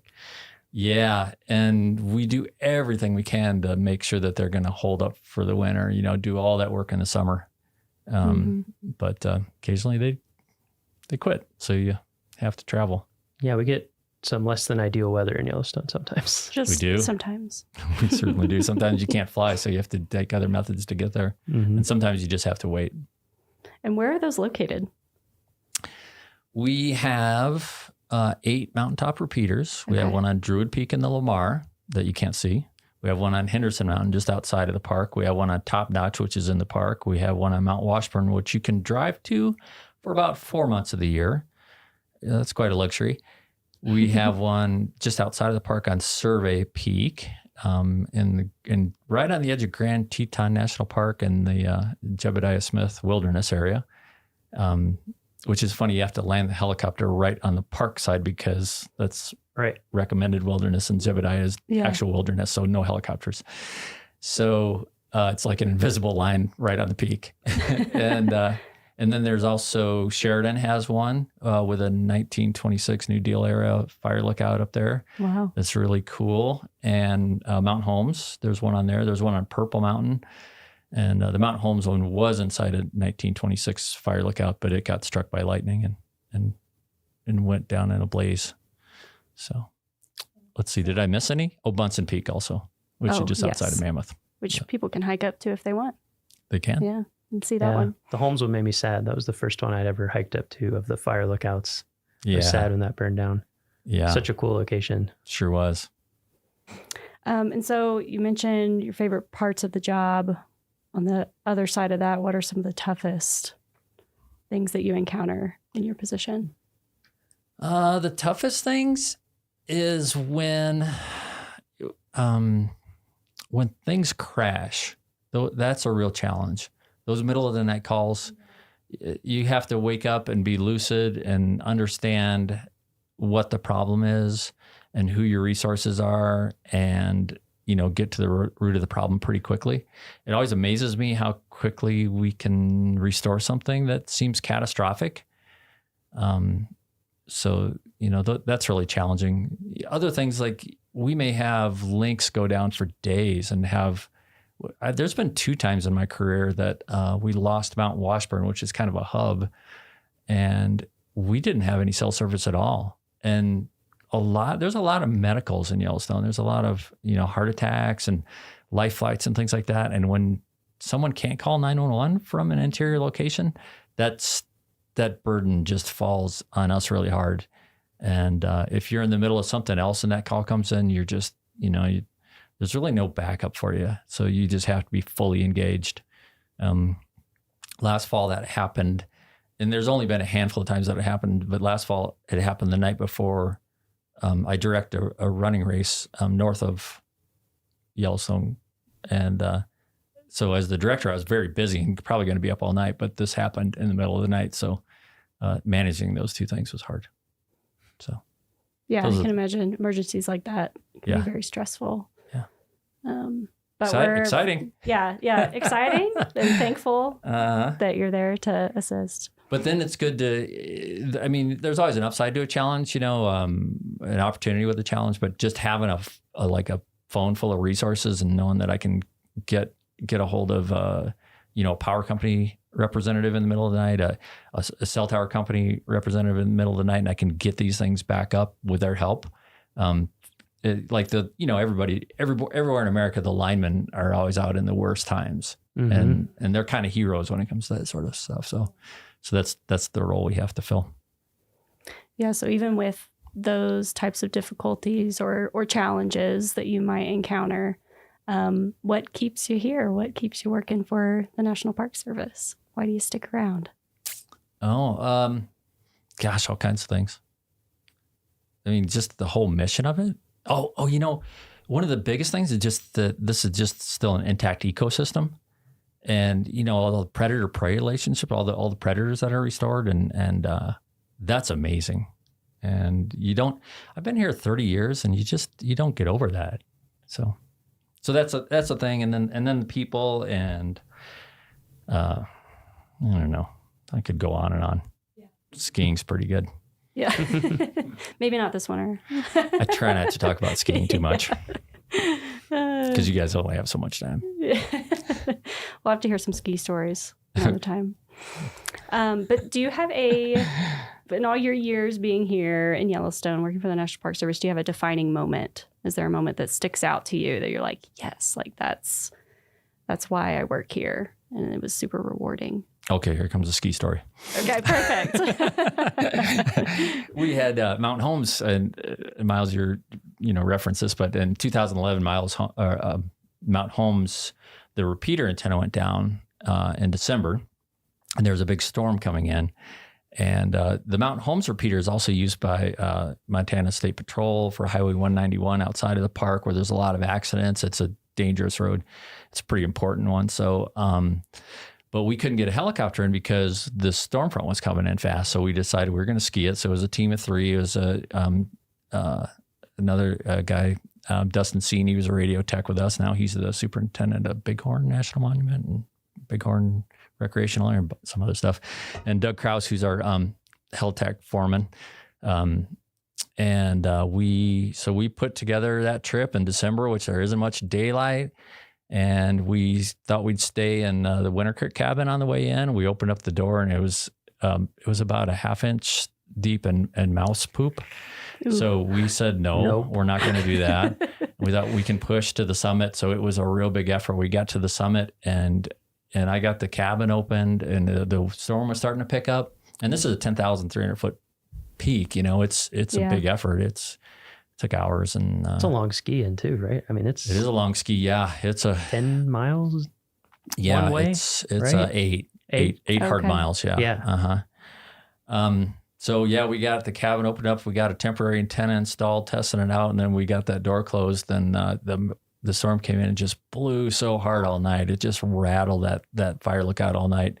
And but that was pretty neat. We were testing the radio from inside, and we were talking to Montana Highway Patrol on this really remote site. And next morning, ski out was nice. Oh, that's super cool. So that was good. Yeah. Good trip. Yeah. I don't know if that was a defining moment. But that's one of the good ones. Yeah, definitely memorable. It sounds like. Yeah. Yeah. Yeah. So I'm just, you said about 30 years you've been doing telecommunications stuff in Yellowstone, right? Yeah. I feel like, of course, all fields change over time, but I feel like telecom's maybe the fastest changing field in the past 30 years, I would venture. So what's it been like to see? I mean, even I'm trying to think, my first summer here was 2006, and I think there was like a payphone in our dorm. I mean, there was no internet that we could even use, or my cell phone didn't work unless I drove a long way. I would think I was at Canyon. And you were here well before that. So what's it been like to see the change? Because now I'm at home and I can stream 4K movies from a satellite. It's so different. Yeah. Well, yeah. So my first summer was 89, and we had a payphone, and we couldn't get radio stations, and we couldn't get TV stations. We watched VHS movies at the pub.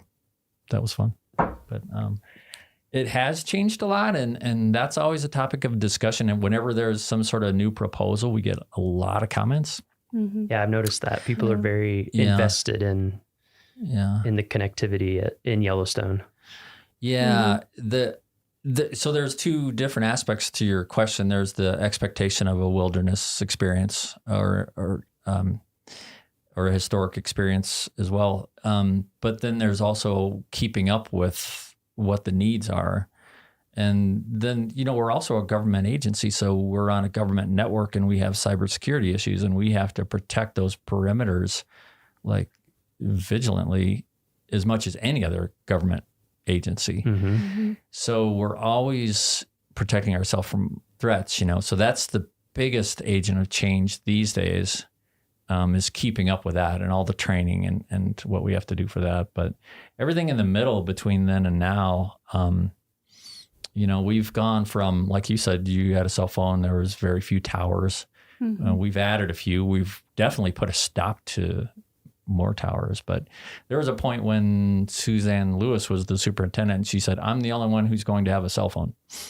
And then, then that expanded a little bit, and now we've got 150 of them out there because it's kind of a tool that everybody has to use, and the cost has gone down. But so, yeah, that's a big question. You know, it's changed. A lot has changed. And we're fortunate to have some people that have been working in IT for 35 years, which is pretty neat because it's fun to hear their stories. Mm-hmm. But we also do have a wireless communications plan that the park put together in 2009, and that limits a lot of our wireless technology. So the intent of that is to not have cellular service on the roadways and in the backcountry and limit it to the developed areas and only specific developed areas, which is a bit of a compromise.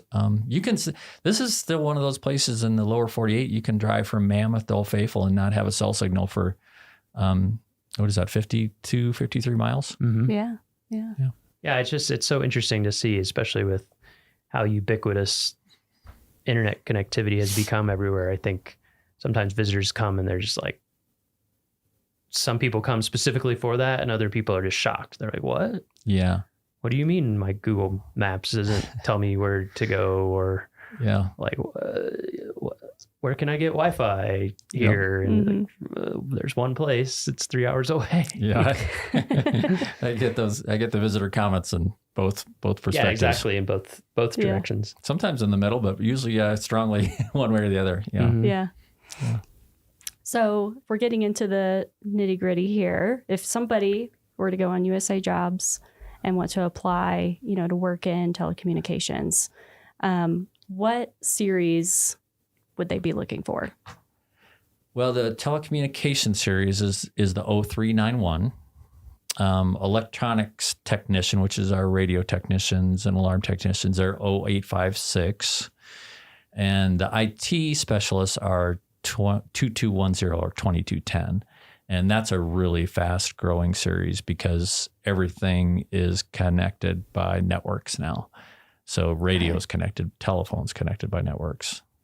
So that's a good one to look for. And there's a lot of recruiting going on in the IT world. So in my branch, you could be any one of those threes. Okay. And so are the opportunities available from like entry level all the way up? What does that look like? Yeah. 7, 9, 11, 13. Okay. Mm-hmm. And so what types of training or anything like that would people need to get into that type of work? You just fake it till you make it. Yeah. Yeah. No, I'm kidding. A variety of stuff. Radio technicians, we hire a lot from the military because they get really good training. Oh, yeah. Setting up antennas and repeaters and base stations and microwave network extenders and things like that. But anyone who's worked with radio frequency technology, IT, there's all kinds of, you can be Cisco certifications, you can be, graduate in computer science. We've hired those. A lot of people just gain a lot of knowledge and experience from jobs. And so as a hiring official myself, I look for all of those things. Myself, I have a bachelor's in the School of Technology with a specialty in organizational leadership. So I'm a lot of, leading a group as much as the technical. So it varies. There's no straight track. Yeah. Mm-hmm.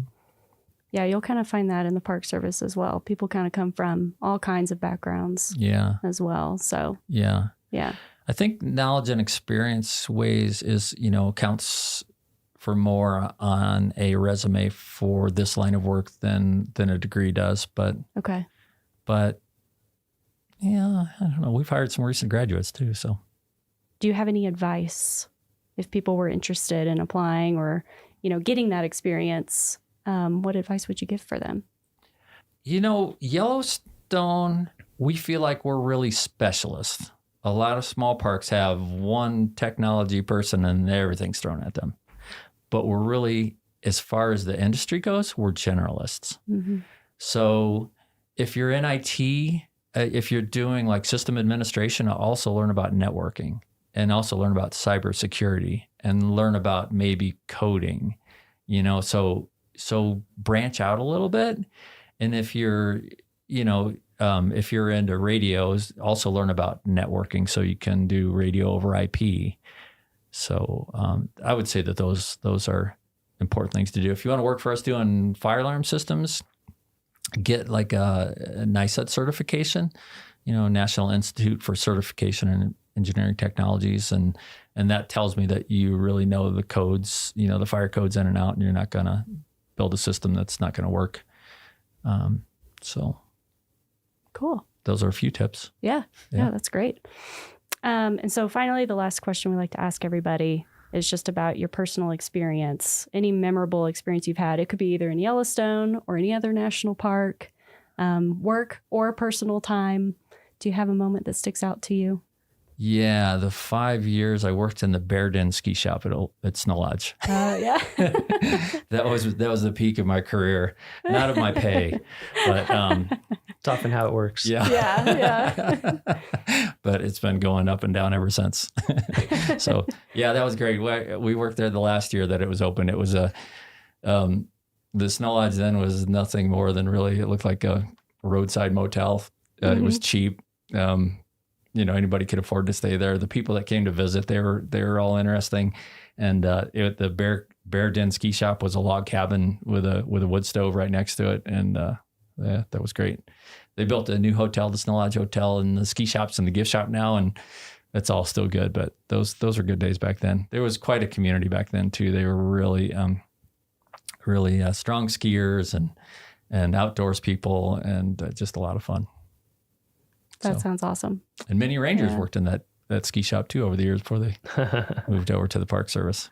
Cool. Yeah. Well, I think that wraps it up. Yeah, that was great. Yeah. Thank you so much for joining us, Brett. Thanks for having me. It was fun. Well, that's it for this week's episode of What We Do. Thanks again to our guest, Brett DeYoung. If you like what we do, rate and review the show wherever you listen. Every positive review helps new listeners find the show. If you have questions or want to learn more about a particular job, contact us using the form at go.nps.gov/whatwedopodcast. Thanks for listening.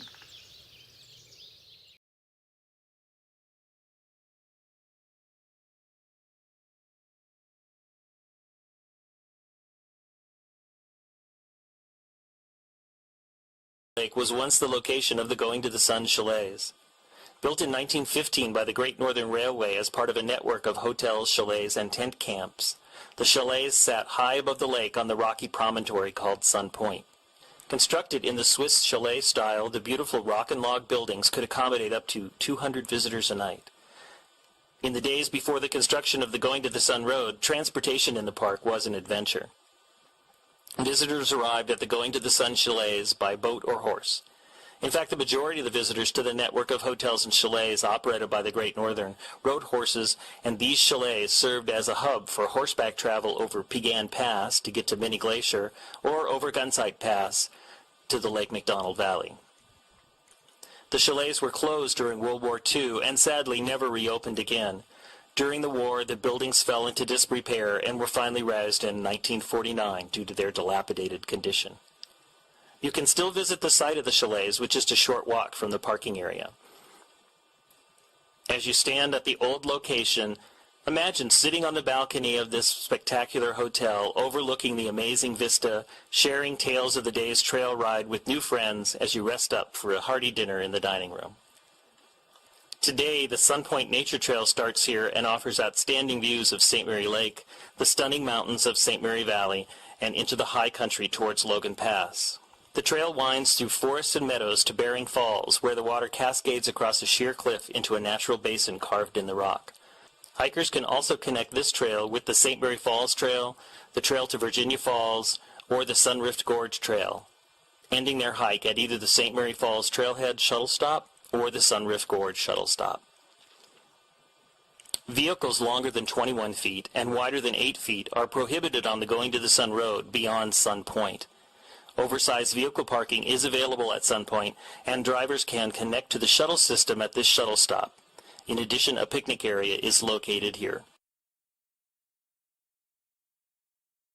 Headwaters is supported by the Glacier National Park Conservancy. Have you ever met somebody for the first time, introduced yourself, and had a nice conversation, only to walk away and immediately forget their name? I have. It feels like one of the great shared human experiences to have that guilty conversation with yourself. Was it John? Jim? Shoot. Which makes it all the more surprising when you meet someone who seems to be immune to that phenomenon. Someone like Chuck Cameron. My name is Chuck Cameron.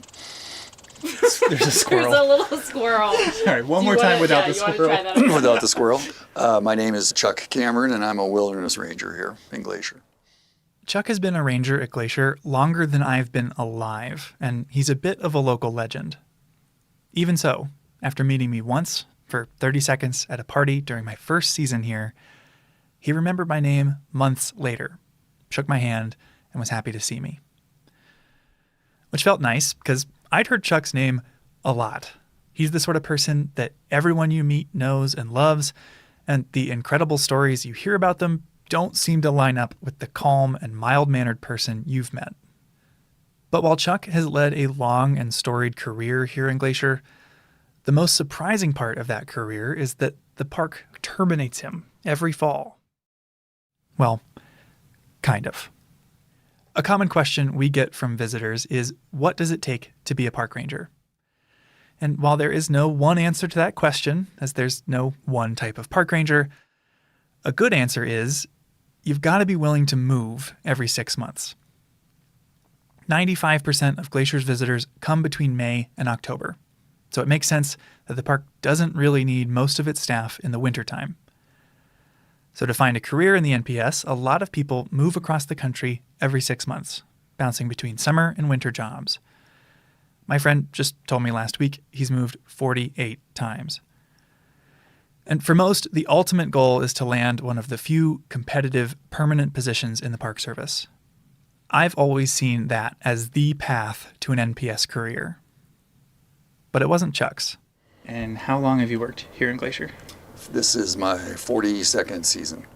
42nd? Yeah. Whoa. It's a lot of seasons. That's what I'm on season 2. Well, you only have 40 to go, and we'll be the same. Chuck's been a seasonal his whole career. One of the few people I've met in Glacier who can say that. I wanted to sit down with him because I think his unusual path says a lot about the unusual job that is working for the National Park Service. Equal parts delightful and stressful, noble, yet often bizarre. But I also think that few people could have had the career that Chuck has. And I want to know how he did it.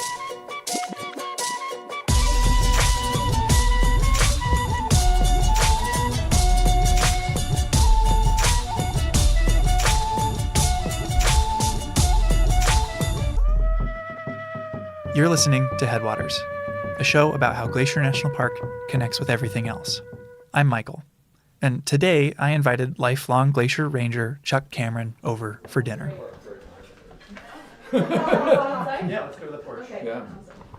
Chuck's a laid-back guy, very tall, with a warm smile, and he's easy to get along with. You can tell just by looking at him. He showed up to dinner wearing an Aloha shirt, cooler in hand. Serve yourself. We've got pulled pork and coleslaw sandwiches. The plan my fellow producer Gabby and I came up with was to sit around the campfire with Chuck and share stories. But unfortunately, a much larger fire had just started. A wildfire 7 miles away. So we were under a strict burn ban. No campfires. So instead, I made pulled pork sandwiches and we settled down on a porch with a view. Thank you. That was delicious. You're a wilderness ranger now. What was the first job you had here in the park? I worked on the trail crew as a laborer in Many Glacier in 1982. Was that the first time you ever came to the park? It's the first time I'd ever been to Montana. Whoa. Really? Yeah. From where? Well, I worked actually at Rocky Mountain National Park in 1980 and 81, right out of college. But I was looking at the map and I saw Glacier National Park And I liked the sound of the name. It just sounded cool. And it was in Montana. And I've never been here. So I threw in an application and they called me up and offered me a trail crew job. There are 745.9 miles of trail in Glacier. And each year, the park hires 50 to 60 people across 12 different crews to maintain all that mileage. They clear dead and downed trees, brush the trails to minimize how much thimbleberry and thistle you have to walk through, dig drains to move water off, and make steps. Honestly, they do a lot of work that often goes unnoticed. I liked being out for 10 days at a time with the same people, and you build this sort of bond with this crew you're on, because you're working, cooking, eating, sleeping in all kinds of weather for 10 straight days, and you learn to rely on each other a bunch. It's just a really unique work situation, I think. You know, I never really thought like everybody working at JCPenney like hung out after work and went home and cooked dinner together. Shared the same room. Or slept in the same tent. Or During his time on Trail Crew, Chuck worked on a lot of trails, but he highlighted one especially odd project. I think the most craziest season I had on Trail Crew, we cut the international boundary swath in 1987, and I was a crew leader on the east side, and it hadn't been dealt with in 20 years. Glacier's northern boundary is the U.S.-Canada border. And since the 1860s, there has been a swath, a gap through the trees to mark where it is. It marks the international boundary, and has monuments, steel obelisk monuments spaced out the entire 5,000-mile international boundary. To keep trees and brush from filling in the swath, it's needed periodic maintenance in the 150 years it's been here. And it's a 20-foot wide swath cleared of all vegetation. So you can see from monument to monument, basically. Yeah, we spent 80 days, 10-day hitches at a time, doing nothing but clearing the boundary. Jeez. Wow. Chuck and his crew were cutting it out by hand in the late 80s. But I'd heard a rumor that in the 60s, someone decided to use Agent Orange to clear the swath, the infamous ingredient used in napalm. That at one point, they used Agent Orange to clear the boundary swath. They did. That's what they had done the time before we cut it by hand. They had defoliated it from the air, which wasn't very accurate. And so the boundary swath was this like snaking thing and so our job was to straighten it out. And so we surveyed it as we went from monument to monument. You're redrawing the line. Redrawing the line, yeah. That's a lot of responsibility. Wow. Well, it was, and it was kind of nutty because sometimes the swath was just going through the forest. There was no like cut. It was just point A to point B. We just up the side of one mountain and down the side of the other, when we went around beaver ponds, we handed tools up cliff bands, 5-gallon cans of gas up through these cliffs, to get to the next bench and keep going. Because normally trail crew working on trails requires a lot more thought and care into where the trail is placed than many people realize. And so the boundary swath is kind of atypical. It's like, yep, straight ahead. Across. Yep. Yeah. Our slogan, and we made a t-shirt, was total destruction is the only solution. Which is, it's a line from a Bob Marley song about nuclear war, and that's kind of how we felt about it. But like all seasonal jobs, Chuck's season on Trail Crew came to an end. Every fall, you've got to find something else to do.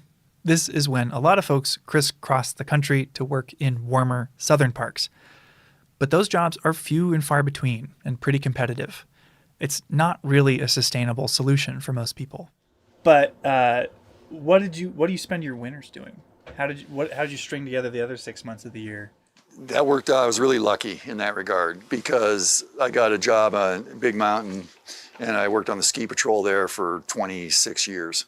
Big Mountain is home to Whitefish Ski Resort, less than an hour from Glacier. Ski season and this season fit together extremely well. And about the time I'd get sick of ski patrol, and in April they'd lay me off and I'd get to come here and do something completely different. And then about late September, I get sick of working here and they'd lay me off here and I'd have a couple months off in the fall to go do whatever. And then I'd go back skiing again. Ski patrol in the winter, trail crew in the summer. And Chuck's season cutting the border swath highlights that a lot of work in Glacier is extremely physical. So was this your hardest hitch? Yeah, that was I felt invincible at the end of that summer. I thought if I can do this, I can do anything. Yeah. So then I quit trails and got a ranger job. Basically. That's a cool way to go out from trail crew. Yeah. Yeah. After his summer on the border swath, Chuck got a job as a law enforcement ranger. He went to Law Enforcement Academy with one of his trail crew friends, and after that got a job in the Belly River, a remote part of the northeast corner of Glacier. And I worked for a guy named Dave Shea, who was an incredible wealth of knowledge, a scientist, just, knows everything about everything.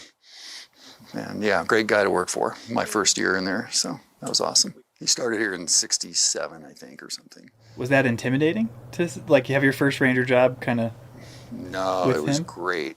He's so humble and just so knowledgeable and not afraid to share knowledge, he would just take me out and show me all these things in Belly River, the old wagon roads, the old cabin sites, the tracking and birds and just, yeah, he's amazing.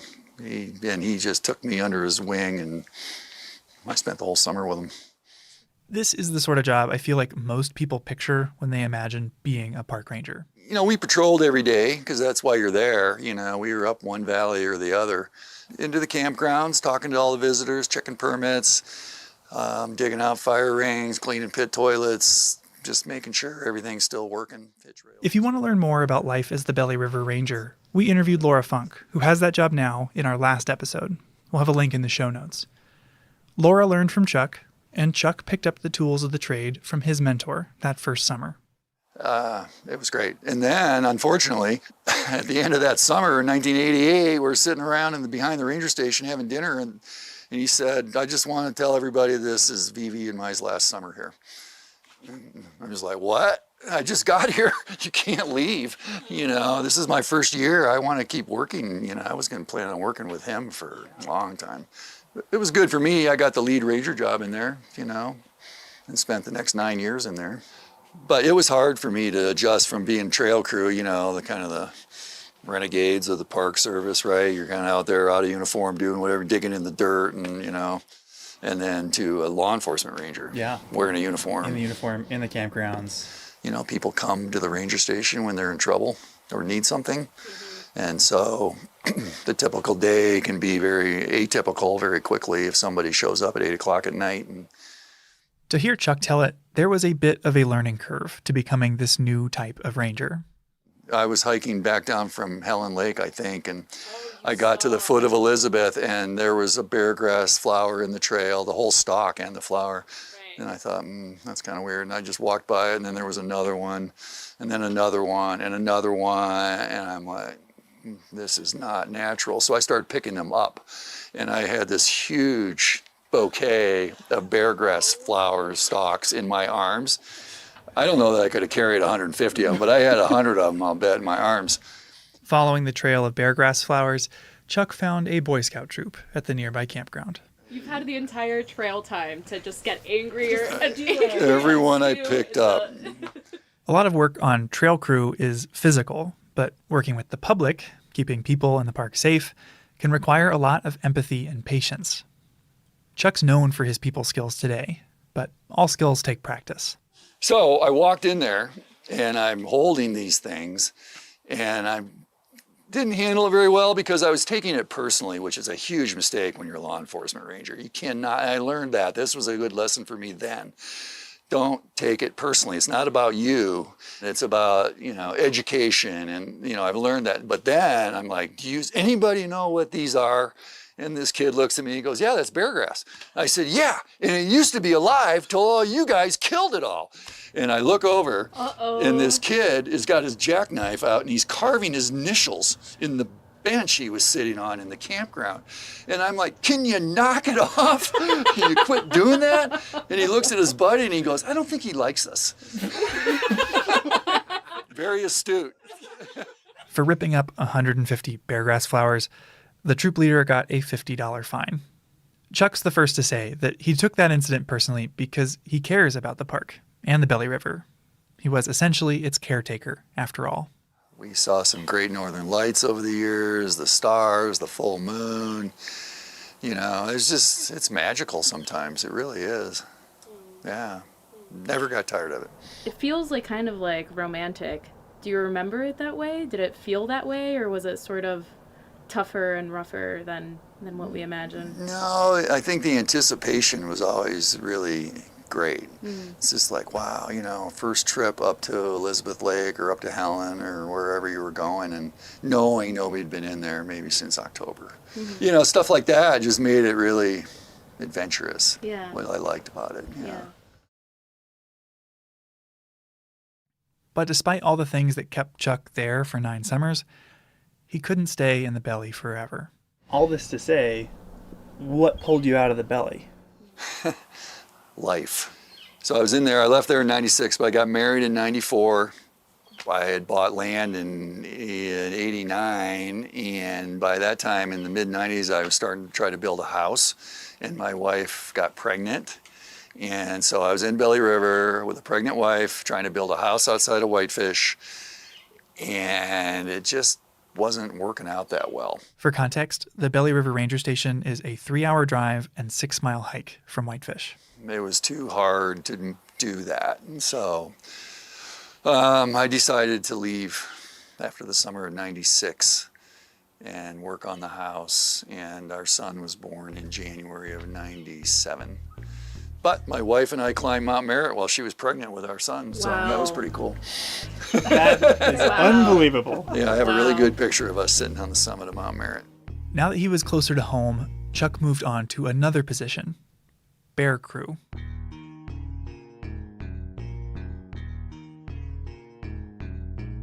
What was the bear team? Our job was to default to wildlife calls in the McDonald district. And there are no shortage of these types of calls. Each year, there are hundreds, some years nearly 1,000 bear-related incidents in the park. That's everything from bears causing traffic jams on roads to more serious incidents, like getting into improperly stored food. You know, the bears get all the press, but we did all kinds of wildlife stuff, goats and sheep and marmots and skunks and bats and, you know, anything that anybody was having an issue with wildlife, the bear team would get to go deal with it. Do you have any memorable, like, specific wildlife encounters from that time? Yeah, lots. Well, one of the funniest ones, if you want to hear a funny one, was the auto shop called one day and said, we have a marmot in our auto shop over here. If you don't know, marmots are big squirrels, Montana's version of the groundhog. And this marmot had crawled up into the engine well of one of the road crew trucks and ridden all the way down from Logan Pass and ended up in the auto shop. Oh, wow. And I'm like, okay, I'm on the bear team. We'll go get this marmot. So it was in their break room over there. They had it trapped in the break room, and it was behind the refrigerator. Well, so I had a live trap. And I thought, okay, we'll pull the fridge out and put the trap down. The marmot will step in it like they should, and it'll all be done. Well, the marmot had no interest in leaving the back of the refrigerator. So we pulled the refrigerator out, and I was on kind of leaning like up on top of it, sort of poking down there with a stick, trying to get this marmot out of there. But he had gone in under the compressor of the refrigerator, like there was no back on it down by the floor, and he'd gone way up in there, he or she. Gave the trap to this guy, and I put on leather gloves, and I reached in there, and I grabbed this marmot by the hind legs, and I started to pull him out from under the refrigerator, but this marmot grabbed the refrigerator with his front feet, and he would not let go. And he's squealing like crazy, you know, making some god-awful noise. And so I'm yanking this marmot out, and finally he lets go, and I just stuffed him in this live trap and slammed the door. And oh my God. Did you drive it back to Logan Pass? We let him go at Packer's Roost. It's like, I'm not going all the way up there. You're just going to climb in another engine. Unbelievable. Marmots are strong. I don't know if you know that, but marmots are really strong. So far, Chuck's career has focused on, among other things, physical work and people skills. Bear crew required getting to know the park's wildlife up close and personal. So was it in college or in law enforcement academy when you learned how to wrestle a skunk or like talk down an aggressive bear. Like, how do you learn how to do this? Trial and error. Never going to do that again. I don't know. You get thrust into it and you just sort of do it, figure it out. I wasn't afraid to ask questions. If we had something that I needed to talk to the biologist about, I would certainly go talk to the biologist about what do you think we should be doing here. But I didn't go to school for wildlife biology or anything. I have a liberal arts degree, so I wasn't college training by any means. It was on-the-job training, basically my entire career here. Finally, I wanted to ask Chuck about climbing. He has a shout out in the Climber's Guide to Glacier National Park, which is essentially the local mountaineering Bible. When did you climb everything? Because it seems like you've climbed a lot. I tried to climb every peak in the Belly, and I didn't quite get there. But yeah, well, when you're in there 9 years, you have a lot of time to climb, right? Actually, my boss in there told me that if you don't climb Mount Cleveland this summer, you're fired. Mount Cleveland is the tallest peak in Glacier, and it's been the site of some infamous accidents. He said that visitors are climbing these mountains. They're going to get hurt or disappear. You need to know the routes. You need to know where they're going. So you need to get out there and start climbing all these peaks. I said, great, I'll do that. Chuck has a lot of funny stories from his time in the park, but there were a lot of serious days too. Thanks to his knowledge of climbing routes and the park landscape, Chuck started helping with search and rescues, and he was good at it. Good enough that the park asked him to get certified as a helicopter manager. And he's been helping with search and rescues on the ground and in the air ever since. Had you had interest in going into search and rescue, or was it sort of just like a function of being law enforcement in a national park? No, I like it. It's a really interesting part of my job. I enjoy it. And so I was more than willing. Unfortunately, search and rescues happen every year here in Glacier. In the last 3 years, there have been over 200. And they're not just climbing accidents. Folks get lost on trail and are reported missing by friends and family. Others wind up in trouble from exposure to heat or the cold. When you worked search and rescue, what were the outcomes that you expected? Especially when there's like those low percentages of finding. It's based people on in certain areas. time, right? How long has this person been out there? And what was their plan, if we even knew what their plan was? Searches often include huge teams of people covering all the places that person might have been. People can survive for pretty extended periods of time based on the weather, what kind of shape they're in, if they have any food with them. But if they fall 500 feet off a cliff, they're not going to survive. And so if you can search an area really thoroughly, day one, everybody's like, we're going to get this person. Day two, we're going to get this person. Day three, they're still viable. We know this person can still be alive. Once you get 6, 7, 8, 10, 9, 15 days down the road, and it's like, this person's probably not alive anymore. You never want to feel that way. You always want to know that they're still alive. You can find them. It drives you crazy when you can't. It's like, where are they? They still could be alive. Now, where are they? I came across an incident that the guy, he was trying to get to Longbow Lake in the North Fork. Oh, yeah. Oh, you knew who it was? I found him. Yeah. He was a baker at the Pole Bridge Mercantile, and he went on a hike to Longbow Lake and never came back. And so we started looking for him. And we had ground teams, and Longbow is above Akakola. It's off trail. We had a helicopter in the air. Chuck was actually assigned to a ground team with the subject's nephew. And they sent us up on the ground, up this creek drainage. Oh my God, it was horrendous bushwhacking. And we're just beating the bush, going up this creek and yelling this guy's name, and we're out there yelling, thinking, he's not out here. This is stupid. And then we hear, all of a sudden, hear a voice up in the woods. I'm like, I looked at this guy, I don't remember the kid's name. Did you hear that? He goes, yeah. So we start yelling. The guy's, Dan, we hear this voice, yeah. Holy crap. And so we bushwhacked our way up to where we heard this voice, and there he is. And he has this huge gash in his head. He'd been out 48 hours maybe at that point. Had no recollection of what happened to him. It appeared to me he fell off a cliff or something from his head trauma. Once we found him, I think everything that was keeping him going left. He was just like, I'm rescued now. I'm just like done. And anyway, we're in the middle of this lodgepole thicket, basically, an alder thicket. It was like, okay, now what are we going to do? The trees were so dense, they couldn't lower a litter for the guy down through the trees, let alone land. So instead, Chuck asked for chainsaws. So anyway, they flew us in a couple chainsaws, and we spent like 2 hours cutting a landing zone out of the woods right in the middle of wherever, 40, 50-foot diameter hole out of the woods maybe in a couple of hours, and we brushed it all down. And This allowed the helicopter to land and take the guy to the nearest hospital. And he ended up in the hospital for like 11 days. He had a brain bleed. Yeah, he had a major issue going on. He wasn't going to make it maybe another day, but he made it. He made it. He's alive and well. Chuck's colleagues are quick to say that he's the kind of person you want involved in a search and rescue because he cares so much, even if the result is ultimately to give a family closure. And thanks to folks like Chuck, most search and rescues in Glacier end like this. Maybe someone's a little banged up, but they're alive. Out of the over 200 that have happened here in the last 3 years, 96% of the people have survived. It must have felt pretty good. Felt great. Found one alive. Saved him. Yeah, it was awesome.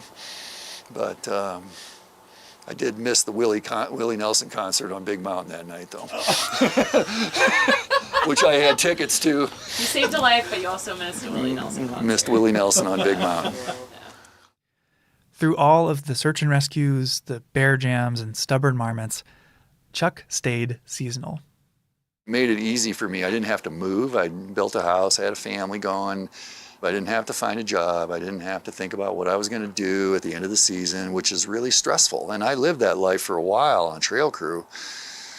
And it gets old, you know, you got to pack, you got to go find a place to live, you got to find a job, and it's stressful, and it drives people out of being seasonal in the Park Service, I think.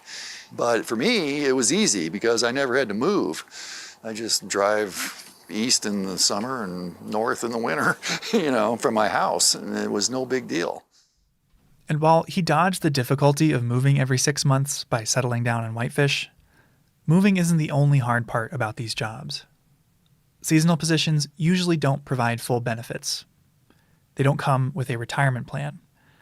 Each year you come back, more of your friends move on, off to another park. And there's a limit to how high you can climb the career ladder as a seasonal. We talk about seasonal turnover and like how hard seasonal life can actually be. And so why stay through it all? I don't know, you know, I've never really been, I'm content a lot. I'm not necessarily the grass is greener over there kind of person. I've never even applied to another park, ever, since I started working here. It's worth noting, Chuck has support and stability at home. His wife has a year-round job in fire communication. But at work, Chuck points out that as you move up the ladder, you can lose a lot of the duties that drew you to the job in the first place. Yeah, I like being in the field. You get a permanent job here, and not all of them, but in the Ranger Division, if you go permanent, you're going to be pushing paper a lot more than you are when you're not permanent. Of the Rangers I've known who are longtime seasonals, all of them had a permanent career on the side. Teachers and professors who have the summer off, or even a lawyer who can choose their own caseload. All of them found some way to squeeze in being a seasonal ranger. All of them except Chuck.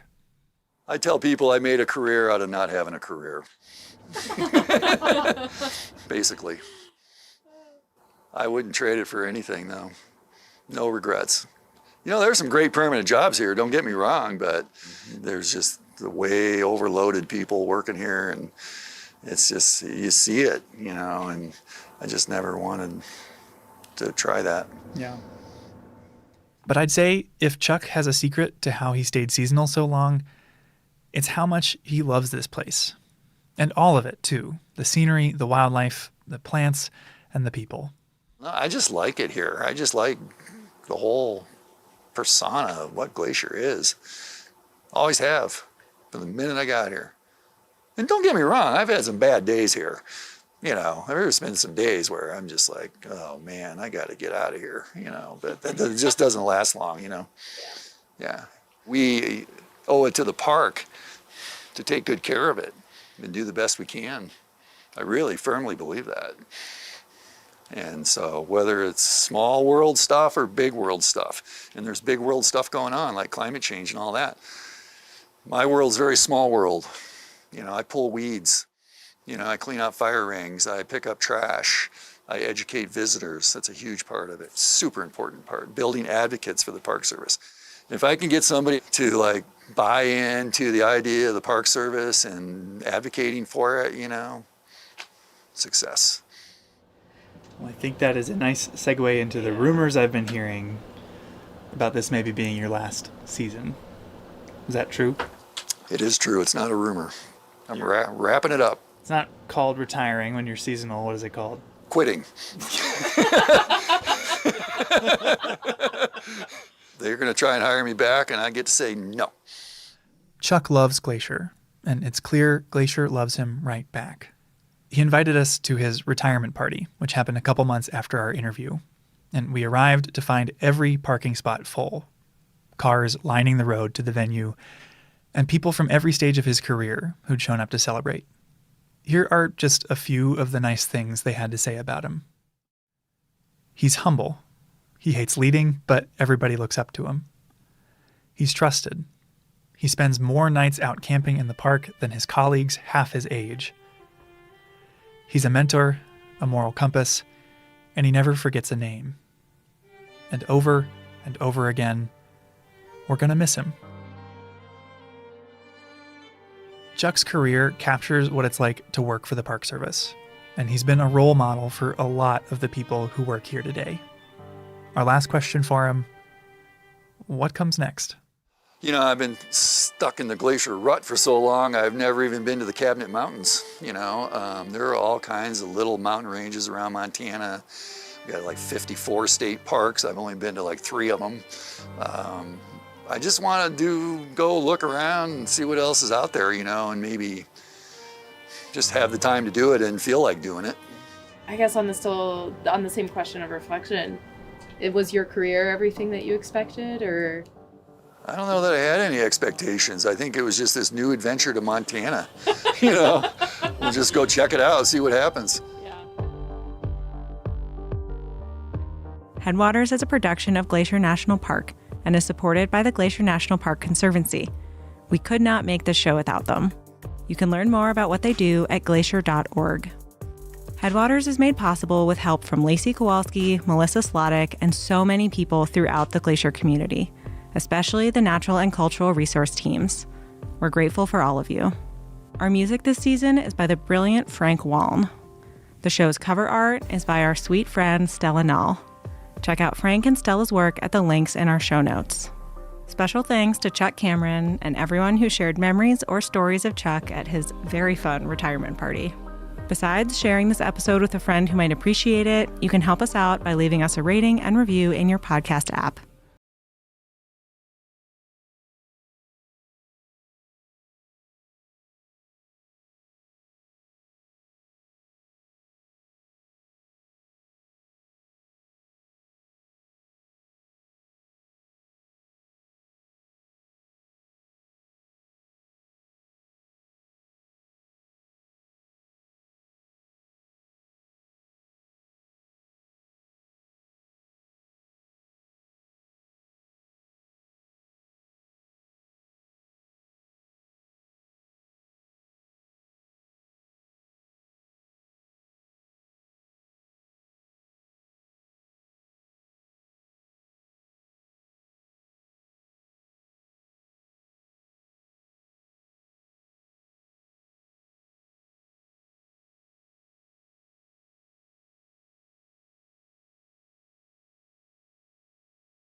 at St. Mary Falls Trailhead provides access to several hiking areas on the east side of the park.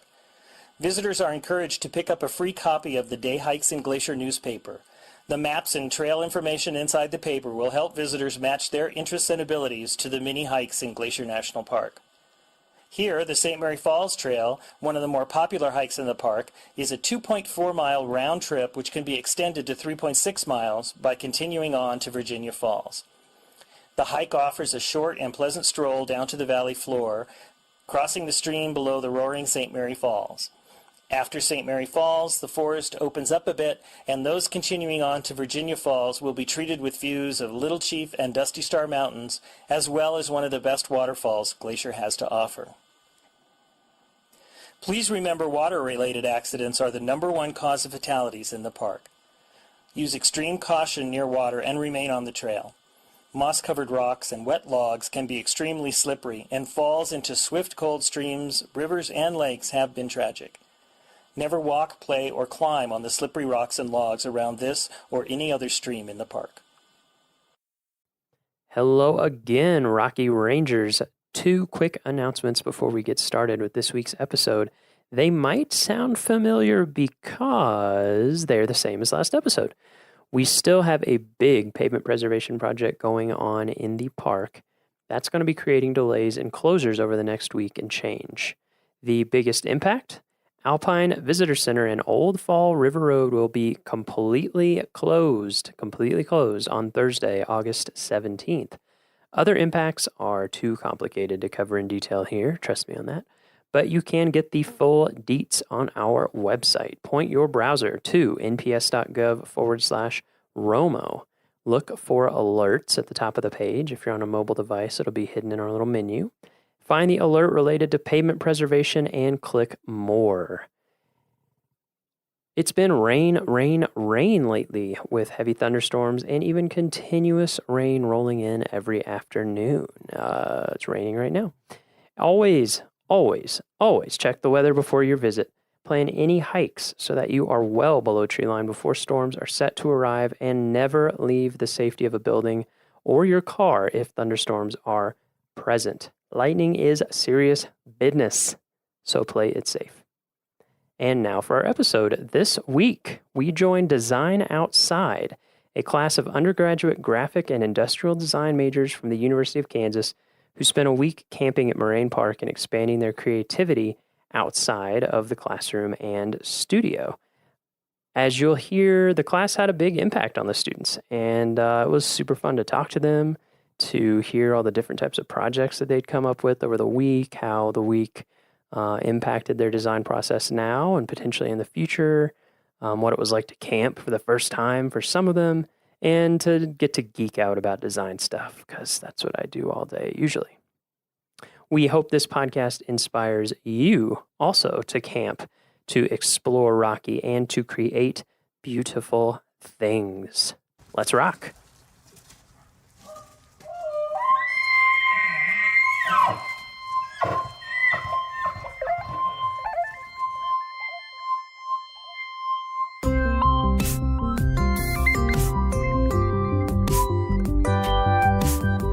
How's it going?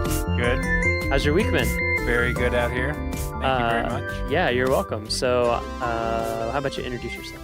Okay. My name is Jeremy Shellhorn, and I'm Associate Professor of Design at the University of Kansas. And I teach a summer class called, it's the Do Studio, Designing Outside. And the purpose of that is to really get the students outside of the traditional classroom setting and get them outside where they have to be in a place that pushes them to think about design and make things differently than they would otherwise. And it's been a great week out here at Rocky. The weather's been great, but it's just a good time to get them out of their comfort zone and have to deal with things like climate and elevation and not being able to run into studio every 5 minutes to print stuff out. Mm-hmm. Yeah, so great. Yeah. This is year 2, right? This is year 2, yeah, second annual. Yeah. So I was certainly a little bit better at preparation. And yeah. How did this feel this year compared to last year? It was very good. I think I had a good mix. These students got to do a couple hikes to kind of get acclimated. Oh, We nice. went to Emerald Lake the first day. Yeah. We had a lot of flatlanders, so they Yeah. had to get used to the elevation. Very smart for our listeners. Very smart move. Yeah. and Start then easy.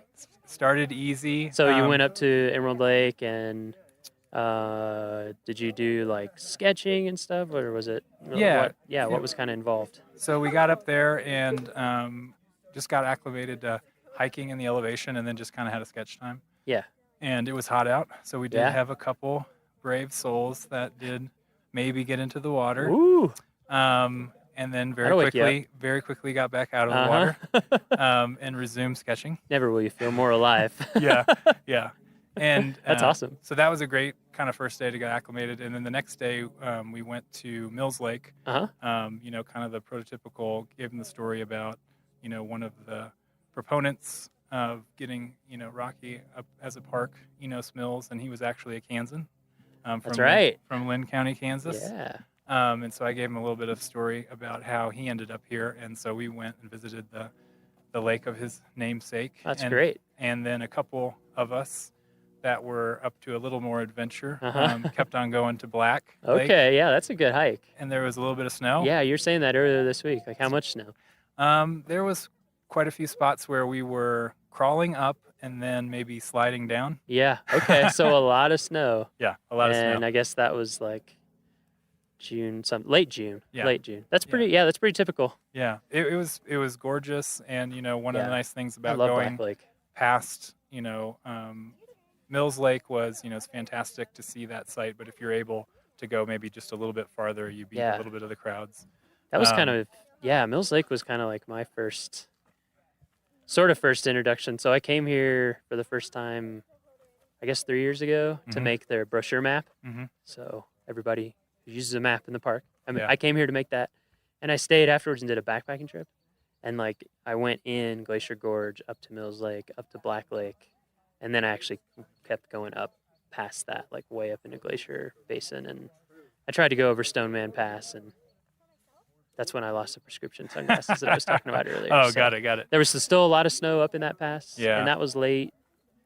That was like in the 20s in July. Wow. Anyway, but it's beautiful up there. I love that. Like Longs and the Keyboard of the Winds coming Yeah. down, and Pagoda Mountain, Chief's Head. Tried to point out Black Lake, as too. many places like that on our way, and you know, certain times you head up that part of that particular trail, and you get a good kind of side angle of the diamond. Oh, on yeah. Longs Peak. Uh-huh. And so we did have a couple climbers in our group. They did not venture to something that hard. Yeah. But a little bit of bouldering this week, and Yeah. mostly hiking and Oh, sketching. that's awesome.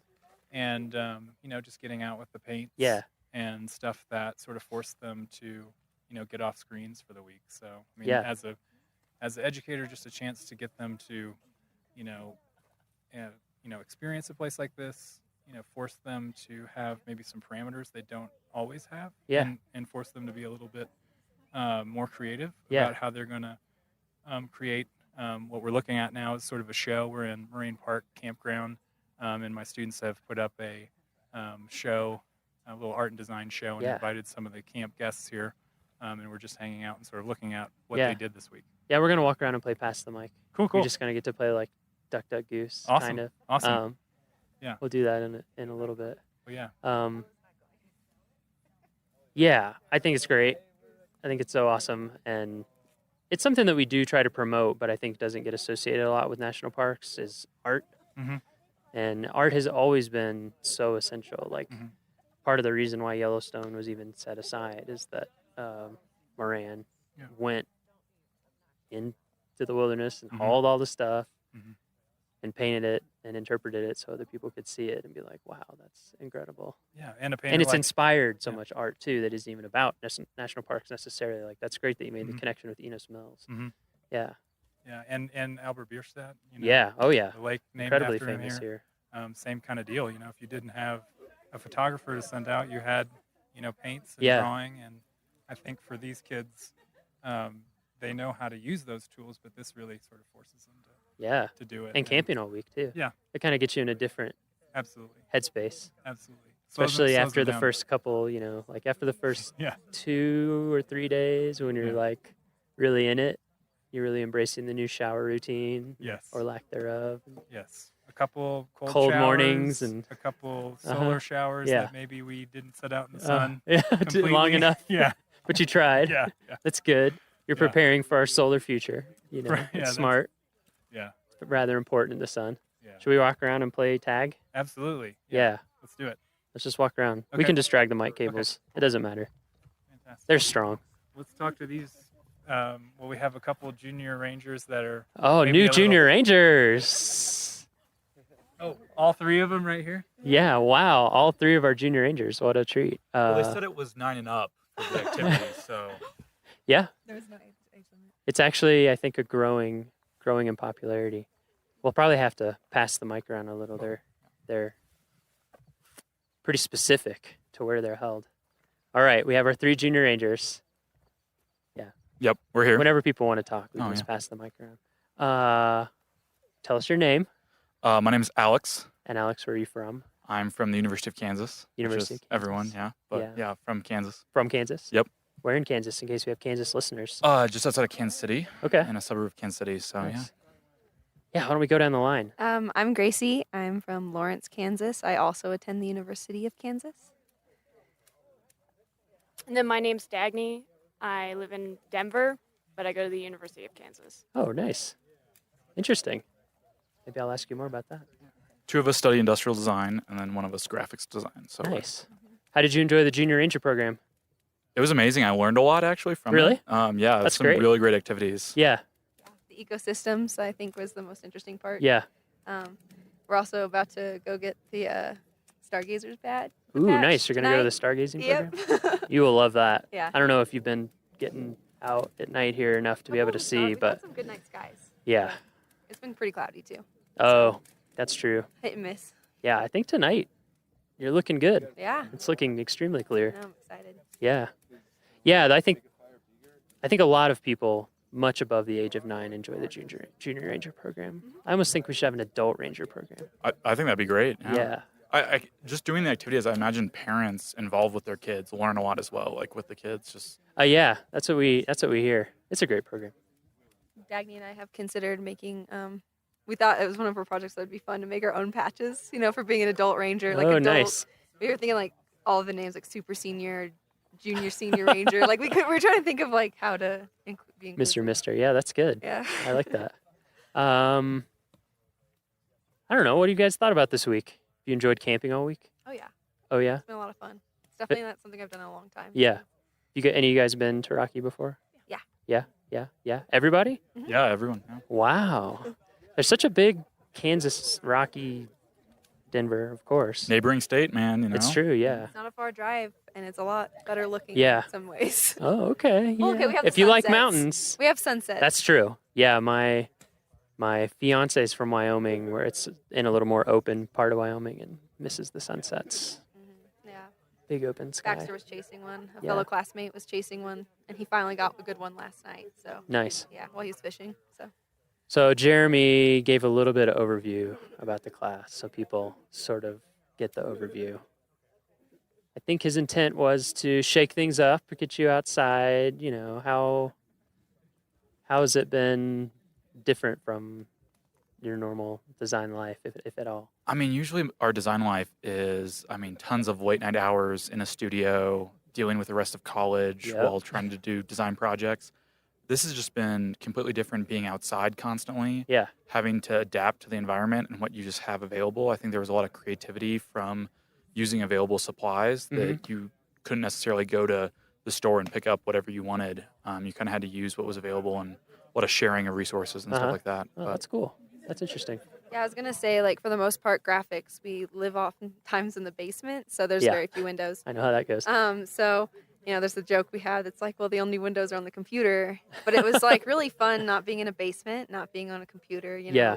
Actually being outside in a temperature that was ideal instead of the humid Kansas weather, and Oh. so that was a lot of fun. And like, I did a lot more handmade stuff. Mm-hmm. And I usually feel like I fall heavily on, Illustrator program, like Yeah, Illustrator and I definitely do. Mostly Illustrator for me, yeah. I think we all do that with the computer. Yeah. It was nice getting away from it. Oh yeah. Definitely. Because during our normal design process, we usually jump into that technological aspect Yeah. really, really fast. Yeah. And staying away from that really, I know I got a lot more ideas than I normally would have Really? gone through. Yeah. Just by using the pencil and paper and Huh. some watercolor. Yeah. I think there's the Bauhaus philosophy of design where, you know, like using a lot of materials to experiment. And it was fun. We do that in our first year of design school. It kind of gets lost when we go to the computer. And so it was nice kind of Yeah. returning to that and playing with physical materials. I was playing with some pine cones earlier today and like put some googly eyes on them. And that was just a great time. Like you tripped, yeah. He just tripped over a pine cone and then he just started collecting them, and we were just like, "What is?" I just picked it up and I looked at it and it looked like a face. And I was like, this would be a great character. And so I just put some eyes on it. It's like cabin fever, but you know, with a van in your case. Yeah, just with a van. Yeah. We watched The Shining last night. So Oh, man. we're all thinking about In that. that little ranger. Yeah. Little ranger section. Have you been? That was amazing being in the ranger station. My favorite thing was looking at how they store hats there. Oh. So cool. Yeah, you saw the hat holders? I geeked out about that a bit. Yeah, I'm trying to think how to describe it for people. It's just like like 2 pieces of thick paper with kind of a circular cutout in it so that you can slide the brim of the flat hat down into it. Yeah, It's so the hat sits flat against the wall. Yeah, and it keeps it in a flat, you know, it keeps the right shape and all that stuff. Everyone had their name next to their hat, which was just really cute. Yeah. It was awesome. It's like, you know, going to class, you know, hanging up your hat. Yeah. I really want to make one now. Yeah. Just because I have so many floppy hats. For kids and mini uniforms. I was gonna say that was the cutest thing. We went to the Alpine Ridge Visitor Center, and they had all those like mini junior ranger or like just ranger outfits for like kids. And Yeah. I don't know. We've been enjoying a lot of the mini outdoor gear that is out there for children. Oh yeah, and actually, I think I'm pretty sure the Junior Ranger badge is bigger than the actual badge. Yeah, no, so. I actually have to agree with that. Is yours made out of plastic though? No, they are metal. That is different. Dang. Actually, I don't I have feel a badge right now. I feel cheated. Because I'm also often in the office and on Illustrator and in Photoshop and in InDesign, and I find the same thing. Even being here, sometimes it's hard to remember to get just like sketch stuff. Yeah. It's also can be so much more time saving, I think, too, to just get stuff out. You know what I mean? Like when you're really proficient in Illustrator, you can do some things. You can be fast, but I just think there's something cool to just. I feel like sometimes you get to your result almost a little too fast Yeah, and miss out on the exactly. creative process. Exactly. Because I think a lot of the fun I had today, like this whole week, was just like playing in my sketchbook, because I haven't really used like markers and ink or gouache all that much in like recent years. Like I love like those hand, like just illustrating by hand and stuff. And so that was a lot of fun, just like experimenting with layering and how those Yeah. look and interact with each other. And so it's like kind of a fun. I really didn't do anything graphic design wise. I just was like illustrating all week, and it was Yeah. like really cathartic. Yeah. Really fun. Sounds great. Yeah. Is your all's stuff? What's your all's stuff? I did the I'm calling it the climbing universal route identifier. Or Oh. yeah, so I feel like climbing routes could be increased safety-wise if they had a better like designation system. Mhm. So I just started like talking to some climbers, and out of the climbers I pulled several of the crags, mainly at Lily Mountain. None of them knew the name of the route they were climbing or the difficulty. Really? Nor the amount of Interesting. protection that was required. 0% of them. So I thought Wow. that was like kind of crazy. Interesting. And so I felt like if, some little like small designation tags could be made with the route information from the difficulty level and also the amount of protection needed. Interesting. And also when it was bolted. So that's on the back of the tag. Uh-huh. So I made some little prototypes and put them on a route and photographed them, and then Oh, that's great. tried to use. I was hoping like all the climbing routes designations around the world are all kind of different, and so I was hoping Yeah. to maybe use shapes and color and maybe a new system that they could all fit within, could kind of unify them. So I was trying to use almost like the skiing slope system of Uh-huh. a green circle tag for Right. low level routes. And then, all from the Yosemite system to like all the other worldwide ones, they could all put their numbers on it. Right. But, it'd Somewhere have- on that scale. Somewhere on that Yeah. scale, but they could all have a unifying design language of, the lowest ones are green circle up to, blue square to all the way up to, like a black diamond. Yeah, So- that's awesome. Yeah. Well, hopefully Jeremy will send me example like everyone's stuff, but Yeah, I'm excited to work some more on it and maybe Yeah. send it over to you. So. yeah, I mean, it'd be interesting to see what our climbing folks would think about it. Yeah, because we definitely like. I remember just speaking with Alex like real quick on his that like one thing that was really cool too was the idea. Sorry, I was getting distracted. That's okay. Yeah, we've got some campers or other visitors that have showed up to check it out. Yeah, they're from the next campsite over. Nice, making connections. I'll get back to my thought. I just kind of like escaped me. So I guess what I did was I just focused on a lot of illustration because I really wanted to make a children's book. But like, nice. We did so much outdoor activity that like I really didn't have the time to sit down and illustrate. So I just made like a little character, a little chipmunk.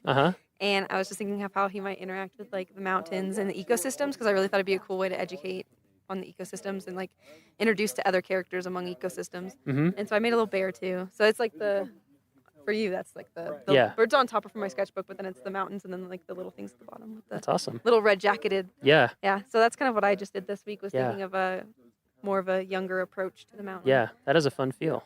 So- I'm trying to think of what era or something it reminds me of, but I like it. Thanks. Yeah. I don't have a name for him yet, so Yeah. if you have any suggestions. For now, he's just Blank, Yeah, the he's bear. Blank. Yep. So I kind of like Blank the bear. Blank the bear. Actually. Yeah, that's cute. No, I like the. Yeah, but Yeah. that was kind of my approach. I work with preschoolers back in Kansas, so Oh, I kind of okay. had them in mind when I was making it, like the idea and like That's the colors great. and stuff. So yeah, I was like really thinking like, how could I teach the kids I teach in Lawrence about what I've experienced and how they can help save the Rocky Mountain National Park, or like how they can make a difference, or even just be more educated in a very easy way. Oh, that's super awesome. Yeah. That's great. What about you? So I focus specifically on some hiking shoes for people hiking specifically within the Rocky Mountain National Park. Because as a child, I did a lot of hiking, but my footwear wasn't adequate enough, so it really made me really dislike hiking, dislike backpacking. Yeah, sure. Until I was able to find the shoes that actually worked for me and for my environment. And I notice a lot of people on the trails are wearing like these athletic shoes, which don't really translate well into this environment, especially when you're encountering snow and rocks and water and dust and dirt and everything. So I thought about the specific trail conditions that we encountered on our different hikes, and then looked up a few on some hike rating websites and tried to combine a shoe where you're keeping that toe protected, you have a sole that can really handle those like rocks and those sharp inclines, and then also more specifically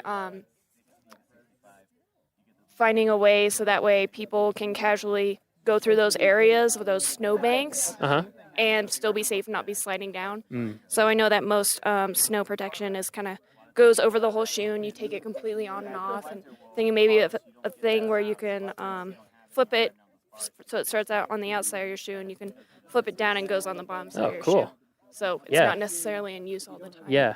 Is that, do you do a lot of product kind of design like that in your normal school stuff? I would say shoes is my emphasis right Yeah, now. you really like shoes? Yeah, I really like them. I've been having a good time drawing them. That's awesome. And there's a lot of different variations. Yeah. Yeah, I like lots of weird types of shoes. Yeah, I can see that. Yeah. Right now I have on, what are these? Tiny, like super thin, barely there, barefoot sandals. The soles are really thin. Yeah, they're super thin. But They're yeah, really nice. shoes are fascinating. And like you said, especially if you end up hiking or backpacking a lot, you start to really care about shoes. Yeah. Because you hate when your feet are killing you. Yeah. And I'm a person with a really weird foot. So if other people can not be feeling the same discomfort I have in the past, that would be a great thing. And That's I'm sure awesome. a lot more people would come outside and Yeah. really enjoy it. Yeah, that's really cool. What a diversity. What do ranger boots like? What does a ranger usually wear? Because I feel like they, with as much as you guys are outdoors, like, is there a standard issue boot? Let's move out of the smoke. Yes. Yeah, we're right by the campfire. We said we were going to have podcasts that were like we were sitting around a campfire, and we actually are this time. Very literally. What's up? Yeah. Too bad you can't see it. We'll get some sound of the crackling fire later. Ranger, there are standards. Yeah, there are uniform standards. So in terms of appearance and things like that, and then there's like specific ones that you can order. And then people who are out in the back country or, like climbing rangers or there's more choice about what works for you. So, I mean, nobody's going to want to let you go out with something like totally inadequate, but most people are just like, these are the type of boots that work for me, They tend to be brown leather. We try to keep it classy for the most part. Yeah, it's a good question. Yeah, the uniform standards are, I don't know them as well as I should because I don't usually, I don't get to wear a uniform as much as I'd like to, really. Yeah. I actually, Alex and I recalled what you were going to say about the tags. And Yeah. It was just the fact that we thought like How Is Their Way National Parks could be a part of that because you wouldn't I think you actually did you see how much that cost for rescue? Well, I just tried to look up some data on rescue, and from what I could tell and some brief sources, it looked like climbing rescues were the most expensive rescue operation that the park can have. I was reading stories about helicopter rescues, and I found just one bill, like one cost, which was I think a little over $30,000 for one rescue for a climbing operation. So I thought, man, if there's anything we can do to make those routes safer, which I feel like knowledge is power. So if you can equip people with more knowledge about the climate environment and the route, that possibly you could reduce the number of climbing rescues you need. Yeah, because that's what we were thinking too. Is like yesterday was actually my first time rock climbing, and Alex was like looking for the specific route he had picked out for us because like I couldn't climb anything harder than I think it was a 5.2 that we might have found. But yeah, I couldn't have climbed anything probably harder than that. I mean, I'm already your first time. Exactly. And so like thinking about like, that kind of also like if maybe you don't know what to look for and you get misled. So like thinking about how like that icon like really, really could save, because people then might also realize like, oh, I can't quite do this one yet. And like think about that. So it's very interesting. Yeah. I don't think we found the right route because we were using a guidebook, which I thought I had the most updated guidebook, but I guess we were trying to, climbing routes are designated by, it's the third bolted route from the left side of this rock feature. And I think more bolted routes had gotten added since that guidebook had been published. So it's kind of interesting. It's a very popular climbing place up here. That's interesting. It's cool that you were thinking about that.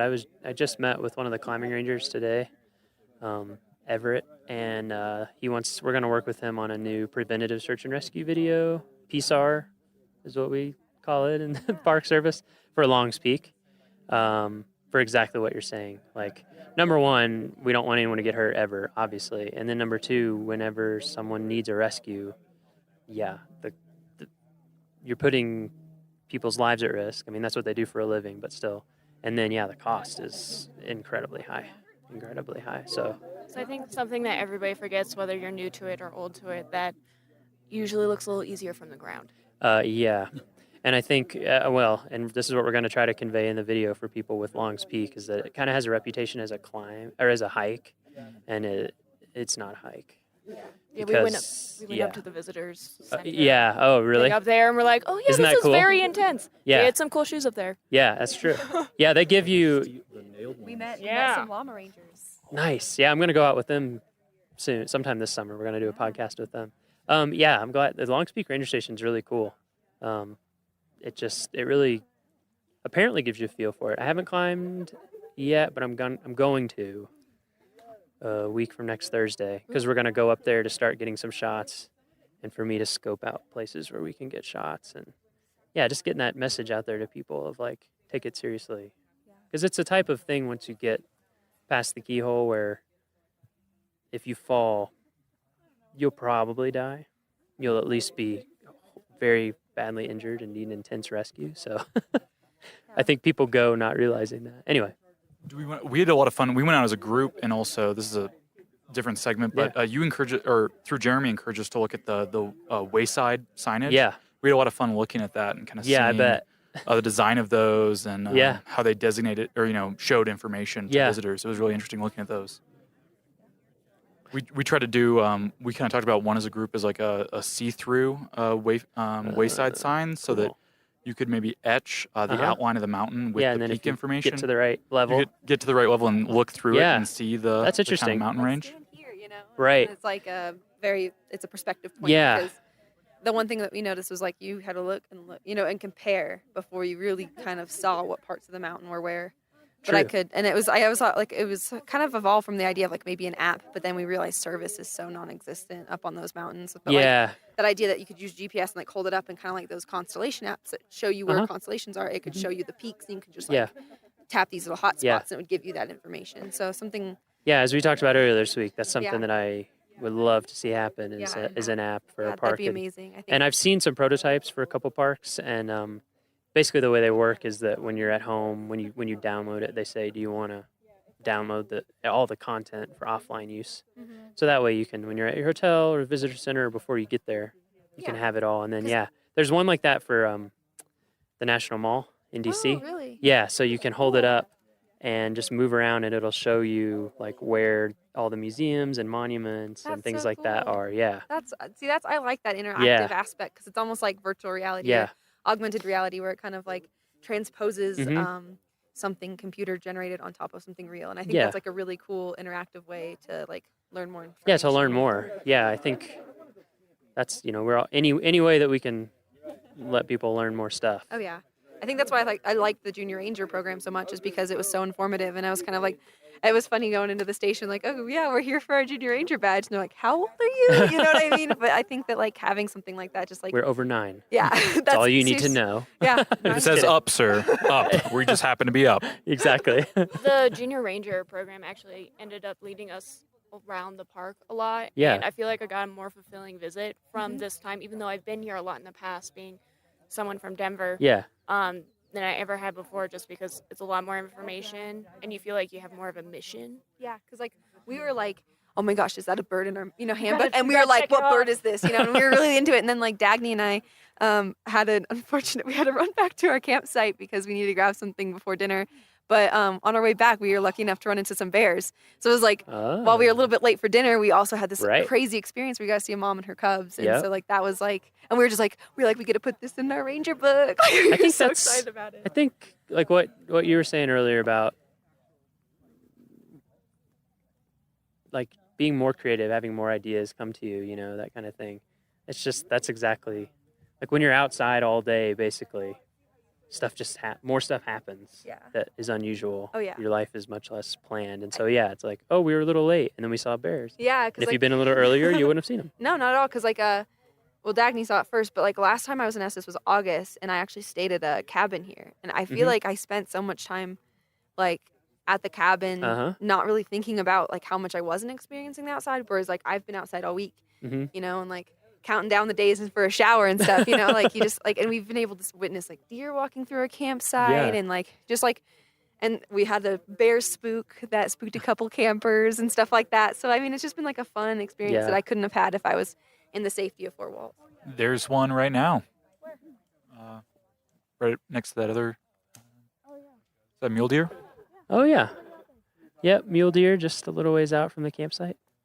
Man, it's such a nice evening. It's too bad we can't transmit temperature. Would you really wind want to, though? We want you to come here. That's true. We do want you to come I here. hope VR doesn't get that good. Yeah, me neither. No, I don't think so. I don't think it'll ever become like 4D. But I was gonna say that like I think what's craziest about being here is like I'm used to like 90-degree, 60% plus humidity, and like coming here has been like a dream. And I was like, I had to go buy a hat. Like I was like, I'm gonna go back to Kansas, and I am not gonna be able to use this hat. Like, I remember the first time I grew up in the South and kind of the Midwest, so humid for sure. And they don't get to choose who talks on mic next. We choose them. Oh, it's like Duck, Duck, Goose. They just have to accept it. Those are the rules. So I lived in Mississippi, Iowa, Kentucky, places that are hot and humid in the summer. And then I went to Yellowstone for the first time, and I worked there for a whole summer. And I lived about this elevation, like 8,000, almost 8,000 feet. I was at Canyon. And then I came home, and I was just like, oh my God, I can't handle that. Like, it's almost like I never noticed it before, and then it ruined it for me. I think that's why a lot of people, we get a lot of people, just for it's so refreshing and cool. Love that dry air. Yeah, exactly. My lips Gives me have life. Never been more chapped. I already have gone through my chapstick. It takes, actually, that's something that we try to tell people in our visitor information. So we're telling you now in visitor information that apply chapstick before you arrive. As you drive towards Colorado, the closer you get, the more chapped your lips. Yeah. That's how I can tell when I'm going to get home. Yeah, it takes you a while to get used to it. Who are we going to pick next on mic? Thanks so much for talking to us. Who's next?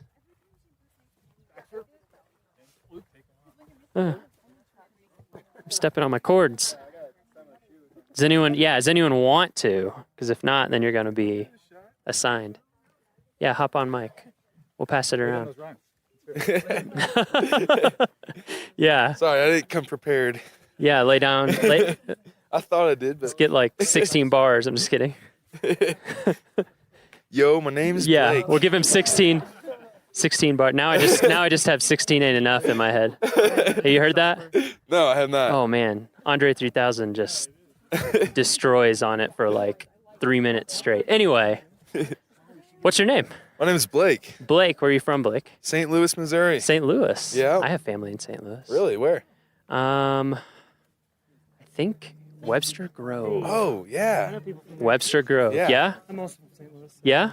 Yeah, one of my uncles and 3 cousins and my aunt. St. Louis. The whole family. Yeah, basically. and then my uncle's still there, and Kansas City, I've got my cousins in Kansas City. right. So, yeah. Yeah, it was hard making the switch from St. Louis to Kansas. Yeah? Yeah, I was a Mizzou fan. I don't know if you've heard, but we're all KU students. And, for my whole life, basically, I was a Tiger fan, and I was like, that was hard, huh? Everyone else likes Mizzou out here. I'm gonna like something else. Nice. But So, have you been to Rocky Mountain National Park I before? have not. This is your first time. Yep. I've been to Yellowstone though. I've been all over the country. So Yeah. Yeah. What'd you think about this park compared Honestly, to some others that you've been to? some of the most beautiful sights I've ever seen. Really? I mean, I've been, like I said, all over the country, and the mountains are my favorite part. Yeah. Of it. Me too. Like, I guess. Yeah. Any natural setting. Yeah. So. It's kind of my thing as And well. plus, I took a geology class earlier this semester. So. Oh learning yeah, it about- must be really cool to be Yeah, here with all this the plate exposed rock tectonics and yeah. think about how different things formed. Yeah, Did you go up on Trail Ridge Road at all? Yes, I did. Did you see Lava Cliff there? I don't. It's a pullout there. It's a thick layer of rock that was from a big volcanic explosion from the Never Summer Mountains, which are to Wow. the west. Yeah, it's pretty cool. I didn't see that. It's easy to miss. There's a lot to look at when you're on Trail Ridge Road. Yeah, I mean, my eyes. Yeah, were, what'd you think about that, Trail Ridge Road? That's one of the things that I had think. trouble breathing Yeah. on my way up there. I was short of breath. Yeah. And like there was this one point where there was a parking spot before the visitor center. There was like a parking area and a walkout, and you could see like a whole bunch of different peaks. Oh yeah. I'm not sure what that area was called, but as I was walking downhill and out of breath. Yeah. Getting to the scenic. It surprises people. Yeah, I know. There's a lot less oxygen in every breath up there. Yeah. You're right. And I mean, I saw someone smoking a cigarette up there. I was like, oh my gosh. Yeah. How are Their they lung breathing? capacity must be incredible. Yeah, exactly. I want some They're of that. superhumans. Sometimes I've been up there at Alpine Visitor Center, and did you go to Alpine Visitor Center? Yes, I did. Yeah, that's a cool visitor center. Yeah. I got to see both gift shops. That's the highest elevation visitor center in the National Park Service. Really? The entire National That Park was Service. 12,000, like 13,000? It's just under 12. Okay. Yeah, it's all just right. a little bit under 12. Actually, I should know the exact number because it's on our podcast that we just put out today. It's like 11,796 or something Okay. like that. It's close to 12. Yeah. Yeah, it's the highest one. Right above the tree line. Yeah. It was really cool just coming up from an area where there's heavy forest and then it just cuts off and there's nothing.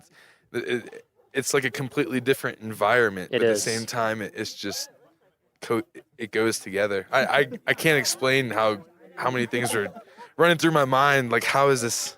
Yeah, it's pretty mind blowing. You know what I mean? Yeah, for me, it always has a really surreal feel. You're just like, how is this real life? Right. Yeah, it's just exactly. everything's a little weird. Yeah,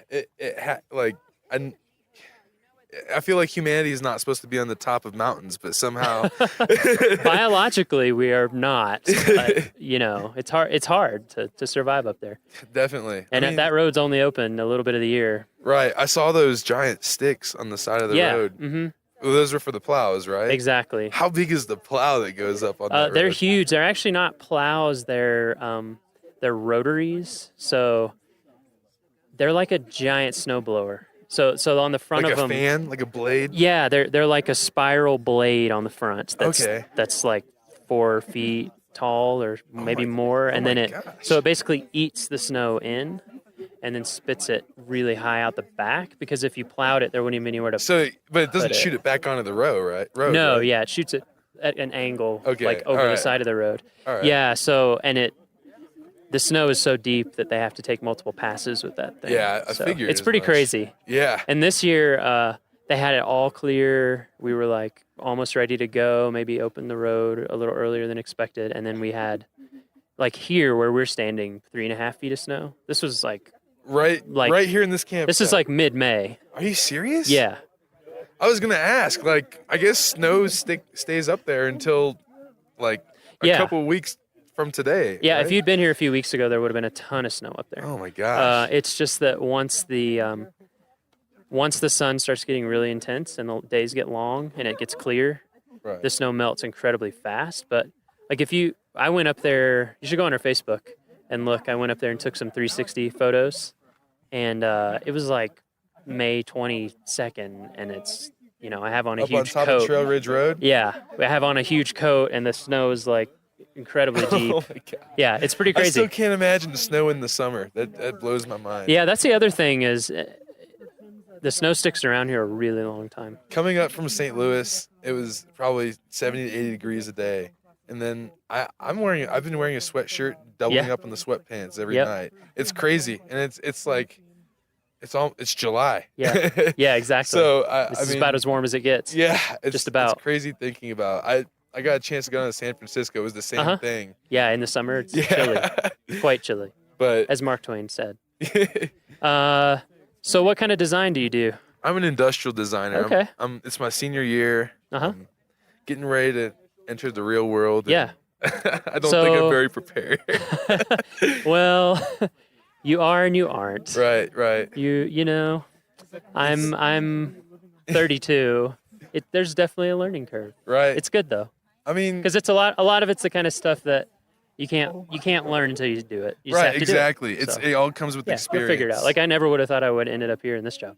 Right. When I was a senior in college, never could I have imagined. I know my passions are going to lead me Yeah, where I want to exactly. go. I've been drawing since first grade. Yeah. So what's it been like being here? So I mean, normally when you're probably designing on the computer. Yeah. Constantly. Yeah. Like all of us do that do design. Coming out into this environment, having no studio. Yeah. It's a totally different game. Yeah. I mean, granted, I did cheat a little bit. I went to Kind Coffee, and I had an opportunity to sit down and work on my computer for the necessities. But for the most part, I was doing a lot of drawing, sitting right outside of my tent. Yeah. And the environment is just so peaceful, and I mean, you really get an opportunity to hone in on what's going on in your head and what you want to put on the paper. And for me, it's like a new kind of piece and an upgrade in my creativity. That's awesome. So I really love it. And yeah. I mean, hopefully there's ways you can find to bring that in the future. Right. Yeah. I mean, it can be challenging, but you're right. But it's testing new things. Yeah. And experiencing things that you otherwise would not have. Yeah. That help you grow. Is your stuff up here? Yeah. Yeah. Let's walk over. Sure. Check it out. Yeah. Oh, nice. This is me. Oh, that's super cool. I was wondering who did that. I made a raincoat, and that's awesome. It doubles as inside of the sleeves come off. They button to the chest portion, and inside of the sleeves you can store rain chaps. Oh, yeah. But it also doubles as insulation. That's pretty awesome, actually. So, yeah, it was just the quick idea I thought of. Usually it takes me longer than a week to create a product, but why do you think it went faster here? Well, actually, good question. It's because I got to experience the environment myself. And I recognized what would be easy, light, and efficient to bring with you on a hiking trail or rock climbing. Because you never out here, I've learned that the weather is pretty unpredictable. It's it's crazy. So you want to be prepared for hot, cold, rain, sunshine, like all in a day. Yeah, especially if you go up to Trail Ridge. Right, and you want to also pack lightly too. Oh, sure. So I thought I'm gonna make a coat that can keep you warm, protect you from rain. There's a ranger style cap that actually, yeah, I see that big wide brimmed cap. That's actually that's a really cool idea. and it like slides into the hoodie. So it Oh, whoa. So if you see here, it's like a drawstring. That is super cool. If you ever seen like one of those wire frisbees that just folds, Yeah, it's kind of like that. So it Yeah. It's like a sunlight, you know. Sure. Yeah, I mean, So- you need sun protection here as much as rain. Right, And exactly. it goes back and Because forth. I've gotten sunburnt, and I've also been shivering. So Yeah. it's all part of the experience Yeah. for me, and It's invigorating. right, exactly. Yeah, it is interesting. When I'm a big hiker and backpacker, and like, I think you just tend to get interested in gear stuff. Like, Yeah, I mean, like you definitely. to the point where people who aren't into it almost think you're a weirdo. But it's like when you're freezing cold and not thinking very straight and it's you can't see and whatever, like you care about how nice a zipper is, and Yeah. how nice a zipper pull is, things like that. If there's a need for it, there's Yeah. a market for it. Yeah. And if there's not a market for it, that's an opportunity to make one. Yeah. So what kind of stuff do you normally do in terms of design? Is it all over the place, or do you focus Yeah, on I mean- particular types of products? My specialty is computer-aided design, CAD. So this last semester, I created a computer mouse, and it was more of a task mouse. It vibrated, and it like had an LED light on the bottom that would pop up, say blue if it was social media, green if it was a work-related email, or red if it was a text. So when you're designing that in CAD, are you going into like the tiniest Well- detail? Like, to what level do you have to go? Basically, from start to finish, I'll decide who I'm going to be designing for. I decided in this case I was going to make something for a person in an office-related environment. So I researched what that person does on a daily basis, what they need, what can make their job easier. So once I figured that out, I did 100 to 200 sketches of just quick product, quick mouses, getting the form right. Then I took those sketches and I brought them into CAD, and I made a model, and I made probably 6 or 7 different models until I got my form right. And from there, I moved it into KeyShot, which is a rendering program. It's what a lot of car companies do to put their car in an environment like this without bringing the car actually out they here. just render it into the environment. Yeah, Put so your light sources and a few things. Yeah, exactly. They choose the Perspective, angle of the light. It makes it look real, as if you just took a Yeah. photograph of it. So after that, then I'll put it all together, wrap it up, and put it in Photoshop and whatnot. Yeah. And label my process and clarify my steps along the way. That's super cool. So yeah. So do you and- think that this trip or anything that you learned or experienced here is going to translate over Definitely. into your design? And Definitely. What this trip has taught me is how important it is to understand what the user needs and experiencing on a personal level what it means to research your audience, I guess. And, I actually did it backwards. Well, I guess the right way. I researched my audience by hiking and doing things outside in the national park, which gave me the idea to create a coat. Yeah. So, I mean, it's a natural step I learned that I really think will be valuable for me in the future. That's when I'm awesome. testing out products for other people, and I That's want to great. understand what's like in their shoes. Yeah. So, yeah, I love it. That's great. I'm glad you had a good first visit. Yeah. I mean, We're always here. I'll be back for sure. We're supposed to be here forever. So as long as the United States is a country, which we also hope is forever, we're supposed to be here. So, we'll be here. Yeah. Well, I'm excited to come back and have my next experience here. It was a wonderful time, and thank you for having us. Oh yeah, my pleasure. Yeah, it was. Yeah, when Jeremy approached me last year about it the first time, he was kind of like, "Do you think we get a campsite?" And because housing is really tight here. Yeah. Like we don't even have enough houses for our own employees, and so it's hard. But he was like, "Oh, well, camp. It'll be great. That's exactly what I want." Right. Because it's going to put people in a different In that environment where in a they're different forced- headspace, where they're forced to use different tools, or they're forced to like make art despite physical discomfort or or whatever. Experience it from a different from a process to shake things up. Yeah, exactly. And I think, I mean, maybe this doesn't happen for everybody, but I definitely relate to what you said and what other people is just like being outside day after day, all day. It takes a few days, but after a few days in, you start to kind of get in a different Right. space. Getting used to the altitude, definitely. Yeah, and that was definitely probably takes the time. hardest Did you have part. headaches or anything? I didn't have headaches. I had breathing problems on the first day. Yeah. So I had to call That's it not short. uncommon. But after the second and third day, I was 100% Doing way ready to better, go. yeah. I went climbing yesterday, and I didn't actually get to climb because it started drizzling. But I went up the hill to the climbing spot, and I just felt 100% better than I did Monday. Yeah. So that's good that you recognize that. Some people don't even realize necessarily, and they keep pushing it, and then they feel real bad. Right. Yeah, I get headaches. I don't. I mean, I live here, but when I was first adjusting, it usually takes me a couple weeks to feel like pretty. Right, like you're in a natural environment. And the actual to become some people never become 100% acclimatized, which is interesting. Yeah, quite a few Is it people. like smokers or? No, it's not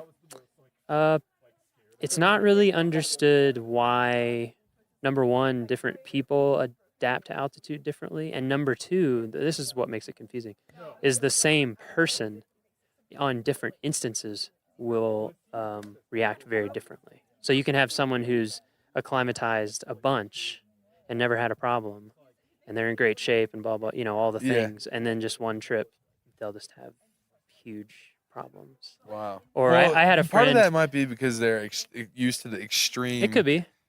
One of my friends, I've had multiple friends who are backpackers who are just like in incredible shape, and they even went early and took the time to acclimatize. And they'd had other trips where they were fine, and it just like shut them down. Yeah. Like almost to a dangerous level. I mean, so it's pretty interesting. The crazy thing is I think I hiked 7 miles my first day, and it didn't feel like 7 miles. It was just the fact that I was going uphill the whole time. Yeah. That I think it was almost a mental thing for me. Like, like you need to chill out, breathe a little bit more. And it's like a challenge. Yeah, exactly. I don't know. I just wasn't expecting it until Jeremy said it, and I was like, wow, I guess I really do have to let nature figure itself out. For sure. Yeah, So- I think that's one of the things that's kept me loving national parks, I think, and just, what we facilitate, the experience that we're trying to let people have, like the experience that you had, which is, to have that opportunity to like experience nature as it is without control, with as little control as possible. Right. And just to see that and like you said, learn how to like embrace it, be ready for it, Right. be safe, be smart, And be creative. be creative. Exactly. Yeah, I think that's a huge part of it for sure. That's Yeah. awesome. This is a great experience, and I really appreciate Yeah. you having us out here again. Glad to Rock hear it. Chalk Jayhawks. Nice. And I'll hand the mic off. Who else should we give the mic to? We should do one. We should hand it off to something. All right. Somebody. One more. Ryan? Well, yeah, we're gonna get a group picture. Oh, okay.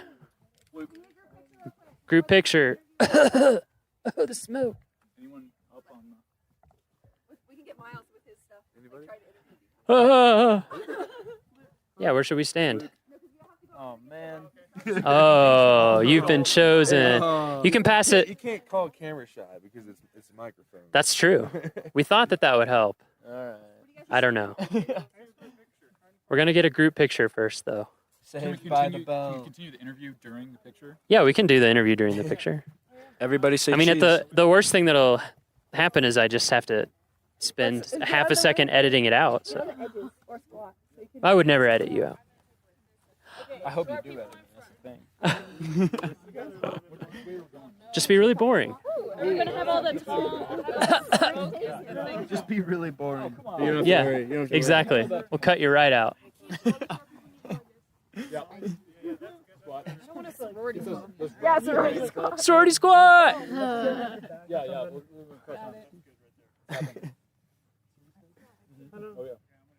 I'm just casually holding up mine. Yeah. Work it, use it. Work it. Say cheese. Where? Oh! Oh. Snag. That's a Leica too, isn't it? You better be. That's a precious, precious child. No, I can't. I just nodded it.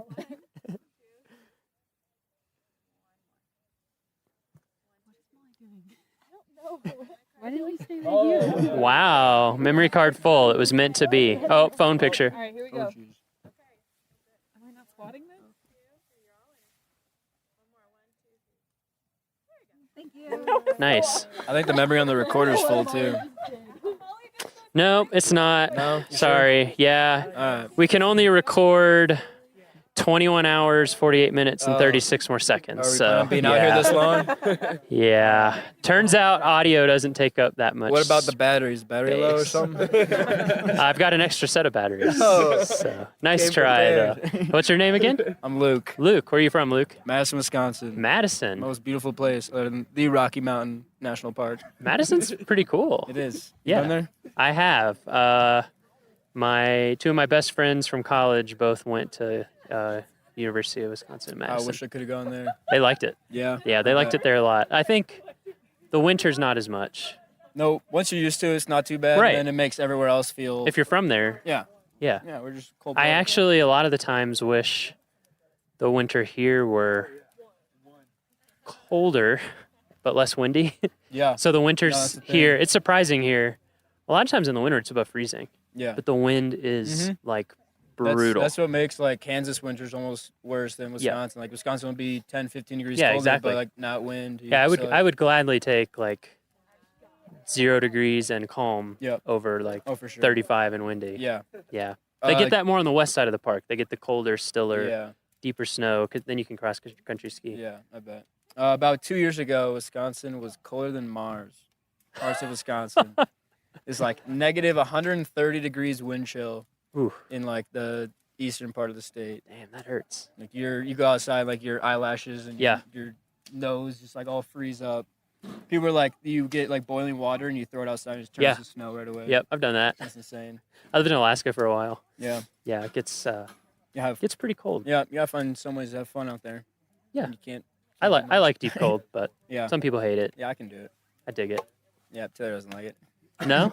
Taylor was complaining all day today, and it was sunny and maybe 70 degrees. She's bundled up. Where's Taylor from? Oh, okay. You're from Clearwater. Yeah. She says Wichita 'cause she likes to be a city girl. Dang. We're getting real. Getting real. Nice. Have you been to Rocky Mountain National Park before? I have not. No. No. Okay. My mom lives in Golden though, so Oh, okay. I'm in the area. So you've been around. I've been in Colorado before. You but go to the mountains much when you're in Mhm. Colorado? Yeah. Oh, okay. So Yeah. you've been up in the mountains, just Yeah. not in Rocky. Skiing. Yeah. How does what do you think? I love it. It's like I didn't know what to expect on this class, but Yeah. I have already like planned a trip to come back like with Really? my friends. Yeah, we went to Door County up in Wisconsin last year. We were camping like on Lake Michigan. Uh-huh. And I was just thinking about like road tripping out here with them. Like That's awesome. there's just endless things to do out here. Oh yeah. Beautiful. Yeah. Do you guys want to be on mic? We'll pass it around. They're just waiting for it. Oh, and what kind of design do you do? I'm in industrial design. Industrial. Another industrial Yes. designer. We Yep, gotta- and so are these two. Awesome. This is cool. Yeah, handing off the Tay-Tay. We'll just pass it around. Tay-Tay. Is that your legal name? I'm just kidding. What's your name? Taylor. Taylor. Yep. And you're from Kansas. Mhm. Where in Kansas? Clearwater, Kansas. Clearwater, Kansas. Just, we probably have a lot of podcast listeners, we hope, from Kansas. Yeah. So they want to know. They're curious. You do industrial design as well? Yes, I do. And have you been to Rocky Mountain National Park before? I actually went on the trip last year. Oh, and I liked really? it so much I'm taking Oh my it again. gosh. Yep. I'm sorry that I didn't recognize you. How's it been different this year versus last year? I feel like this year the projects are a lot better. Uh-huh.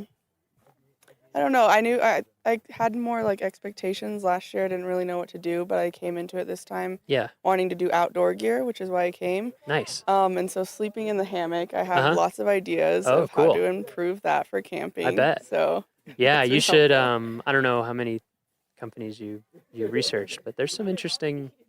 There's a big world of hammock campers. Yeah. Yeah, Which- like people get really into it. Yeah. They do some stuff like they design them with, Oh, yeah. with foot pockets so that you sleep off the bias so that you can lay flat. That's a Oh, big thing with yeah. camping hammocks. And then the other problem, as I'm sure you found out, was staying warm. Yeah. Yeah.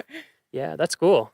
Yeah. That's a neat. Actually, someone I went to college with like owns his own hammock camping gear company. Mhm. Yeah.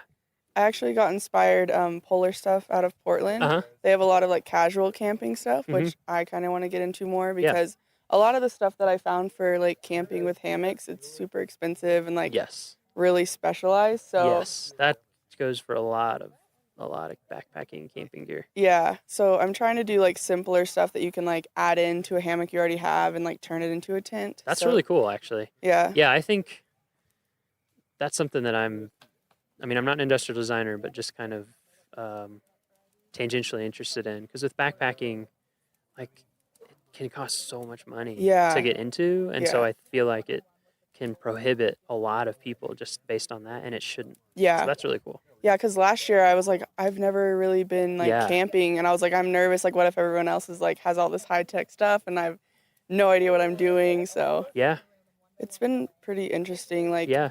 So do you feel that your camping skills have improved since last year? yeah, I think they have. I mean, you came back, so you must have Yeah, liked it. yeah. Yeah.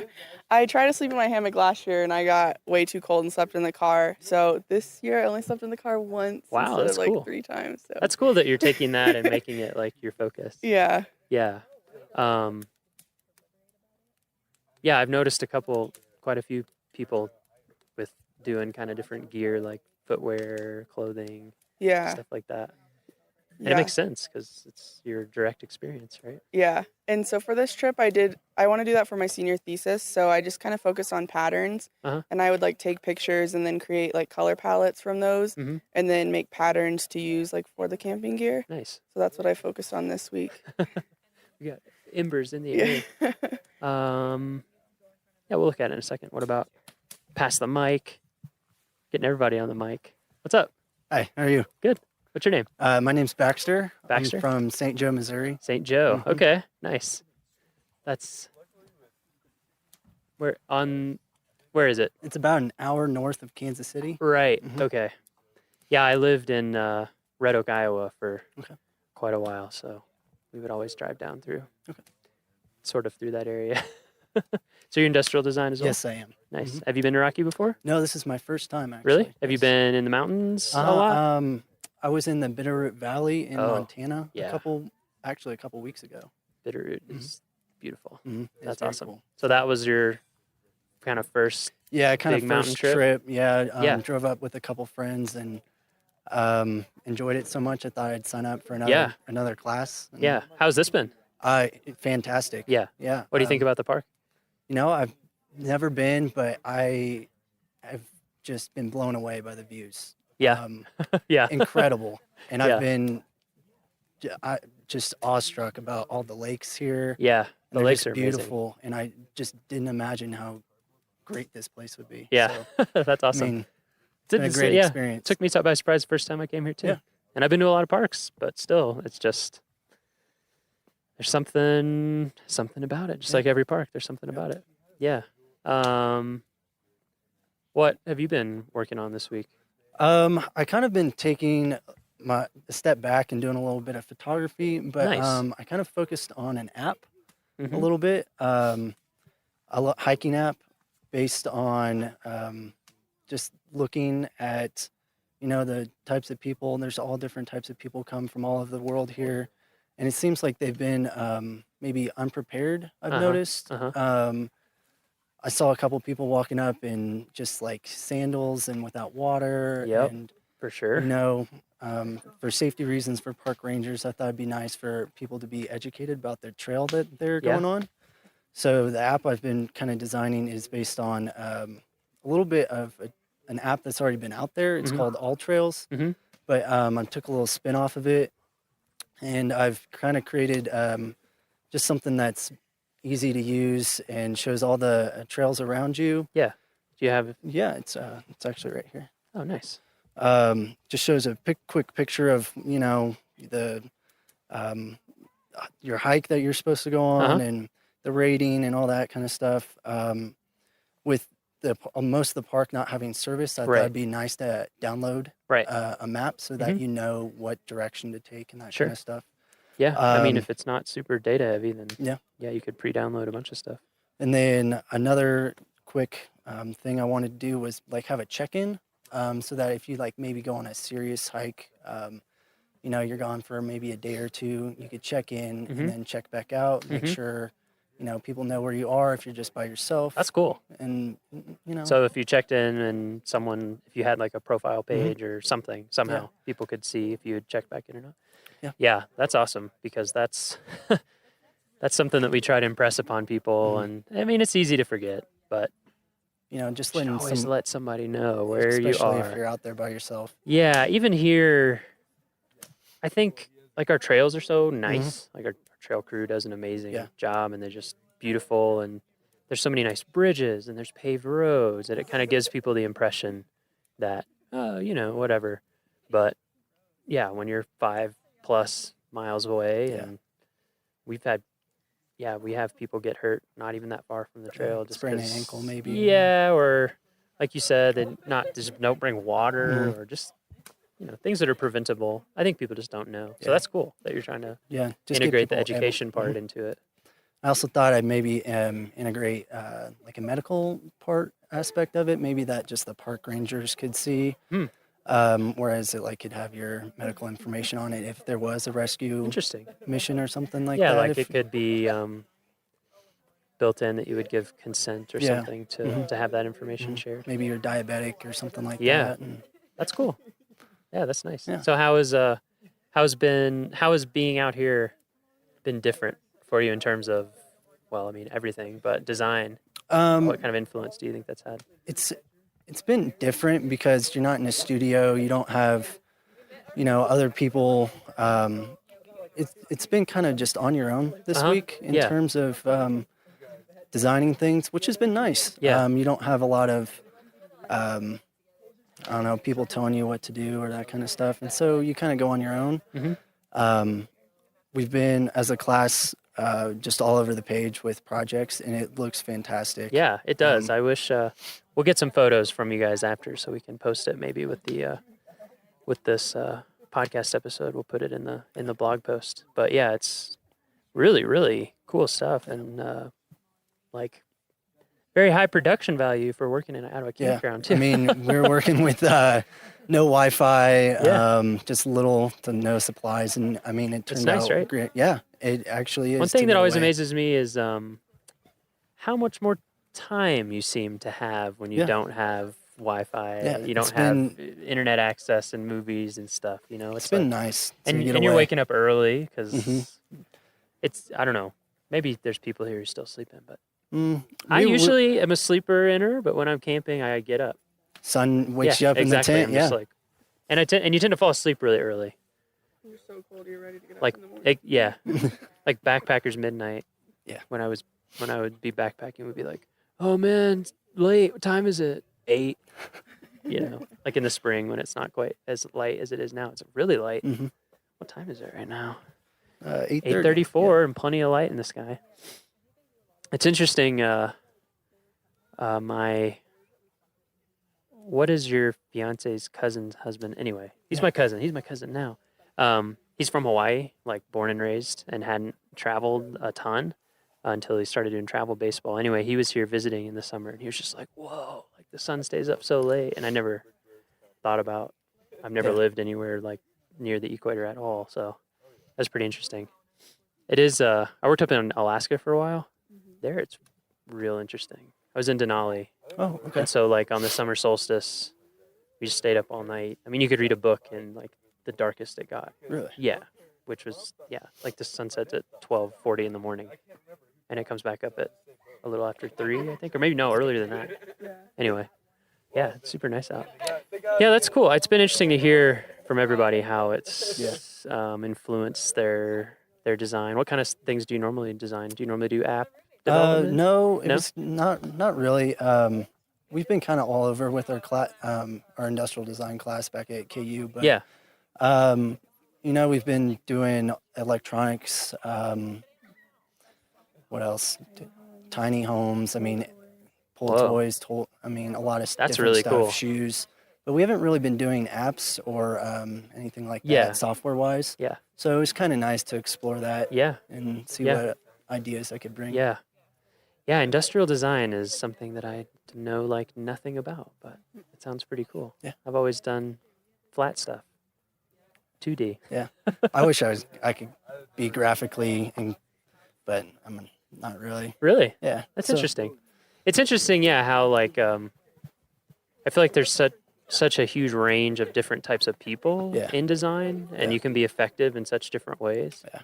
Like one of my best friends that I worked in Alaska with him, he can just draw like anything.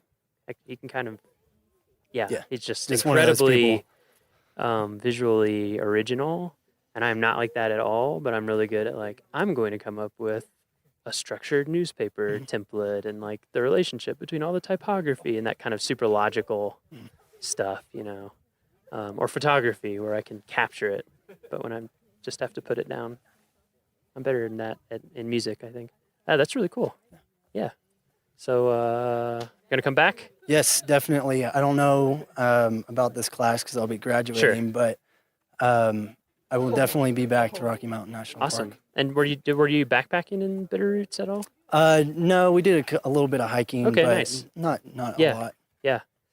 Yeah, that's kind of it takes a little, like we were talking about, it takes a little bit of gearing up. But if you ever have a chance to do that here, it's like next experience level up in some ways. It was nice not having to worry about grizzlies or That's mountain true. lions or anything like that. It is very so- different here that way, yeah. Because I worked in Yellowstone and Denali, and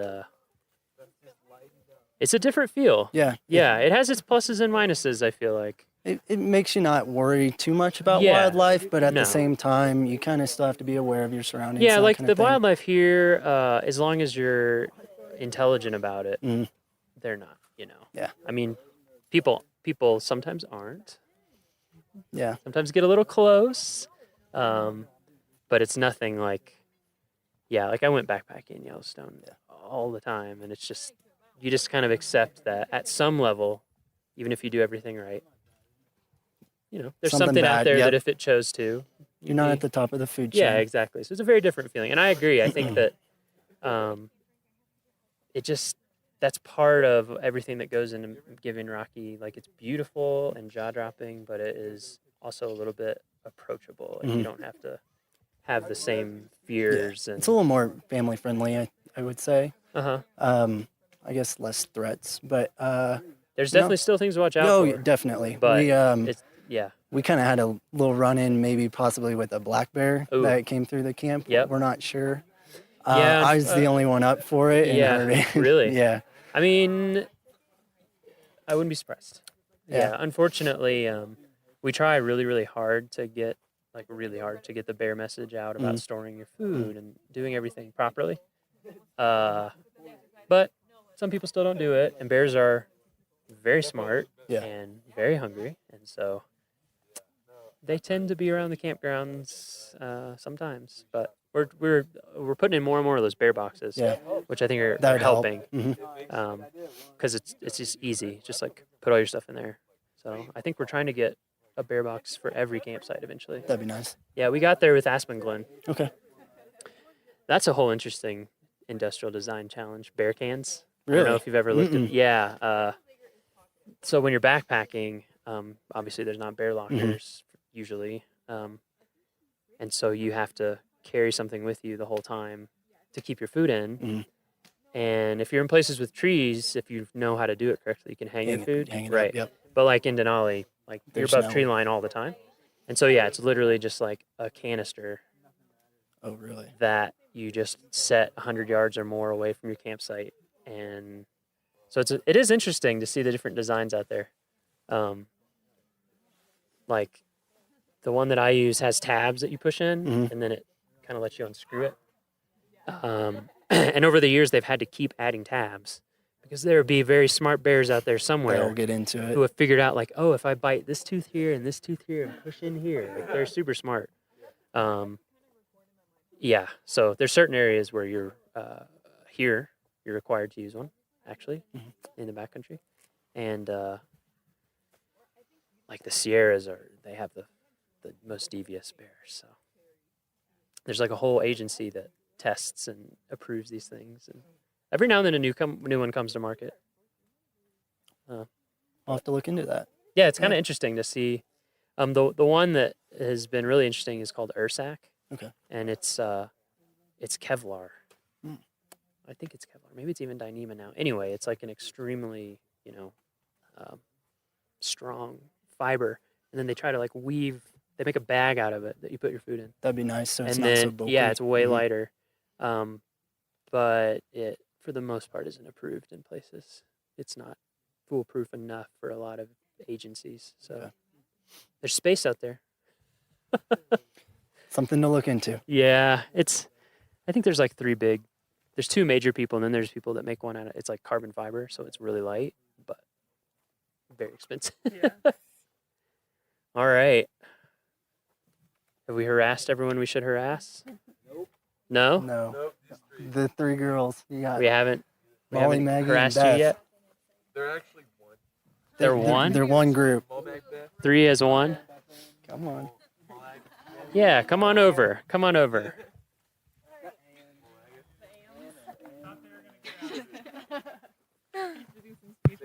Nice. Check. Check. Check. Hello. How's it going? Good. Why don't we introduce? You can start with yourself. Yeah. Okay. What's your name? My name is Molly. Where are you from? Minnesota. Where in Minnesota? It's called Woodbury. It's like 5 minutes from St. Paul. Oh, okay. So yeah.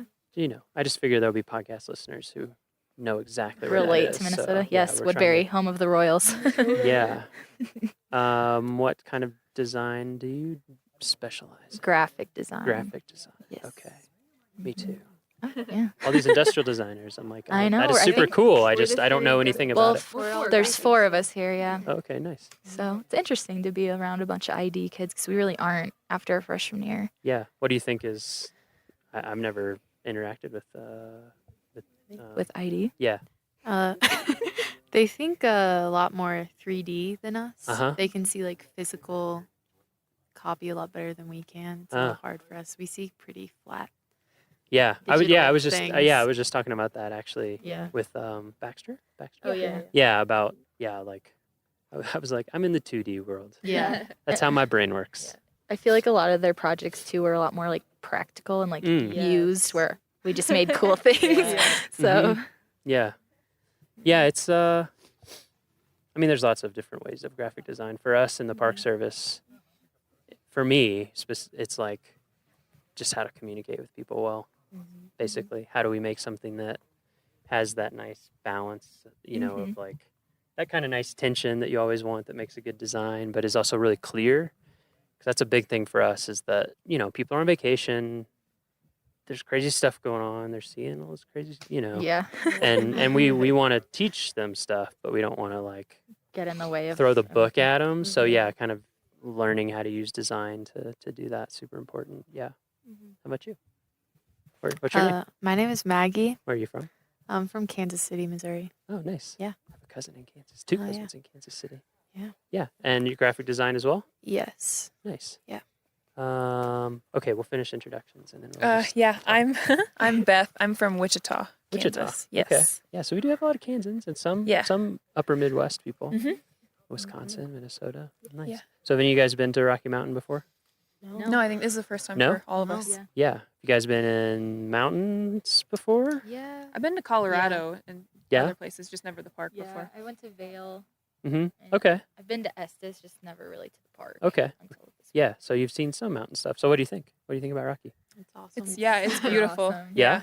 Especially with what we see every day in Lawrence. It's very flat. Yeah. Right, very Geographically different. a huge contrast. So it's nice Mhm. to see everything. And we went hiking a lot, especially the first day, and kind of Elevation yeah. We That hit you, right? Yeah, we Yeah. decided the first like 15 minutes Yeah. are the hardest, but once you get to the destination, it's always so Yeah. worth it. Totally.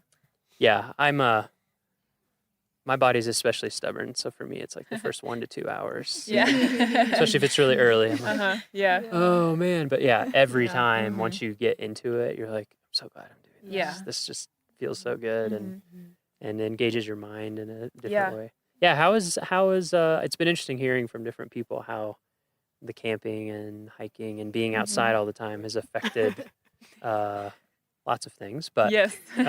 your design, how is that? What do you think the benefit has been there? How has it been different? I mean, because a lot of people have said and I'm the same way. I'm on the computer all the time. I'm pretty much in, Illustrator and InDesign and Photoshop and. Yeah, I think I was going to say, having not as much technology at your fingertips all the time was a huge thing for most of us. It's also just, I think this week specifically in my project, and I guess in all of ours, we pulled a lot more from the environment around us and stuff that we don't normally see. So if I hadn't have been here, I wouldn't have known what this stuff looked like, and I wouldn't have been inspired to do that kind of thing. So it's just kind of a different environment, helps you pull different ideas and things that you would never normally see. If I was in Kansas, I wouldn't be looking at the same things and making the same things. So that was cool. big.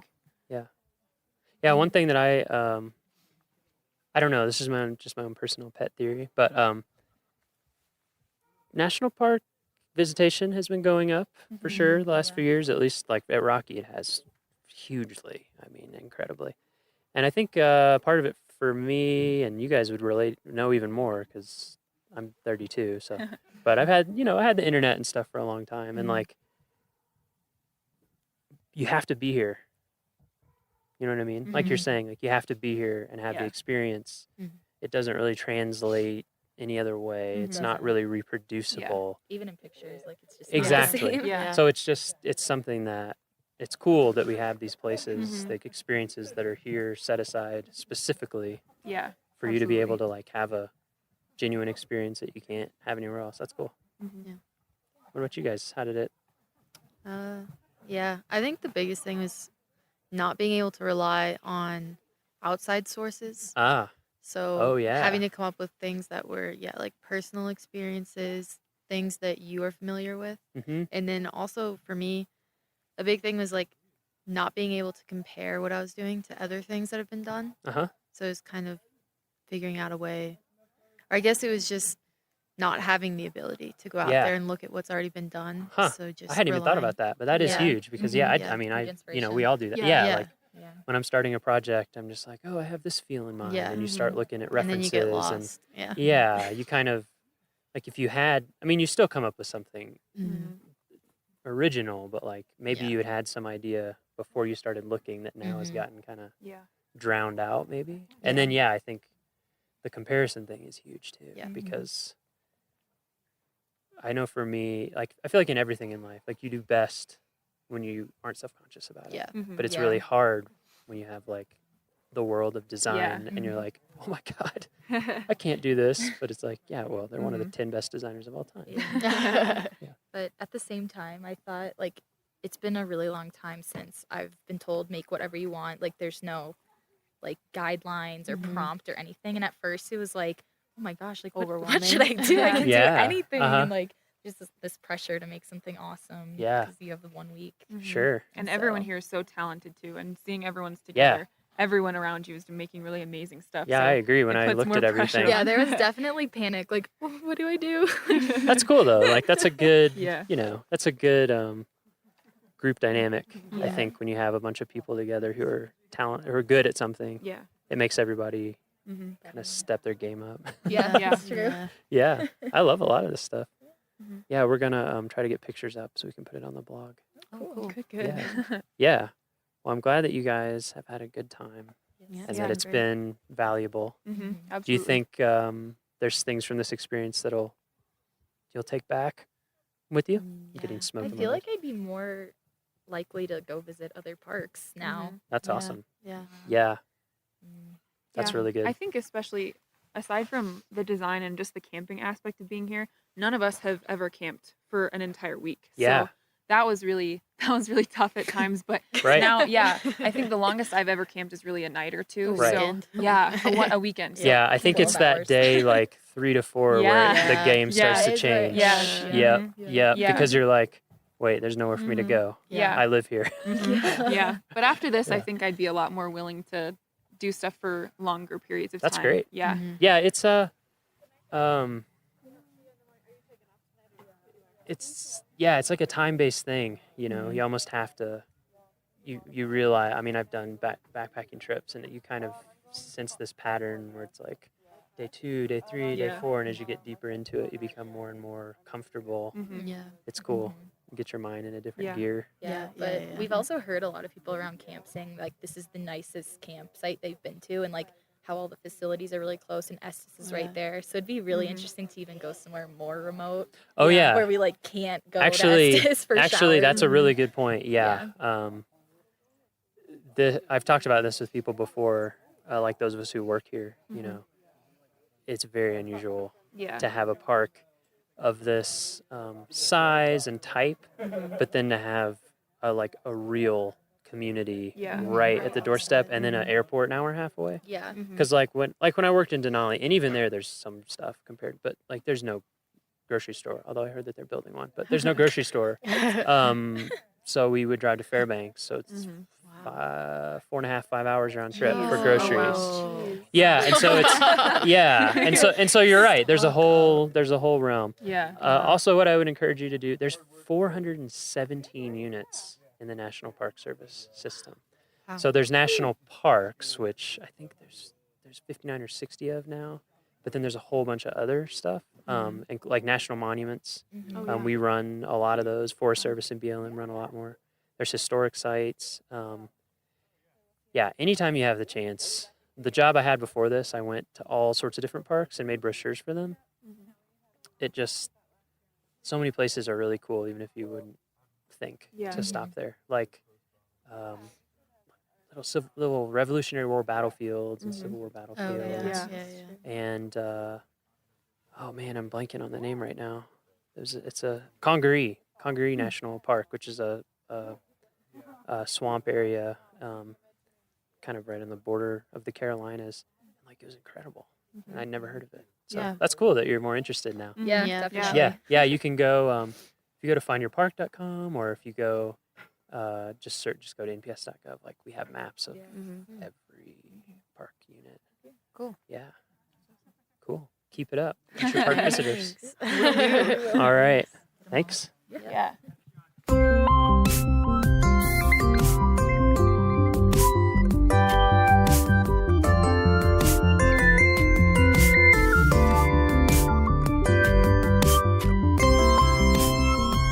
Our next episode will be released on Friday, August 25th. For show notes, transcriptions, and to learn more about our show, visit our homepage at go.nps.gov/RMNpod. That's go.nps.gov/RMNpod. The Rocky Mountain National Podcast is a product of Rocky Mountain National Park, one of 417 units of the National Park Service that preserve America's heritage for all, forever. Bye for now.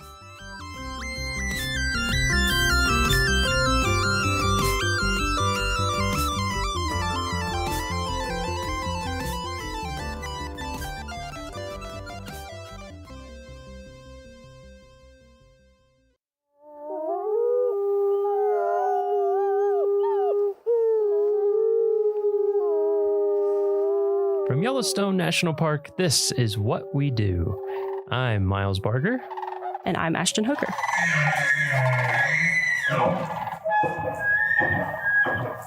Hey, Ashton. Hey, Miles. How's it going? Pretty good. How are you doing? I'm doing pretty well. Are you ready to record a fire podcast today? Yes. Straight fire? Fire podcast. Straight coming fire? your way. Because today we're going to talk to John Cataldo, Yellowstone's Fire Management Officer. And before we get started, I have to do a little fire trivia. It's going to be a trite one, but I think it's still interesting. So, Yellowstone, record fire, 1988. How many acres of the park burned Ooh. during those fires? I know it was massive. I know it was a lot. It was a lot. I'm You going to can say round to the nearest 100,000 if you want. Okay, I was going to say a few 100,000. I'll say 600,000 acres. You're up. a little I'm higher. getting the up motion. A little more. 800,000? That would be the right rounding. Oh, nice. Wow. 793,880 is the official number I found. Do you but, know, like, if we were to compare, and that's what's in that Yellowstone. size? That's not the full fire Like, complex, what's correct? like 800,000 acres compared to? Gosh, that's a good question.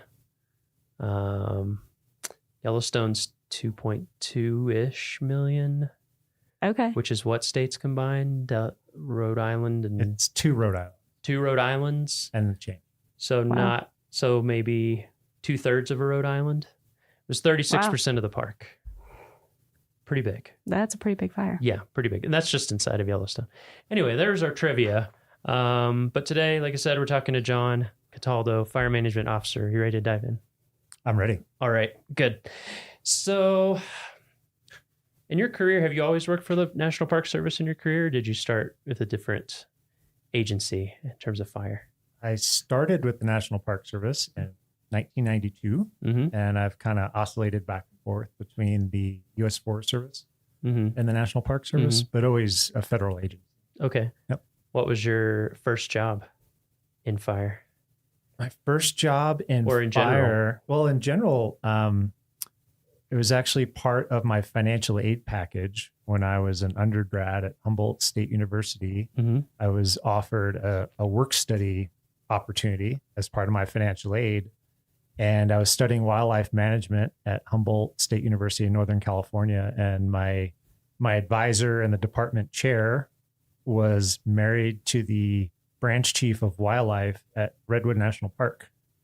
And I was on academic scholarship as well at Humboldt. And he kind of passed my name along to his wife and said, we've got a potential work study student if you're interested in picking them up for some work. And they gave me a key to the office for Redwood National Park and a pile of wildlife observation cards that visitors and employees had filled out. And it was a pile pretty much up to the ceiling. And they gave me a key to the office and let me go in there 10 to 15 hours a week, all during the school year, and just at my own pace whenever I could fit it in between classes and whatnot.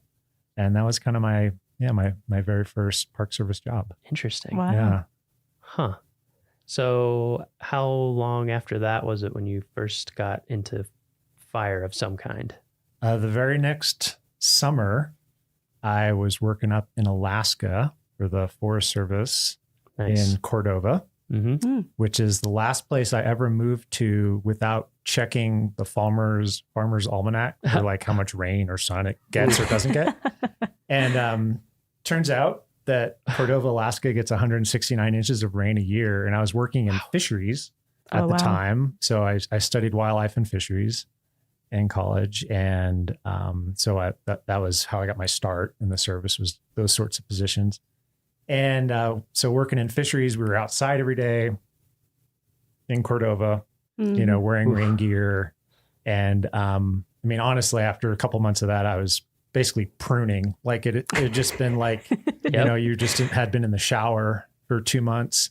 And they said, hey, do you want to go to fire school? And I just said, is it indoors? And they were like, yeah, it's down here in the district office was an old courthouse of some kind. And it was like, yeah, fire school was in the judge's chambers or something in the courthouse. And it was in fact indoors.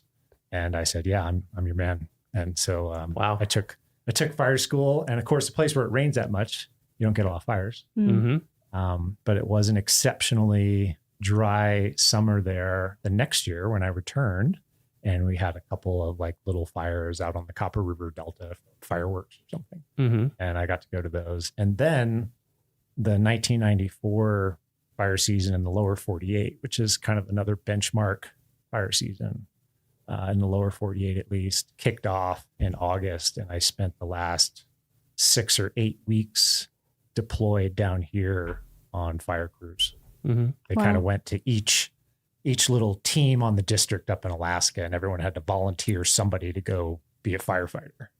And I was good at hiking and carrying a big pack and stuff. And yeah. They said, why don't you go? I said, let's go.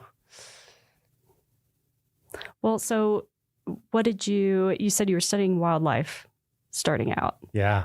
Did you ever envision yourself being in fire? Like what were you kind of working toward before you got the offer of like, hey, you can come indoors and learn how to like, deal with fire. Just working towards, a career as a wildlife biologist or a fisheries biologist. I studied both, and I grew up loving it and, loving the outdoors and whatnot. I'm a kid from suburban Long Island, New York, like 20 miles outside the city. And that was my big escape, was going to the woods. And, even if that was running around catching garter snakes under garbage on the side of some parkway on Long Island, which is honestly how you start in wildlife management. Wow, beautiful, if beautiful, you're yes. a little suburban Long Island kid, there's not a lot of open wild spaces or places to get away from the crowds.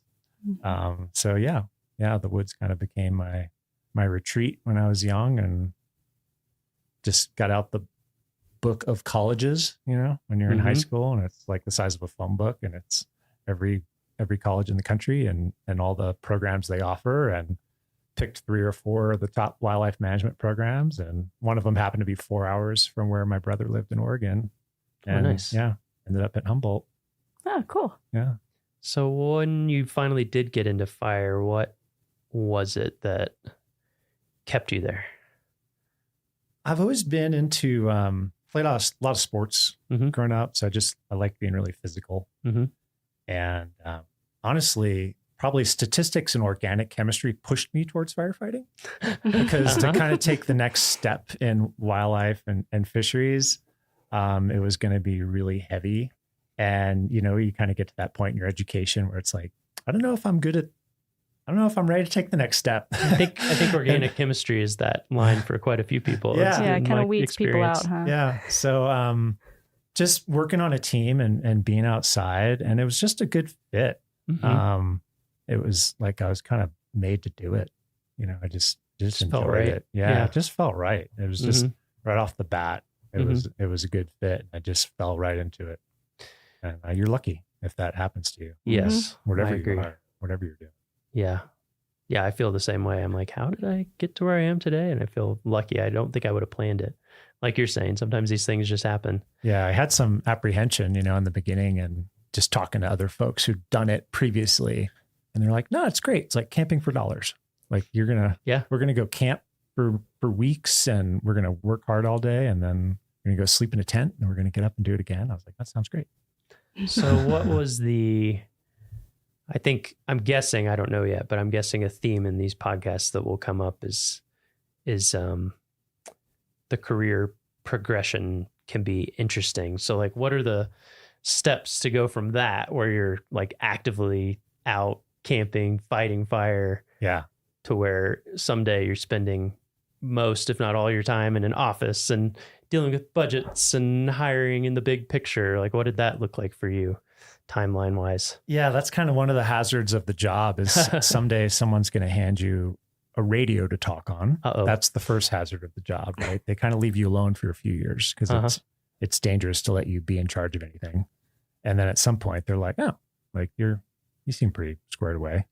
And they hand you a radio, and that's a big fork in the road, is you're going to let me talk on the radio while I'm on a fire and actually, help coordinate what's going on. And I've held a lot of positions along the way. We get to go a lot of different places in this job, which is also what attracted me to it. I think I've been to fires in 18 different states. Oh, wow. At this point. And I'm not done yet. I got a lot left in me, but was one of those states more memorable than the others? Does one stick out to you? They are so unique. I know it sounds cliche, but I mean, literally I've spent 3 weeks camped 3 feet from the Yukon River in interior Alaska, helping manage a long duration fire up there, and I've done a lot of prescribed fire down in Big Cypress, down in South Florida. So literally this job has taken me from one corner of the country to the other. And a lot of places in between. And you just get to granted, you're working really long hours while you're there, but you get to see a lot of interesting things. You're off the beaten path a lot. Yeah. So you just have a lot of shared experiences, and must be interesting too to get to like be pretty intimately familiar with so many different types of forest as well, and like the way fire behaves so differently in these different places. And and you have to be a student of it, because I bet it'll kill you if you're not paying attention. So you are very eager to learn. When you go to a new place, like how does it move right through this stuff? Does it move by jumping from tree to tree, or is it mostly ground fire?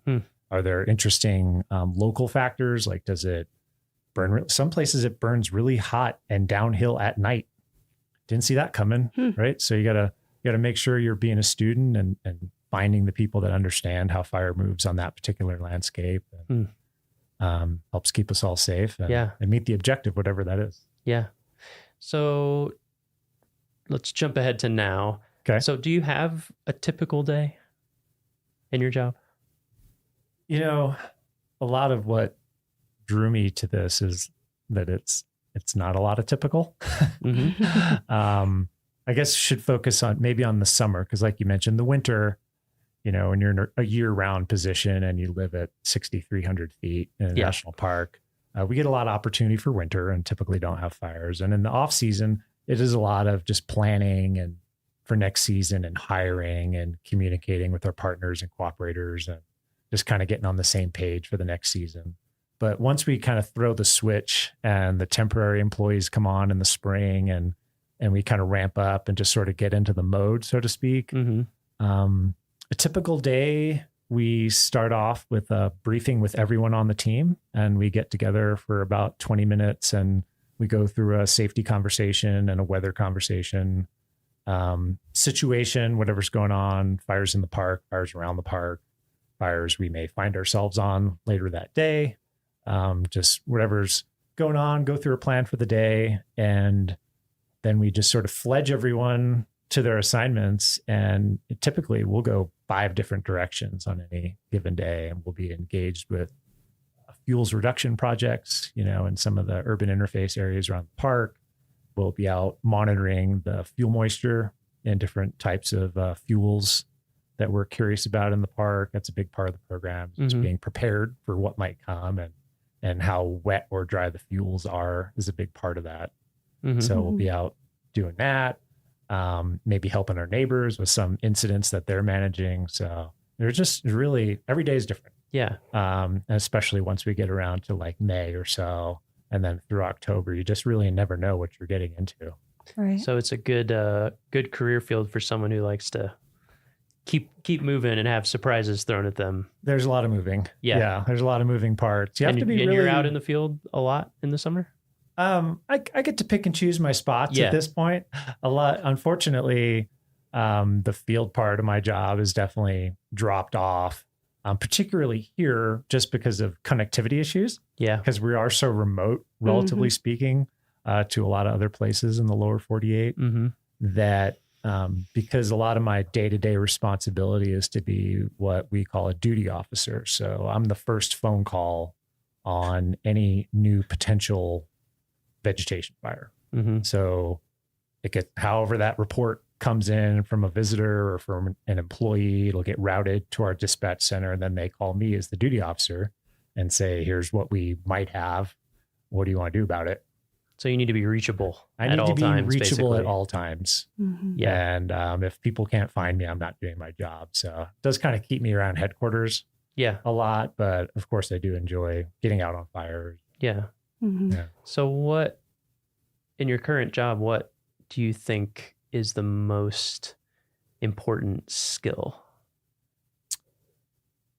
For my position, I think the ability to triage a lot of emerging problems and to pretty quickly sift through what's important and what's noise and what can wait and what, you know, you're pretty much when things are rocking and rolling, there's a constant state of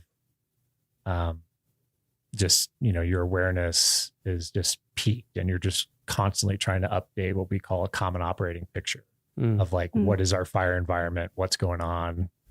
and what the biggest threats are, right? It's all about risk management. I mean, fire management is risk management. So risk to people, first and foremost, risk to infrastructure, buildings, and then everything after that.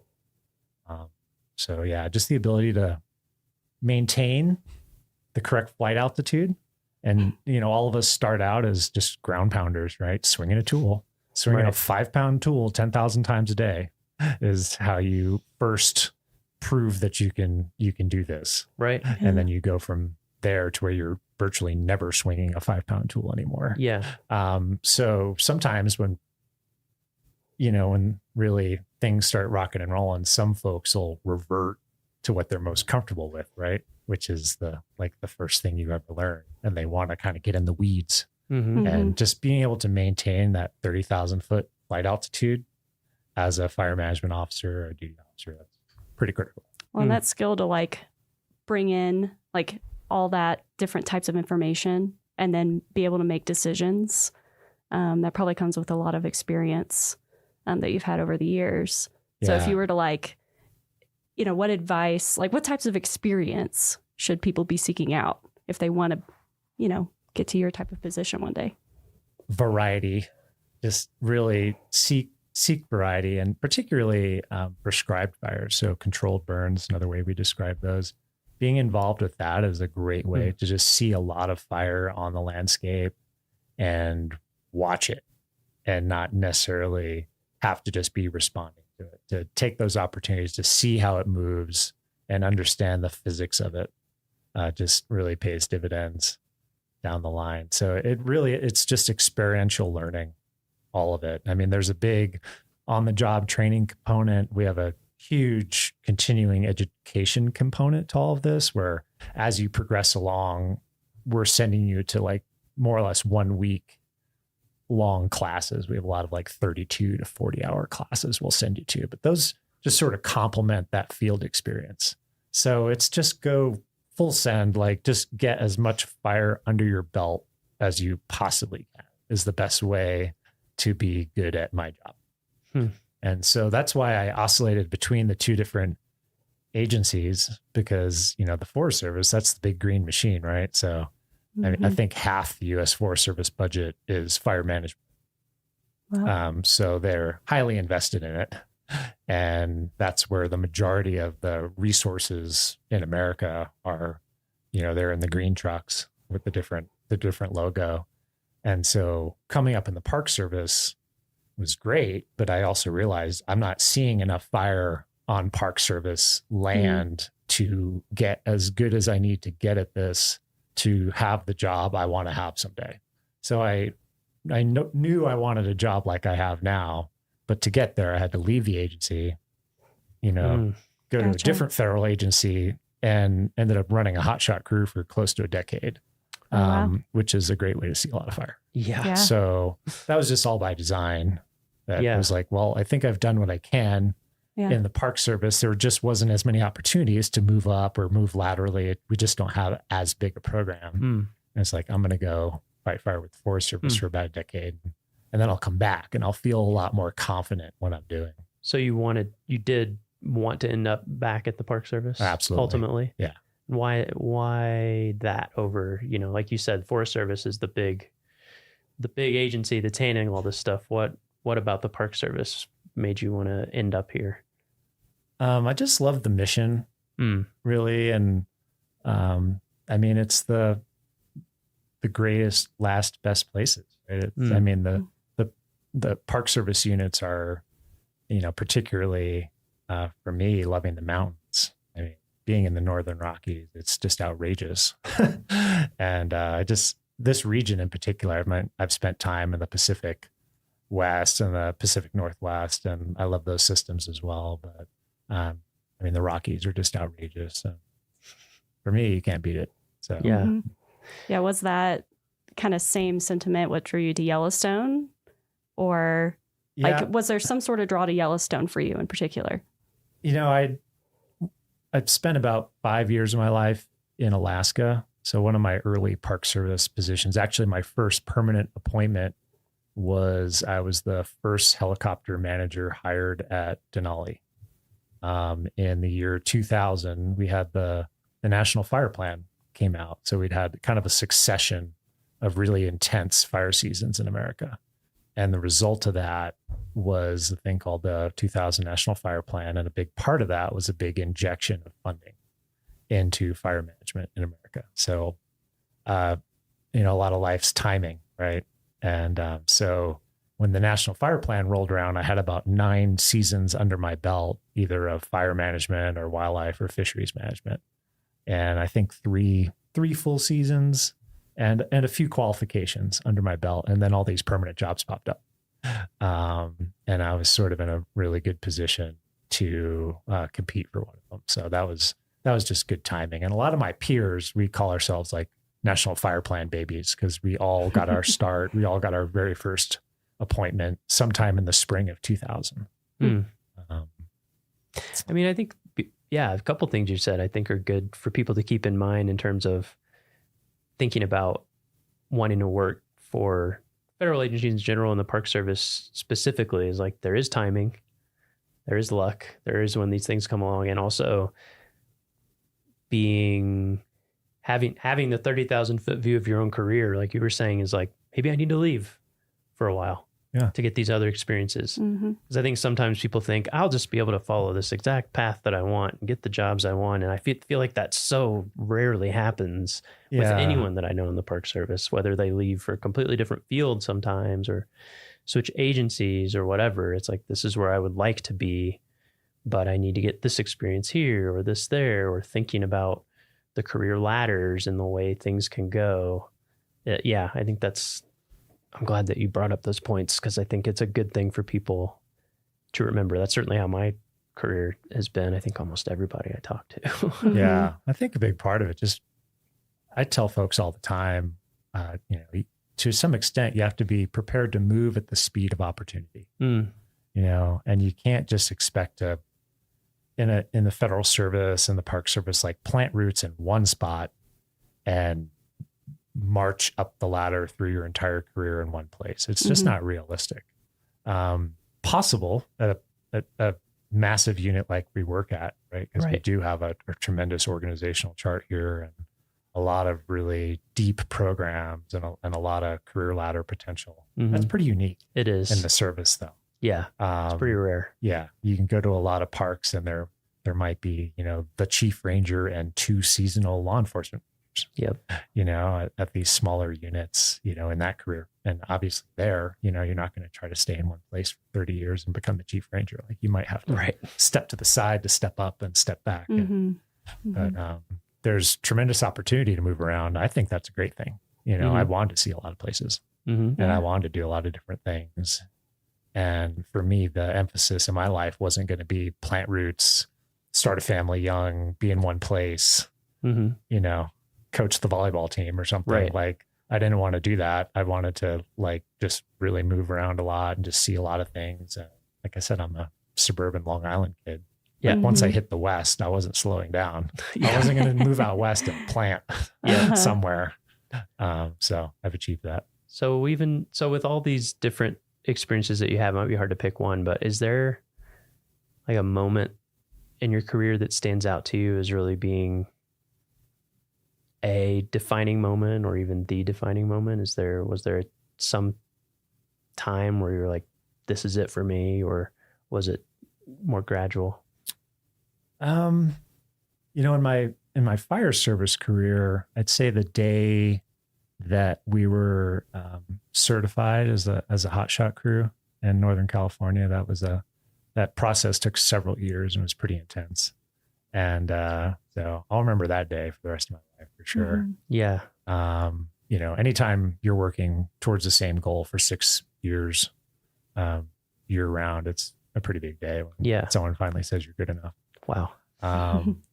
But within my Park Service experience, really the entire 2016 fire season here in Yellowstone is kind of a benchmark too. Yeah. Any fire season you're a part of that ends up with like a commemorative pint glass or something is usually probably a pretty big deal. Yeah. And in that year, we successfully managed 100 square miles of fire in Yellowstone while concurrently celebrating the centennial. Oh, wow. Big year. So there was a period of time where we had an incident management team just managing the centennial celebrations in Mammoth and Gardner, Montana. And we had a separate incident management team assigned to the Maple Fire, which was out by West Yellowstone, ultimately burned about 55,000 acres. And we had a third incident management team concurrently managing a basket of about 5 or 6 smaller fires, most of which were out on the northern range of the park. And we had all that going at once, and we didn't have any single serious injuries. Rotating firefighters through that for months on end, and didn't lose a single shingle off the side of a structure. Wow. So no one got hurt. Amazing. We didn't burn anything up that we didn't want burnt up or were willing to accept burning up. Mm-hmm. And, 100 square miles of a pretty incredible natural process in the world's first national park. So that year sticks out. Yeah. Yeah. So you just mentioned like protecting these historic, buildings that are in the park and stuff like that. And earlier you mentioned fuels reduction projects. Mm-hmm. For people who don't really know what that means. Like, how do you do that? How do you protect? Like, because there's all these historic buildings throughout the park. How do you go about protecting those? It's really all about just creating what we call defensible space around those, and we really focus on the first 30 to 300 feet of vegetation immediately around that structure. So we just basically need some elbow room around there to function as firefighters. We can't have little baby trees growing out of the foundations of old buildings and pushing the shingles off the side of them and stuff like that. That'll happen in a place like Yellowstone. Lodgepole pine is a pretty robust species, and it's a little bit weedy in some places where it gets really thick and comes in pretty strong, especially after a fire. So when we're talking about fuels reduction, we're just literally in and around the developed areas in the park, just reducing the amount of biomass. So really focusing on the smaller brush and grasses and trees that are, say, under 4 to 6 inches in diameter, and just removing those and just basically thinning it out. Okay. In other areas, we might use prescribed fire or controlled burning to try to accomplish that same objective, because fire is a really efficient way to reduce the amount of biomass around a subdivision. But lodgepole pine, when it burns completely. So its natural fire regime is stand replacement. So it burns from the surface of the ground, of the tops of the trees, and completely is what we'd expect. And that's not really a great thing to have in and around a community, because you're just trading one problem for another. So you do a controlled burn, and then you have a patch of dead trees next to your homes, and then you're dealing with that. So we just prefer not to do controlled burning around our developed areas, and we just go in and just thin out the vegetation so that if a fire does come in there, it's not moving through the tops of the trees, which is, of course, where it's really intense and dangerous.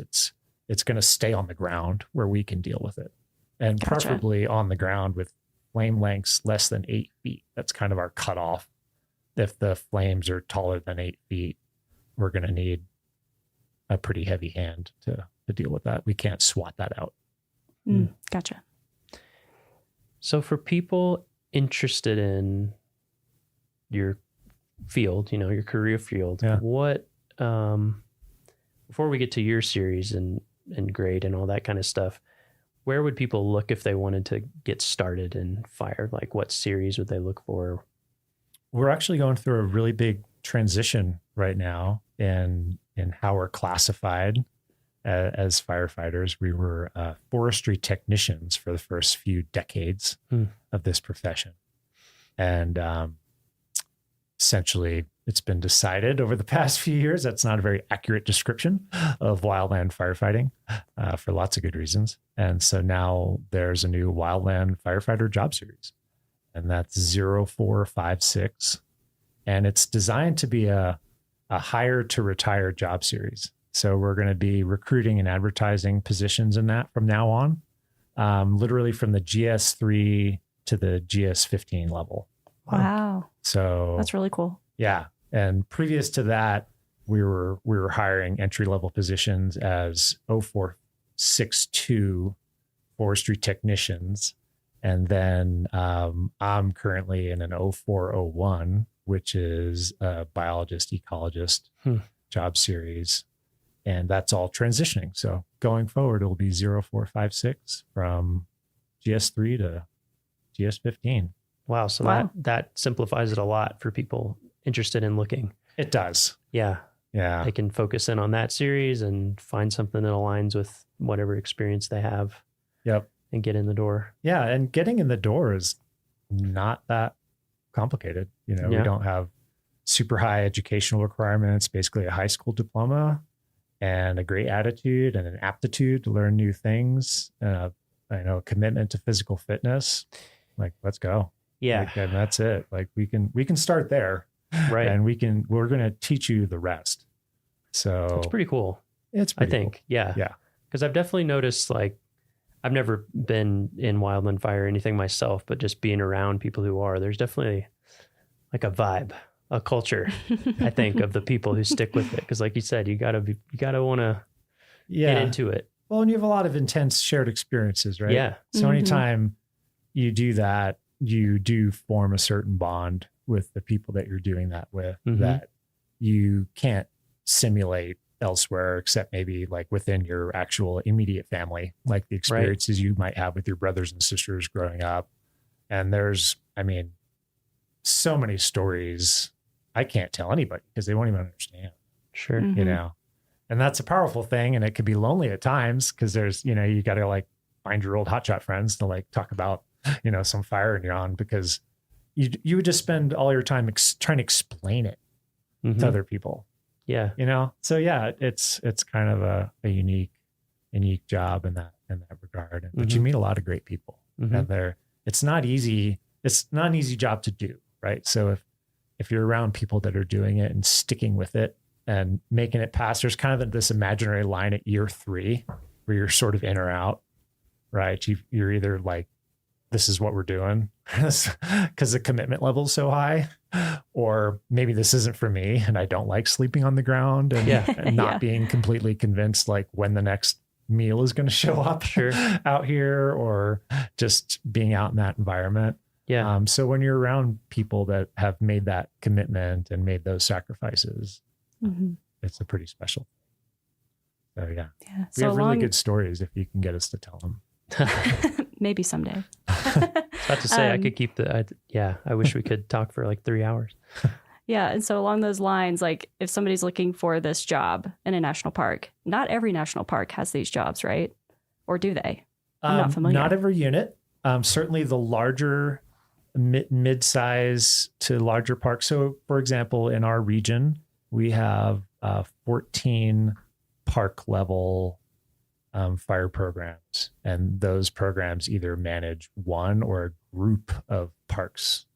So, you know, when you talk about a Yellowstone or Mesa Verde or Bandelier, Rocky Mountain, Dinosaur, Zion, all those units have a program, and pretty robust, you know. So sometimes when you get into like a much smaller unit, like we manage fire for the Little Bighorn. So Little Bighorn Battlefield National Monument, it's about 4 hours east of where we're sitting. And we provide fire management services for them, but they don't have any firefighters per se, or any equipment.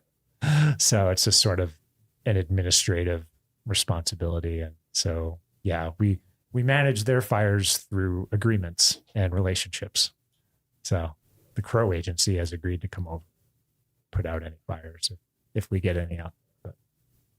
So yeah, but most mid-size national parks are going to have, especially out west, will have their own program. So cool. There's a ton of opportunity, investment. The bipartisan infrastructure law I call it National Fire Plan 2.0. It's essentially the next huge influx of investment in wildland firefighting in America. The Park Service is benefiting greatly from that. So all those programs are kind of on the uptick. It's a great time to get your foot in the door and start a career or advance in your career in fire. Awesome. Yeah. Well, like I said, I wish we could talk for like 3 hours. I want to just ask you about fire ecology and behavior and what it's like to like get to know it's just like a fascinating process to me. You know, it's like a chemical reaction happening that has its own life and scale. And like you said, behaves so differently, but we do have to wrap it up. So, do you have a favorite story or memory from your time in Yellowstone or another national park, but just something that, you know, I've been reflecting on that recently, and I couldn't come up with, you know, the one thing. And maybe that's because at this point in my career, in my life, I've learned to appreciate like small things, you know. Mm-hmm. And I mean, obviously we live in a place where we're just kind of surrounded by wonderment, and people have a hard time even relating sometimes to the things we try to describe that happen in our backyard. But for example, literally in my backyard the other day, I went out to chop some wood for our stove and was just enjoying the weekend. And I kind of had a quiet moment, and I stood there and a wolf howled. And it sounded like it was, you know, maybe a mile behind the house. And I thought, you know, it's like noon. That's not typically when I hear wolves howl. Sometimes they come around at night, and I'll hear them when I'm letting the dog out, you know, for the last time in the evening or something. And so I sat there real quiet, and it howled again, you know. And I probably have 100, you know, little stories like that. We're just surrounded by it all the time, and it's there all the time if you're listening for it, and if you're open to it. And I mean, we're just surrounded by wonderment there. So if you got your eyes and your ears open, it's always there. Go enjoy it. I think that's the perfect way to wrap up. Thanks for coming and talking to us today. Oh, you're welcome. Fascinating. Let's do it again. Yeah, I would like to. Cool. Thank you. Thank you. You're welcome. Well, that's it for this week's episode of What We Do. Thanks again to our guest, John Cataldo. If you like what we do, rate and review the show wherever you listen. Every positive review helps new listeners find the show. If you have questions or want to learn more about a particular job, contact us using the form at go.nps.gov/whatwedopodcast. Thanks.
Significant features of Glacier National Park is the incredible biological diversity found here. In Glacier National Park, more plant species are found than either the cluster of Rocky Mountain National Parks to the north around Banff and Jasper, or in the Yellowstone ecosystem to the south. At Two Dog Flats, where the prairies meet the mountains, two of those major communities overlap, creating an edge effect where many species of wildlife find important food and shelter. Often where the edge of one habitat type overlaps the edge of another, there is an increase in the number and diversity of species present, resulting in associations and combinations of animal communities not generally found together. Here at the Two Dog Flats area, shortgrass prairie species from the east mingle with dry east slope Rocky Mountain forests, creating a rich environment. It's not uncommon to see coyotes and badgers hunting ground squirrels in the meadows while hawks soar overhead seeking voles and mice. Deer hidden in the forest during the day frequent the meadows in the morning and evening hours. Songbirds from the prairies and the forests alike can be heard singing their mating calls and territorial warnings. Predators find a rich source of food in areas like Two Dog Flats because of the abundance of food for prey species to take advantage of. These meadows are also important winter range for elk. Throughout the winter, a small band of several hundred elk can be found grazing in the flats and on the meadows down near St. Mary. These areas are usually blown free of snow by the near-constant winds in the St. Mary Valley, making it an easier wintering ground for them. In the spring, however, the elk move to higher ground and generally spend the summer in the mountains, seen towering in the background. If you're here in the spring or in the fall, expect to see elk in the evenings and the mornings. Two Dog Flats is beautiful any season of the year. Winter is stark and harsh, and few visitors see the park during this quiet time of the year. But in the summer, a profusion of wildflowers carpets the meadows and offer a treat for both botanists and wildlife enthusiasts. Spend a while at Two Dog Flats, and you will see that this meadow is alive with activity.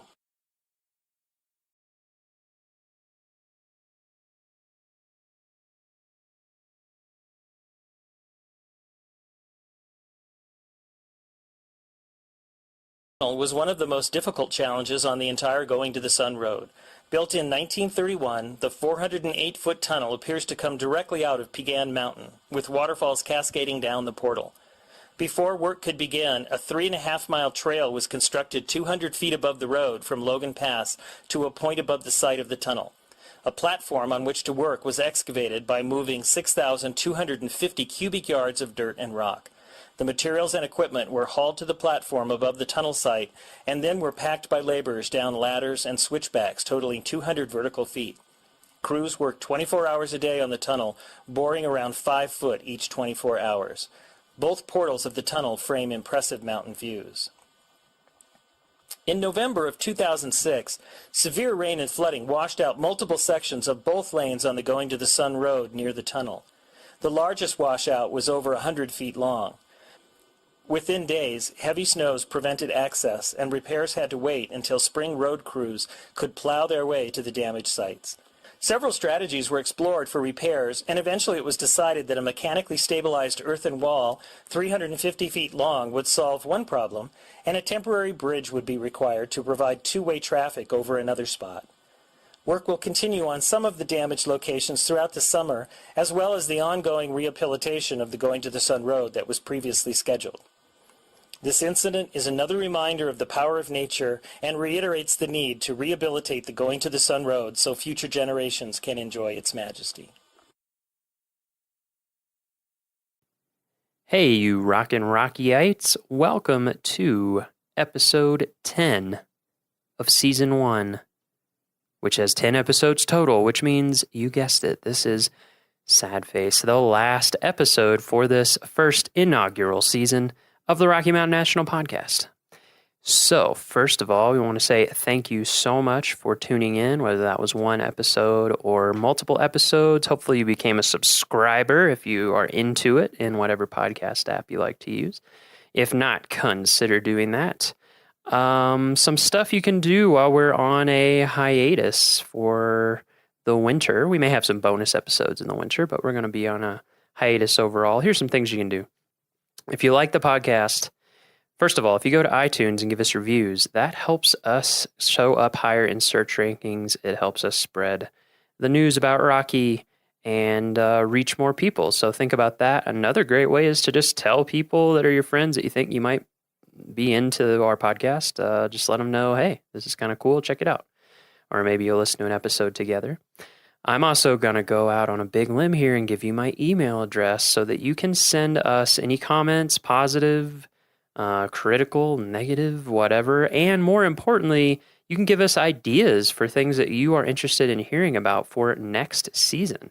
We are going to start on pre-production after a little bit of a break here. So we're going to start thinking about it, planning it out for next season. And, we're open to any great ideas that you have. So send them my way. My email address is miles_C_Barger. That is B as in boy, AR, G as in girl, ER, miles_C_Barger at nps.gov.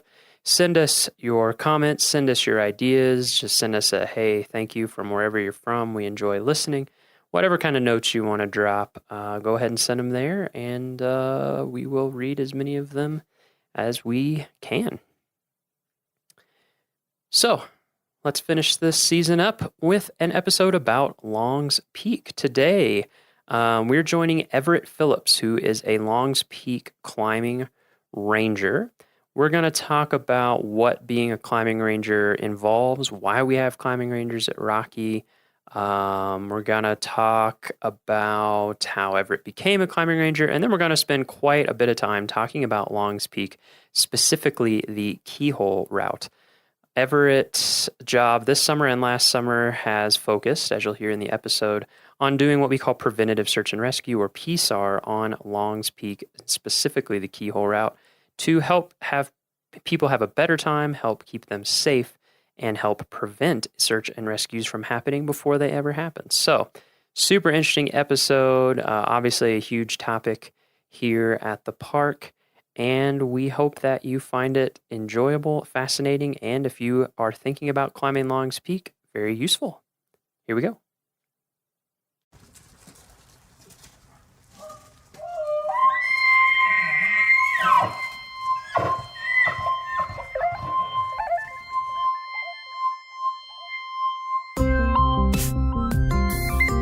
All right, let's get started.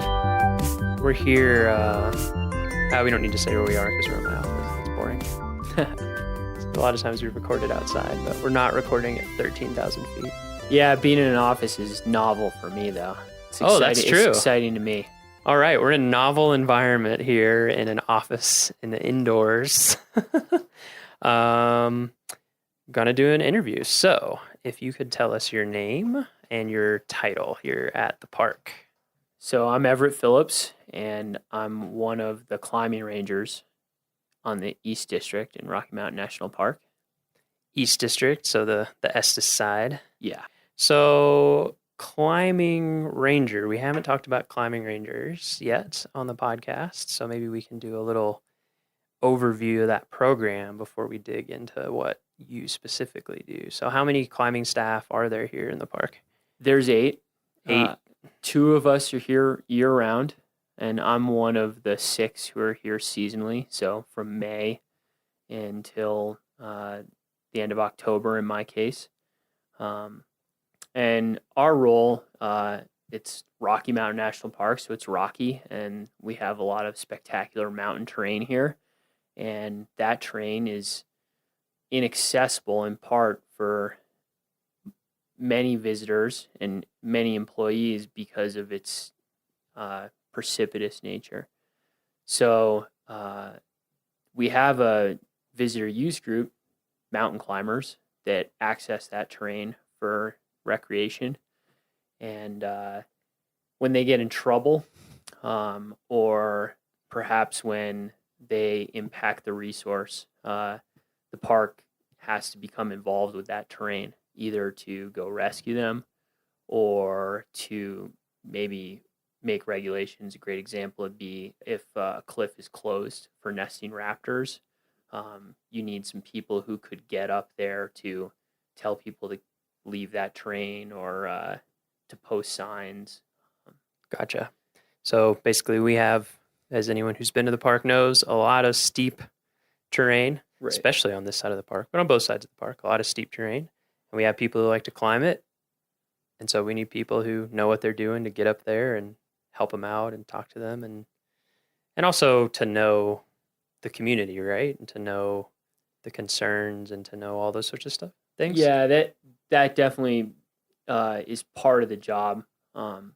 When I first began working with the Park Service, I was on the rescue team in Yosemite, and we were volunteers, and kind of having your fingers on the pulse of the climbing community helps in doing the job. All right, so you're a climbing ranger. What is your position specifically? Well, I was hired 2 years ago, mostly to focus on Long's Peak, and specifically to focus on the Keyhole route, which is probably our most popular mountain climbing adventure in the park. Almost 10,000 people come out here every year just to try Long's Peak. And the climbing route's accessible sort of people with advanced hiking skills, but it's not just hiking, it's mountain climbing. And so the park definitely, at the very least, has a duty to inform people of the hazards that they face going up there. And definitely we do quite a few rescues related to the Keyhole route. So I'm here to talk to people about what they're getting into, be available to answer questions when I'm out on the mountain, and then be where I put myself in a good position to respond for rescues on the upper mountain especially. Right. So as much as you have a typical day, what does your typical day look like, to paint the picture for listeners? Because it's even to me, someone who works in the park, it's pretty cool. The foundation of my job is having an intimate understanding of the mountain, which requires going up there regularly because conditions change so often, and the experience and the hazards are completely dependent on those conditions. So my bread and butter day is to show up for work sometime before 7 a.m. and get a pack together and go start up from the Long's Peak trailhead towards the summit using the Keyhole route, and be available to talk to people along the way. Sometimes you end up going all the way to the summit because it's a nice day and conditions are in your favor, and you don't get sidetracked by some other project or a rescue or something of that nature, and then maybe descend a different way. Clark's Arrow is another good route that you can do alone as a climbing ranger. But that allows you to do a few things. One is get our safety message across to the visitors who are actually climbing the mountain. The other thing is I can take photos of the route to post on our conditions blog, and that helps people understand whether it's icy or whether the rock's dry, what sort of equipment they might need to bring. That's really what I should be doing at least 2 days a week. Sometimes it's more, sometimes it's less. Sounds all right. Yeah. So I'm sure people out there are thinking, like, what? You get to climb Long's Peak for your job? That's crazy. I know we can get into we will get into the details of why it's also a challenging job. How long have you been climbing? How long have you been a climber? I've been leading rock climbs, placing my own gear and building my own anchors for just over 10 years. 10 years? Yeah. Where are you from originally? I'm from New York, Westchester County, New York. New York. Yeah. Westchester is New York City, kind of? Yeah, it's the bedroom community. Bedroom community? Half an hour and an hour north of New York City on the Hudson. Oh, okay. That area. Was there a climbing community around there when you were growing up? I think in my experience, there's a climbing community just about everywhere. Oh, nice. But the closest rock climbing destination are the Shongunks, or the Gunks, as most people know them. Yep. I haven't been there, but yeah, and I think I've heard that term. That's actually the first place that I roped up and went climbing. The Gunks? Yeah, where the climbs had a name. I was already scrambling around cliffs and stuff in my backyard. I had a few boulders that I could try to summit. Yeah, how did you get into it? Were you always kind of scrambling around as a kid and into stuff like that, or did you have a friend or family member that inspired you, or a movie, or what? I did have a friend of mine.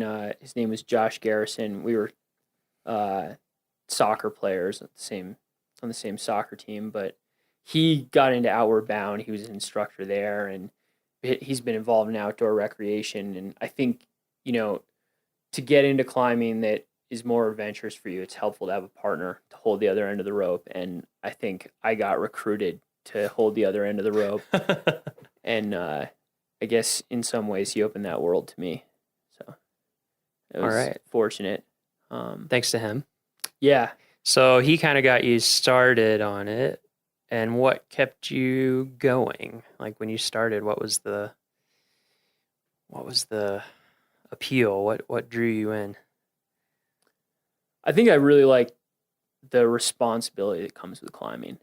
As a young man, I didn't have a lot of responsibility, and I think I was trying to grow up. And the great thing for me about climbing is that once you're involved in the activity of it, once you've launched, you're out there leading up a cliff, you are ultimately responsible for everything that happens to you.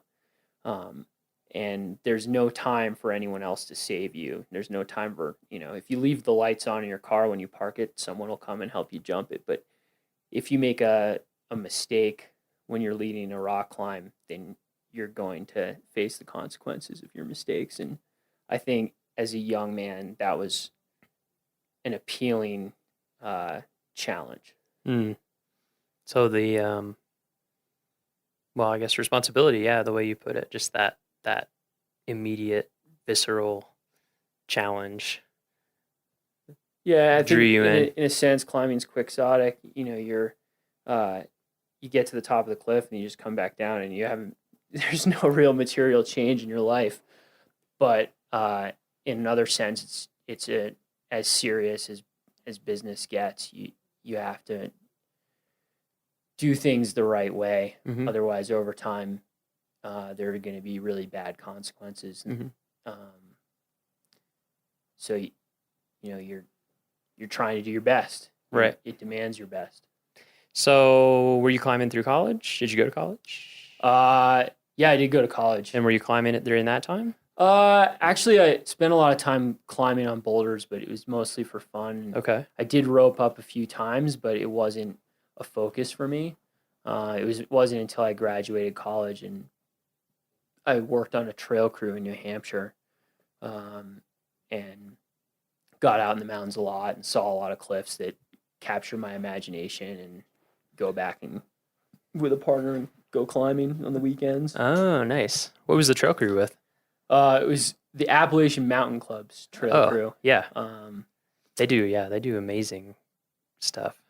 That's one thing when I was because I've spent a lot of time out west, but I went back to the East Coast. I was just amazed at the level of organization and dedication to trail maintenance. It was a really unique place to work on. The Appalachian Mountain Club's trail crew is mostly young people, and it turns over. People usually do about 4 or 5 years with that trail crew. Mm-hmm. But the trails there go straight up the mountain, which if you do a lot of trail work, you know that's really bad planning, because the erosion just turns the trails into big drainage ditches. So you build a lot of rock staircases out there, and yeah, it was a great place to learn. Tough work. Yeah. The trails there are crazy. Yeah. I hadn't been up there, and then when I lived near DC, we would take trips sometimes up to the Northeast for a little more, as close as we could get to Alpine, and we would just,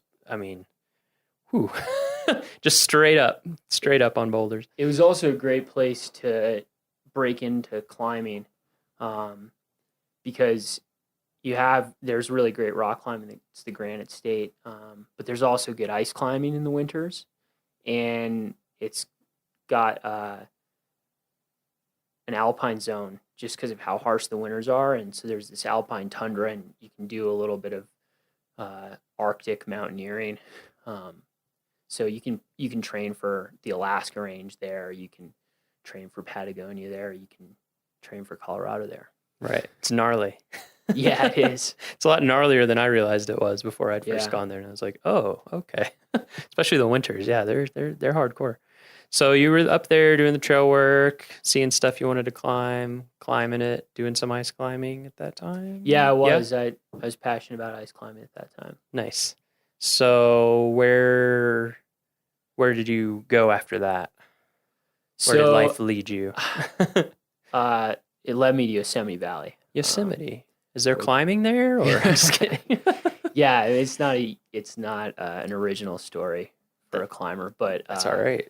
I was really fortunate. I left New Hampshire because I was hired as part of the Yosemite Valley SAR site program.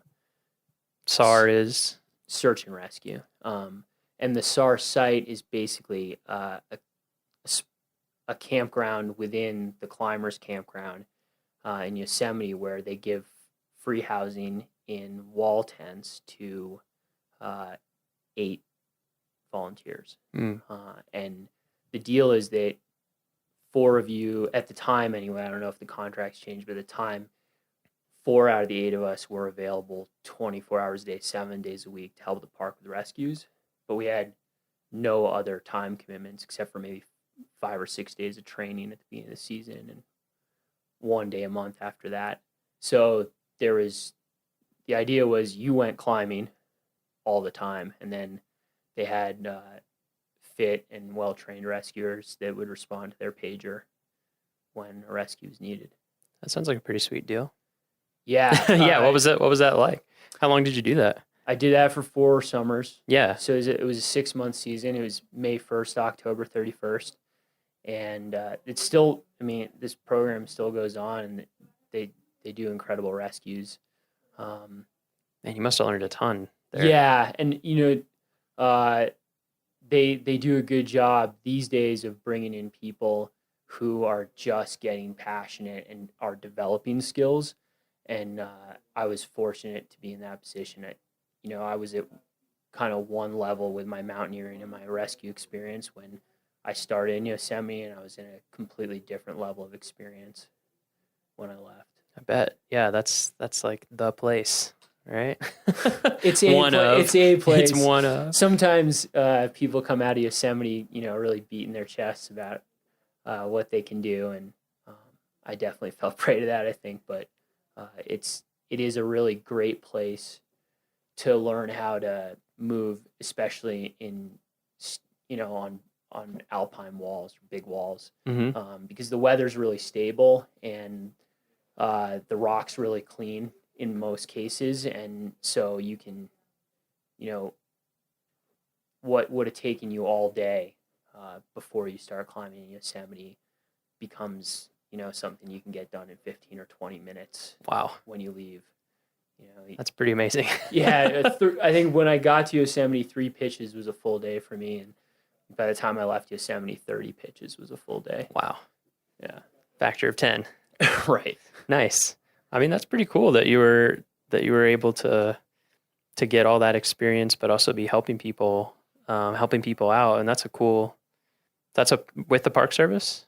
Yeah, it was with the Park Service. How long has that been going on? Do you know? Well, is it established or? Yeah. So Yosemite Search and Rescue has a really interesting history. Royal Robbins and Warren Harding were putting up routes and doing in the heyday of their climbing. The Park Service didn't have anyone who would go anywhere near the places that they were going. And from time to time, those guys and their contemporaries needed rescues.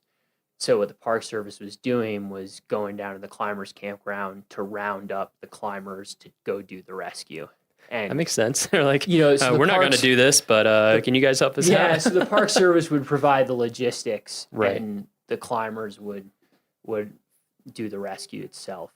And so you can see the evolution there, which is that the park nowadays, the probably the leaders of the team and the most capable rescuers are park rangers, and they're helped out for manpower, and skills and understanding of the routes, by the SAR site. They also have climbing rangers in Yosemite as well too, just like they have here, and so they have park rangers who are professionally accessing that terrain all the time. So it started out organically, and now it's kind of become part of the institution there. Yeah, that's super interesting to me. I'm not a climber, so it's fun to learn about all this stuff. So you would do that in the summer. What would you do in the winter? I've been a ski patroller for the last 9 winters, which for anyone who's interested in work in the mountains, doing adventure sports like skiing or climbing, and also for anyone who's interested in rescue work, I think ski patrolling is the best. It's the most fun. It gives you the best experience. Yeah. Where did you do ski patrol stuff? Started in New Hampshire when I was on that trail crew. I worked at a little ski resort called Attitash and did a ton of medical stuff. The slopes are icy, the terrain parks are big because the snow's not great. And so just running sleds and splinting broken bones. Were you an EMT then? I was an EMT before I started that. I did a wilderness EMT. That's what got me my job on the trail crew. Cool. And that's what got me my job as a ski patroller. So it's something that I've wanted to do, wilderness EMT. Yeah, I've done the Wolfer, and I was like, oh man. I would recommend the wilderness EMT class to anybody. It's been a great investment for me, but also it's just really interesting. And I think that if you spend a lot of time taking risks, whether you're skiing or hiking or climbing, I think the wilderness EMT is just great education for what to do if something bad happens. But I think it also convinces you that something bad will happen at some point, Yeah, I had that experience in my wilderness first responder for sure. And I was just like, oh, okay. Just makes you much more aware of what can happen, and also how hard it can be to really help someone or get help, even if you're not, quote, that far from a trailhead, unquote, it can be a long way. Yeah, it continues to amaze me how challenging mountain rescue is. I think every time I think I have it down or that I'm super capable, then there's a rescue that surprises me, ends up being more challenging than I expected. It's definitely not short on challenges. Yeah, I mean, I was amazed just how hard it is to carry someone in a litter. It's exhausting. And just how many people it takes, because you have to rotate out. You just get, if you have the manpower to do it or the person power to do it, you have to rotate out. Yeah. It just wears you out. Yeah, and I think sometimes people, when they think about mountain rescue, it seems glamorous, and you can see photographs of rescuers hanging from beneath helicopters in front of these amazing mountain faces. But the truth of the matter is 95% of mountain rescue is the litter, which is a titanium or steel basket that someone lies down in.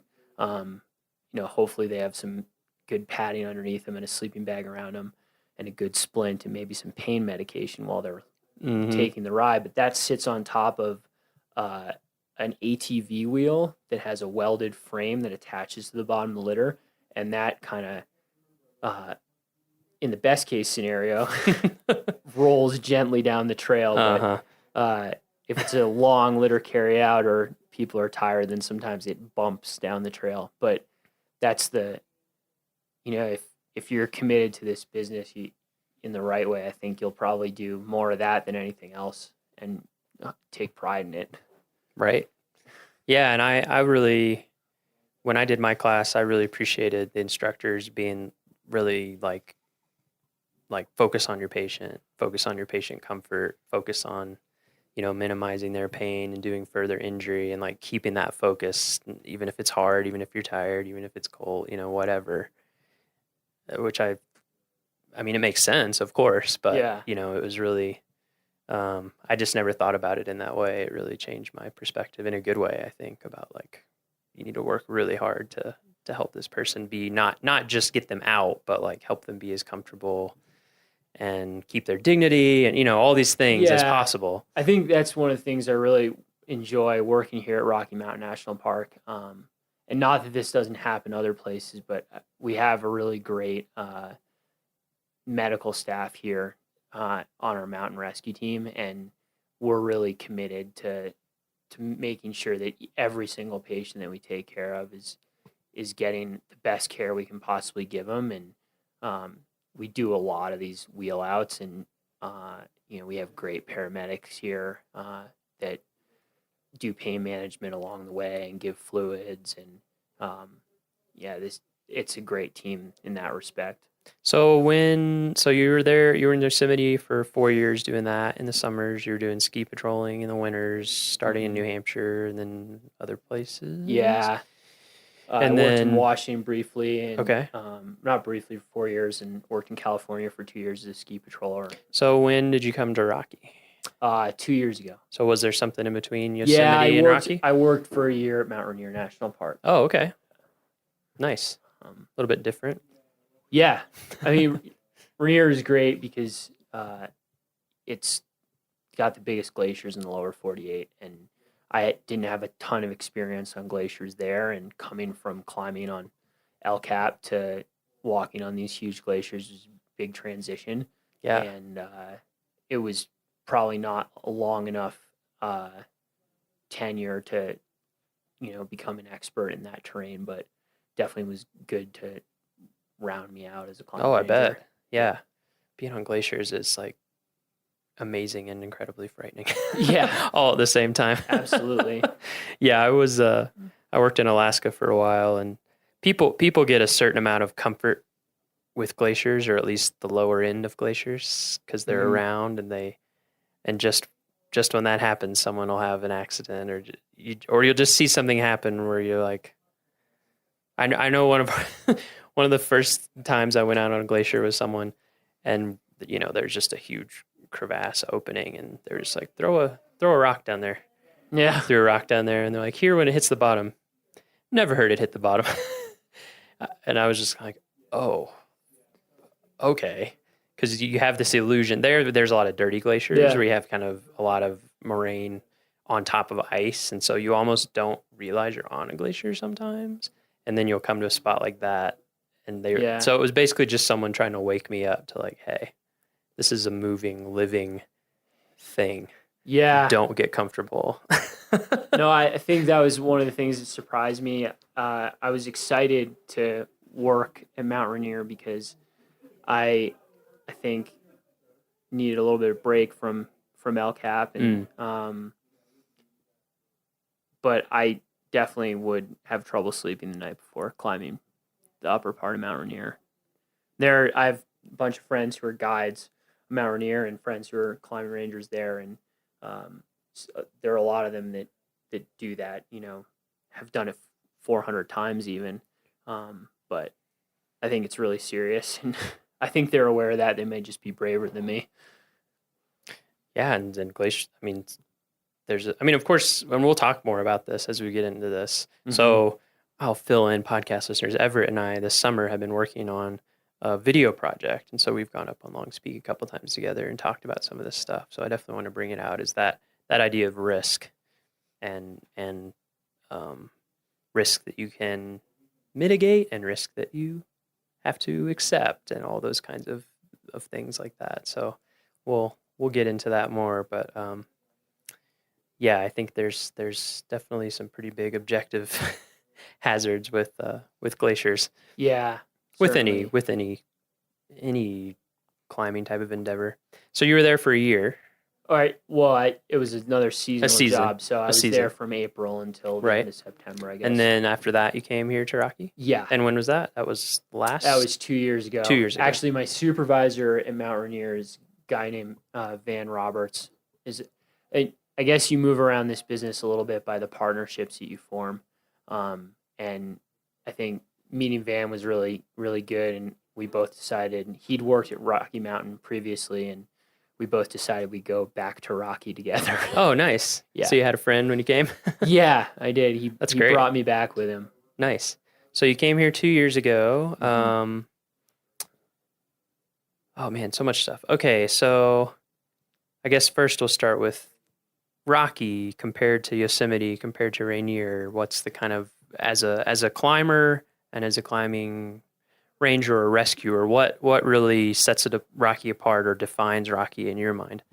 Well, I think what defines Rocky is alpine rock climbing, in terms of my job. So if you had to pick one skill that the climbing rangers here have, is that they're comfortable as alpine rock climbers. There are 3 of them put up an incredible route on Fitzroy in Patagonia. They called it the Colorado route. That was Max Barler and Mike Lukens and Quinn Brett, who are fellow climbing rangers here. And that kind of epitomizes the skill that you should have to do this job. So a comfort in high altitude environment. Yeah, so alpine rock climbing, the best way to describe it is that the activity is still rock climbing, but you have a really long day. It's probably at high altitude here in the park. Most of our alpine rock climbs are between 11,000 and 14,000 feet, or 10,500 and 14,000 feet. So you're contending with the altitude. There'll be something between a 4-mile and a 6-mile walk to get to the base of it. Then you got to do that at the end of the day, and then the rock quality is always something that you have to assess for yourself. It's oftentimes the rock quality is poorer up on the alpine than it is at a crag in the valley. What makes rock quality poor? Well, to a certain extent, it's the rock type. To a certain extent, it's the way it weathers, the direction it faces in relations to storms and the wind, and whether it's in a corner where water seeps or whether it's out on a dry face where the wind keeps it. So clean. is it like how prone it is to fall off and then break I off? think for me the most important part is how secure the protection is. So in really good quality compact granite, you can fully trust the pieces of equipment that you put in the rock as you climb past it, but in poor quality rock, they may be worth nothing to you. So you have to be, I think in the alpine, you have to have a better eye for your placements, but you also have to be sure-footed and careful, because falling's not always an option. So then going back to Yosemite, Yosemite, it's rock climbing. That's it. It's sunny. The weather's good, but the climbing's really, really hard and really, really intimidating. And so you're just focusing on your rock climbing, really.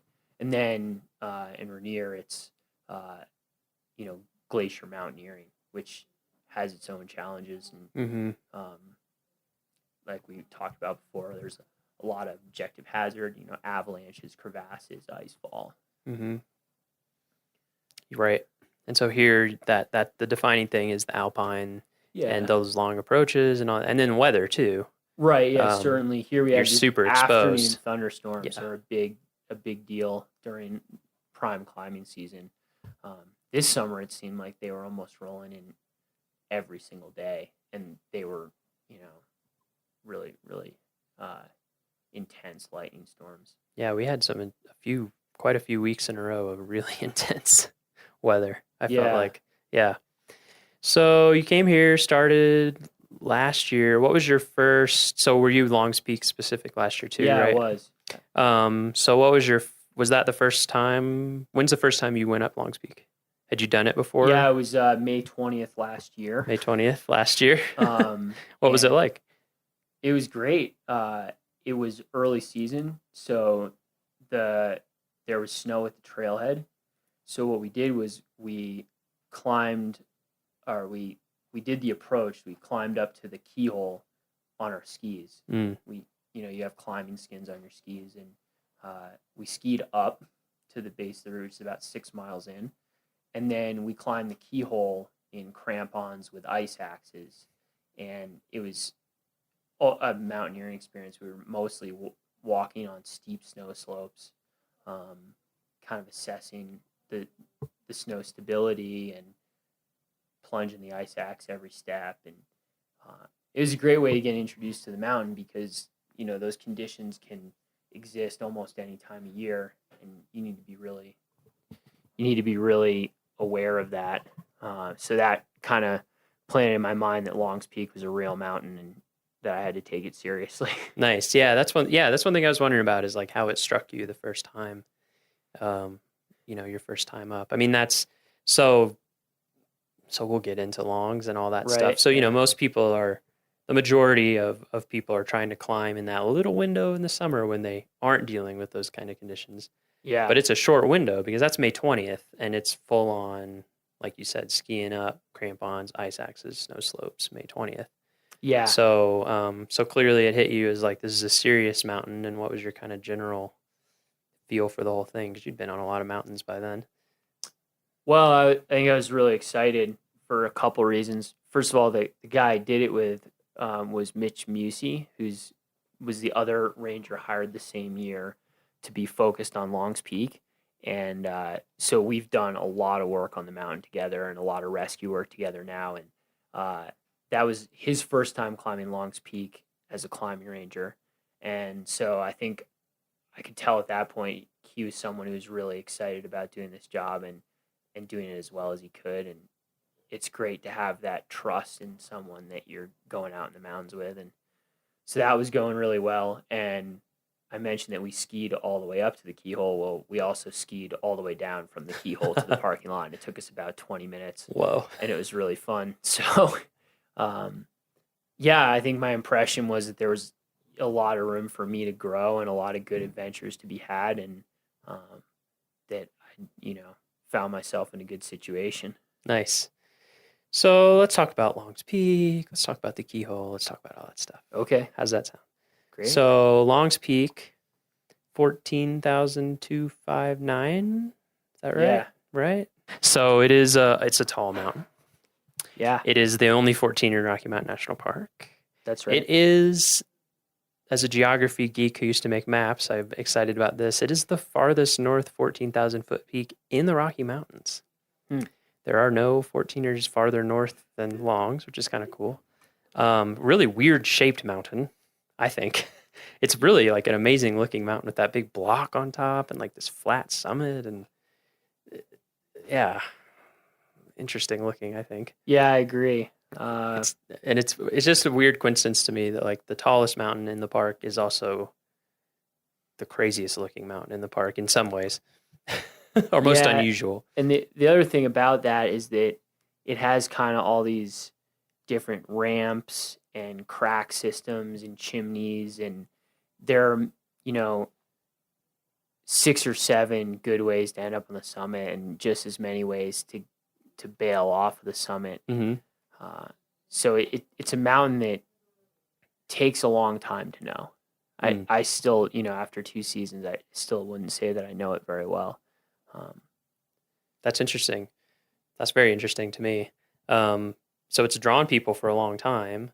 Of course, a famous early mountain guide who's pretty connected to Rocky, Enos Mills. Yeah. I mean, you had people who spent their whole life basically guiding people up and down and getting to know this one mountain. To me, I think that's one of the most fascinating parts of my job or aspects of my job is that Enos Mills has such a role in founding the park. Mm-hmm. And he, you know, as a guide, he made his living off of Longs Peak, and so much of his writing is about experiences on Longs Peak. And so I feel as a park ranger, it's great to be able to focus on Longs Peak of this park. I think I get, you know, close to the spirit of the place.